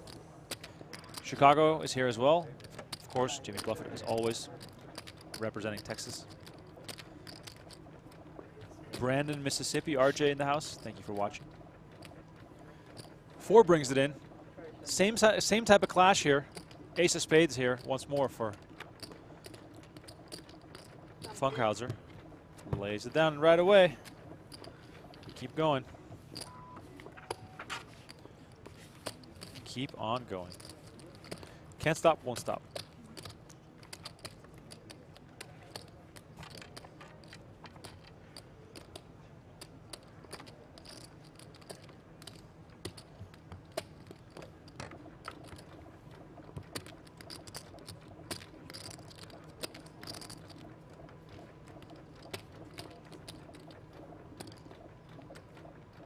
We've now been heads up for more than 6.5 hours.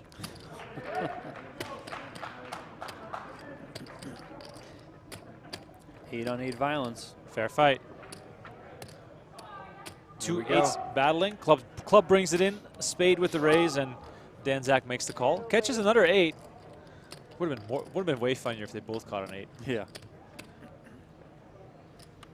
Dan Zack leads out with a pair of 8s, and Funkhouser gives it up right away. I mean, even just winning those pots is just, yeah, it's so important at this point. It is. Just pick up that other person's completion. Maybe you get 2 of the small bets from 3rd and 4th, but yeah, it's so important at this point. Sorry, we're within 100,000 of each other. I feel like I'm in this tournament now. Say thank you, Arena, and thank you, Dan, for hoping her. Yeah, some scary ones there. Jovial atmosphere still after all these hours. These guys also perhaps laughing a bit at the fact that it's still going. Deuce brings it in. 9 comes in with the call. Catches an ace versus a 5. Tricky board there.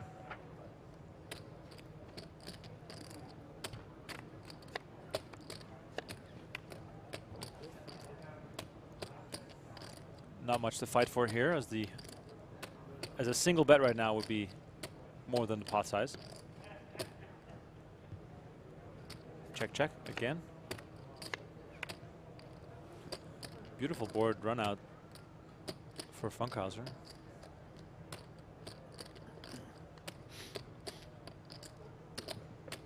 Bets it. Overbet, Donnie. Oh. That's Don't see that much in limit. That's what happens. Overbet? Yeah, just a little bit. 500 into 250. The most epic heads-up battle, obviously, Andy Block versus Chip Reese. Oh yeah. 2006 50K horse. No limit hold'em final table that also included Patrick Antonius, Phil Ivey, Doyle Brunson. Chip Reese. I think TJ Cloutier? TJ Cloutier was there. That was crazy. Dewey Tomko? Was he there too? I believe he was. Shout out Dewey It's a little Tomko. difficult on the dealers, but you could say if there has just been limbs and no bets, you could bet last. You can what on twist? Up over 1,100 likes on the video. No raises Wow. Thank you guys.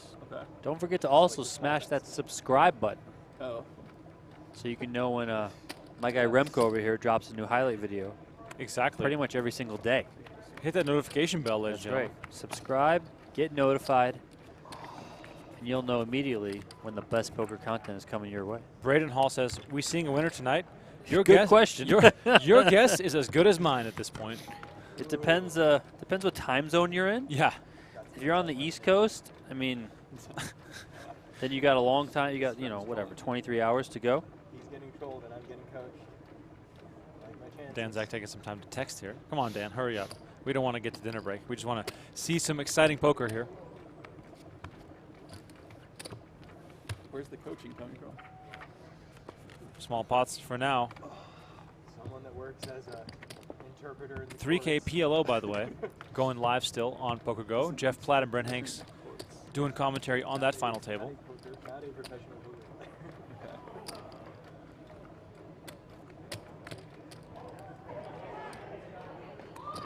More. But he has experience. Someone needs a 4. Someone needs a 4 in the $500 event.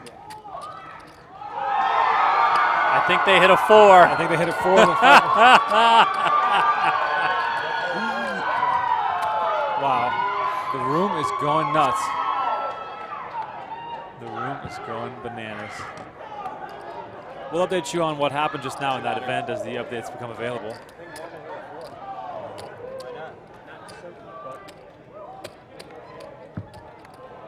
Oh, bottle of water rolling across the table.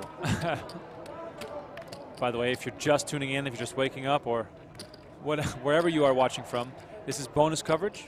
No hole cards. We're just making our reads, assessing our ranges. We thought this might be a quick one, but we have been proven wrong. 7.5 hours into this battle, and we are still going. Dan Zack versus David Funkhouser. Suited King 5 here for Dan Zack versus the Queen 5 off. PLO is streaming on PokerGo.com. Brent Hanks and Jeff Platt on the call as Dan Zack makes the call and catches a king. This could really change things. Very strong pair there by Dan Zack, who bets right away. Takes it down, and I mean, we have to be dead even right now. It's unreal. It's unreal.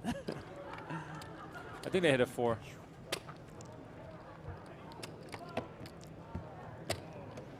At this point, to all the viewers out there, especially those in the chat, are you rooting for one specific person to win, or are you just rooting for it to end? Or are you rooting for it to never end? Yeah, well, let us know what you're rooting for. It's either A, Dan Zack, B, David Funkhouser, C, you don't care and you just want it to be over, or D, you want to see it just go on for another 6-7 hours. What do you want to see? Incredible stuff. I'm so committed to this final table now as we are back on 4th Street again. Small pot though. The bring-in was called. Check, check. We go to 5th. Matt K says never end. Couple Dan Zacks in there. Joe says I want chaos. Well, I think you've already got it. Yeah. Ralph says, how the is this still going? Good question.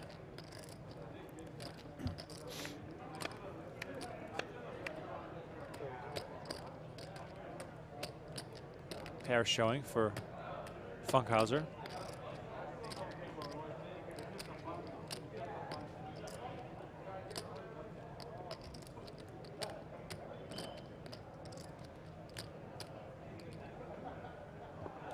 Gary's asking if the players can split the money. They cannot. WSP does not facilitate deals.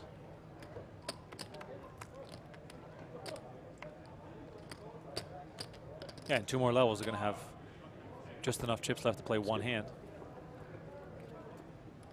7s will take it, and Funkhouser takes down the spot. KC Texan says, listen to you guys and have the PLO on mute.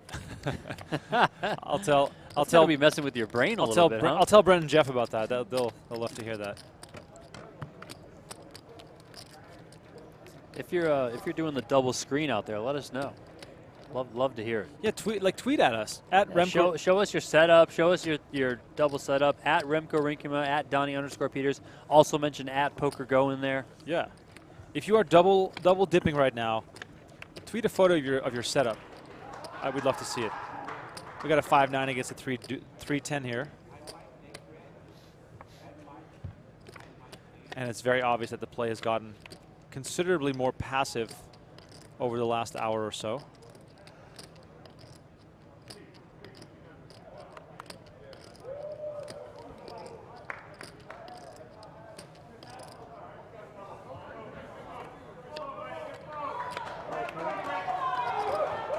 Looks like we got another all-in the $500 event happening clear across the room, but we can hear them just fine.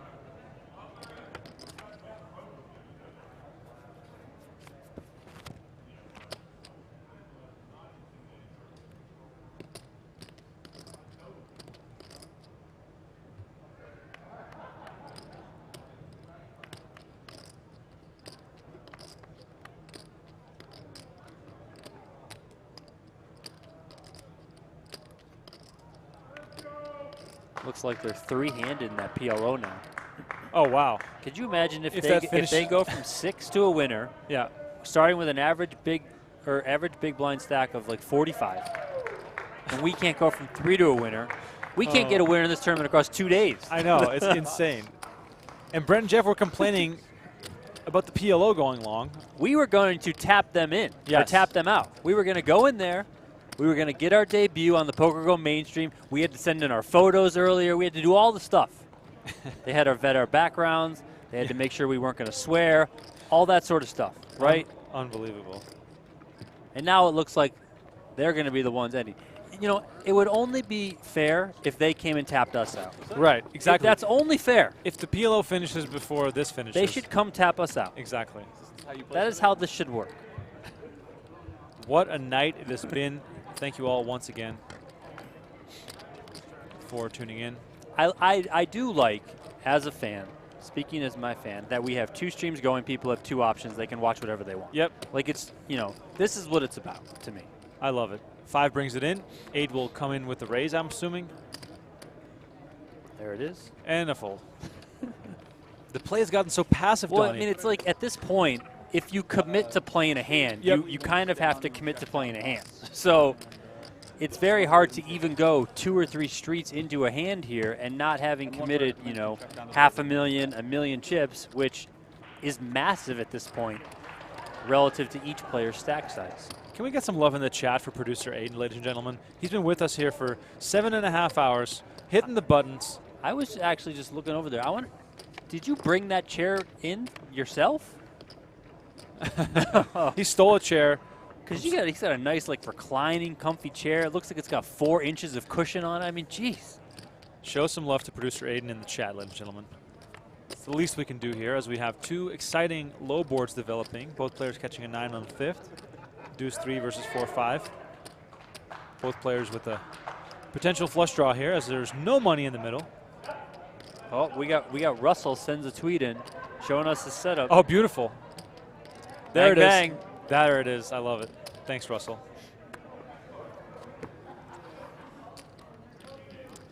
One for Funkhouser. What a name, Funkhouser. I'm jealous. Your name is Remko. You can't be jealous. Remko Funkhouser would sound even better. If you haven't already, please follow us on Twitter as well, at Remko Rinkema, at Donnie_Peters. Approaching hour number 8 of this stud 8 final table. 4 brings it in. King is going to raise. I'm terrified of them going on dinner break. I cannot imagine them wanting to do that. But hey, we're stuck.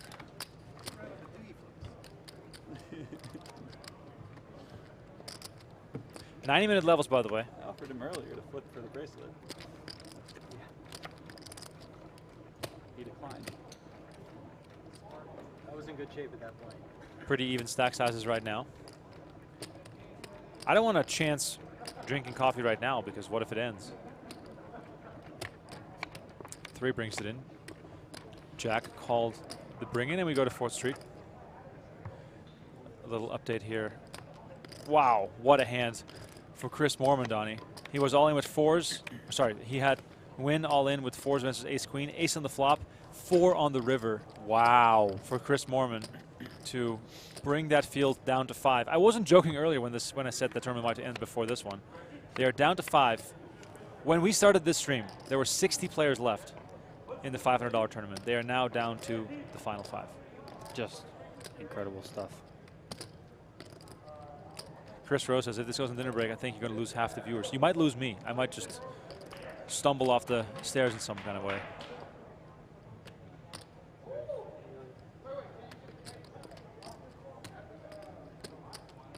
Mr. Augie says, Aiden probably thinking I wish they shared the pizza with me. Aiden actually went and got us pizza, and he helped himself as well. I also brought Aiden pastries. He's well taken care of.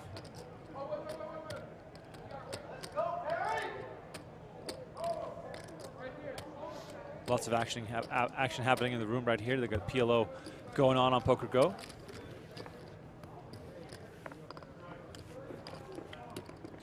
The $500 freeze out is happening across the room with a big rail for Chris Moorman.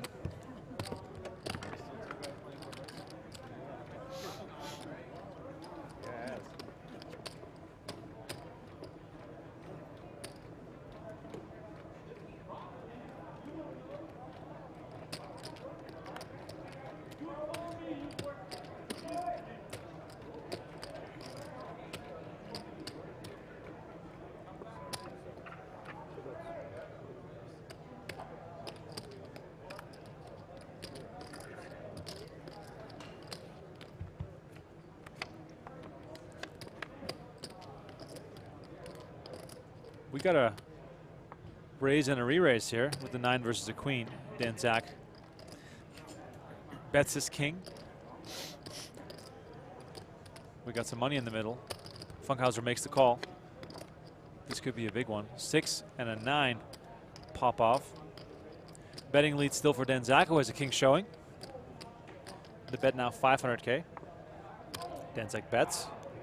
Huge pot building here if this continues to 6th Street.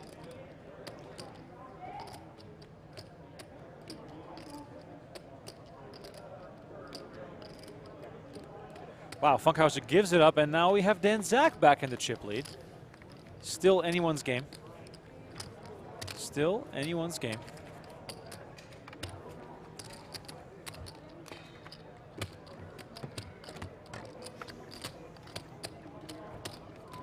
Awesome stuff here from Sri Aditya saying, I got 2 streams going. Great coverage. Thank you, PokerGO. Love to hear it. Love to see it. Nice setup for you guys, by the way. Both rocking the double monitors, Russell and Sri.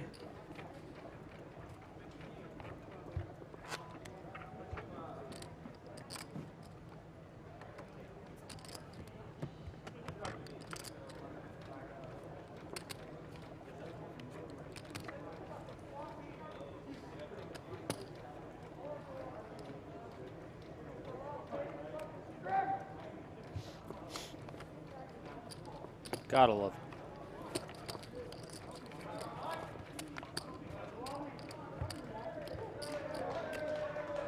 Let me get caught up in the chat here.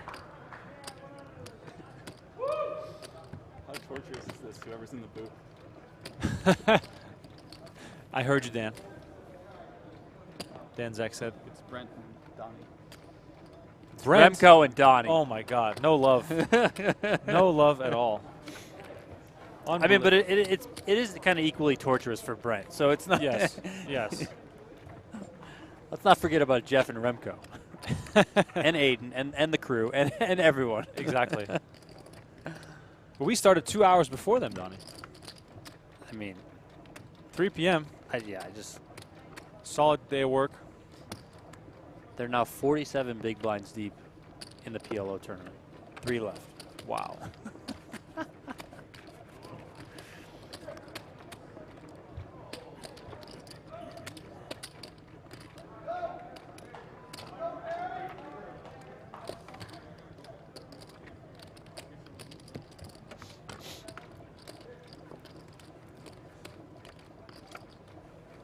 GP Sports Card says, went to sleep and you guys are still going. Wow.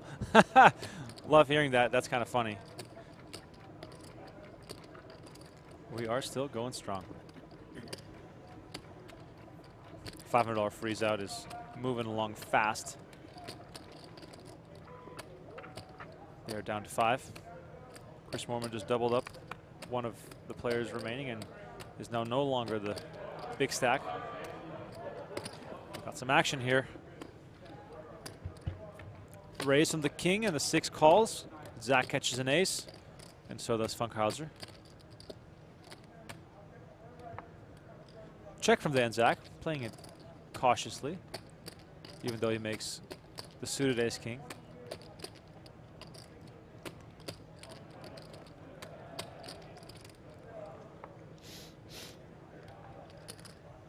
Dan Zack makes the call. We go to 5th Street. Jack comes off, then there's the queen.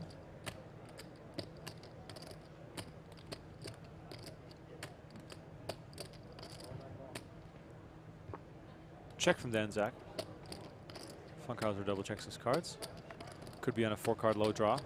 Dan Zack nowhere near a low at this point.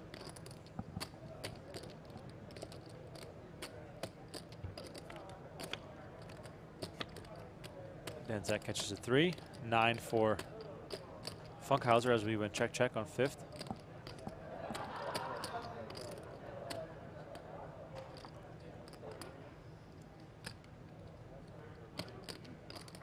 Dan Zack now takes the opportunity to throw out a bet with the ace-king-jack high board showing. He has the betting lead and tosses out 500K.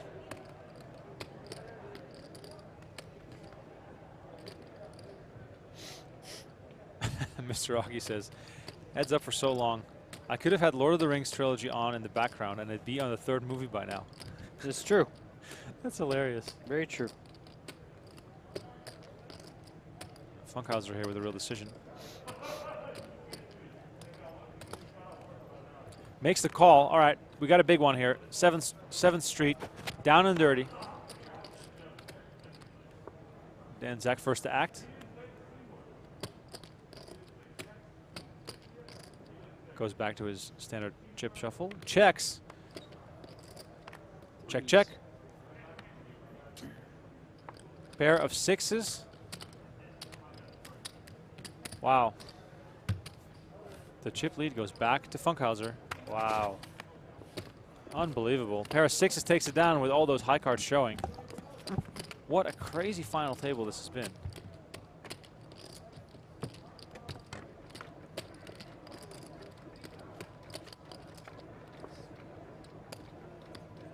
I was thinking 3s for some reason. Good read. I mean, yeah. 3s crossed my mind. There's almost no chips in play. We saw a lot of exciting action early on in this 3-handed battle, but as the stacks have gotten shallower, we have lost some of that.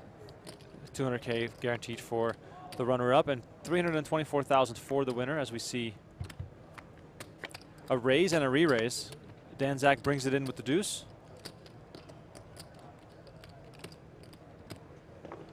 He got raised and popped it back to 500K. Now continues with deuces as Funkhouser also catches a deuce. Jack and a 6. The 9 is interesting here as Dan Zack very well could have a pair down or perhaps 2 low cards. Funkhouser bets 500K on the turn here with the 9 deuce 6 showing. Uh-oh. Oh, I made a call. Sorry, I thought it was a check raise for a second. I thought it was check raising. Hadn't seen that in a long time. Call is made. Both players draw 5. Dan Zack checks again. Feels as though Funkhouser might be sitting on a paired 9 here.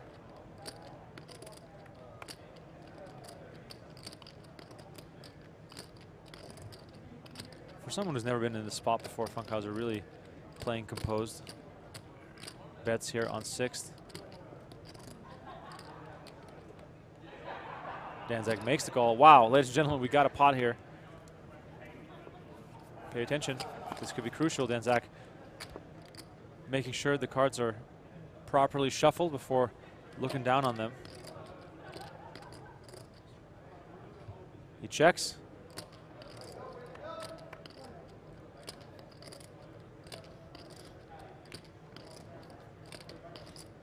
Funkhouser bets 500K. Zack calls. What do we got? Flush.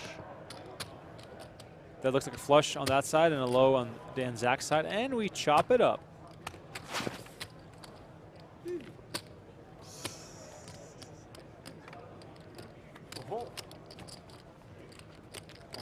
Back to even.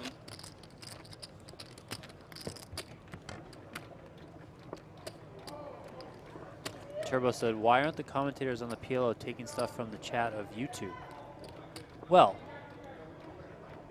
because they don't have chat on YouTube. Or no, they are taking stuff from the chat on YouTube. Oh, okay. Well, I mean, hey, I'm glad the they're more tuned chat, in. the better. Jeff and Brent, if you guys are watching, please like the video and subscribe to the channel. Is the chat working again on PokerGo? The chat was down. I hope so. We had some tech issues earlier. So that might be why they were ignoring that. All you in know, on the but aces. if that's fixed, great. Ace is here for both players. The poker version of Groundhog Day, says Casey Texan. Yes. Bill Murray is about to show up at any second. Punxsutawney Phil in the other seat. Battle in here. Wow. This is interesting. Here we go, baby. Wired aces for... Isn't this how that the housewarming ended? Aces versus ace deuce or something? Ace versus ace three or whatever? You're right. You're right.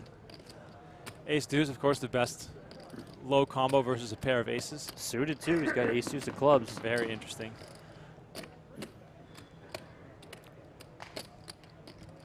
Bet from Zack and a call. Wow. King of spades for Zack. Oh. 6 of clubs. Here we go. Oh my god. Here we go. Buckle up. Zack with a strong high card showing, but buckle up. 3 to a flush here for very tough spot for Dan Very Zack tough. here. Wow.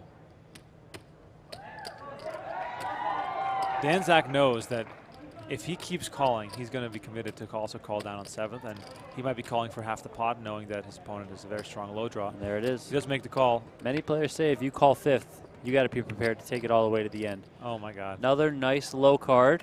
Well, for Funkhouser on the right. Very unlikely Funkhouser has an ace because Zack already has 2 of them. Funkhouser bets. And he's going to bet 7th as well. For sure.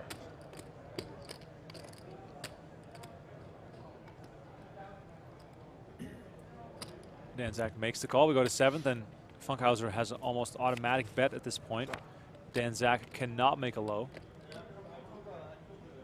Of course, it'd be total heartbreak if Funkhouser misses his low for some reason.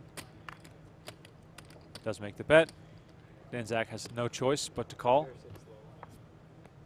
2 pair. 2 pair, 6 low. Zack shows aces up, aces and queens. Wow. Chop it up. Wow. Choppity chop. Chop, chop, chop. Ladies and gentlemen, these boys are not giving in, and they keep chopping them up.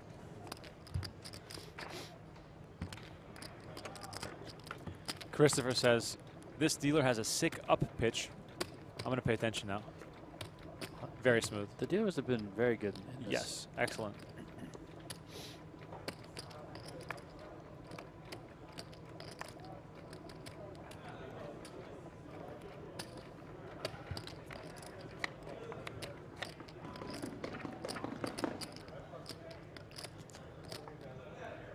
See some people asking for more giveaways. I mean, I just don't think we're going to get there. I mean, if you 1,500 likes, we'll do another hoodie, but I just don't know. I mean, we're 350 likes away from that. If you guys can get us there, hey, I'll throw you all another hoodie.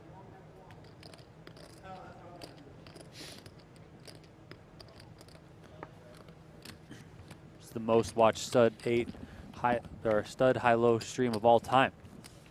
I don't know if that's true, but it has to be true, so I'm claiming it. Exactly. We're putting our flag in the ground. Definitely the best chat ever to show up for a 10K stud 8 final table.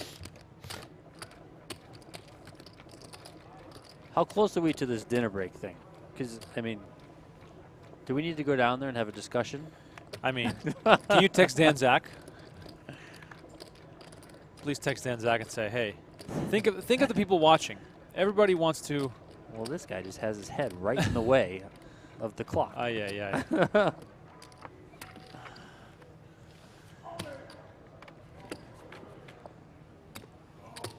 Yeah, Dan, think of the fans. Think of the people watching. I mean, if they go on dinner break, I'm just going to. Might have to elbow from the top rope up from this balcony, you know? Uh-oh! Uh-oh! Dan Zack brings it in with the deuce of clubs. Funkhouser completes 7 of clubs. Dan Zack makes the call. Scott says, I will text Dan. Give me a sec. Appreciate it. Let's bring these guys some food. Yeah, whatever you guys want. We'll bring it to the table. Haven't seen either one eat, actually. Very true. Meanwhile, Donnie and I have had pastries, pizza, yogurt, all sorts of stuff. I still got some salmon. Wow. So well prepared. Deuce, Jack, Ace showing for Dan Zack. He's reaching. That's 500K. Funkhouser gives it up, and Dan Zack collects one.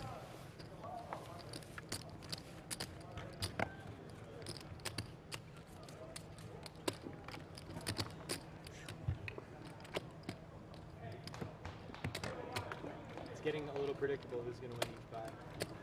Tends to be whoever's a little bit shorter. Yeah. That's how it works. You didn't know? I'm learning. It's for the drama. The guys in the booth said they want to announce another 6 stars. So. Hey. Well, that's a lie. We just want to see some exciting poker. If these guys get it all in 4 times in a row and without a winner. At some point. Brent was out here. Gravy B said, what kind of yogurt? I had Chobani, 0 sugar. With hemp hearts, Greek yogurt. granola. I put the Madagascar vanilla along with the strawberry. Wow. Mixed them together. Creative. Yeah. 10 brings it in here. Jack comes with the raise or the complete. Am I allowed to call it a raise, or do I have to call it a complete? I think you have to call it a complete. I think it's a rule. Funkhouser completes. 10's Oh, showing. oh, here we go. This Wow. could be, I mean. Can we do set over set just for the fans? I mean, they're basically playing stud high right now. Oh, whoa. Dan Zack just quickly gives it up. I mean, gotta like to see it. Yeah. Thought I won that pot. Dan Zack's just like, you know, you always feel good when you pair your door card first, but then you look up at your other hand or your opponent's hand and you say, oh, okay, well, he just, you know, paired his. Great. Let us know, by the way, how long have you been watching? If you've gone to sleep in the meantime, that's also really cool, but let us know how long you've been with us here on this Stud 8 stream. Thanks for hanging out, dude. Yeah, come on, guys. Good luck. Go.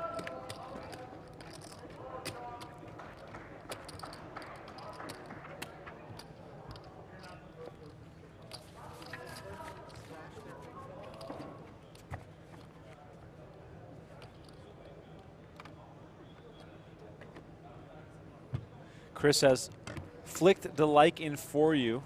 Feel you deserve it after 5 hours of lurking. 7 a.m. in the UK. Been up all night, multi-screening and grinding. Love the podcast too. Cheers, fellas. Thanks, Chris. Much appreciated. Jorge is asking, which event are they screaming about in the background? That's the $500 freeze out. They started with 60 players when we started our stream. They are now down to 5, which is insane. If this thing had finished quickly, we might have been able to pivot and show some of that action as well. Speaking of the podcast, where can people listen to our podcast? Search for the PokerGO podcast on your favorite podcasting device. We try to do 5 shows a week. Have some guests on. We had Jason Mercer on last week. We play some winner interviews for you guys all the time. Already promising you no podcast tonight. Maybe tomorrow, though. We apologize. Tomorrow we have to do a podcast. Michael says, I quit watching, played a round of golf, wrote a novel, took a world cruise, rebuilt a 68 Mustang, locked back on, and they're still heads up. That's right. Very good use of your time, Michael. Very good use of your time. Got some action here, by the way.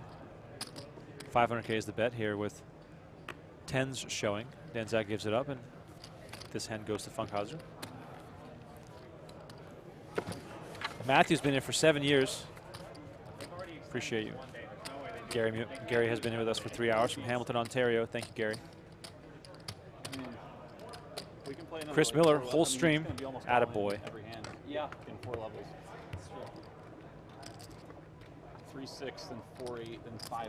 There would be a total. Eugene says, when they had 60 and you started the stream, how many were in the stud 8? 3. one more player than you are seeing right now. One more, one extra. We went from 3 down to 2, and here we are. Been heads up for almost 7 hours now. 2 6s here, battling. Fair fight. Dan Zack completes. Funkhouser calls. Zack catches the 4 diamonds. Suited low card, always a good sign. Suited high card, not always a good sign, but still all right. Makes the call. All right, got a pot brew in here. Let's pay attention. 3rd diamond up for Dan Zack. King also plays.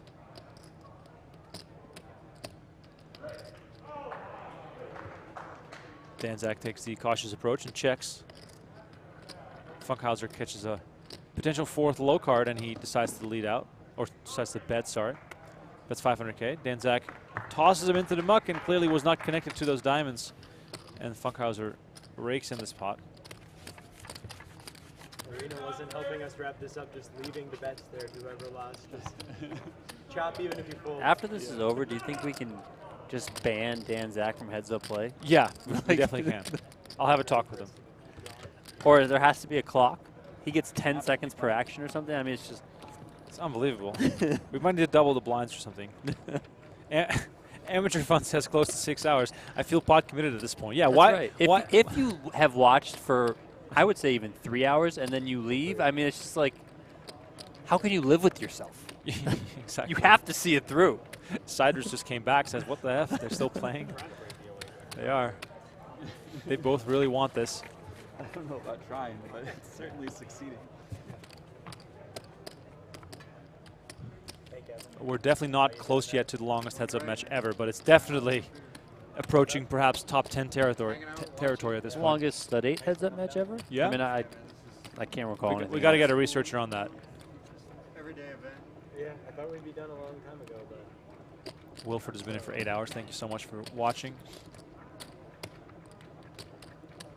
George says, I've been here since 3 minutes before the stream started. You and me both, George. All right, we got the 5-4 versus the 9-3.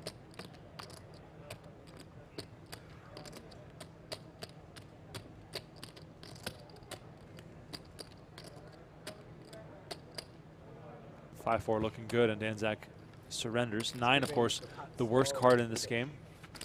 Doesn't help you for the low, and is one of the lowest pairs to make versus a high hand. Derek says, I just got here, max late reg. You haven't missed much. You've only missed 1 elimination. I mean, it's just incredible at this point. It is very incredible.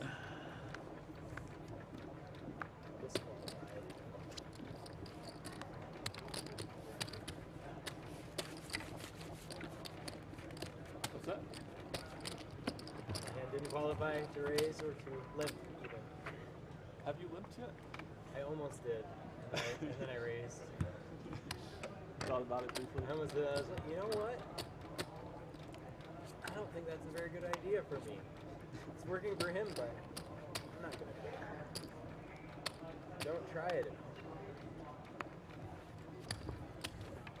Please consider subscribing to our YouTube channel. I almost did. I almost did. Have you limped? You know I haven't limped.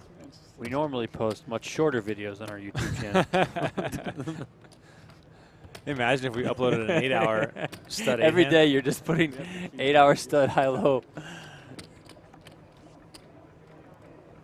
Brody's asking how long are the levels. 90-minute levels.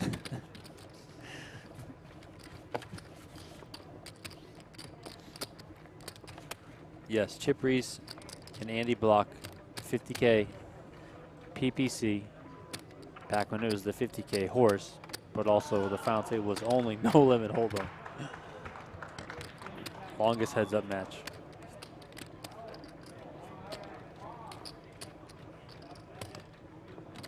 $500 freeze out down to 4 players now.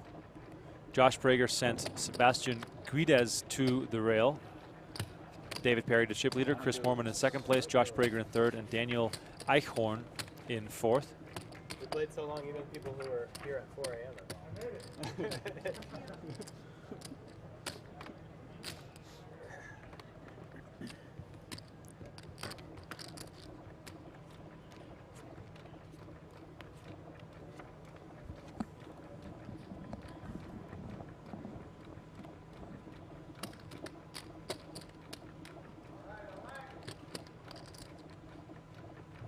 Is Funkhouser asleep?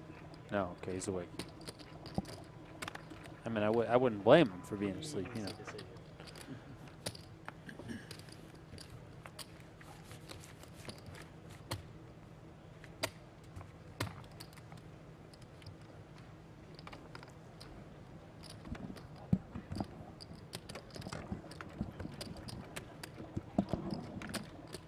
Stretch it out, Remko. Dale Kerr says, we need someone to get quartered. We need someone just to scoop, okay? Quartering isn't so much a thing in Stud 8. Sorry. Brandon Burnside said, what percentage of poker stories on a break are bad beat stories? Probably 135%, easily. I mean, you can't even ask someone on a poker break how they are. If you see them, you say, how are you? And they immediately launch into some sort of bad beat story. It's just, you know, I care about like your life, your regular being. I just want to know how you are. You good? You bad? You know? Not like, oh yeah, I got 27K. This guy just messed up my aces. Like, I don't care about that.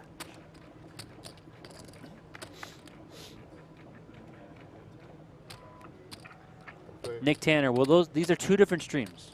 This is bonus coverage. That was a free preview of what was happening on the PokerGO main channel. This is an entirely different stream, an entirely different setup, an entirely different product. As you can tell by the fact that we are completely live, no hole cards being shown, and basically operating with just a spy cam. Some additional shots worked in, of course. But 2 entirely different products.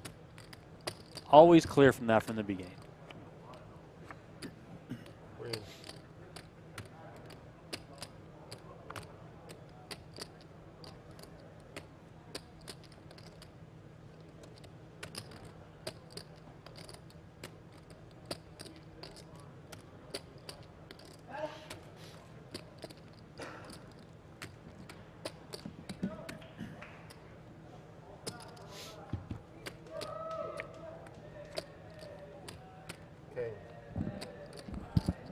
Dig Matrix, I'm with you, man.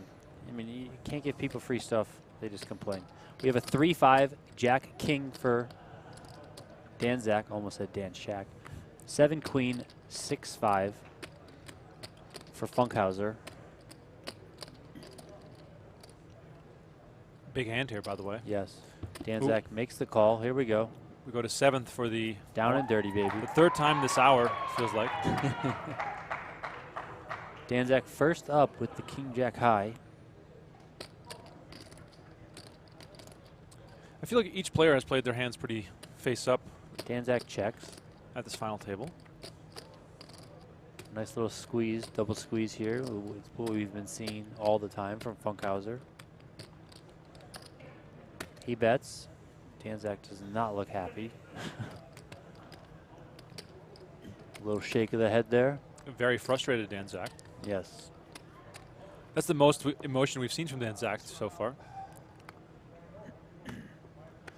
Feels like he cannot make the call here.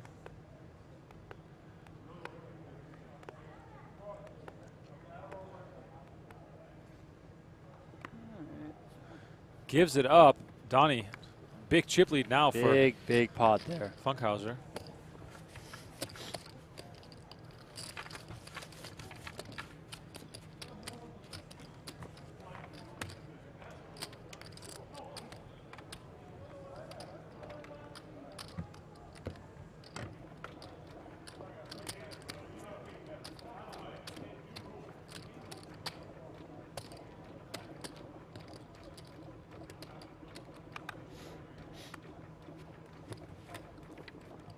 War Battle, listen, you send the check to cover the production costs. We'll make the streams for free. Just fire it over.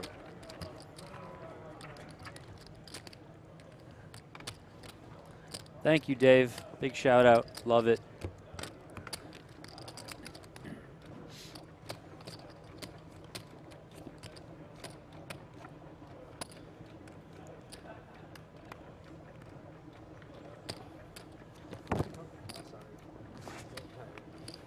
I really wonder if these guys are interested in having a dinner break themselves.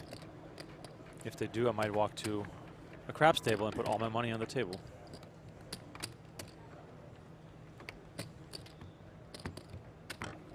Mark Raymond, listen, I said I would give away another hoodie at 1,500 likes. We didn't get that many more likes, so you guys got to pick it up. Exactly. Steph says, who are you guys rooting for? I'm just rooting for exciting poker. I think that if we get exciting hands that go to the river, some fun sweats perhaps, like we've seen before with Funkhouser, I'm very much in the middle here. Right. Russell, yes, they've been alerted. We have let the main PokerGO team know. Thanks, Steph. 8. Appreciate it.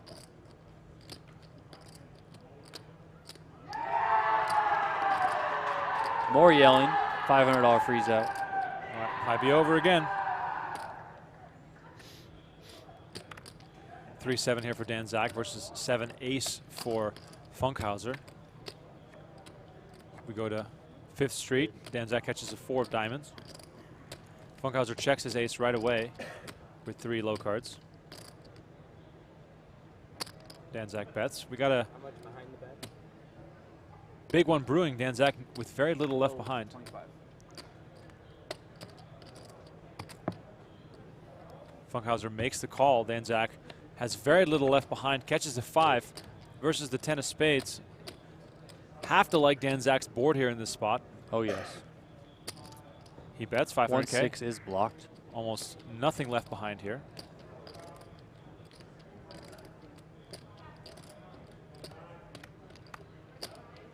Tell you the cost of production. Millions of dollars. I mean, like, what do you want me to say?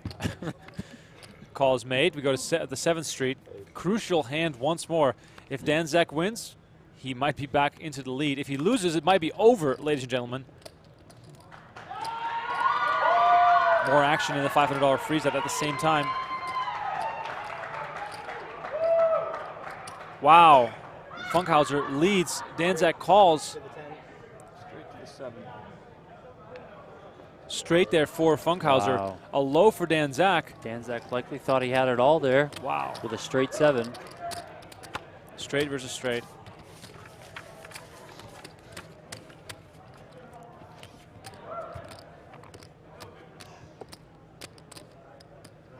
Brian Gerber says, does this go on forever? Yes, this is the eternal poker tournament, kind of like the eternal flame.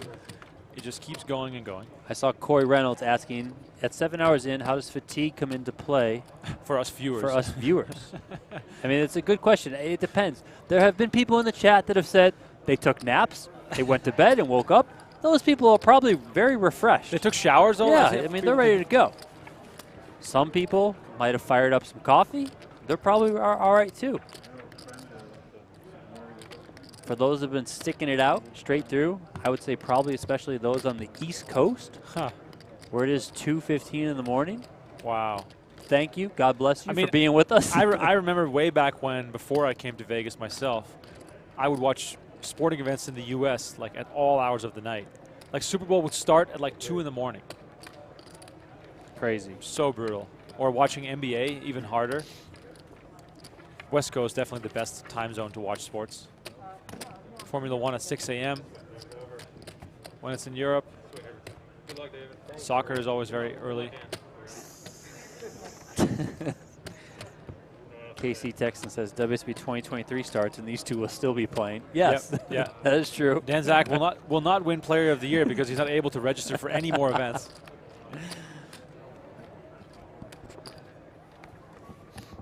Tyler Davis, shout out Tyler Davis in a local 250 freeze out tournament while this is going. Good luck, Tyler. Take it down. Love it. Sumit Kumar, yes, we've alerted the PokerGO production team. They are aware of the issue, working on it. But hey, come join us here. riveting stuff. Stick around.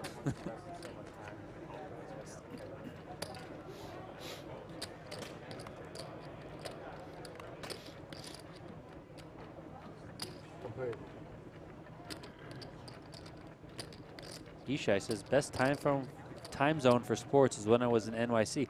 I think the best time zone is the West Coast. Yeah, no doubt. NFL season, you wake up, games are on at 10 o'clock. You don't got to wait till 1. Stuff doesn't go past midnight at night. You can actually get to bed at a reasonable hour. I mean, for someone like myself who watches lots of European sports, it's actually like an all-day affair. You can watch European sports from the moment you wake up, roll into the NFL, catch a late-night basketball game, and still get to bed before midnight. Yeah. It's pretty impressive. All right, we've got some action here, by the way. We're on 5th Street. Let's have a look at these cards up close.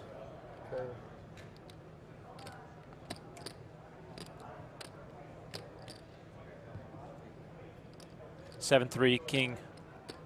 7-3 deuce king showing for Dan Zack. Jack queen deuce 4 for Funkhouser, who tosses out 500K.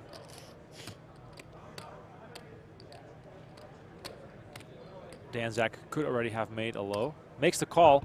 We go to 7th Street again. Like we've been saying, every single hand is massive right now.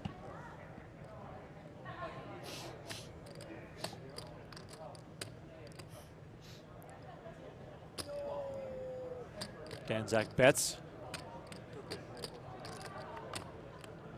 The old-fashioned squeeze here from Funkhouser, who makes the call.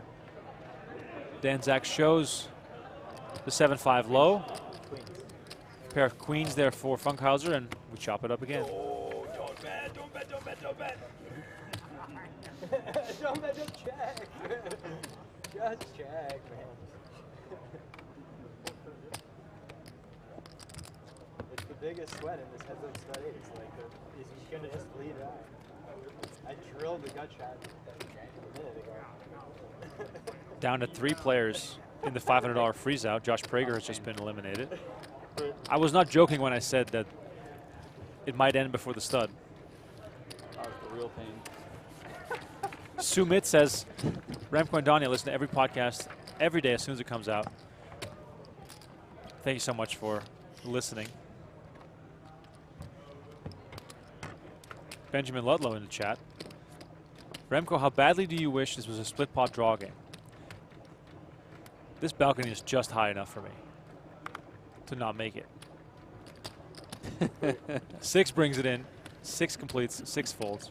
Moving on, next hand. Chop, chop. Let's go.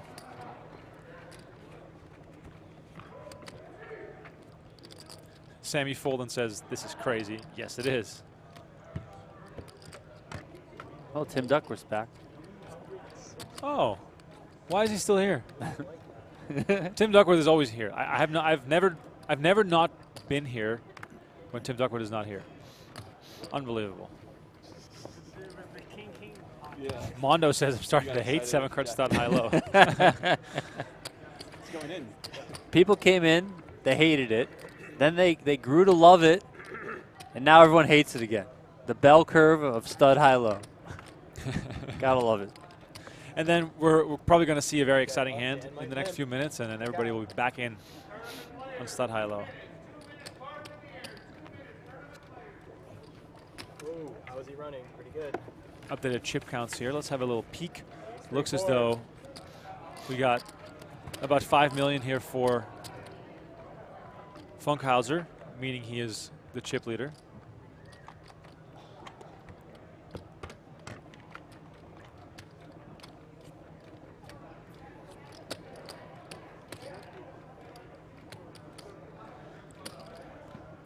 The 3K PLO 6 max going on right now on PokerGO.com. 4 brings it in. 9 calls. Okay.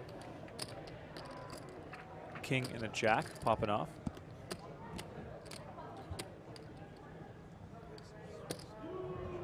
Dan Zack continues here with the king showing. Trying to win those small pots.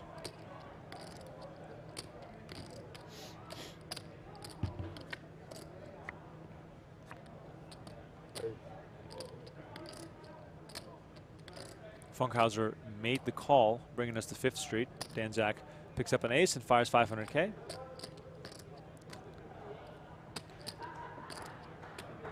We really assumed that this would be maybe like a 3-hour ordeal. And here we are 8 hours later. But hey, watching poker, having some fun with it, I can't complain. 3 of clubs, we're going deep again, we're on 6th Street.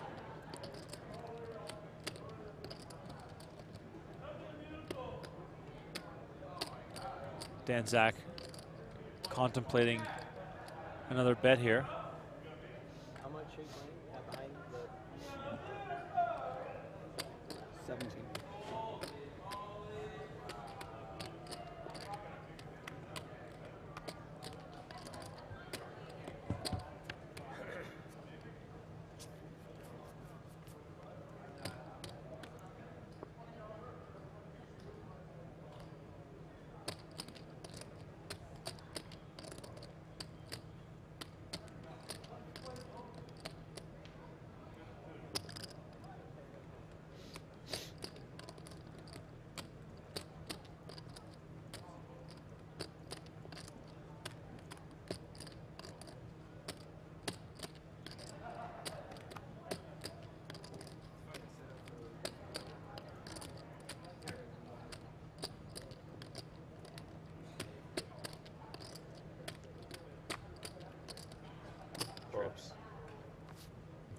Ooh, trips there for Dan Smith.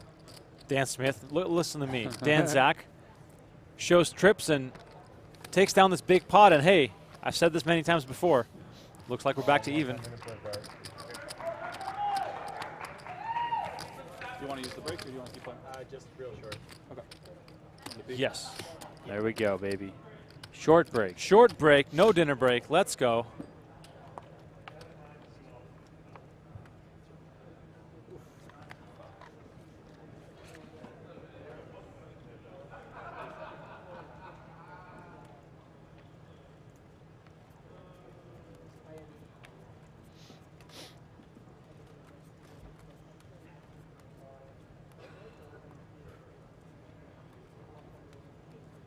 Short break here for Dan Zack and David Funkhouser. Stacks are still fairly even. Short break, no dinner break, meaning that the action is going to continue.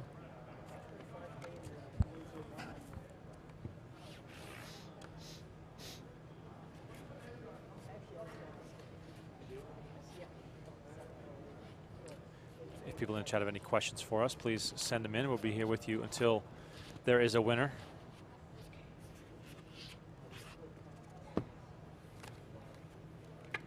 Sorry, Mabel, the $500 event was not part of our schedule. We were considering streaming it after the stud event, but hey, we've said this many times on this stream. They went from 60 players down to the final 3 during this stud final table, which of course is something we could not have predicted.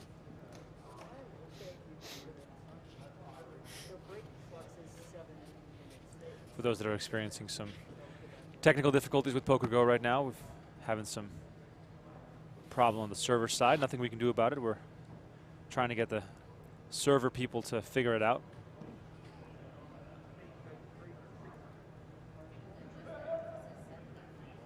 Johnny says, I keep coming back every 2 hours to see who won. Johnny, there will never be a winner in this tournament. They're going to take the winner photo together, sit on each other's lap.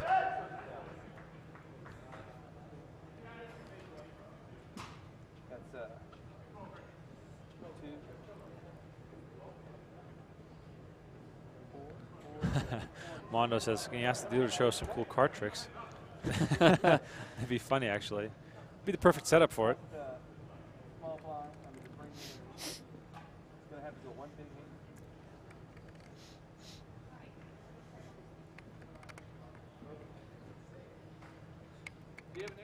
What a grind it's been. Absolutely unreal. Still anyone's game. Stacks virtually tied. Yeah, I'll put all 3 in here. Go W IFB says, I kept seeing this pop up on my recommendations ever since I tuned in early. I thought my YouTube was broken since it kept saying live. Well, YouTube is not broken, but Donnie and I are getting close.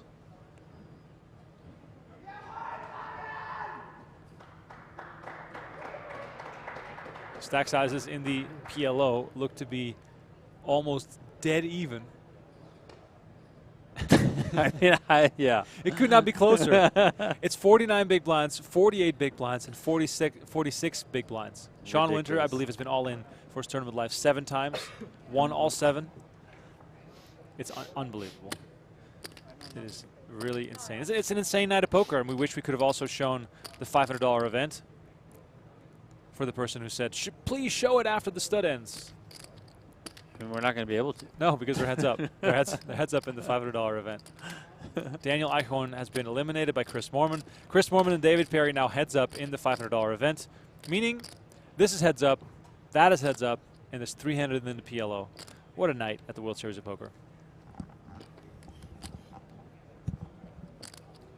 Scott Anderson, they are not going to take a full dinner break. They said just a short break.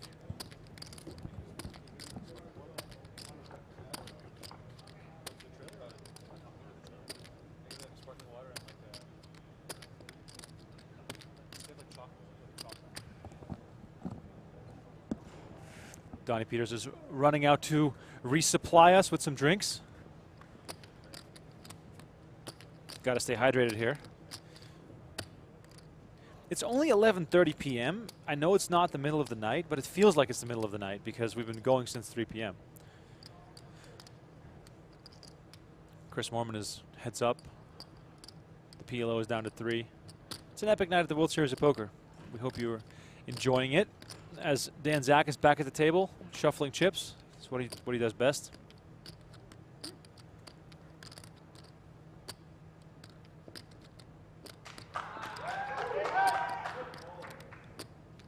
No dinner break, so the action will resume very shortly. And we've said this before, if you've been watching the last few hours, you're basically committed, just like we are.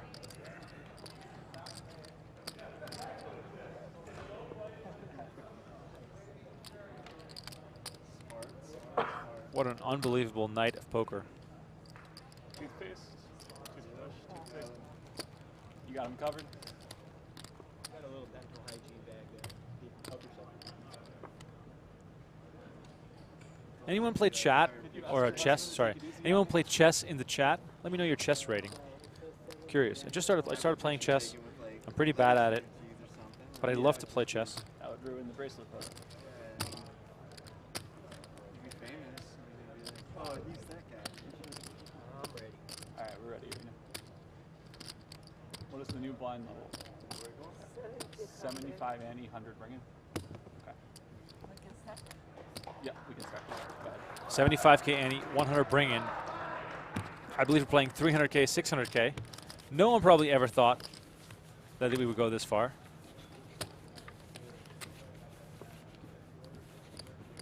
But it's 75, right? Yes. Okay.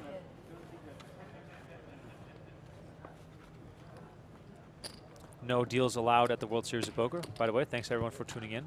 Stephen Coe, about 1,800 rated. Wow, very impressive. 1870. So Hawkwatch over 9,000. There, that's my boy. 75, 100 Love it. bringing. 3-6 limits. I just hit 1,000 on my rapid rating, and then I basically tilted away 40 points.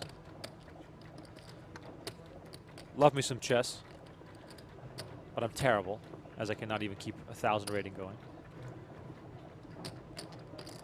3 brings it in. We're playing massive stakes. 100K bring in. Sorry, 75K bring in. 300K complete. Wait, what just happened? Oh, okay, it is 100K. Got it. He posted 75K. It's 100K bring in, 300K completion, playing 300K, 600K limits.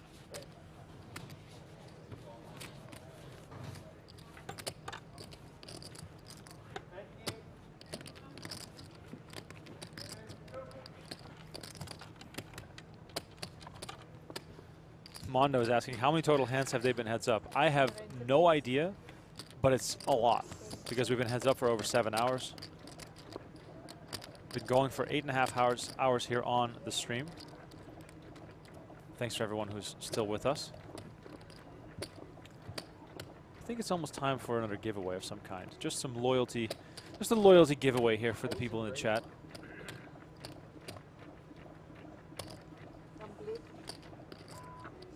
7 brings it in. Zack raises with the 8. And we see a quick fold. I mean, one hand could really decide it right now. It's anyone's game. Let me give away a free month of PokerGO action. A free month of PokerGO action for all you diehards who've been with us here all day long. Let me think of a fun question and we'll give away a free month of PokerGO action.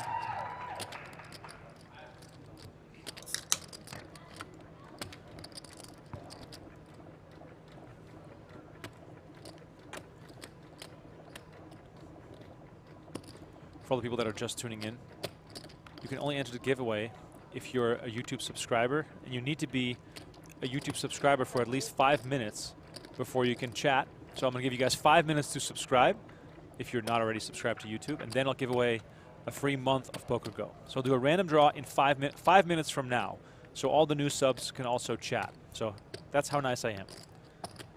All the new subs, you get 5 minutes to subscribe, because then you're allowed to chat. That's how it works here on the channel. Meanwhile, we had a 6 to bring it in. A deuce there for Zack. Continues for 300. Or sorry, Funkhouser bets 300 with his ace. Zack makes the call. Ace is paired. 600 is the bet, and he folds right away. Done, Arena.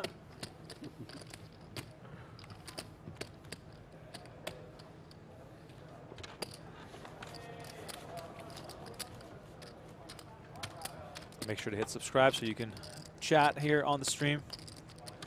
We'll give away 1 free month of PokerGO in just a few minutes. Notifications also very helpful to know whenever we go live or when we have a new clip coming out.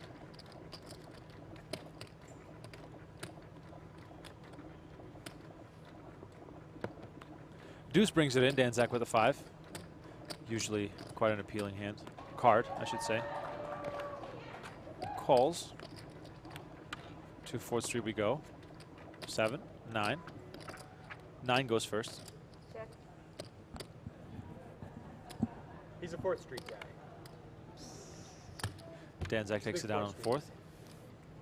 Always has been. Bracelet has indeed been on the table the entire time. The top center of your screen.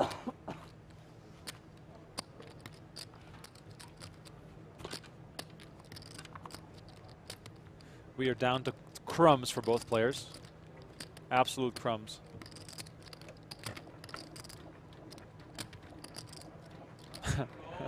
Mondo has got to get up early, get ready for a long drive, but it can't stop watching. Be safe though. Get your rest. Get your rest. Just pause it. Go to sleep. Watch the rest at breakfast. Deuce brings it in. Zack with the raise. Jack showing.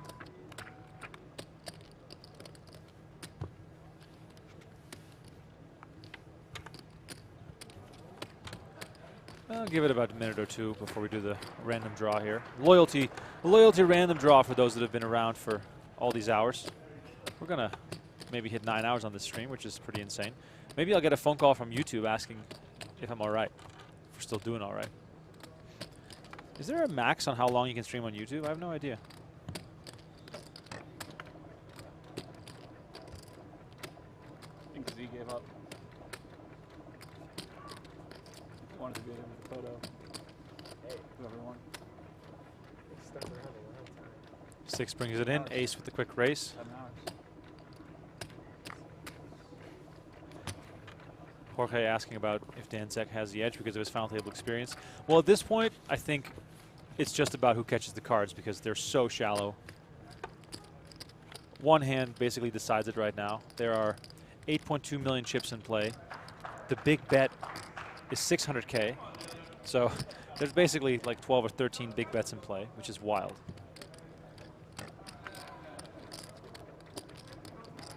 Eric says, 12 hours is the YouTube limit. Well, that would be insane.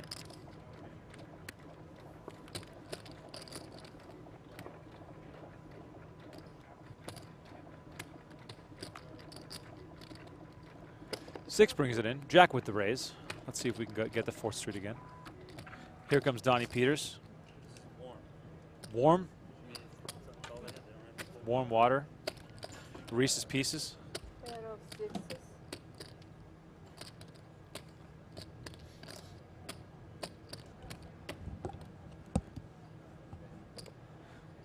I'm about to do a loyalty giveaway, Donnie. 1 free month of PokerGo. Oh. Because people have been so loyal to us in the chat. Really appreciate it. All right, here it goes for the random giveaway. Let us know your favorite poker player to watch on a live stream. That's it. Favorite poker player to watch on a live stream. Could be Zack, could be Funkhouser. But let me know your favorite player.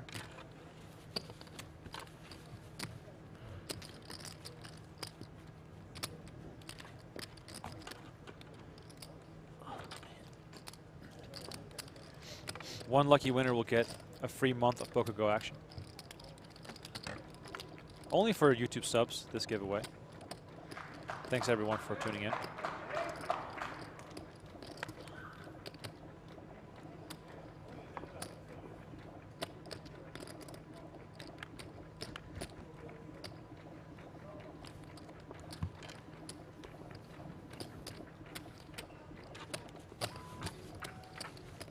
Lots of names coming in. Appreciate everyone. Who we got? We got Polk, we got Ryan DePaulo, Norman Chad, Mustafa Kanit, Phil Ivey, Scott Seaver, Is this Negrano. tournaments or cash games? Just watch on stream. Tony G, Zack. Gentili. Love it. Sammy Farhad, Johnny Vibes. We got some names in here. Love to see it. Negrano getting lots of love. Reaper knows Gentili. Let's go. Poker Bunny. Shecky85 says Chainsaw Alan Kessler. Well, he would have to make a final table or some sort of live stream. Has he ever played on a live stream? I mean, yeah, I'm assuming. But he had, for how much he's played poker, he's played a shocking small amount of poker at live stream final tables. Will Alan Kessler ever win a gold bracelet? No. You don't think so? No. Like he won't just like back into one? He was very close one time. I think it was maybe the 10K stud. Yeah, he got second. Second. By the way, Queen brings it in.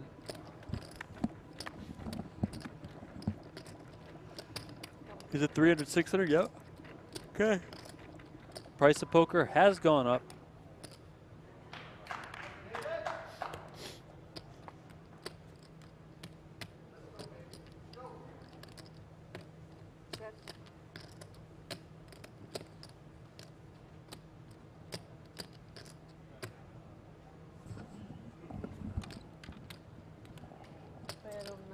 On to 5th Street. Open 9s here for Zack. Throws in the 600K like it's nothing. Final minute here. Submit your favorite player. Zack rakes in this pot, and we've said it many times, but every hand is so crucial right now. Looks like Zack is back in the lead.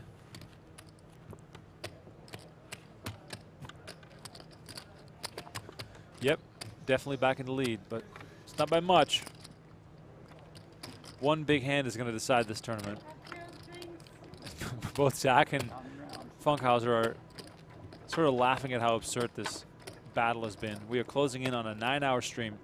We started with 3 players. There's 2 left. Looks like there's an all-in and a call on the 500 freeze-out final table.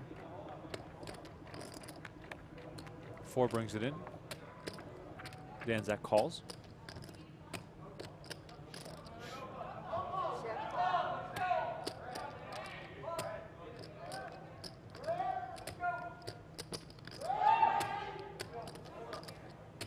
Oh, might be in for a loud one here.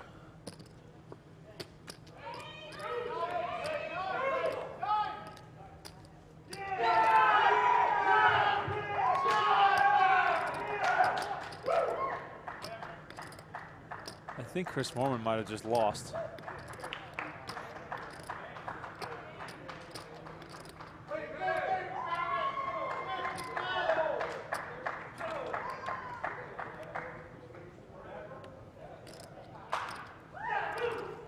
Queen 10, 4 ace for Zack. 4, 5, 8, 3 for Funkhouser.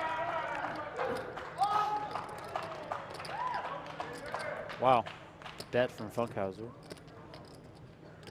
The 500 freeze-out officially ended before the stud ended. Who won?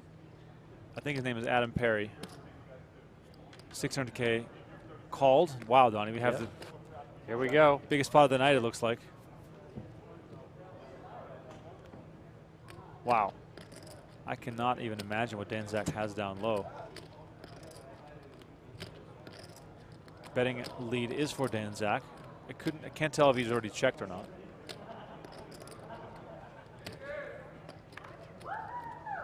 Oh, call. Bet is made. Call is made. A7. Two pair. Two Queens pair. and tens. Chop it up. Action continues. Chop it up.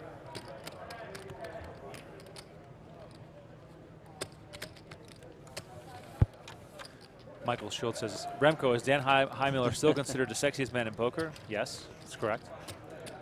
All right, time for the giveaway. I lost track there for a second, watching that Mormon heads up from a distance and trying to pay attention to this big hand here. Spinning the wheel. Let's see who's going to win that free month of PokerGO action. The winner is Nikki Chatsey. Nikki Chatsey says, Ivy, Nikki, congratulations. You win a free month of PokerGO action. Please send a DM to PokerGO.com. We will get in touch with you within the next 12 hours. Send you a promo code to use to sign up for PokerGO. Nikki Chatsey. Thank you and congratulations. Thanks for playing. We're going to finish last. Yep. Snack time. I mean, I could scream at the PLO guys to tank a lot.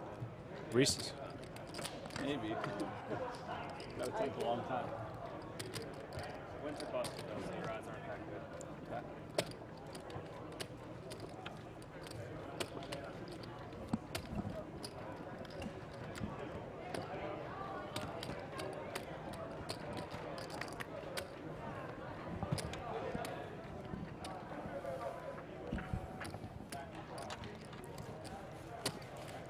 After pizza is now time for Donnie's salmon meal. Just give me that 100. We've gone through all facets of life during this stream. Yes, we have. Congrats again to Nikki for winning the free month of PokerGO. Dang, yo. Free month? Wow. Steve-O says, F Donnie Peters. That's right, baby. Shout out to the Poker News Podcast, PM Pod Days. F Donnie Peters is right. Old school. Dan Zack takes one down. Sorry. Pronunciation.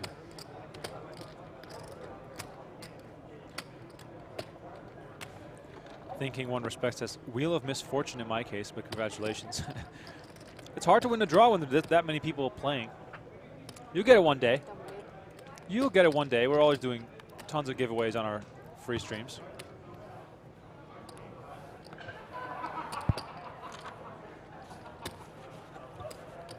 $10K horse down to 35 players. Wasserson, Raciner, Bryce Yockey still in the top That of might the chip finish count. before the stud 8. Yeah.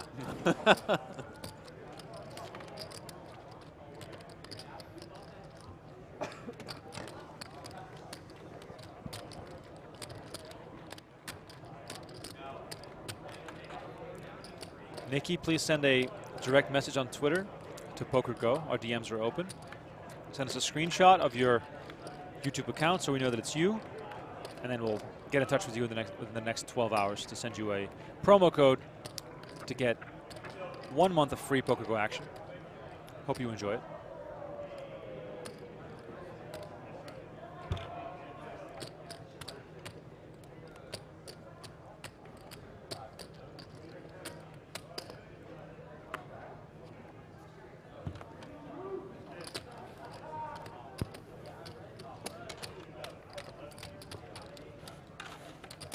If you're just tuning in at this hour, it's quarter to midnight in Las Vegas.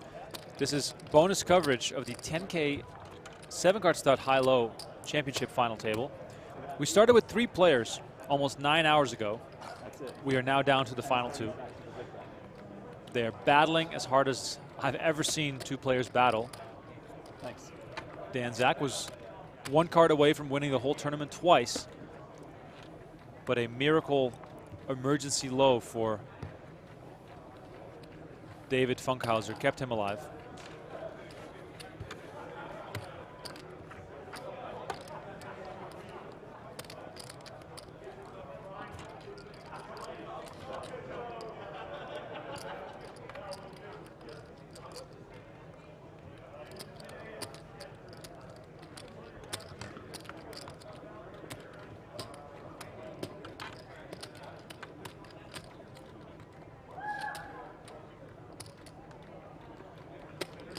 Josh is asking, does Dan have a rail?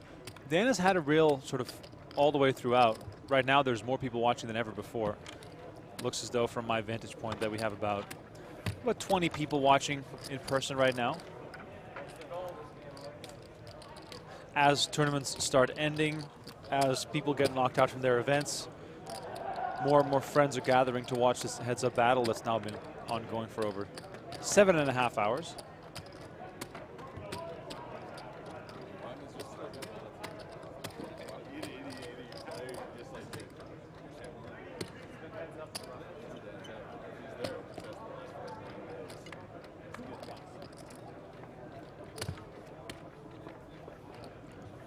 Action is still quick, but we're not seeing much action go to 5th or 6th Street, so it's really going to be waiting for a cooler here. We're relying on the dealer to basically end this, or give ourselves a chance to end it. Dave says, announcers, who's the most overrated player? Wow, it's a tough question. Hard for us to say, but give us some suggestions in the chat. Who do you think is overrated?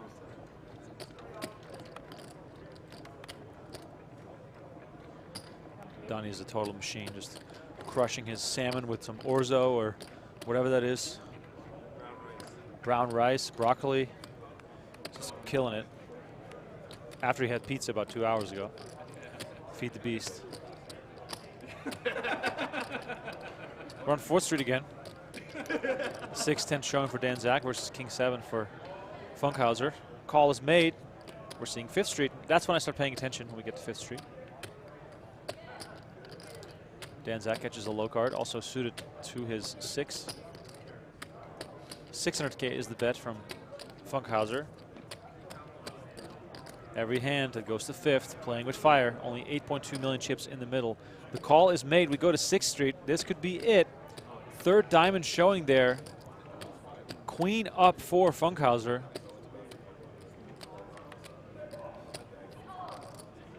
Wow, Funkhouser is almost all in here. Makes the bet, leaving himself with very little chips behind. Dan Zack counts him out, makes the call. Wow, we could really see an all-in here on the river. 7th Street dealt face down. Does Funkhouser even have a full bet left? It's pretty close. He's going to have the betting lead here with the king-queen. He checks. Uh-oh. Dan Zack, what are you going to do? Did you make your hand? Oh! He checks.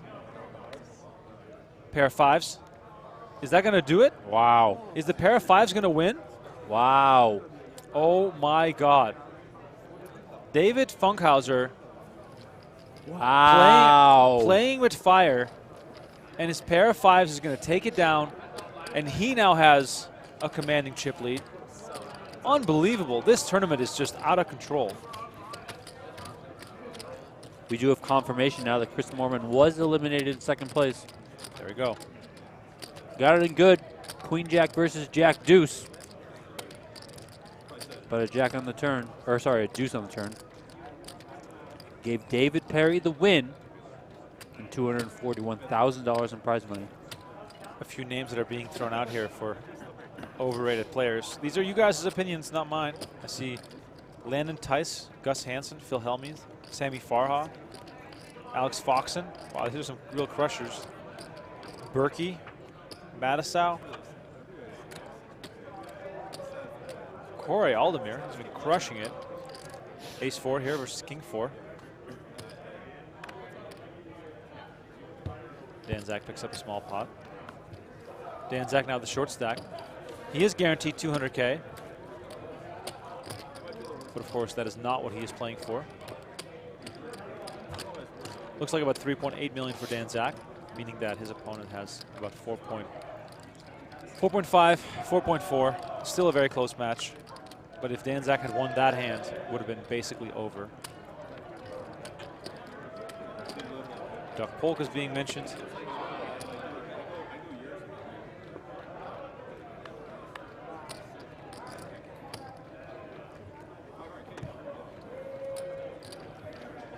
If you're just tuning in, please consider liking the video and subscribing to our channel.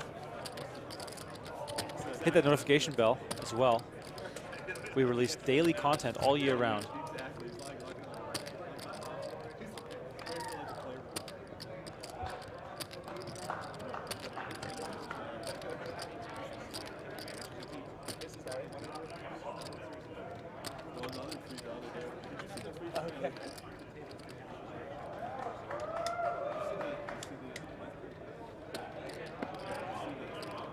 PLO 6 max, by the way, on PokerGO, still going strong. Three-handed play. Jeff Platt and Brent Hanks on the call in that event.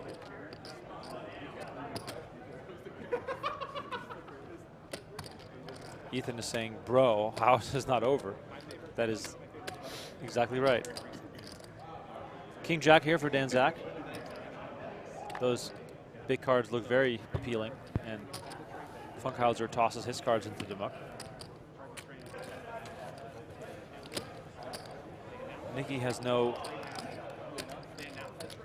Twitter account, she says. Are you on Discord? I assume no at this point. I assume no. Facebook? Are you on Facebook? Yeah, you can send us a message on Facebook. Or Nikki, you know what you can do? Send an email to customersupport@pokergo.com. Tell them Remko sent you, and they'll forward it to me. It says you won the giveaway.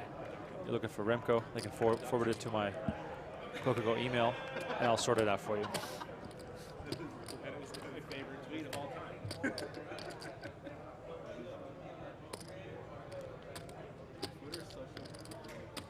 We got action again on 4th Street. These guys are starting to loosen up a little bit, so it seems.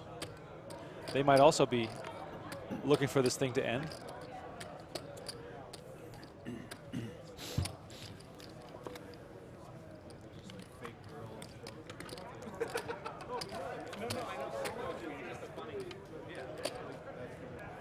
We got you, Nikki. We'll figure it out. Customer support at PokerGo.com. They'll send them my way. It might take you a day or so to get a response, but we got it covered.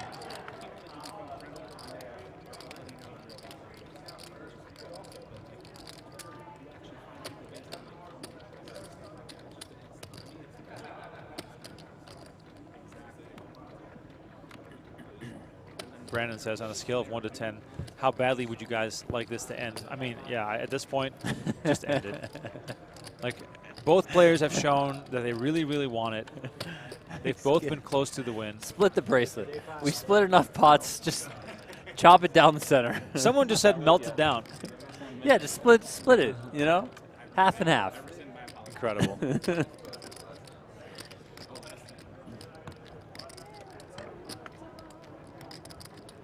Undivine Martyr says, does Chitwick have a bracelet? He does. I believe he won the 25K PLO or the 10K PLO a couple years ago. Right after having a newborn. Got that baby run good. 8 brings it in. King with the raise. Oh no, King with the call. I had a baby like 18 months ago. I haven't won any tournaments. Did you try bringing the baby to the tournament? Is that allowed? You got to try it. Maybe use it as a car protector.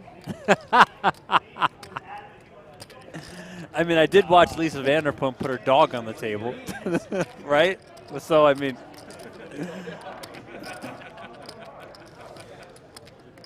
I could just plot my daughter, right? Yeah, why not? I don't think she would lay as still, though. She would for sure be all over the place. Just for the tag team. Buy her in.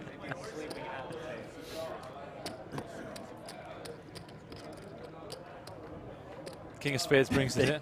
They should get the bracelet for 6 months each. Yes, I'm in. Dan Zack Half takes and half. takes it down with the ace. He's chipping up again, Donnie. Dan Zack winning all the small pots here.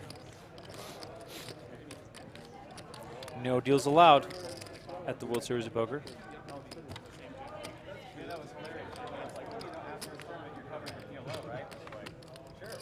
Dan Zack is probably the player with the most heads-up hours logged in the last 10 years. 2 of those excruciatingly long battles that he's been in. And meanwhile, PLO action still going strong as well on PokerGO. Jeff Plattenberg and Hanks on the call.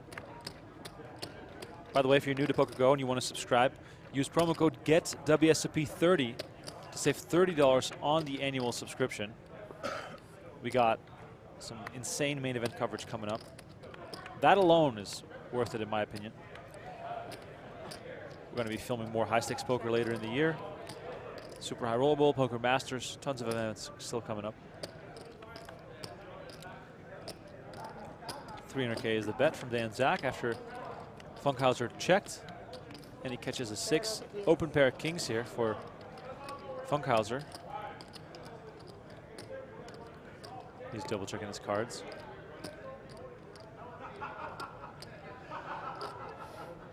You don't want to get free rolled here if Dan Zack already has a low, but your high is also very strong. 600K is the bet.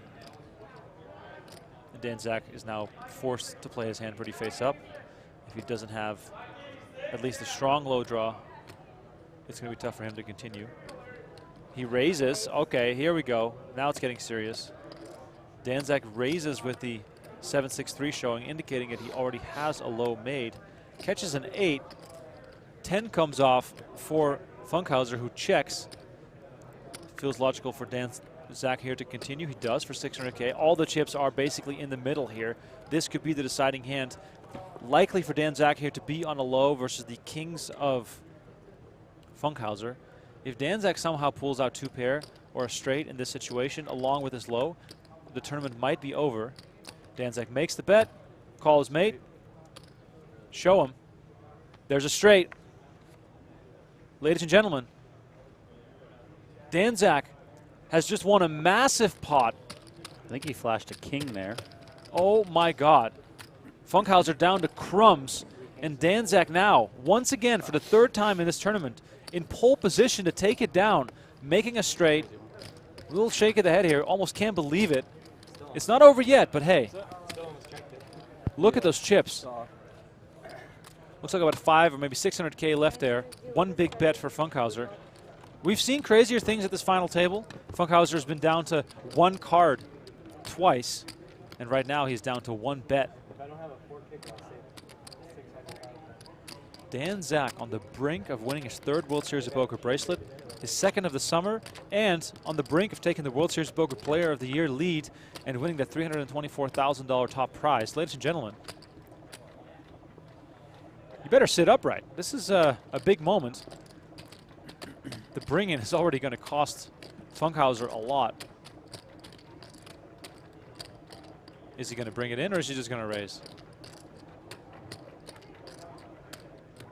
Bring-in is 100K. The raise is 300. Brings it in for 100. Let's see if Dan Zack is going to try to get the showdown here. He is trying. 300. All in. All right, all in showdown here. 3rd time that we have an all in. Here we go. How much do you have left? 50. 50 left. Dan Zack puts it in. Let's see him. Dan Zack with the 8-6 king versus a pair of jacks. Wow, very strong hand for Funkhouser to get a double up here. Dan Zack, of course, very live. We're going to see all 7. I made it straight in 5 cards. Let's see if Dan Zack can improve. Hits a 3 versus an 8. We just have to look at Dan Zack's cards. He needs to beat at least a pair of jacks. Makes a pair of 6s. Still 1 pair there for Funkhouser. Dan Zack still looking to make at least 2 pair or trips. 7th Street gets dealt face down. Let's see if we can Chop. chop it up. Makes a low, chop it up. Funkhouser remains short. The action continues. Dan Zack still on the brink of winning his 2nd bracelet of the summer.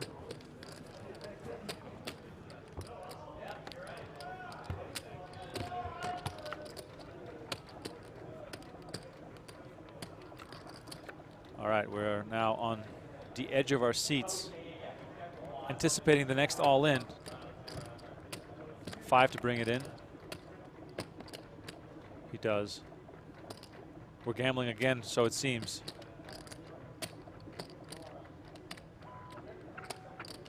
Funkhouser sweating his cards, tosses them into the muck. Wow. He has almost nothing left. He's thinking, don't say straight. What an incredible final table it's been. It's not over yet, but Funkhouser needs a lot of run good here to fight his way back in. Bring in here for Dan Zack with the 6. A jack showing here for Funkhouser. Funkhouser, a big-time squeezer here of the cards. He's going to give it up, leaving himself with even fewer chips.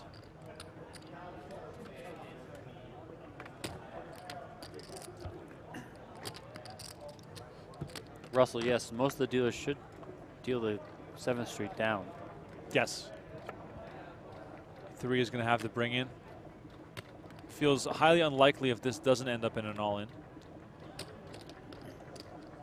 Funkhouser has to put in at least 100,000.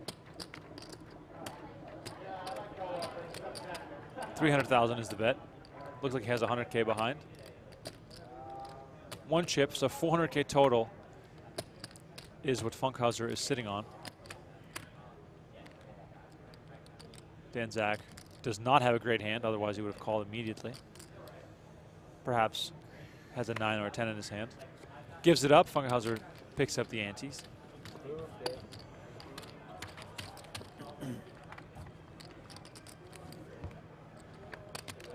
We're still very close to the end here, but Funkhouser is not going down without a fight. We are over 9 hours into this 3-handed battle that went heads up in the first hour. Here we go.